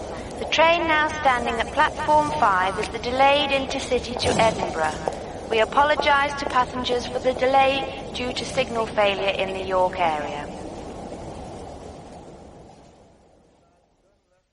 Right, Bonnie lad, turn left up the stairs. I know, and keep going. Do I get oxygen at the halfway stage? He left the Adelphi for Newcastle to get more money in a travelling company. He said his experience justified him playing better parts, that he had played important parts in the past at the... Oh, shut up. At last. Oh, Stanger, you are out of condition. Mr. Stanger, to the stage, please. What? Oh, I've just got here. First meeting, page 4. Got it? Lindy, we're losing time. Yeah, but, Paul, why do I... That's 24. Had to leave, sudden business. Don't worry, he'll be here on the night. Well, tonight is the night. Is the understudy here yet? Yeah, coming. I just read the script. No blinding lights, no heavenly voices. You have my dossier. We've both worked as salesmen before the war, both know the value of competitor assessment. Fulfillment. Quite so. It is not difficult, Colonel, to see that I wanted to do something useful, worthwhile, dangerous even. Isn't it true? One has to experience the fear of death to know what it is to feel truly alive. There, that was the place to break down stage, I knew it. Not at the opening of the speech, but there. Then you've got 'em. The means by which things fell suddenly, so irrevocably into place. Oh, why, Colonel, in God's name, in the name of all that's holy and good and humane in the world, could you not have stepped off the curb and been hit by a car at that precise moment? But it didn't happen, did it?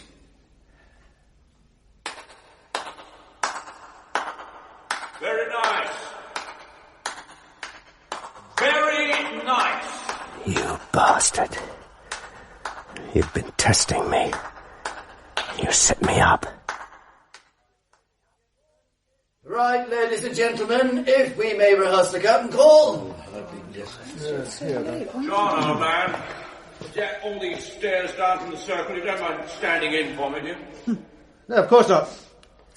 You bastard. Right then, ladies and gentlemen, take your cue to bow from, John! Yes, John, in the centre. Watch him out of the corner of your eye, and don't start to bow until he does. And one step forward, and clap, clap, clap, clap, clap, clap, and back, and taking it from the centre again, and clap, clap, clap, clap, clap, clap, and another from in the centre. You can smile at each other, it is allowed. And clap, clap, clap, clap, clap, clap, clap. Bastard.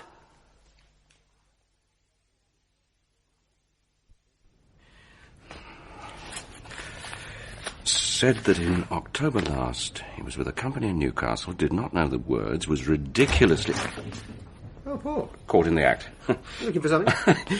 He does not act. He is the frank, handsome sailor whose joyous laugh, bright eye, and sturdy, ringing voice bring life and hope to the darkest hour. Notices. Let's hope I can suit the role to perfection as well. I'm rather frightened, John. No second takes in the theatre. Ring rusty. Suppose I'd dry. Ah, no way. You really have got a photographic memory, haven't you? Sometimes I think it's a curse. Unforgivable, I know, letting myself into someone else's dressing room, but the key was in the door and I was looking for a space to leave this. Oh, good luck card. That's nice. Should have slid it under the door. Quite a view you have up here. Any higher, I'd be up above the clouds. You haven't changed a bit. Except that now I really am the right age to play Marat. Aren't we all? Well... All the best tonight, Paul. Chat up a critic or two in the interval, mate. See if you can get them to write notices as good as that one. Oh. How's Jen? Jen's fine. Great. I think. Notices? You're sure it was Shaw? Sure, as in S-U-R-E? Yeah, I think. Well, you'll find all Shaw's critical essays on this shelf. There are rather a lot. Well, blimey, he was a critical bastard, wasn't he? Sorry. He was also long-lived. Perhaps if you knew which year. Well, it would certainly have been before the 16th of December, 1897. Satan saved at last, 9th of January. No, back a bit. Little Isle. No, the Adelphi. All that glitters.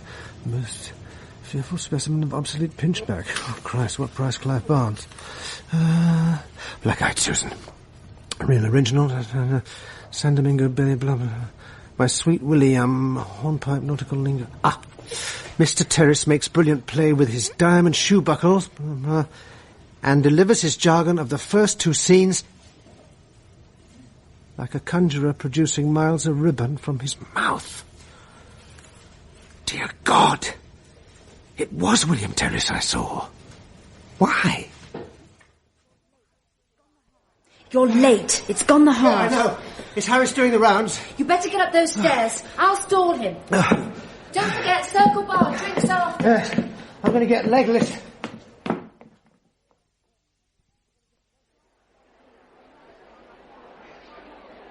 Already seated in his place, 50 years old and not yet dead. To act this most important role, we chose a lucky paranoic.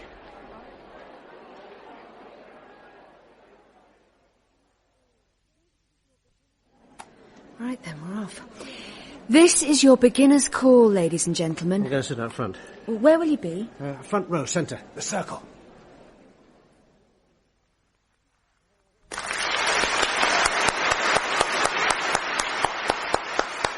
Oh, yes, you bastard.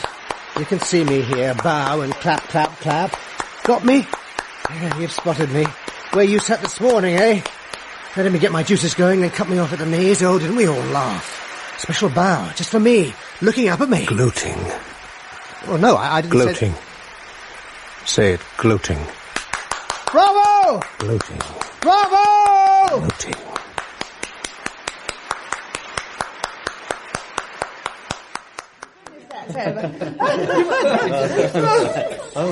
John, old chap. Shower blaster. Yeah, later, thanks. Well, darling, except for the odd hiccup. Yeah, and we all know who made them. Hi, Johnny.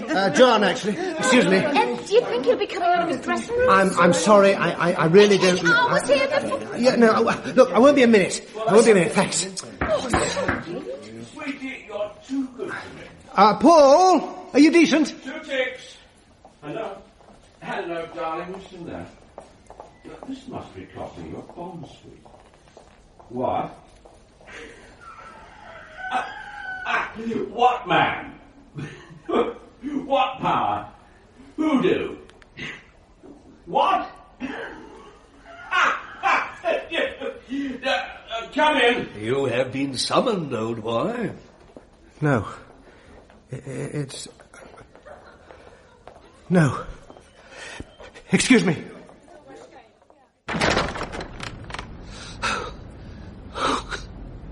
Oh, Christ. Oh, Christ.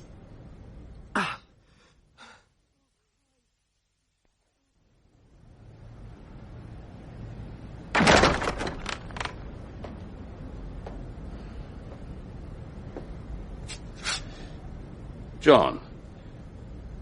Spotted there? Congratulations, Paul. I mean that. Well, thank you, John.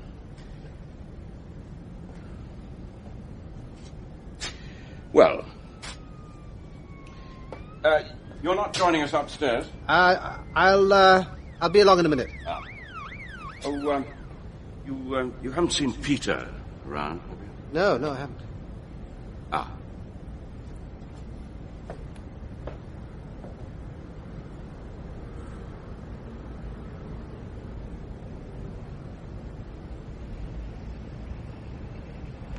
Christ. Just act. You're good at that.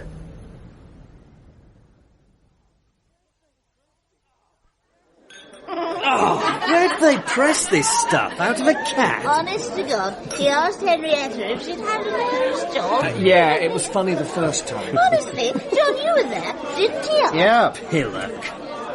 That pillock is a punter. Oh, excuse me for Livy. Do you think they've got anything other than cat? Paul's on form. Ooh, Paulie! He asked me what I'd played. I ask you. Gloating.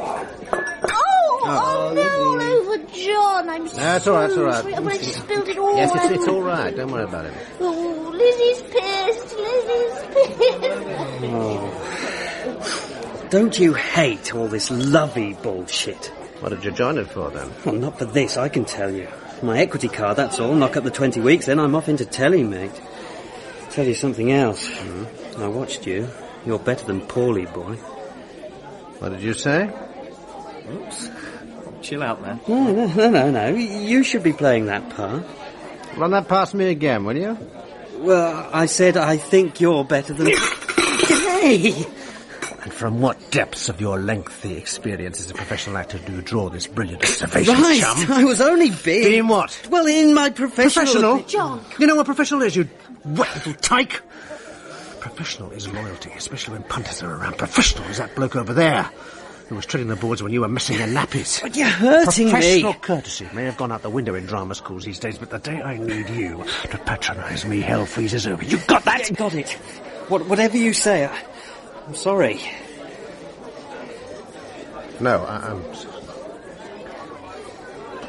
I better get some air. Excuse me. How about that? Are you all right, Peter? Yeah. For a moment there, I thought he was going to kiss me. Christ, what's happening to me?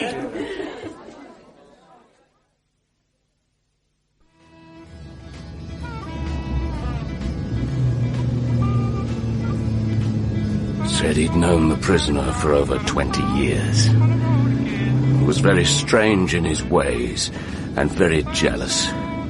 Workmen used to torment him, being always looked upon as a butt. He was a very vain man. Witness thought a doctor in Dundee saw the prisoner about his fits of passion, but Witness did not know his name.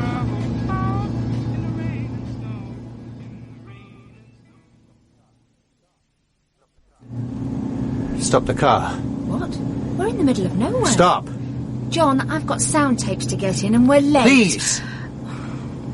Never give actors lifts.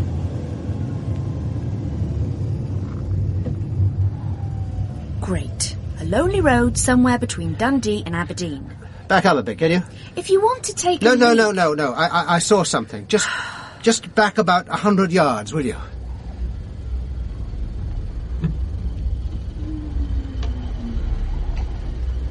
There. See it? What? All I can see is swirling fog. No. To your left a bit, see? Across the field, a tree or something. There's something hanging from it. I can't see. Well, wind the window down. What? It's freezing. amazing. Why in the bloody... Listen.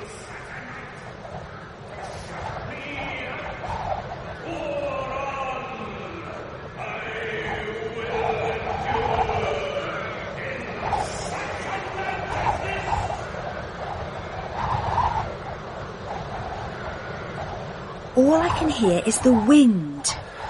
I thought I Oh, saw... you mean that hawthorn tree? Oh, you can see it then? Vaguely, but nothing hanging from it, though. Oh, not now.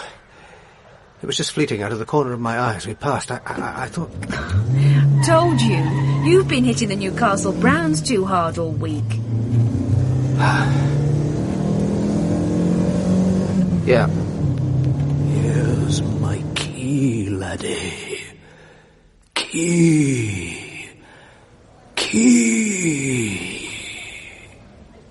A key, please. Morning. Morning. Do you have my key, please? Who are you? I'd like to drop off my stuff. Name? Stanger, John. Lang? No, Stanger. Which dressing room am I in? Stanger. There's no one with that name on my list. What do you... Understudy. Oh, you're down in the...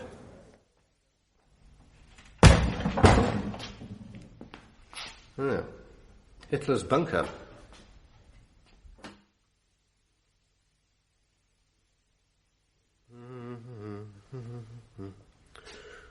Here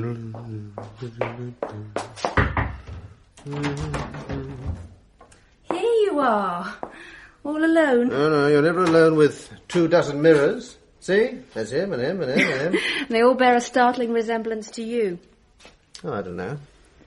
There's a remarkably good-looking bird in that one. You left some books and papers in my boot. Oh, Tom. He's a handsome man. Well, isn't that just what I've been saying? No, the old photo. Fell out of your books. Oh, old Breezy Bill, yeah. An actor? Oh, sorry, I'm being nosy. I thought it might be someone you were writing about. Oh, you noticed that too? Sorry. I'm trying to work up a one-man show about him, but lately someone else seems to want to hog the limelight. Well, you've got plenty of coat hooks to choose from down here. And you didn't come down to my chorus room to admire my coat hooks. What's Harris got you onto now? Ironing prop tablecloths? No. Our brilliant young acting ASM fresh out of RADA has actually turned up in time to do the get-in this week. The arrogant little shit should be grateful he has such an understanding BSM to carry the can for him. Oh, I think the arrogant little shit realises that now. It may surprise you to know that he likes you. Oh. Why do you do that? Do what? Write on the mirrors. I noticed you did it in Newcastle too. TAMAR. Ah, it's my secret last laugh. It's in the West, isn't it? Is that where you're from, the Tamar? If I told you what it meant, it would no longer be my secret last laugh now, would it? Okay. Actually, it stands for take the money and run. Hang in there, John. Hang in there, John. Ladies and gentlemen, this is your Act 1 beginner's call. Miss Fox, Miss bloody James, tannoid. Mr. Belling, 10 feet Mr. up. Jackson, and Mr. Hlun. Oh, that's better.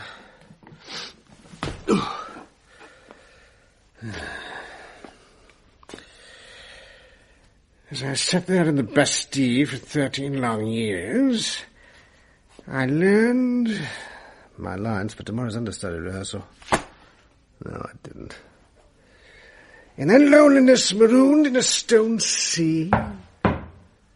Come in.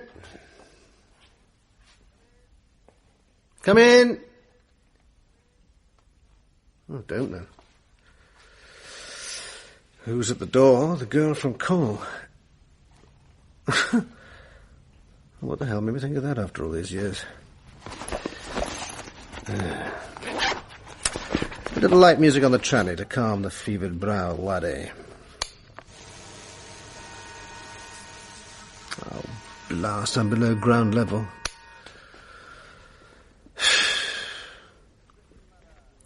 Listen, Mara. Can you hear through the walls how they plot and whisper? What the... I name Barbarou and Bousseau and Pétion. It's off. And Louvet so. The tannoy is off. Vergio. And Gaudet. The bloody thing's off. Johnson. The car for the airfield has arrived, sir. General Tauber's tanks are withdrawing. Yes, I'm not deaf, Lieutenant Crewmere. Sound cue 3, go. Mr. Anstruther, this is your call.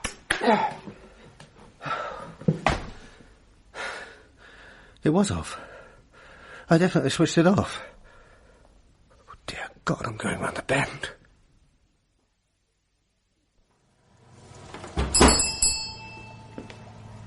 Good morning, sir. Can I help you? Yes, I'm interested in an Inverness Macintosh. An Inverness? Oh, it's a fine waterproof garment, but I'm afraid we have none in stock. There's not much call for them these days. Are you sure it's an Inverness you're interested in, sir? Well, it's, sleeveless, like a cloak with a sort of cape, right? A removable cape, that's correct, sir. Is this what I thought? Mr. Stanger, you are off. Repeat, you are off. John, you're late for rehearsal. Witness said he was in the alley leading from... Harris is going spare up there. The long Inverness Macintosh he was wearing. John, you're already in Harris's incident book. Oh, God. I need a detailed description. He had something wrong with his right eye. Who did? Him, the other man. What man? Oh, let's start that one again. He follows me, you know. Sometimes I think... Oh, never mind. Hey, wait a minute. Now, he didn't die until 1937. Now, there has to be a photograph. Is it 192 for Director Inquiries in Scotland? What? Jen? Richard Archer, Prince, 1905. Mm-hmm. Jen? Hello? Oh, I'm just checking through my morning mail. Didn't have time to read it at home. Bit of a mess there at the moment. Oh, I'm sorry, Ellie. Yes. Break them for coffee. Back in studio in 10 minutes, please. All right.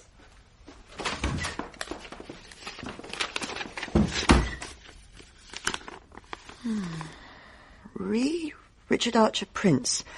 As promised, I now enclose a copy of a photograph taken of the above named in 1905. Should you wish to donate a sum to the Patient's Benevolent Fund, may I suggest that you send a cheque?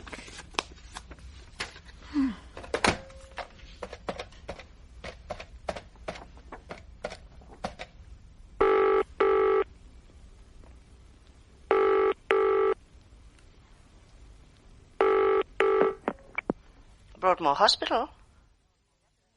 Well, we definitely had a request for his picture, and that was the address given for it to be sent to.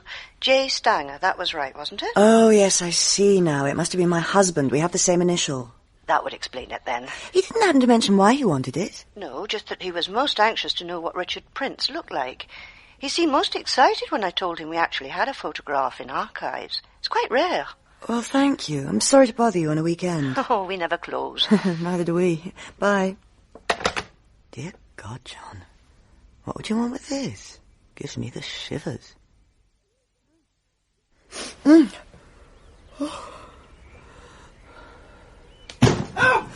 there? John?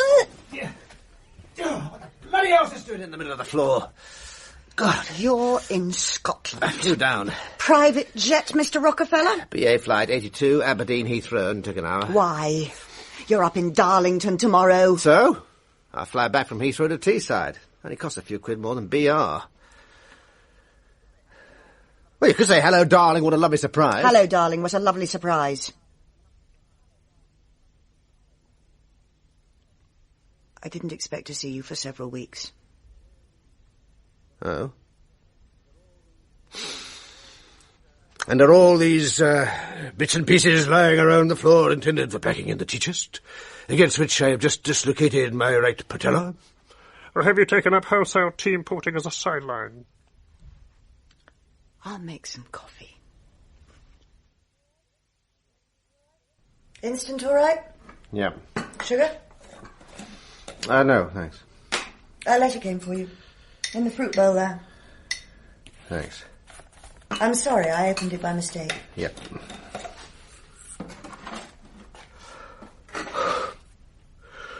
Richard Archer, Prince. Broadmoor, 1905. John? No, don't turn around. Just give me a minute. Here. Coffee. No sugar. Thanks. Careful! The photograph, you'll spill the coffee over. Oh, my hand's shaking. I'm sorry. Who is he? My line, I think. Of course, there's someone else. Yes? Who is he, Jen? Not a he. Oh, now I've heard Me, everything. John, me. I'm the someone else. I just need some space. But we're married, goddammit. Oh, don't give me that sanctity bit. Hell, John, do you imagine I don't know how many young actresses' knickers you've been into over the years? Yeah, but they never meant no, anything. Oh, good God, the philandering love is lament down the years. Bisto. What? Well, in my cup, it's not instant coffee, it's Bisto. Oh. Everything changes, John. Breezy Bill might have had his bit on the side round the corner. But his understudy, Who, for the sake of argument, we'll call Breezy John, What on earth are you gets blown out of the door, eh? The other man moves in here. What man? Well, the man with the power, Jen. And this is where you say what power, and then I say the power of voodoo. Hoodoo, you do. What? Yeah, that's the one. Goes round and round in a self-perpetuating rhyme. We've resorted to it for years, haven't we? When we were plain mucking about, or lost for words, or anticipating a little nookie. A nookie joke, yes? That's not true. Oh, I'm not joking. This is rather nice. Hot Bisto? Yes, I'd rather like it. Oh, I don't know, perhaps if we did another kid. No. Let's not bring that up. I was going to move out of the flat. No, you stay here. I'll get somewhere. What about your things? Leave them. Till the tour finishes, anyway. Oh, was there anything else in the mail? A few bills, circulars. Oh, and one rather curious telephone message. Gave no name. He just said, John, then not yet. Not yet. Well, he wasn't quite right about that, was he? Oh, God, John. I didn't mean you to find out this way. But I haven't yet, have I? Why won't you believe me? There is no other man. Why are you looking at me like that? I name Barbarou and Bouzou and Pétion and Louvet. Brissot, Vergniaud, Godet and Janson. What makes you think of that? Oh, you remember the lines too? Could any student involved in those crazy experiments ever forget them? The Marasade. I'll get the locks changed. You'd better do that.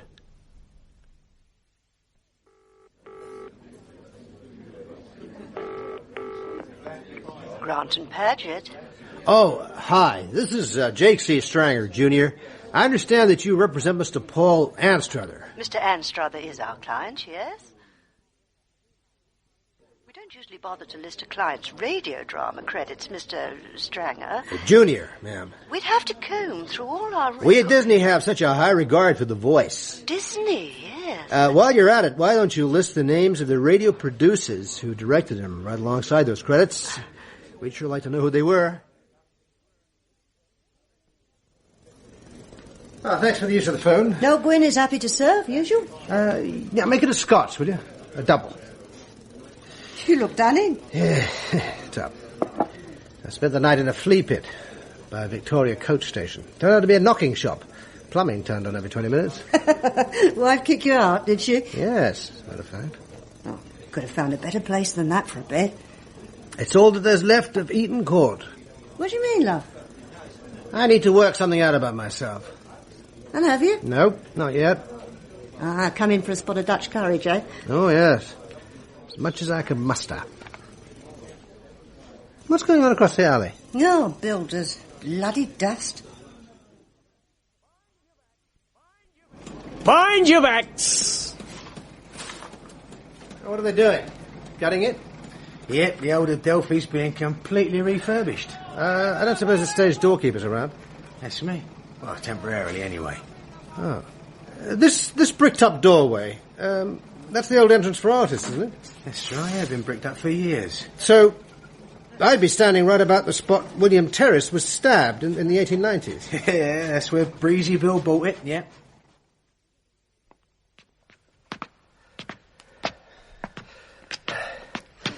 And he didn't say a word. Would you, with half a bread knife stuck in your guts? You seem to know something about it. Yeah, keep some typewritten leaflets at the stage door after tourists. I got interested. Here we are. Dressing room number 1. Go on. It's not locked. Oh, and if anybody catches you up here, I don't know anything about it, right?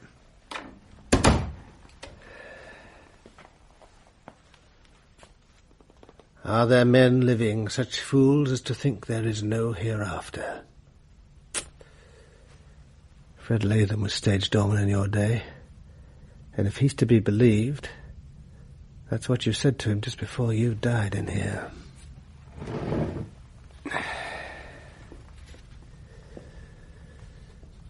Well, Bill, I'm here. My guts feel like water, but I'm here. And I can't think of a better place. Here, laddie, take my key. What is it you were trying to tell me before that bloody train came in?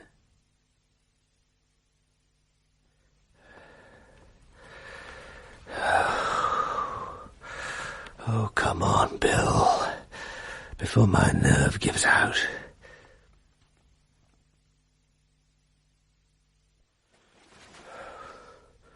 Behind me.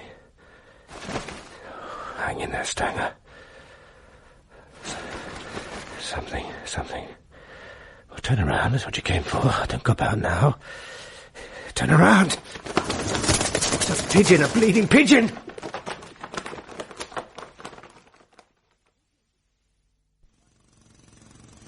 You find anything interesting up there? Nah. Oh, well, it's pretty much stripped. You look disappointed. Daft as a brush, more like. Oh, found one of those leaflets. Oh. A bit dusty, but... Oh, tart, when I read it on the plane. Listen, I owe you one. That's right, when you come to cast your play, you won't forget me, right? Right. Listen, I hope something comes up for you soon. Something else on your mind? Well, no. Well, yes, actually. Do you believe there's such a thing as the supernatural? Well, I'm an actor. I don't whistle in dressing rooms, that sort of thing, but not much more than that, no why? No, just humour me. This place, for example. Well, there have been strange knockings on doors upstairs. Yeah? And in 1960, a couple of stagehands were working late. There was just one working light on. The temperature seemed to drop, and then, according to them, a strange form floated across the stage. So, he's appeared in other parts of the theatre, then? A peripatetic spook, you might say.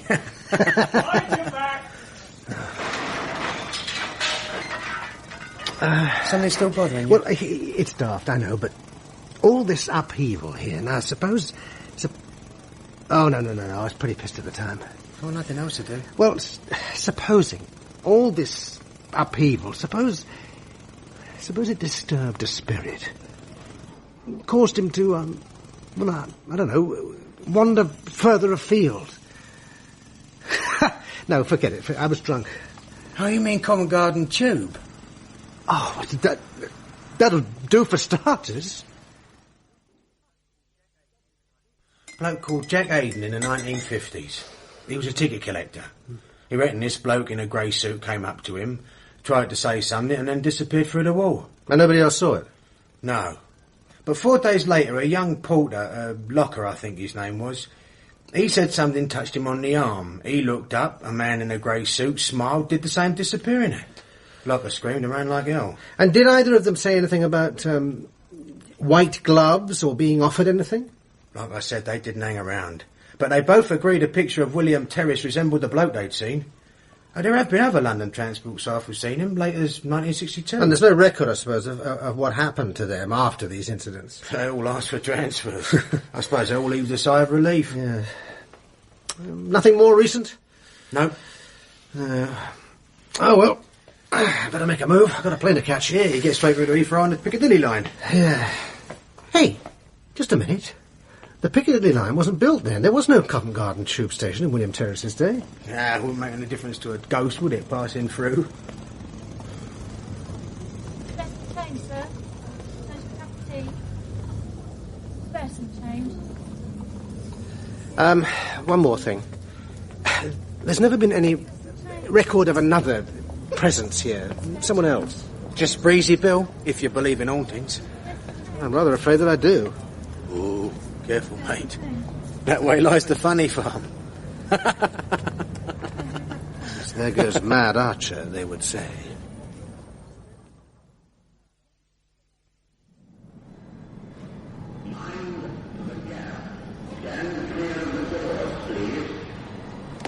Hold the doors, chum! Almost missed it. Yeah, thanks.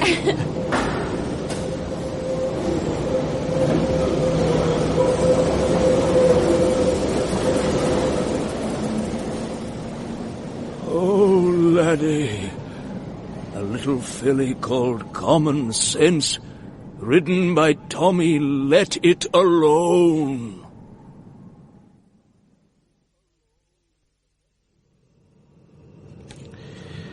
Nothing of interest happened at the seance conducted by Harry Price in 1928, but actress Jessie Millwood swore that the chaise longue had vibrated.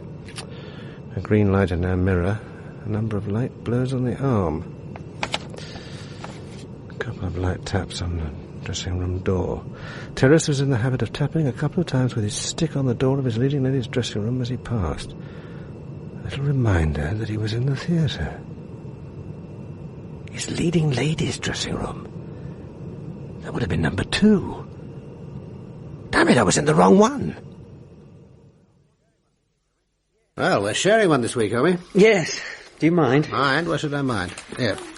I'll just clear a space for you. Oh, hang on. That stupid damn thing I said to you at the first night do. Forgotten. I don't want to interrupt your writing. That is at something of an impasse at the moment. Right. Now you can see that shiner of yours in glorious Technicolor. You want to talk about it? I can't.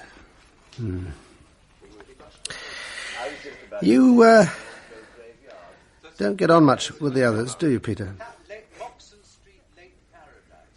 Chess. Do you play chess? Yes. Do you? No, not a clue. You can teach me over the week. Done.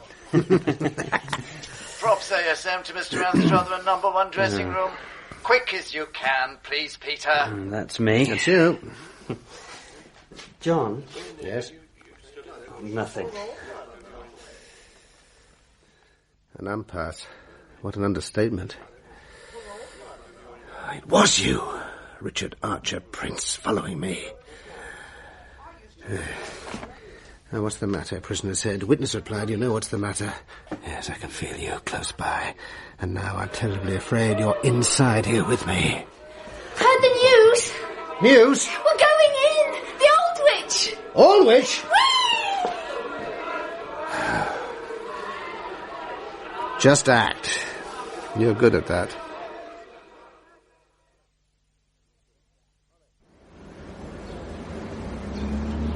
Molly. Hello, Dad. Welcome to Oxford.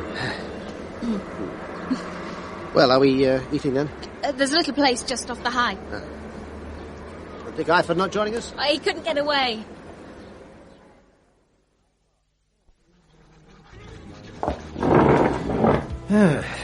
I fart. Oh, you have to be very careful how you say that. I wish you wouldn't talk about him like that. Like what? Well, Dickie's very nice. I'm sure it is, love. Oh, Dad, don't be so vulgar. The rest of him I find so colourless. Get to the point of this meeting. Oh, go away. No, is this the menu? It looks like the Magna Carta. You made it patently clear you couldn't stand Dickie last time you met him. You mean when I was drunk and spilled cake bitter all down his yacht club blazer? A Berkshire Hunt. Even worse. Now then, Tony ananas. That's shortcake with nuts, isn't it? As a matter of fact, there are times when he does rather get on my tits. Well, hope for my little girl yet. Mum's told you, of course? She's worried about you, Dad. Oh, I don't know, Moll. Having a lot of trouble with this, your old dad. Mr. Jake C. Stranger Jr. over the biochemistry's facts. Oh, thanks. Disney Corporation, honestly, Dad. Well, it couldn't come direct to me, could it? Oh, now, this is interesting. Seems Bum has worked with Paul Anstruther quite a bit in the past. Oh? Directed him in 9 radio plays, no less, and then never again. Stopped quite suddenly, 5 years ago. Really? Just about the time she had the abortion. Dad? It's Dad!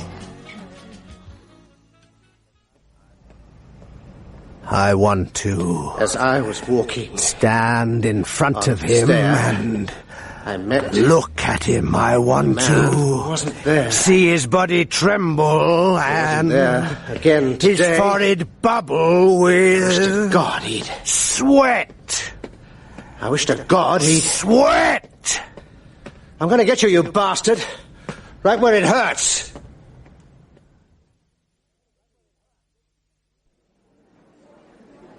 This is your beginners, ladies and gentlemen. John! Where is he? You're late. Where is he? Mr. Belling, that's what we'd like to know. Paul! Paul? It's Peter who's missing. Why are you dressed up like that? Oh, God, there's the front of house manager again. Look, we can't hold it any longer. Oh, nothing for it. Peter? We have go, ladies and gentlemen. Cue house lights. Our marvellous acting ASM disappeared. Someone's got to take his place. Take it off. What? The bloody uniform, outstanding. Come on. You don't know the lines. Paul's waiting OP for his green to enter, isn't he? Only Harris can authorise. John, you don't know the car has arrived for the airfield. More coffee, Colonel. Come on. Press his bloody cue light. But Paul, he'll have no warning. Good. To know what it is to feel truly alive. The means by which things fell so suddenly, so irrevocably into place would not meet with your approval. Interesting, isn't it? Who knows?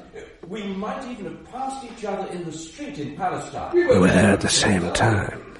We might have bumped into each other. It's easy enough to do in all that crowd. I would have removed my hat, you yours, mumbled apologies, and gone our separate ways. That chap I like to say reminds me a little of Leslie Howard. He would have occupied no more than a second or two of my course. A mere speck on the arm of time. It flicks it off with no more thought. To rid itself of an annoying itch. Yet in this moment we stand before each other, not knowing. Knock, knock. What's he doing? Really, if it is the second time we've... John, not yet. What's going on? Who's there? The girl from Cole.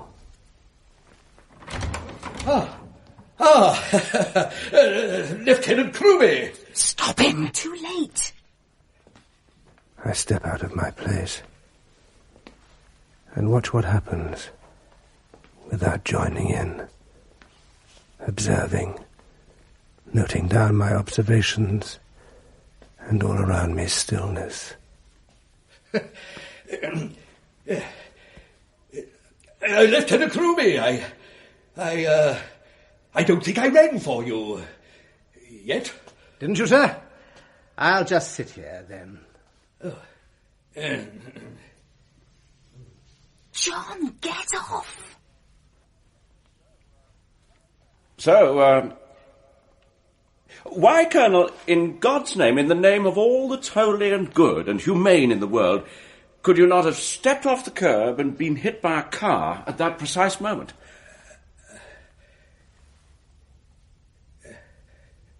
But it didn't happen, did it? What? I said, it didn't happen, Colonel. No. Thank you, Lieutenant... Crewby.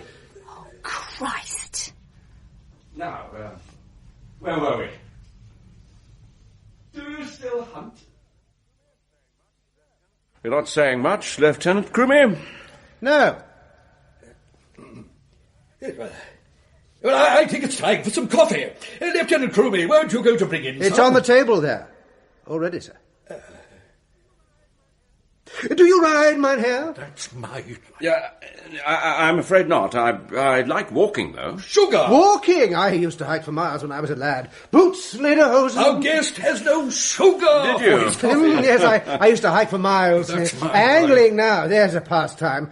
Fly, of course. Perhaps you'll go and get our guest some sugar, Crewmere. Well, I will then.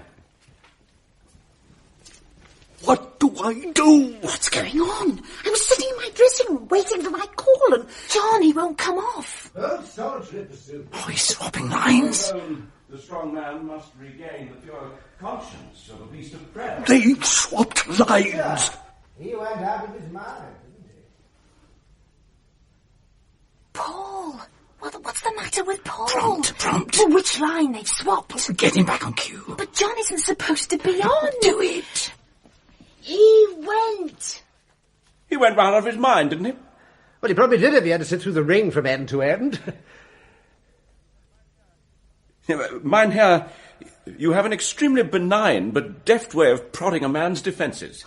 They're still swapping lines. My lines. Crewmere isn't even on. It doesn't matter. Get back on. What? Just get back on. Oh, shit. Belling's shot to pieces. Let me go. No. You'll only complicate matters, Ben. Why are they just sitting there staring at each other? Audience hasn't noticed anything yet. Would you? You can cut the atmosphere with a knife out there. Someone's going to have to say something in a minute or they'll sus. Paul, speak. How long to the interval? Too long. Can we cut the lights? Stand by to improvise. Keep your cans tight on your ears up there in the flies. LX are pre-programmed. I can't. Nietzsche had his lucid moments. First, dominate. Second, administer. Third, exploit. The Führer. Thank God they're back in the right order. Except the Crewmere is not supposed to be on stage and Belling's sitting there letting him take all his lines. Oh, who's counting? Let's just get through this bloody act. The little man craves to be shown the way out of his own crushing mundanity. He wants to feel special, chosen, part of some momentous moment. His fear, his terror is to be left out. Admit it, Mynheer. Oh, they've switched roles again. You came here because you felt you might be missing something. I'd say that was entirely possible. But underneath you fear my kind because I show you that you are just putty in my hand. I confess you are a mystery to me, Colonel. Something in the mentality, some genetic aberration, perhaps.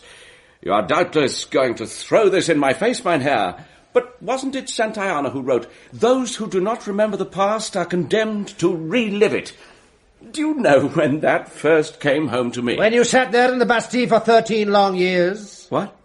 That's not in the script. Oh, Paul's gone. He's dried stone cold. Marooned in a stone sea, I heard lips whispering continually. Felt all the time, in the palms of my hands and in my skin. Touching and stroking. No. I dreamed only of the orifices of the body put there, so one may hook and twine oneself in them. Continually I dreamed of this confrontation. What? And it was a dream of the most savage, jealous, and cruelest imagining. Marat! Bring down the iron. I can't. John's directly under it. It'll kill him. Kill the lights, then. Controls at the back of the auditorium. Master switch. Take an intercom. Stand by to throw it if I give the word. Now, basement. Quick.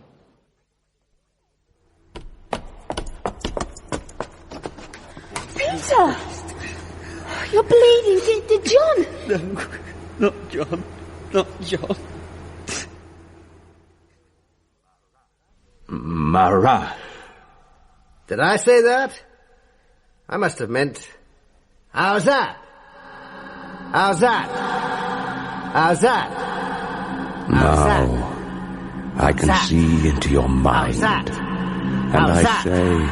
How's that? No. How's that? And I go to murder you. How's that? Marat. How's that?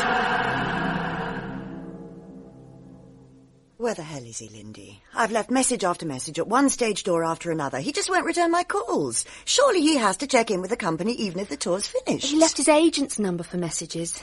We don't open at the Aldwych till next week, and technically there's no reason why he shouldn't do a disappearing act during a week out if he wants to. But?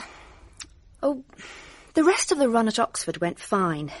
Peter got a rollicking for locking himself in the generator room, then went on as Lieutenant Crewmey for Act 2 as normal. John went back to being Paul's understudy. The waters closed over, so to speak. Oh, I just can't put my finger on it. Go on. What is it between him and Paul? I think all of us watching sensed something. It was like a kind of telepathy. Well, that's what good acting is, surely. Of course. But that happens on stage. It's as if... Well, this is going to sound so totally off the wall, but it's as if someone else has come off stage as well. Or there's...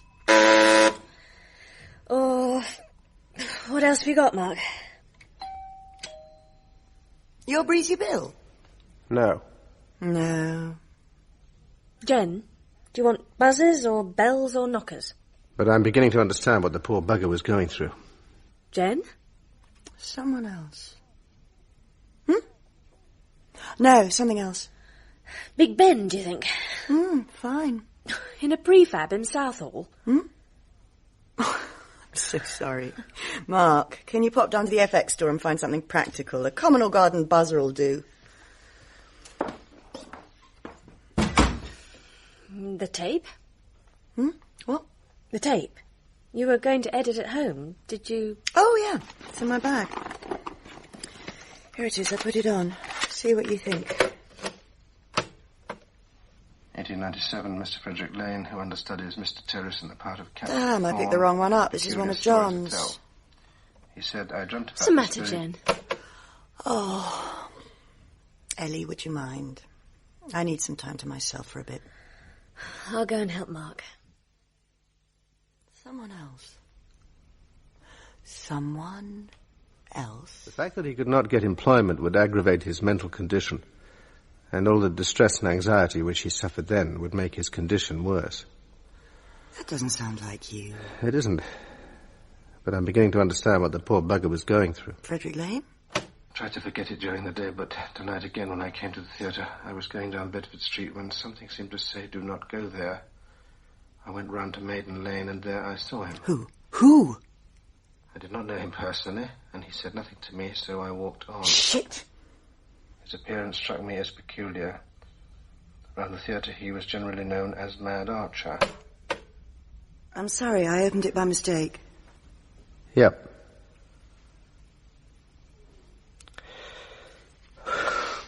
John. No. Don't turn round. Give me a minute. Richard Archer Prince. I had heard of his resentment of Mr. Terrace's success as an old Supernumerary understudy. And at the previous evening he had been told that Mr. Terrace did not wish to see him again. He is stated to have gone away murmuring, not yet. Is my imagination running away with me? I walked on, and then a few minutes afterwards heard a great noise. It appeared that whilst Mr. Terrace had been bending to find his keys, Archer stepped out and stabbed. What is it between him and Paul? I name Barbaroux, and Bouzeau, and Pétion, and Louvet. Well, his understudy, who for the sake of argument we'll call Breezy John, what on earth gets blown out of the door, eh? And Louvet. Oh, my God! Wrong. Tell me I'm wrong. Morris, I want to know where he is. Look, I gave him my word. I only have a number, but I can't give it... Morris. Stanger. That's right. Top floor, left... Look, all I have is a number. Where are you exactly? Just off Buckingham Palace Road. Great. He's not in. He's gone out. Dead chuffed I was, imagine. Inspector Drew from the telly ringing here. Inspector Drew? You mean Paul Anstruther? He's gone to meet Paul Anstruther? Hello? Hello? Hello? Oh. The alley's been blocked off. Paul? Down here, John.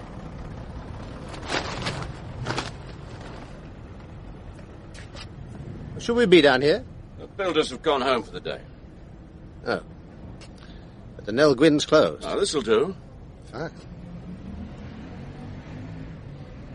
You dressed for rain? Can't afford to catch a cold a week off opening. Oh. Or perhaps you hope I might, eh? No, of course I don't. You're staring at me, John. How did you get my number, Paul? Money? Talks? Yes, I see. Morris. You are still staring at me, John. It was you, wasn't it? Excuse me, mister. Can you spare me some change? Why? Peter's left the cast, you know. The week's telly during rehearsals. Following me all over the place. How did you feel, John, when you discovered it was me you were to understudy? Me, of all people. Well, I went through a few emotional hoops, it's true. For a minute there, I wanted to... Did you ever ask yourself how I felt? I don't know what you mean. You, of all people. The one man I... But I'm through it now. The Marat Sard. Remember it? Well, how can anyone involved in those crazy experiments forget You them? and me. Remember? And we haven't worked with each other since those student days. Once both of us spoke a single tongue. Of brotherly love we sweetly sung. But love meant one thing to you, I see. And something quite different to me. Oh, Christ. I was blind. I had no idea. You left me, John. You hadn't even noticed. You went off with Jen. You broke my heart, laddie. Paul. That was nearly 30 years ago. Laddie, take my keys. Haven't you been listening? Peter's left me. You took Peter. Peter! 30 empty years, and now I want to... Christ! Why? Him down like a piece of I'm not wool. Prince. I'm You Terrace. away from me! Oh, Sean! Peter! Peter! Peter!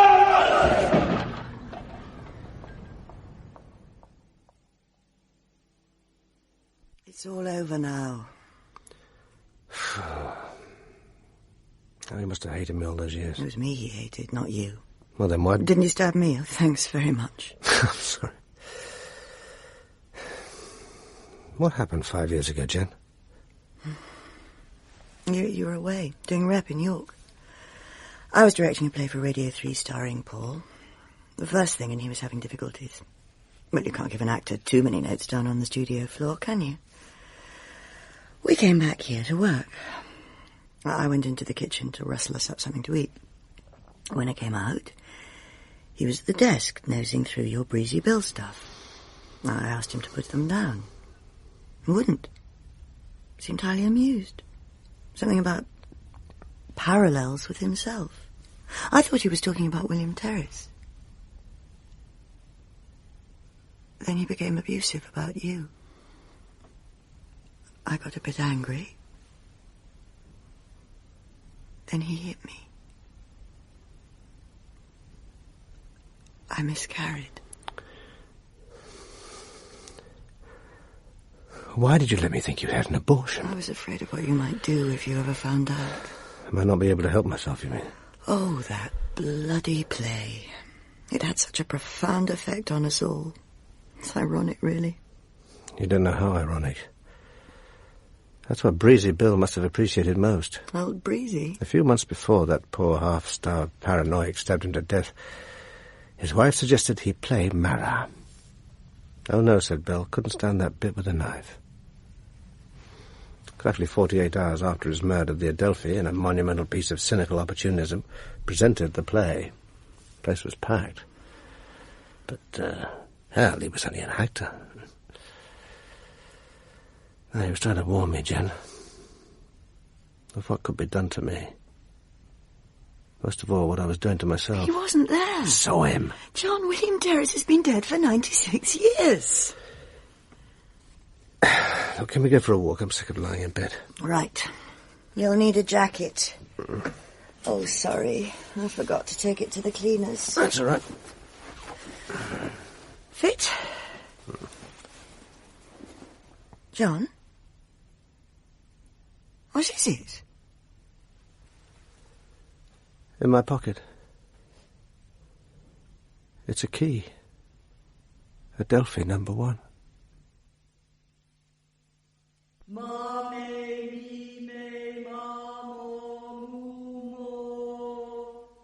In The Understudy by Joe Anderson, John was played by Nigel Anthony, Jen by Frances Jeter, and Paul by Michael N. Harbour.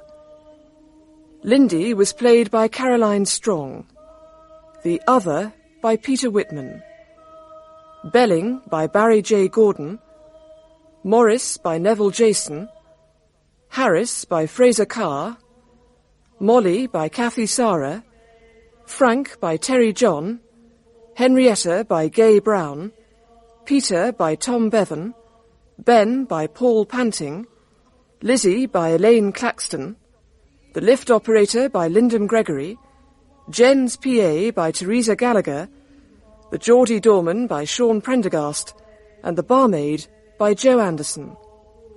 The play was directed by Adrian Bean.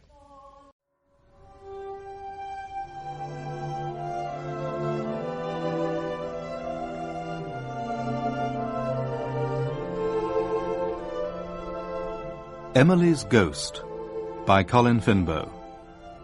With Anna Jones as Emily, Kate Buffery as Mama, John Rowe as Papa, and Anna Massey as Miss Rabstock.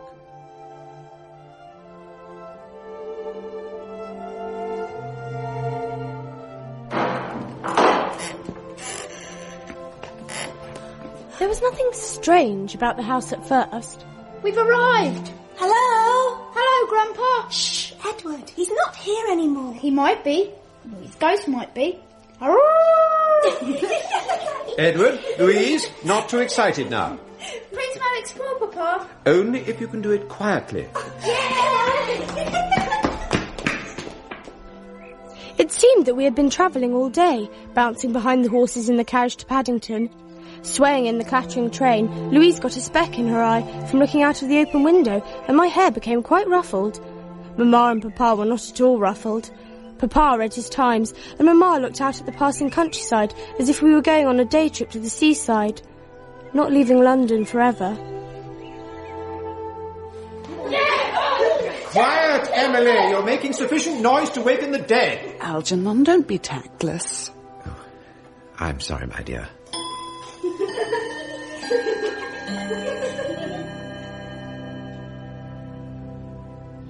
I wonder which room Grandpa died in.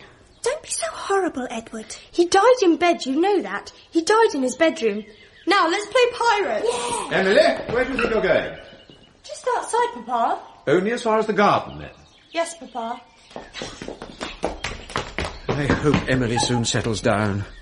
She was boisterous enough in Highgate, but the countryside seems to have released new energy in her. Oh, I'm sure it's just the excitement of the house and its past associations. It must feel like a holiday for the children. Not to me, Mamma. Of course not, James. You are aware of the significance of our moving into Grandfather's house. The family seat. We are country gentlemen now, my son. Your mother is lady of the manor, and we are country gentlemen. We shall refurbish the house, restore it to its original grandeur. It will be the pride of the village once more. Oh, how thickly the dust lies everywhere. Father would never have allowed the servants to neglect their duties so. Peace is shattered.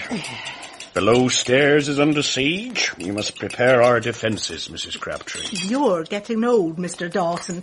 It's a treat to hear children laughing in the house again. Puts me in mind of when the mistress was a girl. Things are very different then. I remember all the dinners, all the entertaining. Master wasn't up to it in his later years.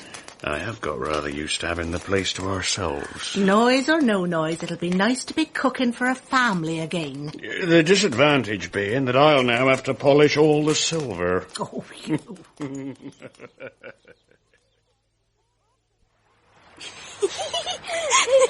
Papa said only as far as the garden. We're not allowed by the river. Please take us in the boat, Emily. If you don't, we'll tell Papa you brought us here. I'm not much good at rowing. I couldn't handle the boat in this current. So you might as well stop untying the mooring rope, Edward. Edward! Louise, stop struggling with Edward at all! Oh, Emily, do something! You must save her! Try to grab onto a branch or something, Louise. Hold on to something. Oh, where is James? He'd know what to do. He's back at the house with Mama and Papa. Oh, Emily, she keeps going under. Why don't you help? I can't swim, Edward. You know I can't. Nothing moves. My arms hang useless by my sides. My feet are rooted to the ground. I want to help my little sister, but she is in water. I feel the water in my eyes, stopping my ears, filling my throat. I am paralysed by dread. I cannot move a muscle. Emily. Don't struggle. Hold on to me. I'll get you to the bank.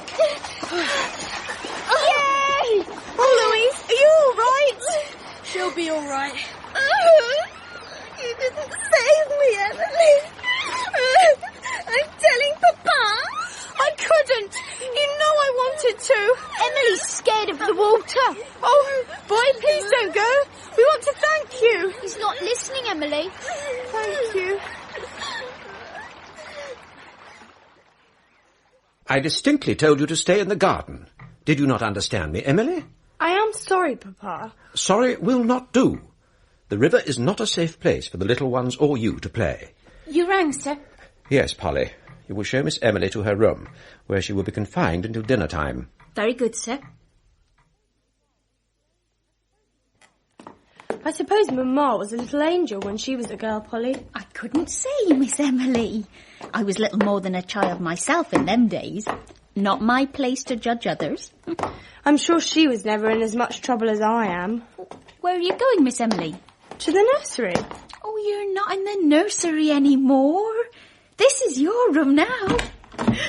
The big room.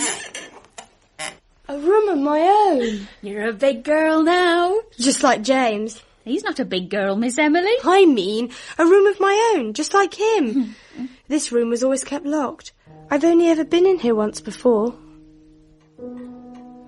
It's all right, Emily. You can come in. Sorry, Grandpapa. I didn't mean to be nosy. I was just passing and the door was open. While you are my guest, the whole house is open to you. There are no secrets here. This room is usually locked because it was your grandmother's sewing room. Sentimental old fool that I am. I didn't want intruders here. You see, to me, it feels as if she's still here. Will there be a cure for tuberculosis one day? Medical science is advancing all the time. Someday there will be a cure for every ill. And I will find it. I brought some hot water for you to wash, Miss Emily. I thought it wouldn't be long before you got sent to your room. Thank you, Polly. I was going to put your nightdress out, but I wasn't sure where it was. I haven't been sent to bed, you know. Oh, no harm in being prepared. I think I packed it in the basket. Everything was such a rush. I'll have a look for you. My clothes aren't so bad, Polly. It's a rat, Miss Emily. A great white brute with red eyes. Climb on the bed, quick. It's all right, Polly. She won't hurt you. It's only Emmeline, named after Emmeline Pankhurst. One of James's school friends swapped her for some stamps, and I swapped her for an Easter egg. They're vermin. They breed plague. Only wild ones. Please don't tell anyone about her, Polly. She's the only friend I can talk to. Oh, well, as long as it stays in that little cage, it's all right with me, Miss Emily. What an exciting day. It will take at least an entire page in this diary. Apart from the disaster, it was rather like all the holidays we have spent here. It certainly is strange to realise that this is now our home and I have a room of my own. I'm sure I will like it here. Is that you, Louise? Are you all right? Louise? Would you believe it, Emmeline? There's no one there. They're all out in the grounds. Can you see? The whole family enjoying the fresh air, while I cannot even open this window. Efficiency. That will be essential. Too many servants have been retained for sentimental reasons. Fortunately, the gardens and grounds are planted with mature trees and shrubs, which will ease the work of the gardener when we relieve him of his assistance. Lillian, my dear, would you and the little ones care to rest a while in the rose garden, whilst James and I take a stroll by the river? Of course, my dear. I never want to go near the river again. We are all quite safe, Louise, as long as we do not stray from the garden. Whatever could have possessed your sister to bring the little ones down here? I cannot imagine, Papa. She's been warned 1,000 times of the dangers of this river. When it is in full flow, the current is powerful enough to carry even a full-grown man to the weir. A sobering thought, Papa. Alas, not to Emily. She is quite incorrigible.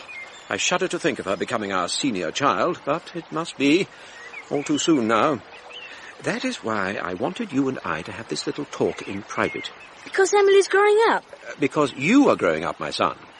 You will soon be venturing into the wide world, where a great many snares and dangers await you. I know I can trust you to uphold the good name of the Forbes Wood family, if you understand my meaning. Yes, Papa. There will be those who would wish to undermine your resolve. James, what are you doing? I wonder what these little bits of paper were. Little squares floating. Well, take care or you'll fall. I'm holding onto the tree. Papa, I'm quite safe. What do you suppose these are? Look, there's a letter written on each one. Well, probably some lad wrote the name of his sweetheart on a piece of paper and cut it up when they fell out. It is a name. Why should they cut it into 5 such neat squares? There's an M, a Y, an E, L, Emily. Silence! I am Miss Rabstock. You will say good morning, Miss Rabstock. Good morning, Miss Rabstock. Good morning, children. I am aware that the summer holidays have not yet drawn to a close, but not for you, the futility of idleness, for the Forbes Wood family is favoured by the dignity of learning. What is she talking about? I don't know. Season of mists and mellow fruitfulness. Our autumn is a spring of understanding. Your young minds will blossom, not in the village school with the hoi polloi, but in a manner befitting your new station in society.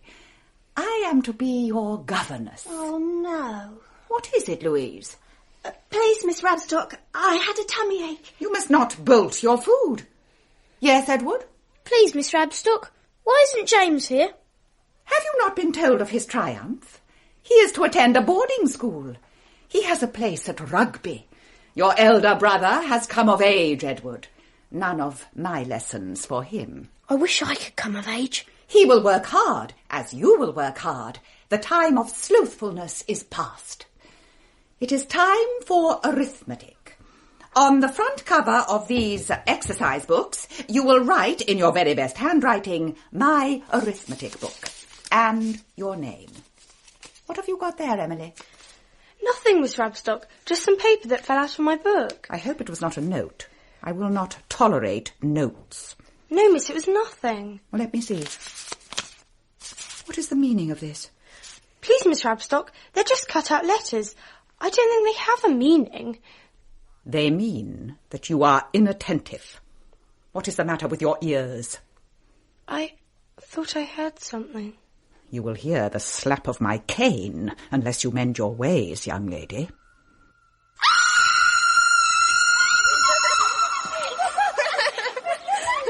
You sound like people released from prison. We are people released from prison. Oh, James, she's a monster. When Papa said we would soon resume our studies, I never imagined that he meant today. There was so much I wanted to do. Sorry for you to laugh. I do feel sorry for you, honestly. And you almost got me into trouble. How could I? I presume you put these in my book. Little squares of paper spelling my name. Where did you get those? Don't play the innocent with me, James. I very nearly felt the wrath of Rabstock. I found those letters in the river. I left them in my room. I honestly didn't put them into your book. Oh, no.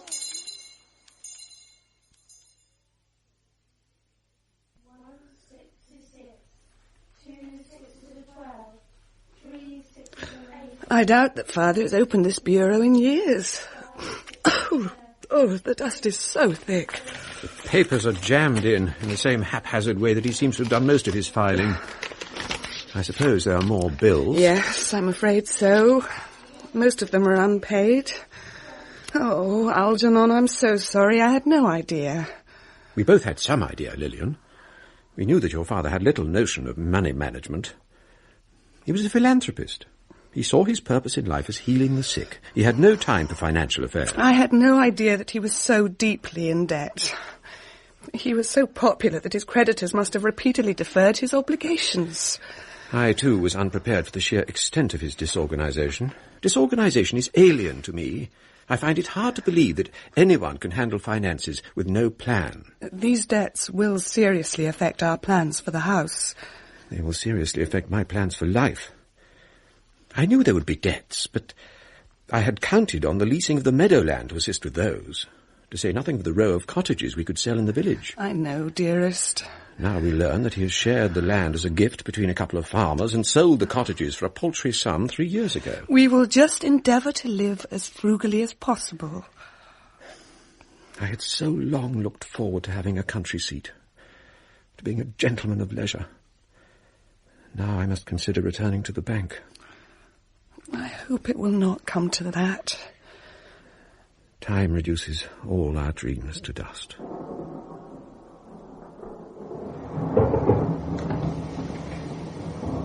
All night the rain beat down upon the old house and the thunder roared. In a deep, dark cellar the ghosts awoke and the skeletons rattled their bones. Slowly and stiffly they stood up for the first time in centuries. They rattled up the stairs and the doors creaked open. Suddenly they are outside the nursery door. It was the wind. It was a ghost! All the nice girls love the sailor. All the nice girls love a tar. Falls in love with Kate and Jane and then he's off to sea. What in the name of goodness is going on here? We were having a Pierrot show, Papa. A Pierrot show? In the middle of the night? The little ones couldn't sleep for the storm, so I told them a story to help them relax. We couldn't sleep because of the ghosts. And Mamma and I could not sleep for your infernal noise. James and Emily, return to your rooms at once. Edward and Louise, go to sleep immediately. Good night, Papa. That's very strange. I'm sure I left these paper letters in a little pile on the dressing table. Someone has spread them out to spell my name. Emily. Who's there? Is anyone there? Emily. You're pushing it. We're not. E-N-I-L-Y. We're coming to get you, Emily.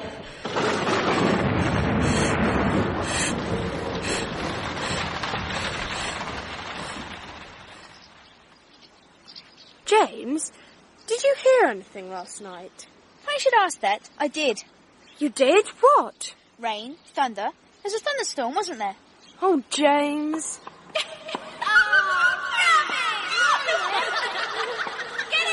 What was that? What? Can't you hear it? A tennis match. You wear little sister. You know what's happened to Joan of Arc? You really can't hear.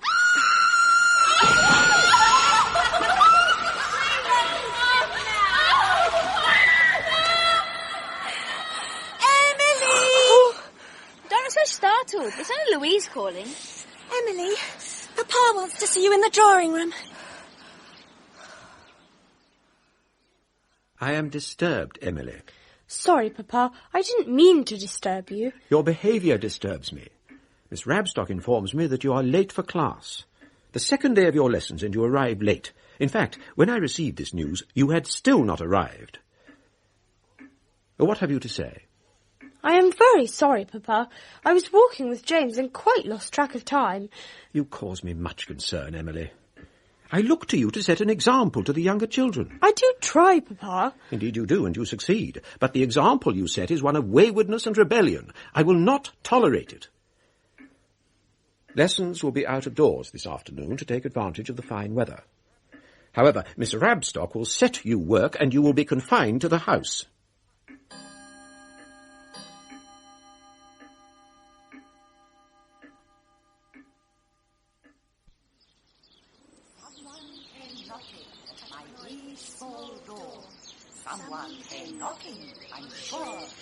It's so hot. I should have worn a different dress. This satin is too thick for summer. You must be suffocating in there, Emmeline. My armpits are the hottest part. There you are. Fresh air. What do you think of the grounds? I say, you all right? Emily? How do you know my name? Rest in peace, Emily. Yeah! Oh, James nearly killed me. Who's the naughty little girl, then? Did you see... I saw someone sneaking behind the trees when I know that someone has been ordered to stay indoors. You didn't see the girl? What girl? There was a girl here. A girl in a white nightdress. She spoke to me. Sounds like a spook. No, really, James, she was real. Where is she now, then? She vanished when you jumped out on me. He does funny things to me, too. I tried smoking one of Papa's cigars by the river, and I felt quite giddy. I see you've got Marmaduke. Emmeline? That's what I wanted to ask you about. Can I take him to school with me? He's a she, and no, you can't, because we swapped her fairly. But I ate your Easter egg Largo. Well, that's your fault for choosing something so temporary. He seems to be quite happy with you. Perhaps he'd not take too kindly to having so many boys around. I wish I were going to rugby in your place. You may be a tomboy, but I think they might notice. Boys have all the advantages. My education stops now, but you can go on to university and study whatever you fancy and get a degree. You'll inherit the house and bring honour to the family, while I will marry someone I dislike, just to please Papa, and spend the whole of my life raising children. Surely that's what women are supposed to do.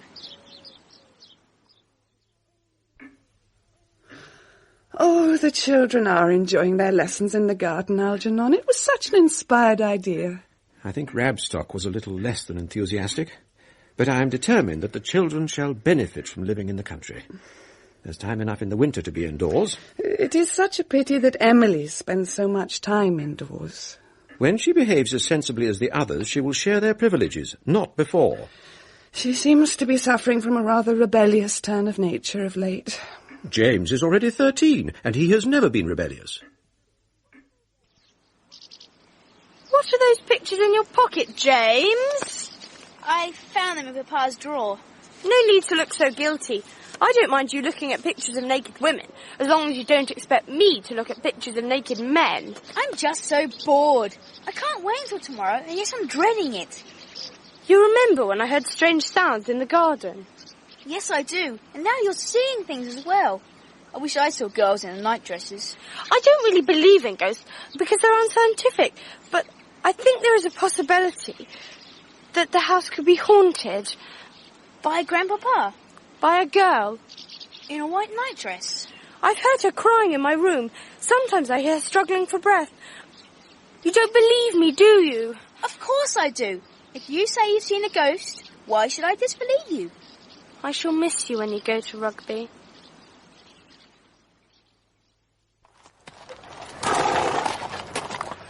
Goodbye, my dear boy.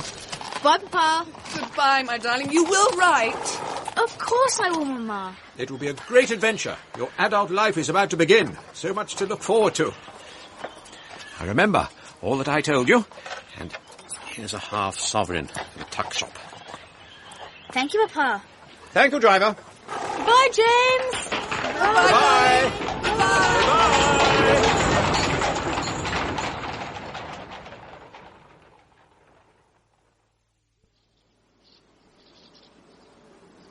We are privileged to be living in an exciting age. It is called the Edwardian Age. Who can tell me why? Yes, Louise? Please, Miss Rabstock, because our king is Edward. Exactly so. Our king is Edward, and our country Great Britain. The British Empire occupies 1/5 of the land surface of the entire globe. We have seen the British flag unfurled. What is it, Emily? Please, Miss Rabstock, what lesson is this? Geography. We have seen the British flag unfurled in ever-increasing territories. This great nation is spreading its creed to the heathen and the heretic. What is it now, Emily? Please, Miss Rabstock, do you think women will get the vote? What on earth has that got to do with geography? Women live in all countries. Stand in the corner. Please, Miss Rabstock, which corner? Leave the classroom at once. Oh, Louise, fan my neck. I need to cool down. Then how fortunate that the hosepipe has been left lying at your feet, and how fortunate that the tap is on the path from the garden.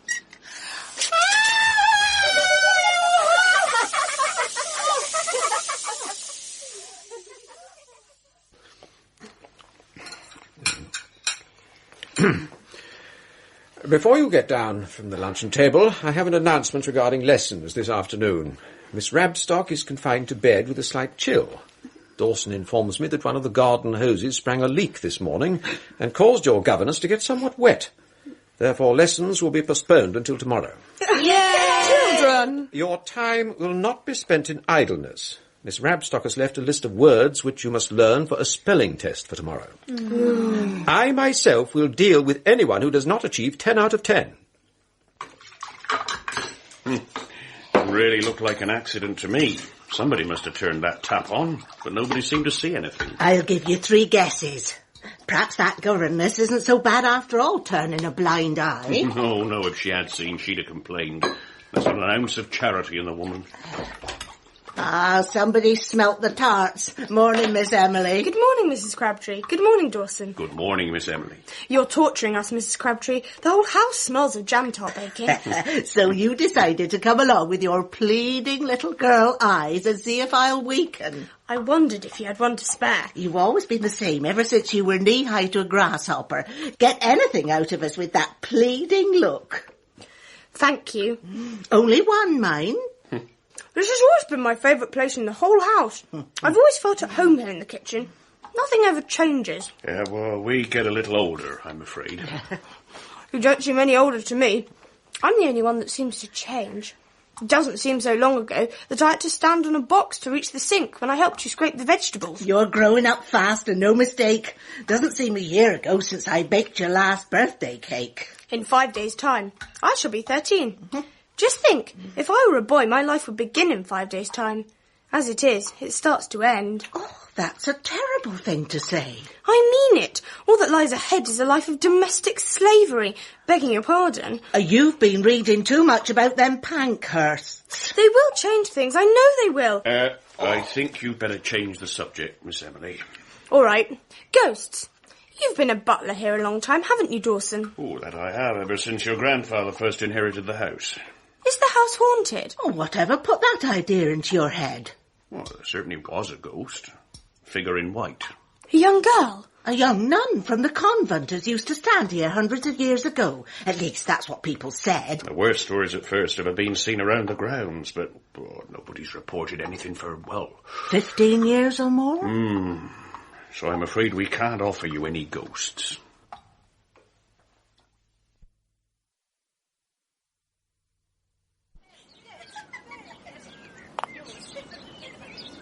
The children are asking for dyspepsia, playing croquet so soon after eating. I don't think children suffer from dyspepsia, my dear. I wish I were a child again. Oh, I do beg your pardon.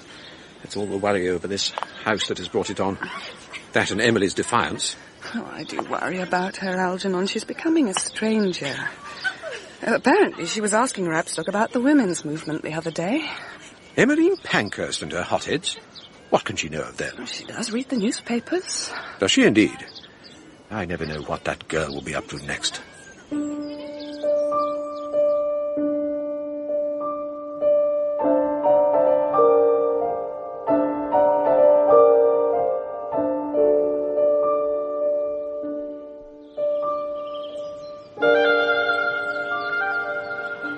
The river is clear with reeds and water lilies and a bed of soft brown. Damselflies dart over the surface. I feel no fear, only pleasure in the beauty of it, the beauty of a forbidden place. Why should I be so afraid of water?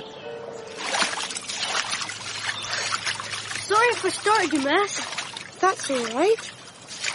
I got a bit warm fishing. Thought a swim might cool me down. Are you going to report me? Why ever should I? Trespassing on your land. Aren't you the boy who rescued Louise? I got somebody out the other day. That was my little sister Louise. You wouldn't let us thank you at the time, so I thank you now. You're welcome. I'm Emily Forbes Wood. I'm Will Garrett.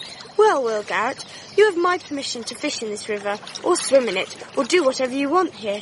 This is my mother's land, but you have a right to use it. Us poor don't have no rights to nothing. Oh, yes, you do. You have a right to enjoy the countryside, just like everybody else. And when I become a doctor, I'll make sure that everyone has the right to good health. Do you know about doctoring? Most people laugh when I tell them that. I cut my foot just now. Must have been some glass on the bank. Let me have a look at it. I can't right now. Why not? I ain't got no clothes on. Doctors are used to that sort of thing. Can you pass me my trousers? They're hanging on the jetty. Ta. Tell me when I can open my eyes. Now, if you like. Ugh! I thought you said you were used to it. Show me your foot. Yes. You'll need a dressing on that. Fortunately, I always carry a bandage just in case. Sit down or you'll fall over. Never thought I'd speak to somebody from the house. Thought you were all knobs up there. We are. I suppose we're what you'd call knobs, because we seem to be rich, but we're not really. Mama inherited the house when my grandfather died last month. He was the old doctor, was he? Did you know him? Heard talk of him in the village. My family never could afford doctors. You must be very poor. It was all right when my dad used to have a job at the farm, but he got sacked. Moved on to the next village. We don't see much of him now. So how do you manage? I do a few jobs. Help with the milk churns, do a bit harvest time, you know, that sort of thing. If you ever get short of food, I'm sure Mrs. Crabtree would help you. She's the cook? That's right. Oh, she'd do already. Leaves a loaf, a few sausages sometimes. I shouldn't be telling you this. You can trust me. I'm very good at keeping secrets. Yeah, I reckon you are. Wouldn't want anybody else to know you see me with my pants off. Emily! What's the matter? Don't you see? What? There's a body in the water. A girl's drowned, don't you see? There's nothing there, Mass. A girl in a white dress. Oh, Will, hold me. Be my pleasure. I'm afraid I might fall in and never get out. Emily! Emily, come back to the house at once!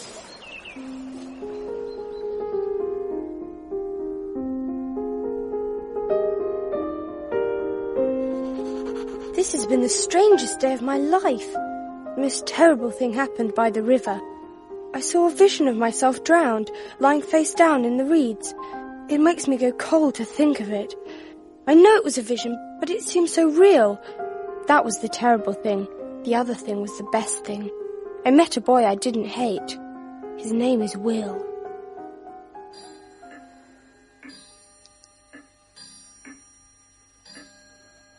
The sooner she is married and off our hands, the better. I'd hoped that she might mellow with the passing years, but she's become more obstinate and difficult. I'm afraid that Father was very much to blame. In what way?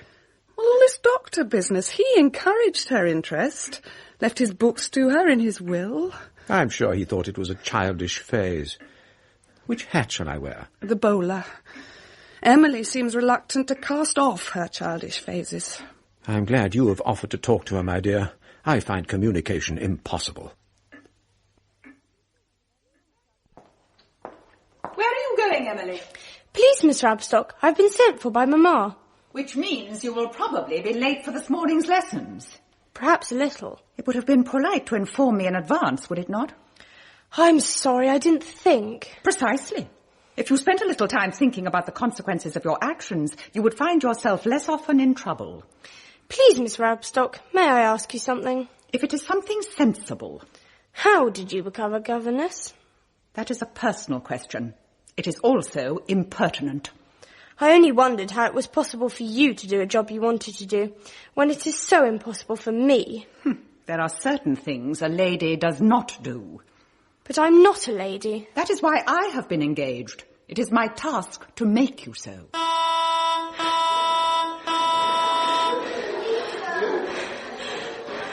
I'm surprised that you look so fearful. Many young girls would envy you. Don't you hear anything, Miss Rabstock? I hear your mother running out of patience. Return to class without delay. I don't want to keep you from your lessons, but what I have to say is rather important. I am sure you realise that a house such as this is very expensive to maintain. Yes, Mamma. Unfortunately, your grandpapa did not leave me a great deal of money when he left me the house. He used to give it away. Quite so, which was a little foolhardy when he was custodian of the family seat. The time could come, Emily, when the house will have to be sold. I hope not in my lifetime, but we are in need of money now, and that is why Papa is going to London tomorrow. He has some business colleagues connected with the bank who may be able to assist us financially. Do you understand? Yes, Mamma. Now, I tell you these things, Emily, because you are now the eldest of our children at home, and we expect the utmost responsibility from you. No more daydreaming or being late for lessons, no more leading the little ones into mischief, and no more clandestine meetings. But, Mamma, I haven't met a clandestine.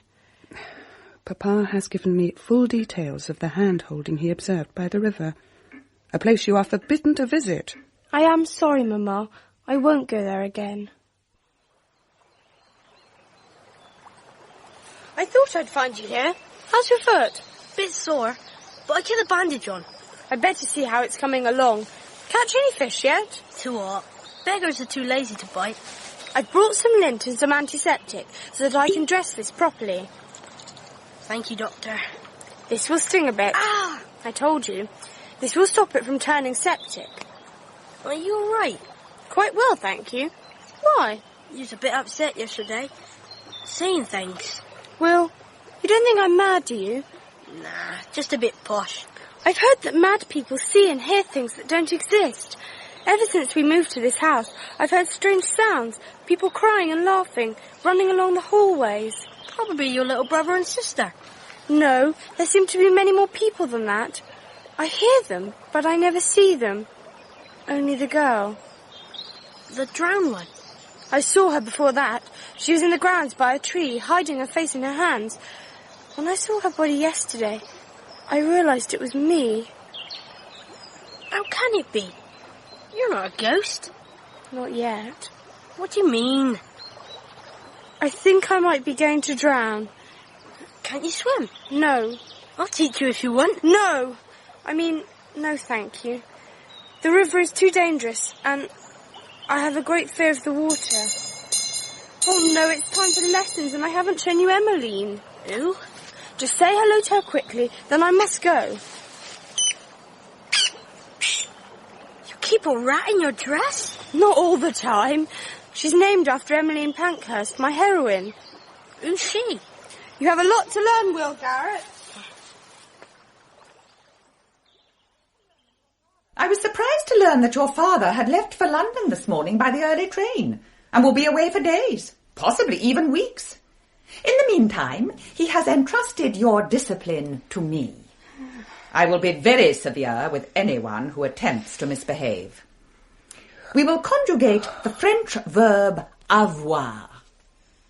J'ai, tu as, il a, elle a. Nous avons, vous avez, ils ont. Elles ont. And again. What are you doing, Emily? My ears went a bit funny. Please, Miss Rabstock. Please, Miss Rabstock, my ears went a bit funny. Emily. Emily. Your insolence is intolerable. Please, Miss Rabstock, I had no wish to be insolent. Then why are you fidgeting and clutching at your dress? Please, Miss Rabstock, I had an itch. Look, Edward, there's a white mouse on the floor. It's a rat. Silence! What is the matter with you all? Emily, I have refrained too long from punishing you as you deserve. Hold out your hand. Please, Miss Rabstock. Hold out your hand. I only wanted to warn you that there's a rat climbing up your skirt. This is a very serious matter. Miss Rabstock was quite upset. But it was an accident, Mamma. After all I said to you, after I took you into my confidence, no sooner has Papa left than you're up to your tricks again. There were no tricks. It wasn't my fault. I'm pleased to see you, Tearful. It's the most ladylike response you've given of late. I don't want to be ladylike. Emily. I want to have a proper education. I want to go to university, have a career. I want to discover new medicines. I want to make people well, but no one will listen to me. No one understands. Emily, take hold of yourself. I have to be what you and Papa want me to be. I can't ever be myself. Young ladies do not go to college. I know you'll never let me, and it doesn't matter now. I'll never grow up to be a doctor because I shall never grow up. Whatever do you mean? I shall never grow up because I'm going to drown. Oh, my poor child, where did you get such an idea? I saw... Oh, Mama, I've not dared to tell you, in case you'd laugh at me, but I am being haunted. Oh, Emily. Mama, you must believe me.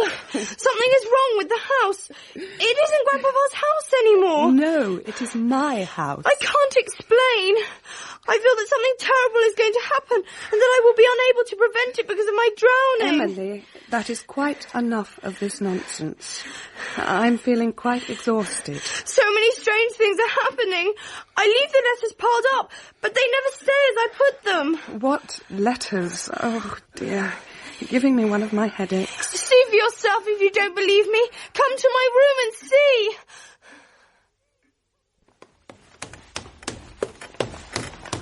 Emily, let go. You'll tear my dress. When I left them, the letters were in a neat pile. Now see if they've changed. Oh! They're in a circle now, not other letters were not here before. Oh, Mama, I didn't realise you would be so afraid. Emily, there's a rat. Oh, that's another wine glass gone. Oh, I never touched it, Mrs. Crabtree. It just fell in the sink. Oh, don't you start. There's enough scary goings-on with Miss Emily and her visions. Polly, the mistress has asked me to remove a certain item from Miss Emily's room. Should the poor girl be upset, you can tell her that I will return the item at an opportune moment. I would if I knew what you were talking about, Mr. Dorset. Well, let's say by way of a clue that we did not wish the mistress to, smell a rat. Oh, talking of rats, that governess has gone, left by the milk train this morning. Oh, thank the Lord for that. Perhaps Miss Emily will get a bit of peace now. I fear Miss Emily has anything but peace ahead. The mistress has concluded that the poor girl is possessed by a demon. Never. She's confined her to her bed and consulted the Reverend. Oh.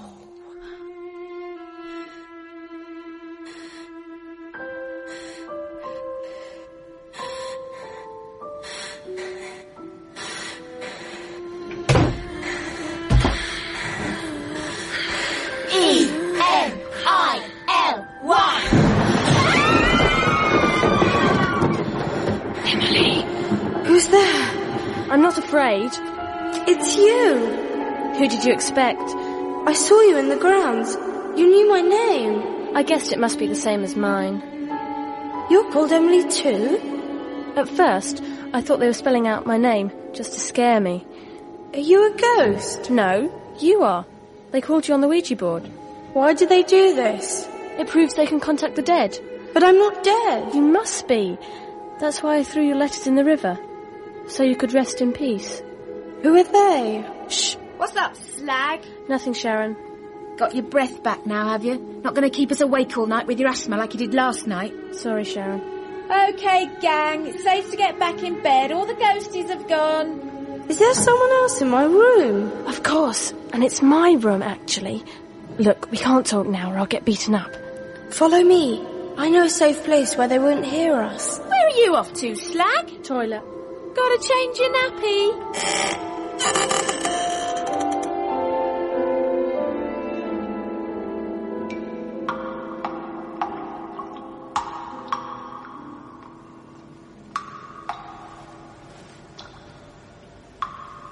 I always come here when I want to escape. Even if Dawson wakes up and finds us, he won't tell. We're not allowed here. Yes, we are. They're all my friends in the kitchen. Kitchen? This is the office. Who'd put computers in a kitchen? What are those? I told you. They're computers. This is the best one in the school. But this isn't a school. Don't be silly. It's Elmbrook School for Girls. I've been coming here for 2 years.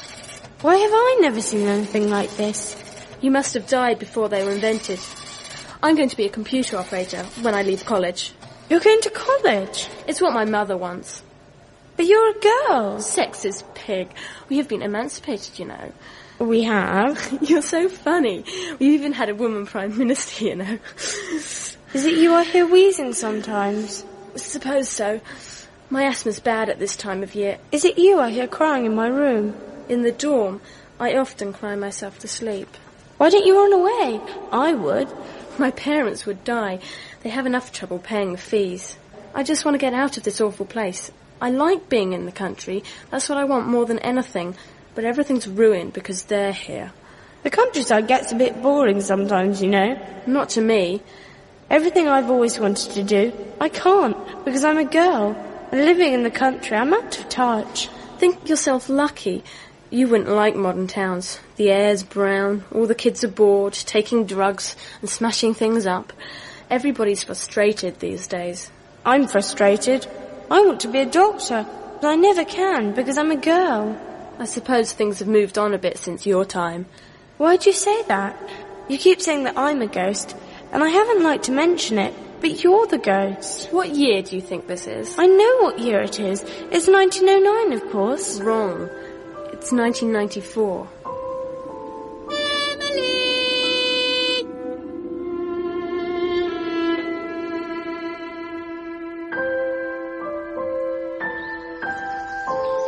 And then she vanished.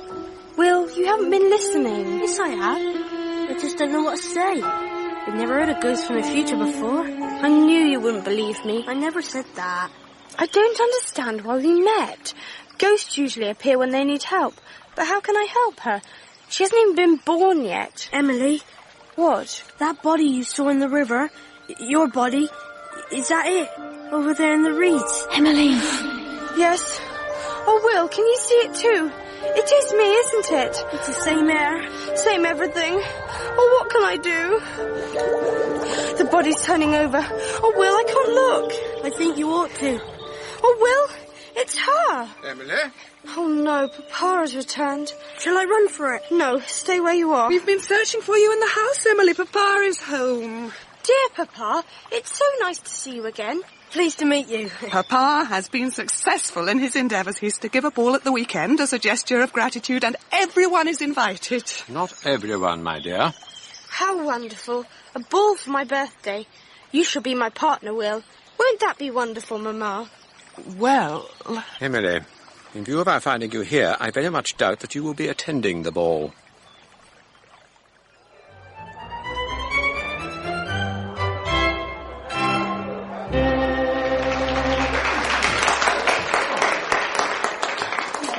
Ladies and gentlemen, may I welcome you to our harvest ball. I realise that summer is not yet over. The harvest to which I refer is the gathering of your financial assistance. And on behalf of my wife, Lillian, and our dear children, now safely tucked into bed, may I thank you for your generosity, which has not only made it possible to open this ballroom once more, but has assured the security of the house for the foreseeable future. From the bottom of our hearts, we thank you.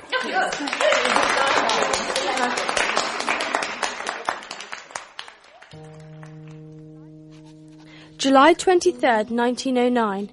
Papa is home, Emmeline has been taken away, and I am not a ghost. My namesake from the future is the one who must die, unless I can prevent it. If I am meant to prevent it. I am so confused by all the supernatural events, and yet strangely unafraid. I cannot put down my thoughts to make any sense at all. I am writing this because I am confined to my room for going to the river and meeting Will. I pressed some herbs in the flower press Mamma and Papa gave me, and I am now listening to the music from the ballroom. It is my 13th birthday. Come in. Oh, Polly, I hoped it was you. I'm sorry to be a bit late, Miss Emily. I stopped to look in at the ballroom and I got so carried away. Have you got it? Yes. Oh, thank you. I checked that it hadn't got them off. I only hope it fits. I'm sure it'll be perfect, Polly. One of the ladies in the ballroom left her mask on a chair, so I borrowed it for you. You think of everything, Polly. Oh. There. How do I look? Oh, you look a treat, Miss Emily. Oh, that dress always was too grand for me. It might have been made for me. I'm sure no one will recognise me, and if they do, I don't care. I can only be sent back to my room. I shall take great care of it and return it to you before midnight, like Cinderella. Oh, no need to do that. I don't have no cause to wear it. You can have it as a birthday present. Oh, Polly, thank you. They're not going to spoil my birthday after all. Happy birthday to you. Happy birthday to you. Happy birthday, dear Emily. Happy birthday to you. Happy birthday, Slag. How'd you like your party? It's okay. See, there was nothing to cry about, was there, Emily? Did you think we were bringing you to the river to beat you up? Not really. I felt a bit wheezy. I thought I'd better stay in. Oh, we brought you here to help you. You know you're excused swimming. Yes. But you can't swim, can you? No, I can't actually. Well, that's your birthday present. We're going to teach you. Grab a gang! Leg it! Current's got her!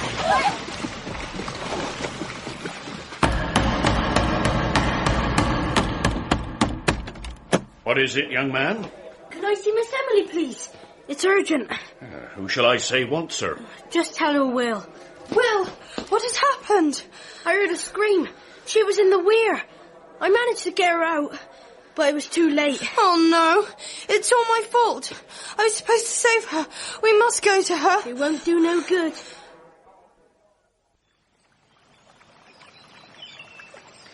She looks very peaceful. I don't know when I saw her smile before. She never even struggled. She was just lying there, in the water. Oh, it's all my fault. Oh, Emily, I'm so sorry. I know I was meant to save you. No, you weren't. But you were dead. Nothing dies. Are you all right? I think so. The riverbank looks so different. There's so many trees, everywhere green and alive. No wire fences and building sites. I wish I understood. I ain't even going to try. Can I talk to Emily alone, please? That you can. I got fish to catch. You had gardens, roses everywhere. In my time, it was all tarmac tennis courts. I can't wait to see the house. Are you still a ghost? No, you're still the ghost, Emily. How can I be? A ghost's someone in the wrong place, in the wrong time. We're sort of time twins. We were born on the same day, but in different years. And that's why we kept getting mixed up. Nearly 100 years apart? I think we met because we were both unhappy in our time. You were. I'm happy. Didn't you want to have equality? Become a doctor? It was my dream. It was only a dream in your time. It could be reality now. It was like that in my time, in 1994. That's where I'd like to live then. Do you really mean it? Don't be silly. How could I? You could take my place. Take your place? Only if you really wanted to. But I like being who I am. You still would. We just look like each other to other people, but the way we look doesn't mean anything. We'd be the same people inside. There'll be so much to learn. The computers and everything. So many developments in medicine. My grandpapa always said that one day there will be a cure for everything. There's still a long way to go. But you could help. I could, couldn't I? It's what I've always wanted.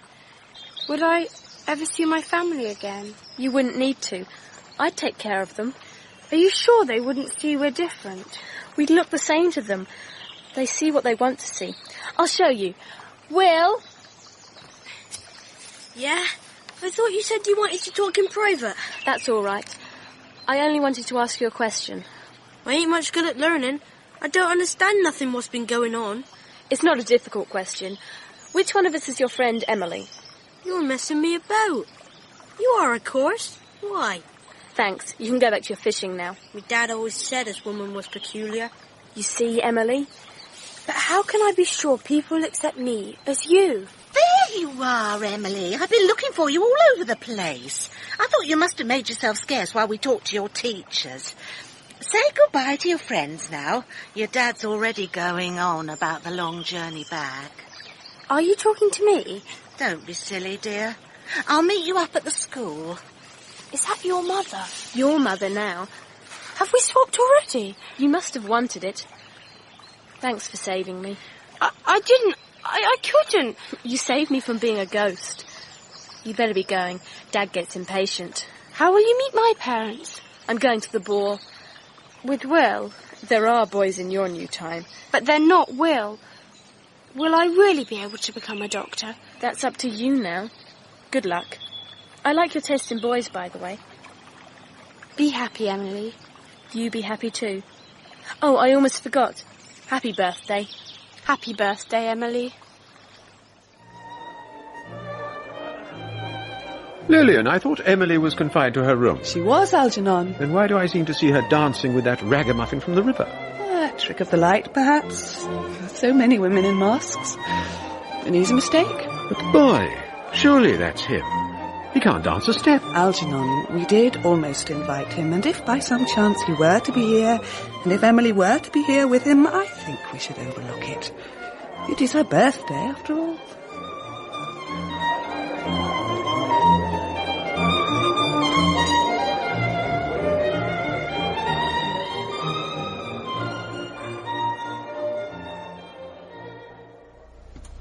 Here she is. Well, about time, too. Where'd you sneak off to, Emily? Just down by the river.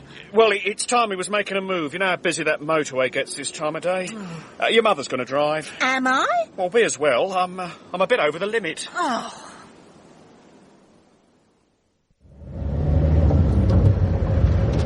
Quite a nice do. Not a bad dinner. Food wasn't at all bad. I thought it was a good idea having the old-fashioned ball. Yeah. Back to the good old days. I didn't realise you went back as far as Edwardian times, Ron. You're only jealous because that headmistress kept chatting me up. Me? Jealous? She seemed very impressed with you, Emily. Thought you'd done some really good work, even though some of the girls tease you a bit. Got you earmarked for university. Made your old man quite proud. You'd be able to keep me in my old age when the bottom's gone out of the scrap market, eh? If you hadn't walked out on us, you'd have realised what a bright daughter you've got. Well, I see her once a week, don't I?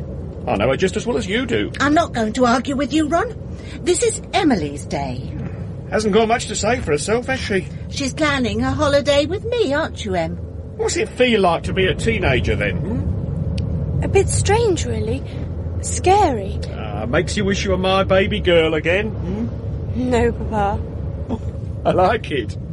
You've really got the hang of this Edwardian lingo. You should have been born 100 years ago. No, I shouldn't.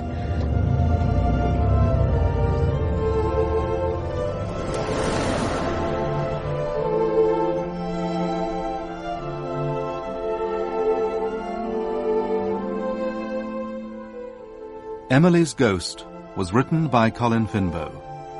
Emily was played by Anna Jones, Papa by John Rowe, Mama by Kate Buffery, and Miss Rabstock by Anna Massey. James was played by Daniel Main, Louise by Una Beeson, Will by Nicholas Yeoman, Edward by Michael Tuchek, Dawson by Gareth Armstrong, Mrs. Crabtree by Tina Gray, Polly by Kathy Sarah, The Ghost Emily by Emily Howes, Grandpapa by Colin Pinney, and Sharon by Elaine Claxton. The play was directed by Cherry Cookson.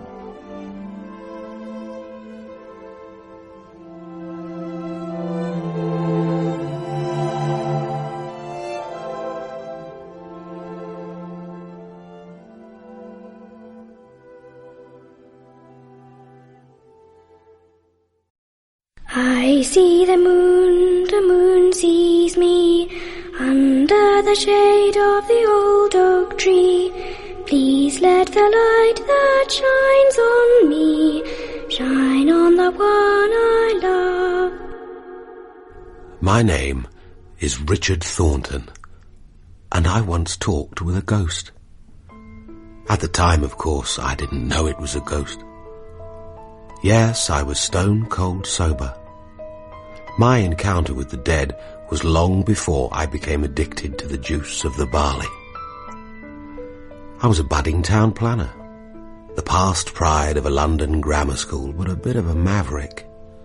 I took pride in being a maverick. I met my ghost in an old house called Bourne Park, in a village called Salis Purum, where I was attending an indoctrination course for town planning officers in 1967. My life was never my own again after I met my ghost.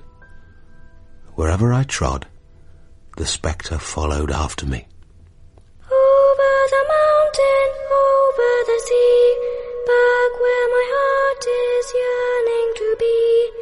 Please let the light that shines on me shine on the one I love. In public housing, ladies and gentlemen, the trap we must not fall into is the myth of rural life as our ideal. Yes, Mr. Thornton, if you must. But surely, Professor, the village has always been the most successful human community. As I have learned in this short week of our acquaintance, I have only to state a premise for you to oppose it. To answer your question, squalid housing, little or no sanitation, poor communication with the outside world, limited access to education. Obviously the ideal community. Port Sunlight, Bourneville. No, Mr. Thornton, I can't let you get away with that. A patriarchal form of tied housing? We must break the connection between employment and housing. Good housing is a right, not a privilege for the working class. What is your point, Mr. Thornton, if you have a valid point to make? I don't believe enough care has been given to transplanting the human spirit to the new estate. Is there something noble in the human spirit that is nurtured by outdoor lavatories and a dearth of bathrooms? Many tenants of our estates are now isolated. Friends and family dispersed or a long bus ride away. What authority do you work for, Mr. Thornton? South Yorks. It seems we cannot satisfy you, young man. However, here's my wife to inform us that dinner's ready, I believe. Yes, my dear. We shall resume discussion after dinner, Mr. Thornton permitting, of course. You look cross, my dear. The Thornton chap. God knows what he's doing in planning. Then you must write to his authority and say so. My friend, Douglas Wilder, and I were on a week's course at the home of the then venerated Professor Meredith Taylor to ensure that the brave new world we planned to build was planets apart from the Georgian pile Bourne Park that was the Professor's home. The paradox of the Professor's preaching and his choice of residence didn't occur to me at the time.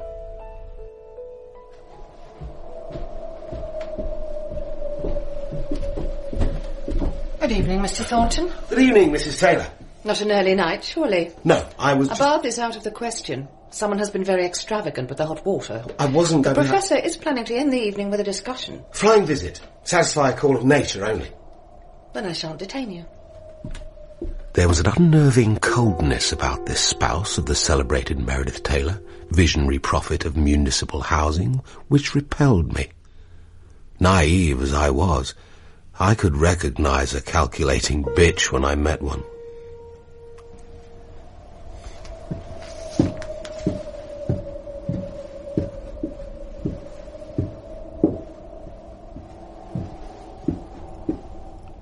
On the second floor landing stood a little girl of perhaps 7 or 8 in a white cotton nightdress. A solemn little girl, dark eyes, dark hair.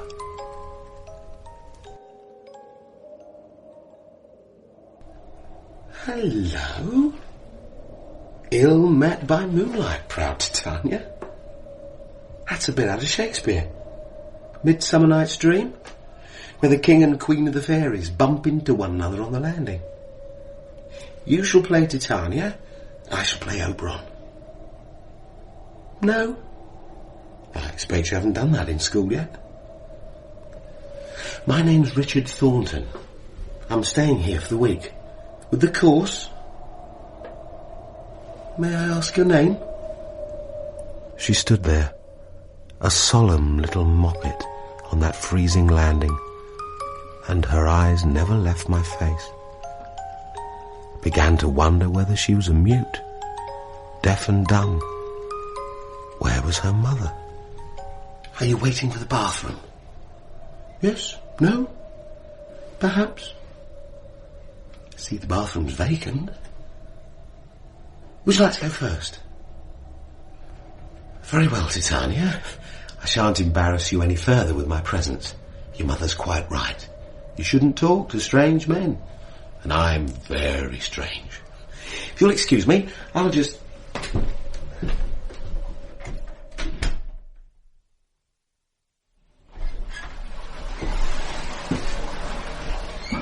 Hello, still here, Titania? Look, it's really none of my business, but I think you should go back to bed, don't you? I don't think your mother would want you to catch your death of cold. Be a good girl. Go back to bed.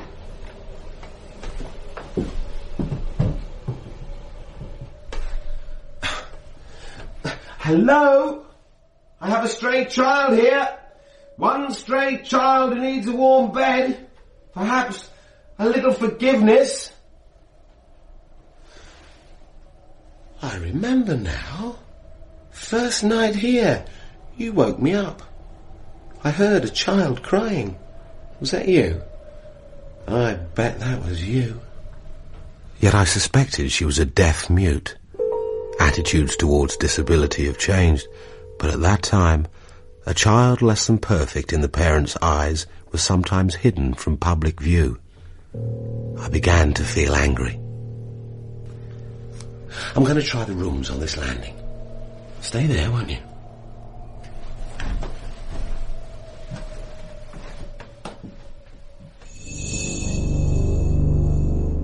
There was something oddly menacing about the bleak and shadowy corridors of the house which raised the hair on my neck. Opening doors into darkened rooms, one might well imagine a precipice on the threshold, or a presence behind the door. Too many shadows moved too quickly for comfort. When I turned a corner, I was surprised to find the child padding silently beside me, dark eyes seeking mine, fearful of losing my company. Where did you spring from, Titania? I'm sorry. I shouldn't have left you alone. Well, you don't belong on this floor. Have you come downstairs, I wonder? We sat together on the top step, and I felt her, chill as ice, beside me. It seemed ridiculous to shout for help. God, it sounds like the old dark house. Any minute now, Ernest Thesiger will come sliding down the stairs. What can we do to chase the bogeymen away? Shall we sing? Let's sing, shall we? What songs do you know? You must learn some songs at school. She gave no sign of hearing, but her eyes devoured me. Such pools of longing and loneliness that I might have fallen in and drowned. What shall we sing? I know. This is a song I used to sing when I was a boy. I see the moon sees me, under the shade of the old oak tree. Please let the light that shines on me shine on the one I love. Sitting on those freezing stairs, with the wind whispering in every nook and cranny in that old house, I sang the song of the lonely child, the child abandoned. I sang as I were 8 years old, sharing one voice with 2 desolate children. I sat again on the stairs in that horrid house of my childhood and sang my heart out, beseeching my parents to come home, to remember me, to love me. Over the mountains, over the sea, That's where my heart is yearning to be. Please let the light that shines on me shine on the one I love. When the child laid her cold fingers on my wrist, I remembered who I was. My watch? You like my watch? It was my only remembrance of my martial grandfather. On the dial was painted a soldier with semaphore flags, her wristwatch cobbled from a pocket watch. I'll tell you what, Titania. You keep my watch to make sure I'll come back to you, and I'll go downstairs and dig out your mummy and daddy. I will come back to you, I promise. Cross my heart and swear to die. I'll be as quick as I can.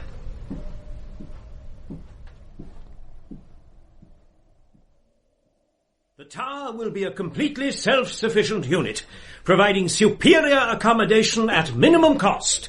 A new kind of community is being born. We are designing and building streets in the sky, ladies and gentlemen. Streets in the sky. Excelsior must be our battle cry. I'm sorry to interrupt, Professor Taylor, but there is a child in her nightgown. Child? What child? A child in her nightgown, freezing on the second-floor landing. I think you must be mistaken. I think her mother or father should put her back to bed. The child needs her mother or father, preferably both. And now, please. Mr. Thornton, you are mistaken. Quite mistaken. There is no child in this house. Here's my wife. I'm sure she can reassure you. What is the problem now, Mr. Thornton? There's a little girl. A child? Freezing on the second-floor landing. She needs her mother. Why are you doing this, Mr. Thornton? Isn't it obvious? Who have you been talking to? Talking to? Well, no one. Is this some sort of prank, Mr. Thornton? I have just left a child on the stairs. Nonsense. No member of the course is accompanied by a child. Well, it must be a member of the household staff. My apologies for intruding. I'll see who's in the kitchen. There's no one in the kitchen. The maids go home after dinner. The housekeeper? Housekeeping falls within my domain, Mr. Thornton. I met a child on the stairs, Mrs. Taylor. I repeat, nonsense. You are mistaken, Mr. Thornton. I repeat, there is a little girl on the stairs. There is no child in this house. I would beg to differ, Mrs. Taylor. I know what I saw. Have you been drinking, Mr. Thornton? I will ignore the insinuation. Very well, Mr. Thornton. If I cannot dissuade you otherwise, shall you and I seek out this mythical child?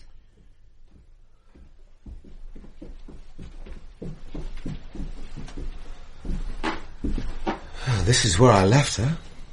There's no child here. She's wandered back to bed. Mr. Thornton, I can only repeat what I have already said. There is no child in this house. But I saw her, talked to her. I gave her my watch. She has my watch.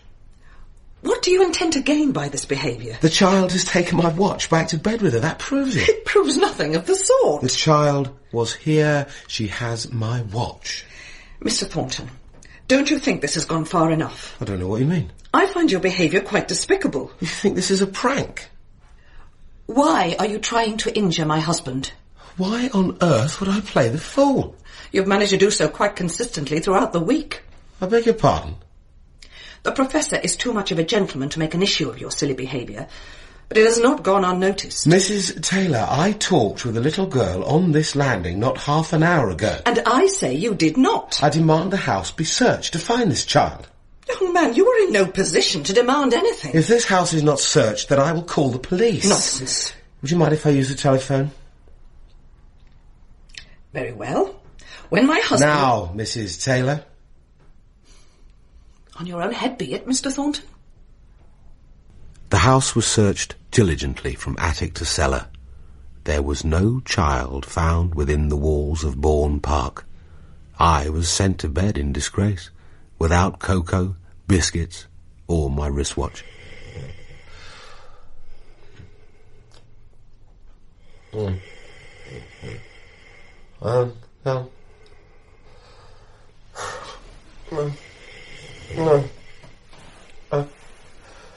I'm sorry. I'm sorry. No. Crazy, No. Dickie. No. What now?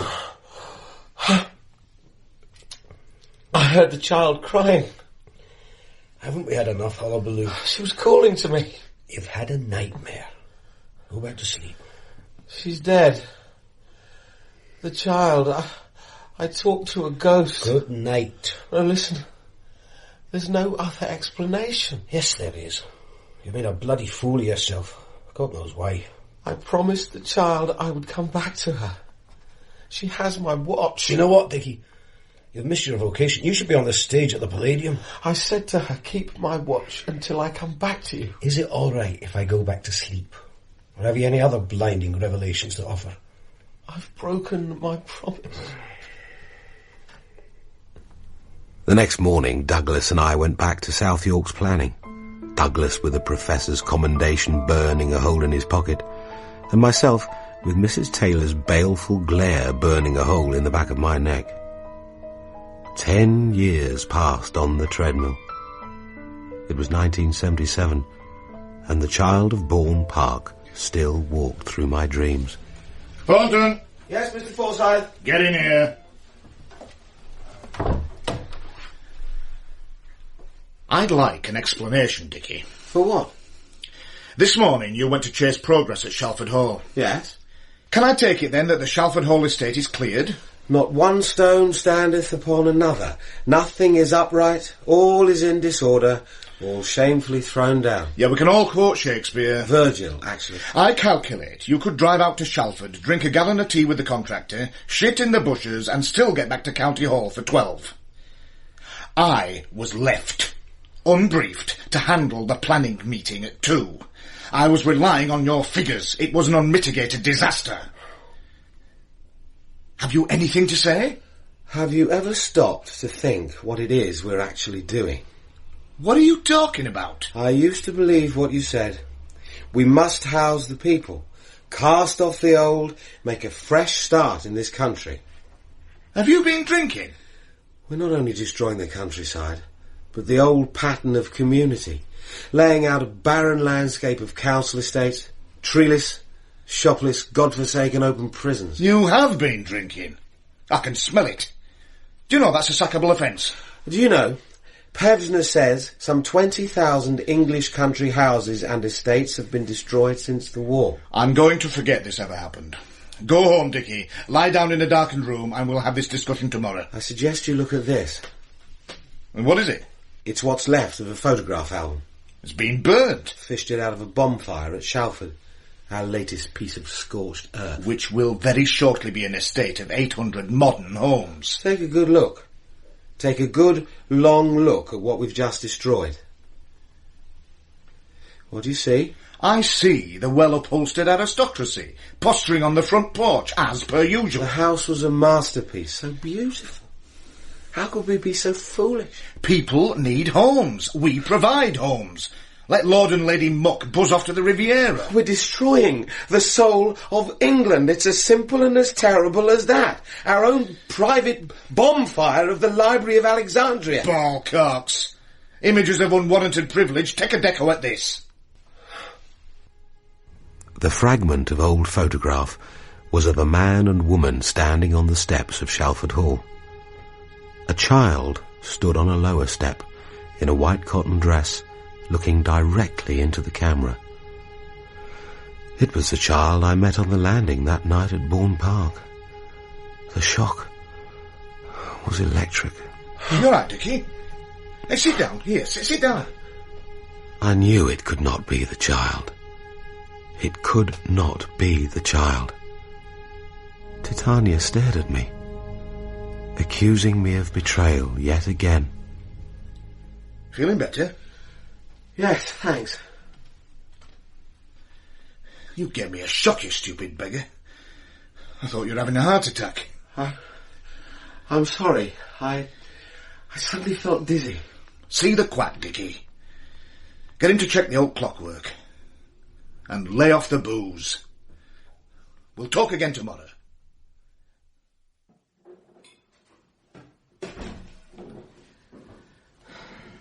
I rang the pub, Dickie. Don't tell me he didn't tell you. Sorry, Alison. If you want something to eat, make it yourself. I've resigned. You've You've done what? I've resigned from my eminent position with South York's planning department. Have you had a row with Versailles? Not particularly. But you have resigned? Yes. Why? Hated what I was doing, so I've stopped doing it. How much had you had to drink when you made this noble gesture? Sober as a judge. Not now, you're not. Has the ring of irony, sober as a judge. You haven't written a letter, have you? Typed it myself. Give it to me. It's in the director's tray. You bloody fool, Dickie. Analysis correct, but let me explain. What is there to explain? There is a fatal cancer at the heart of this new Puritanism. So you keep telling me. We're destroying everything that is beautiful. Anything that has any meaning. Replacing it with the cheapest, ugliest, trashiest. I don't suppose there's any sensible reasons why you've done this. They rebuilt Warsaw stone by stone exactly as it was before the war. Have you seen the new Durston Manor estate? A teacher's pittance won't pay this mortgage. If we lose this house, that's the finish. I'm warning you. Sauve qui peut. Salis Purin, a district of the new town. God. What about Bourne Park? Oh, the Bourne Park estate, I see. Council or private development? I see. Thanks. Thanks very much for the information. We do not provide a free telephone service for the unemployed. Okay, Sonny. Bourne Park is no more. Swallowed up in Chignall Newtown. Bourne Park. The venerated Meredith Taylor's place? Oh, I remember. Things that go bump in the night. What are you doing here, anyway? Clearing my desk. Surprising how much bump I've collected. How's Alison taking it? She's not. I never thought you'd go through that. Don't believe in it anymore, won't do it anymore. You're welcome to. I suppose I ought to break the news myself. What news? I've been appointed Forsyth's deputy. You sly dog, Douglas. Deputy Principal of Town and Country Planning, South York's County Council. Mouthful, isn't it? Thrones, dominations, princedoms, power. These condemn a man more easily than dungeons. Be careful, Douglas. My experience of the esoteric mysteries of the planning office made me very employable, and for a while I enjoyed opposing and outwitting the planning officers. For 7 years I served much the same function to Roderick Brighouse Associates as George Blake to the KGB.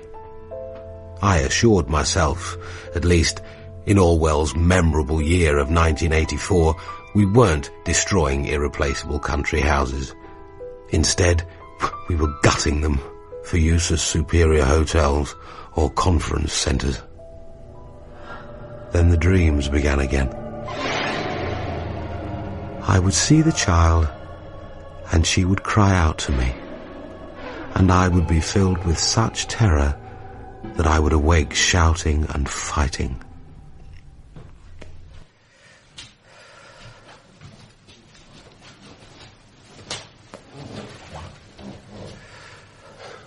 There you are, Alison. Here I am, Richard. It's very late. Didn't know you'd started smoking again. Sorry. Didn't know I needed planning permission. What are you doing down here? Thinking. You should try it sometime. Do I have to talk to the back of your head? Would it have made any difference to us if David had lived?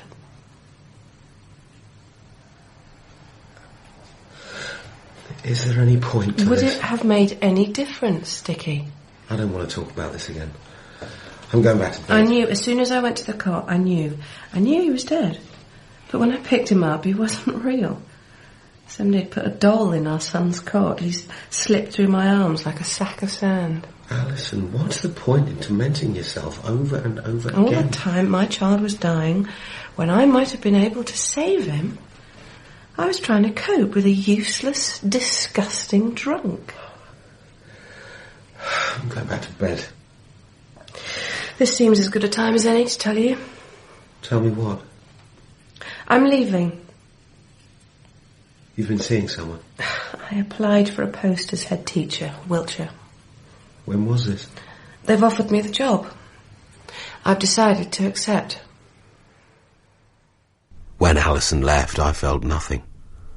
I wanted desperately to feel something, but there was only emptiness.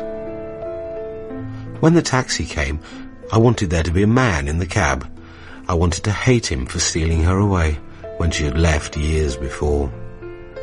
But I knew I had driven her away. Have a word, Richard. Of course, Mr. Brighouse. Should I come to you? No. I won't take more than a moment of your time. Tricky one, Richard.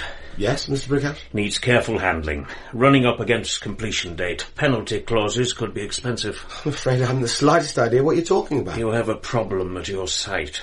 Rington Grange. It's almost complete. Opens on the 18th. Exactly. The Kents will be on parade for the opening. We can't afford a delay. I shall leave it to your discretion. Yes, sir. Good man. You have my complete confidence. Thank you, sir. Oh, Mr. Brighouse, you haven't told me what the problem is. Harry? There you are, Mr. Thornton. Took you long enough. I understand you have a problem. Something like that. What happened? Sparks is cutting for cabling and... Well, you'd better see for yourself. Where is it? Follow me.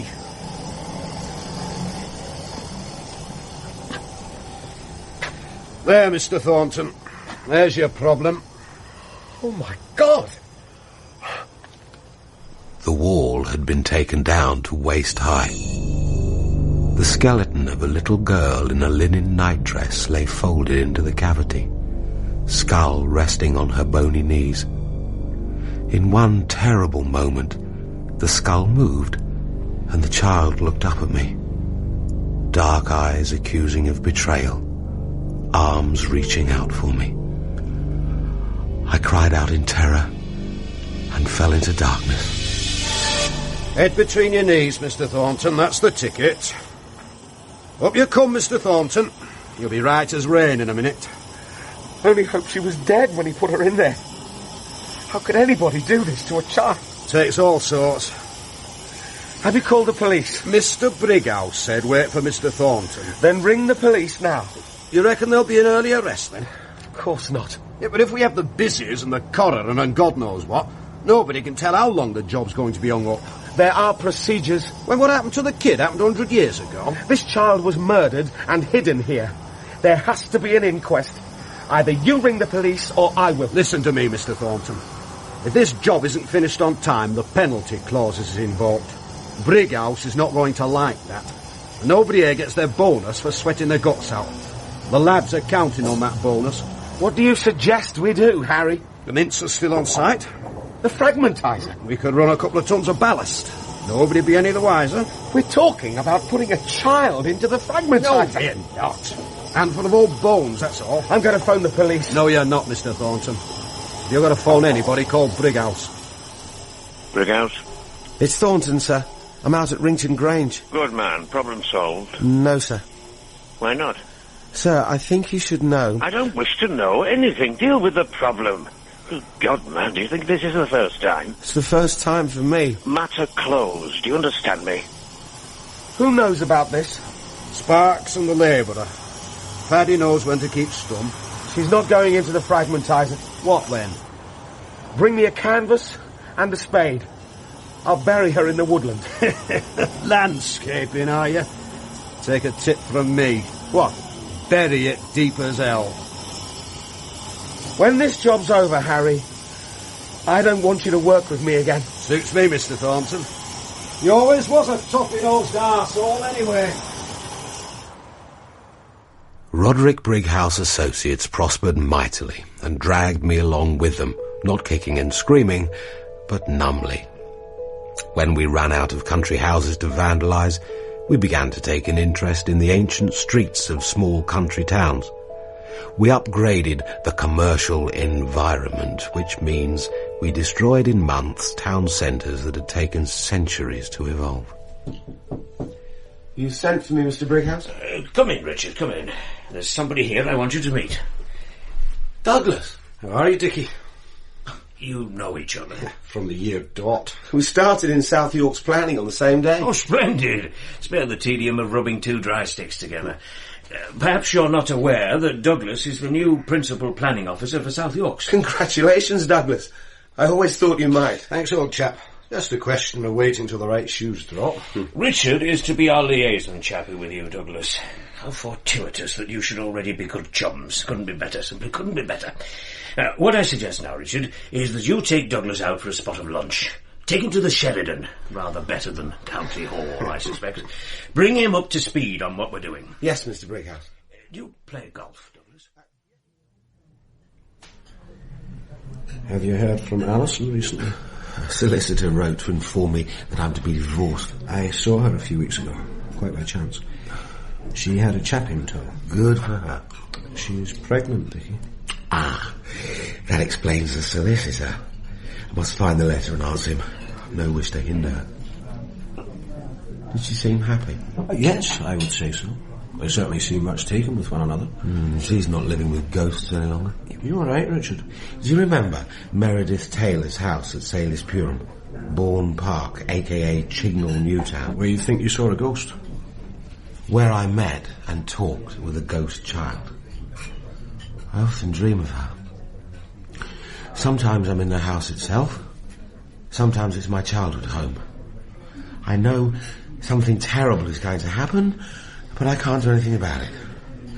Then I wake up screaming. You talked to your doctor? They found a child's skeleton walled up in Rington Grange. I don't think I want to know. I buried her in the shrubbery. I wept. I wept for the first time since I can't remember when. Do you think that's a good sign, Douglas? Do you think perhaps I may be redeemed? It's time for us to leave, Dickie. I have a meeting. There's something else I must tell you. Something very important. I'm going to be late for my meeting. There isn't any help, you know, Douglas. What do you mean? We're all of us alone. From the moment of birth to our last breath. The past is the present.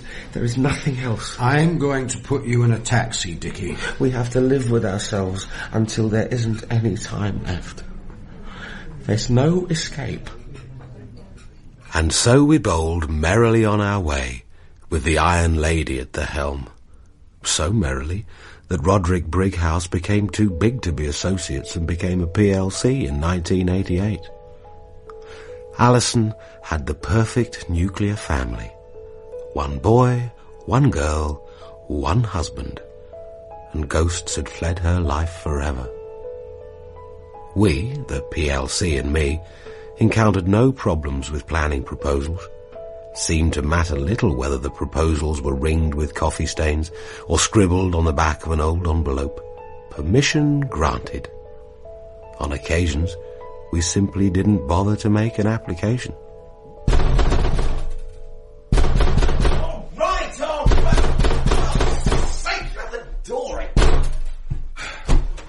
What the hell's going on? You Richard Thornton?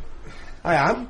Do you know what time it is? 7:03 precisely, sir. I'm Detective Sergeant Alston. This is DC Matthews. Well, what would you want with me? I have a warrant here to search these premises. For what? We find no drugs here. I'm arresting you on suspicion of bribing and corrupting a public official. What? Namely Douglas Wilder. Douglas? Principal Planning Officer, South Yorkshire County Council. Do you know Mr. Wilder? Yes, but... You do not have to say anything, but it may harm your defence if you do not mention when questioned something which you will later rely on in court. Anything you do say may be given in evidence. On New Year's Eve, 1989, Douglas Wilder rammed the rear of the only police car within 200 square miles. That his blood alcohol was 3 times the legal limit might have been explained away by a good solicitor as an eccentric propensity for a certain cough syrup. What could not be so easily explained to an honest constable was why there were £37,000 cash spilling from a Roderick Brighouse folder on the front seat of a new Jaguar on long-term loan from Roderick Brighouse PLC.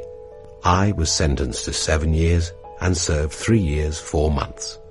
Douglas served only 3 days of his sentence, dying of a massive heart attack on the 4th. Roderick Brighouse was given the CBE. My mother died in her own bed. The Screws were surprised I didn't ask to attend the funeral. I was regarded as a hard-hearted bastard.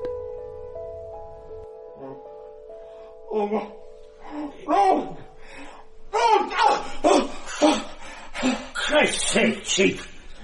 What rattled your locker? Sorry. nightmare. I'm sorry. I never said they was putting me in with a nutter. You don't piss the bed, do you? No. Sorry I woke you. Cigarette. Oh, cheers.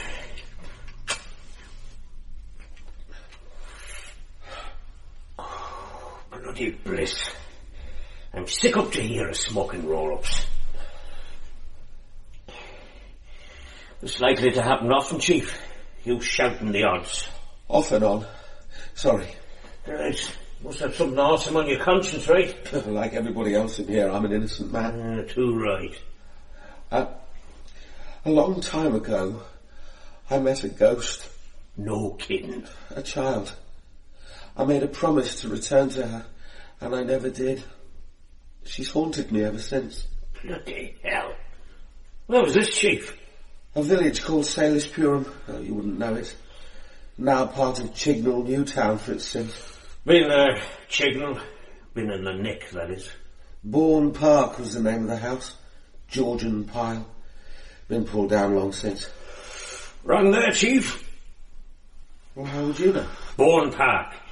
Estate of Ponce Executive Homes, Toy Town Locks, Mickey Mouse Alarms, right?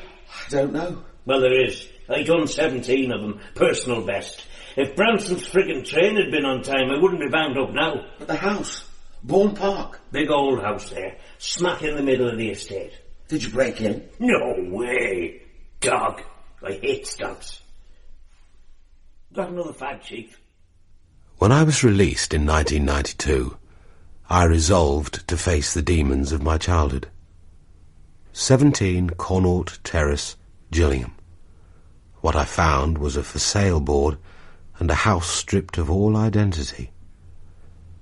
I sat on the stairs, and there were no disturbing voices, no frightful hand upon the latch. I was alone. There was neither consolation nor comfort beneath those slates. Can I help you? I'm sorry, I didn't see you there. You were looking at my house. Can I help you? I hope you can. But first I have to convince you I'm not an escaped lunatic. My name is Richard Thornton. Years ago I attended a town planning course here led by the late Professor Meredith Taylor. You may have heard of him? I don't think so.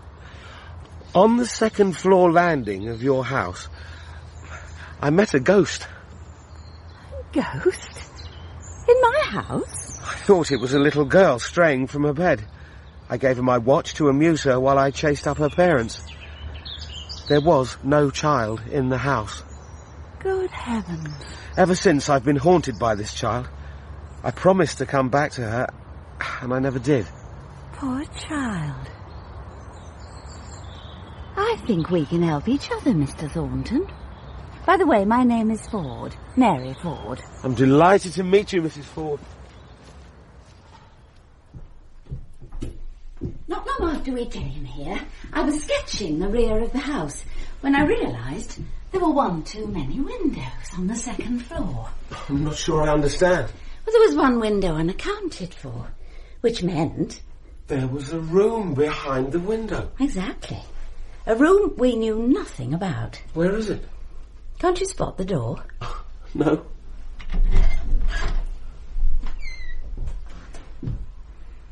My God. A prison cell. An iron bed, a broken crayon, a scrap of drawing, a sad rag doll hiding under the bed. It wasn't a ghost you met, Mr. Thornton. The rag doll was wearing your watch under her skirt. If it is your watch.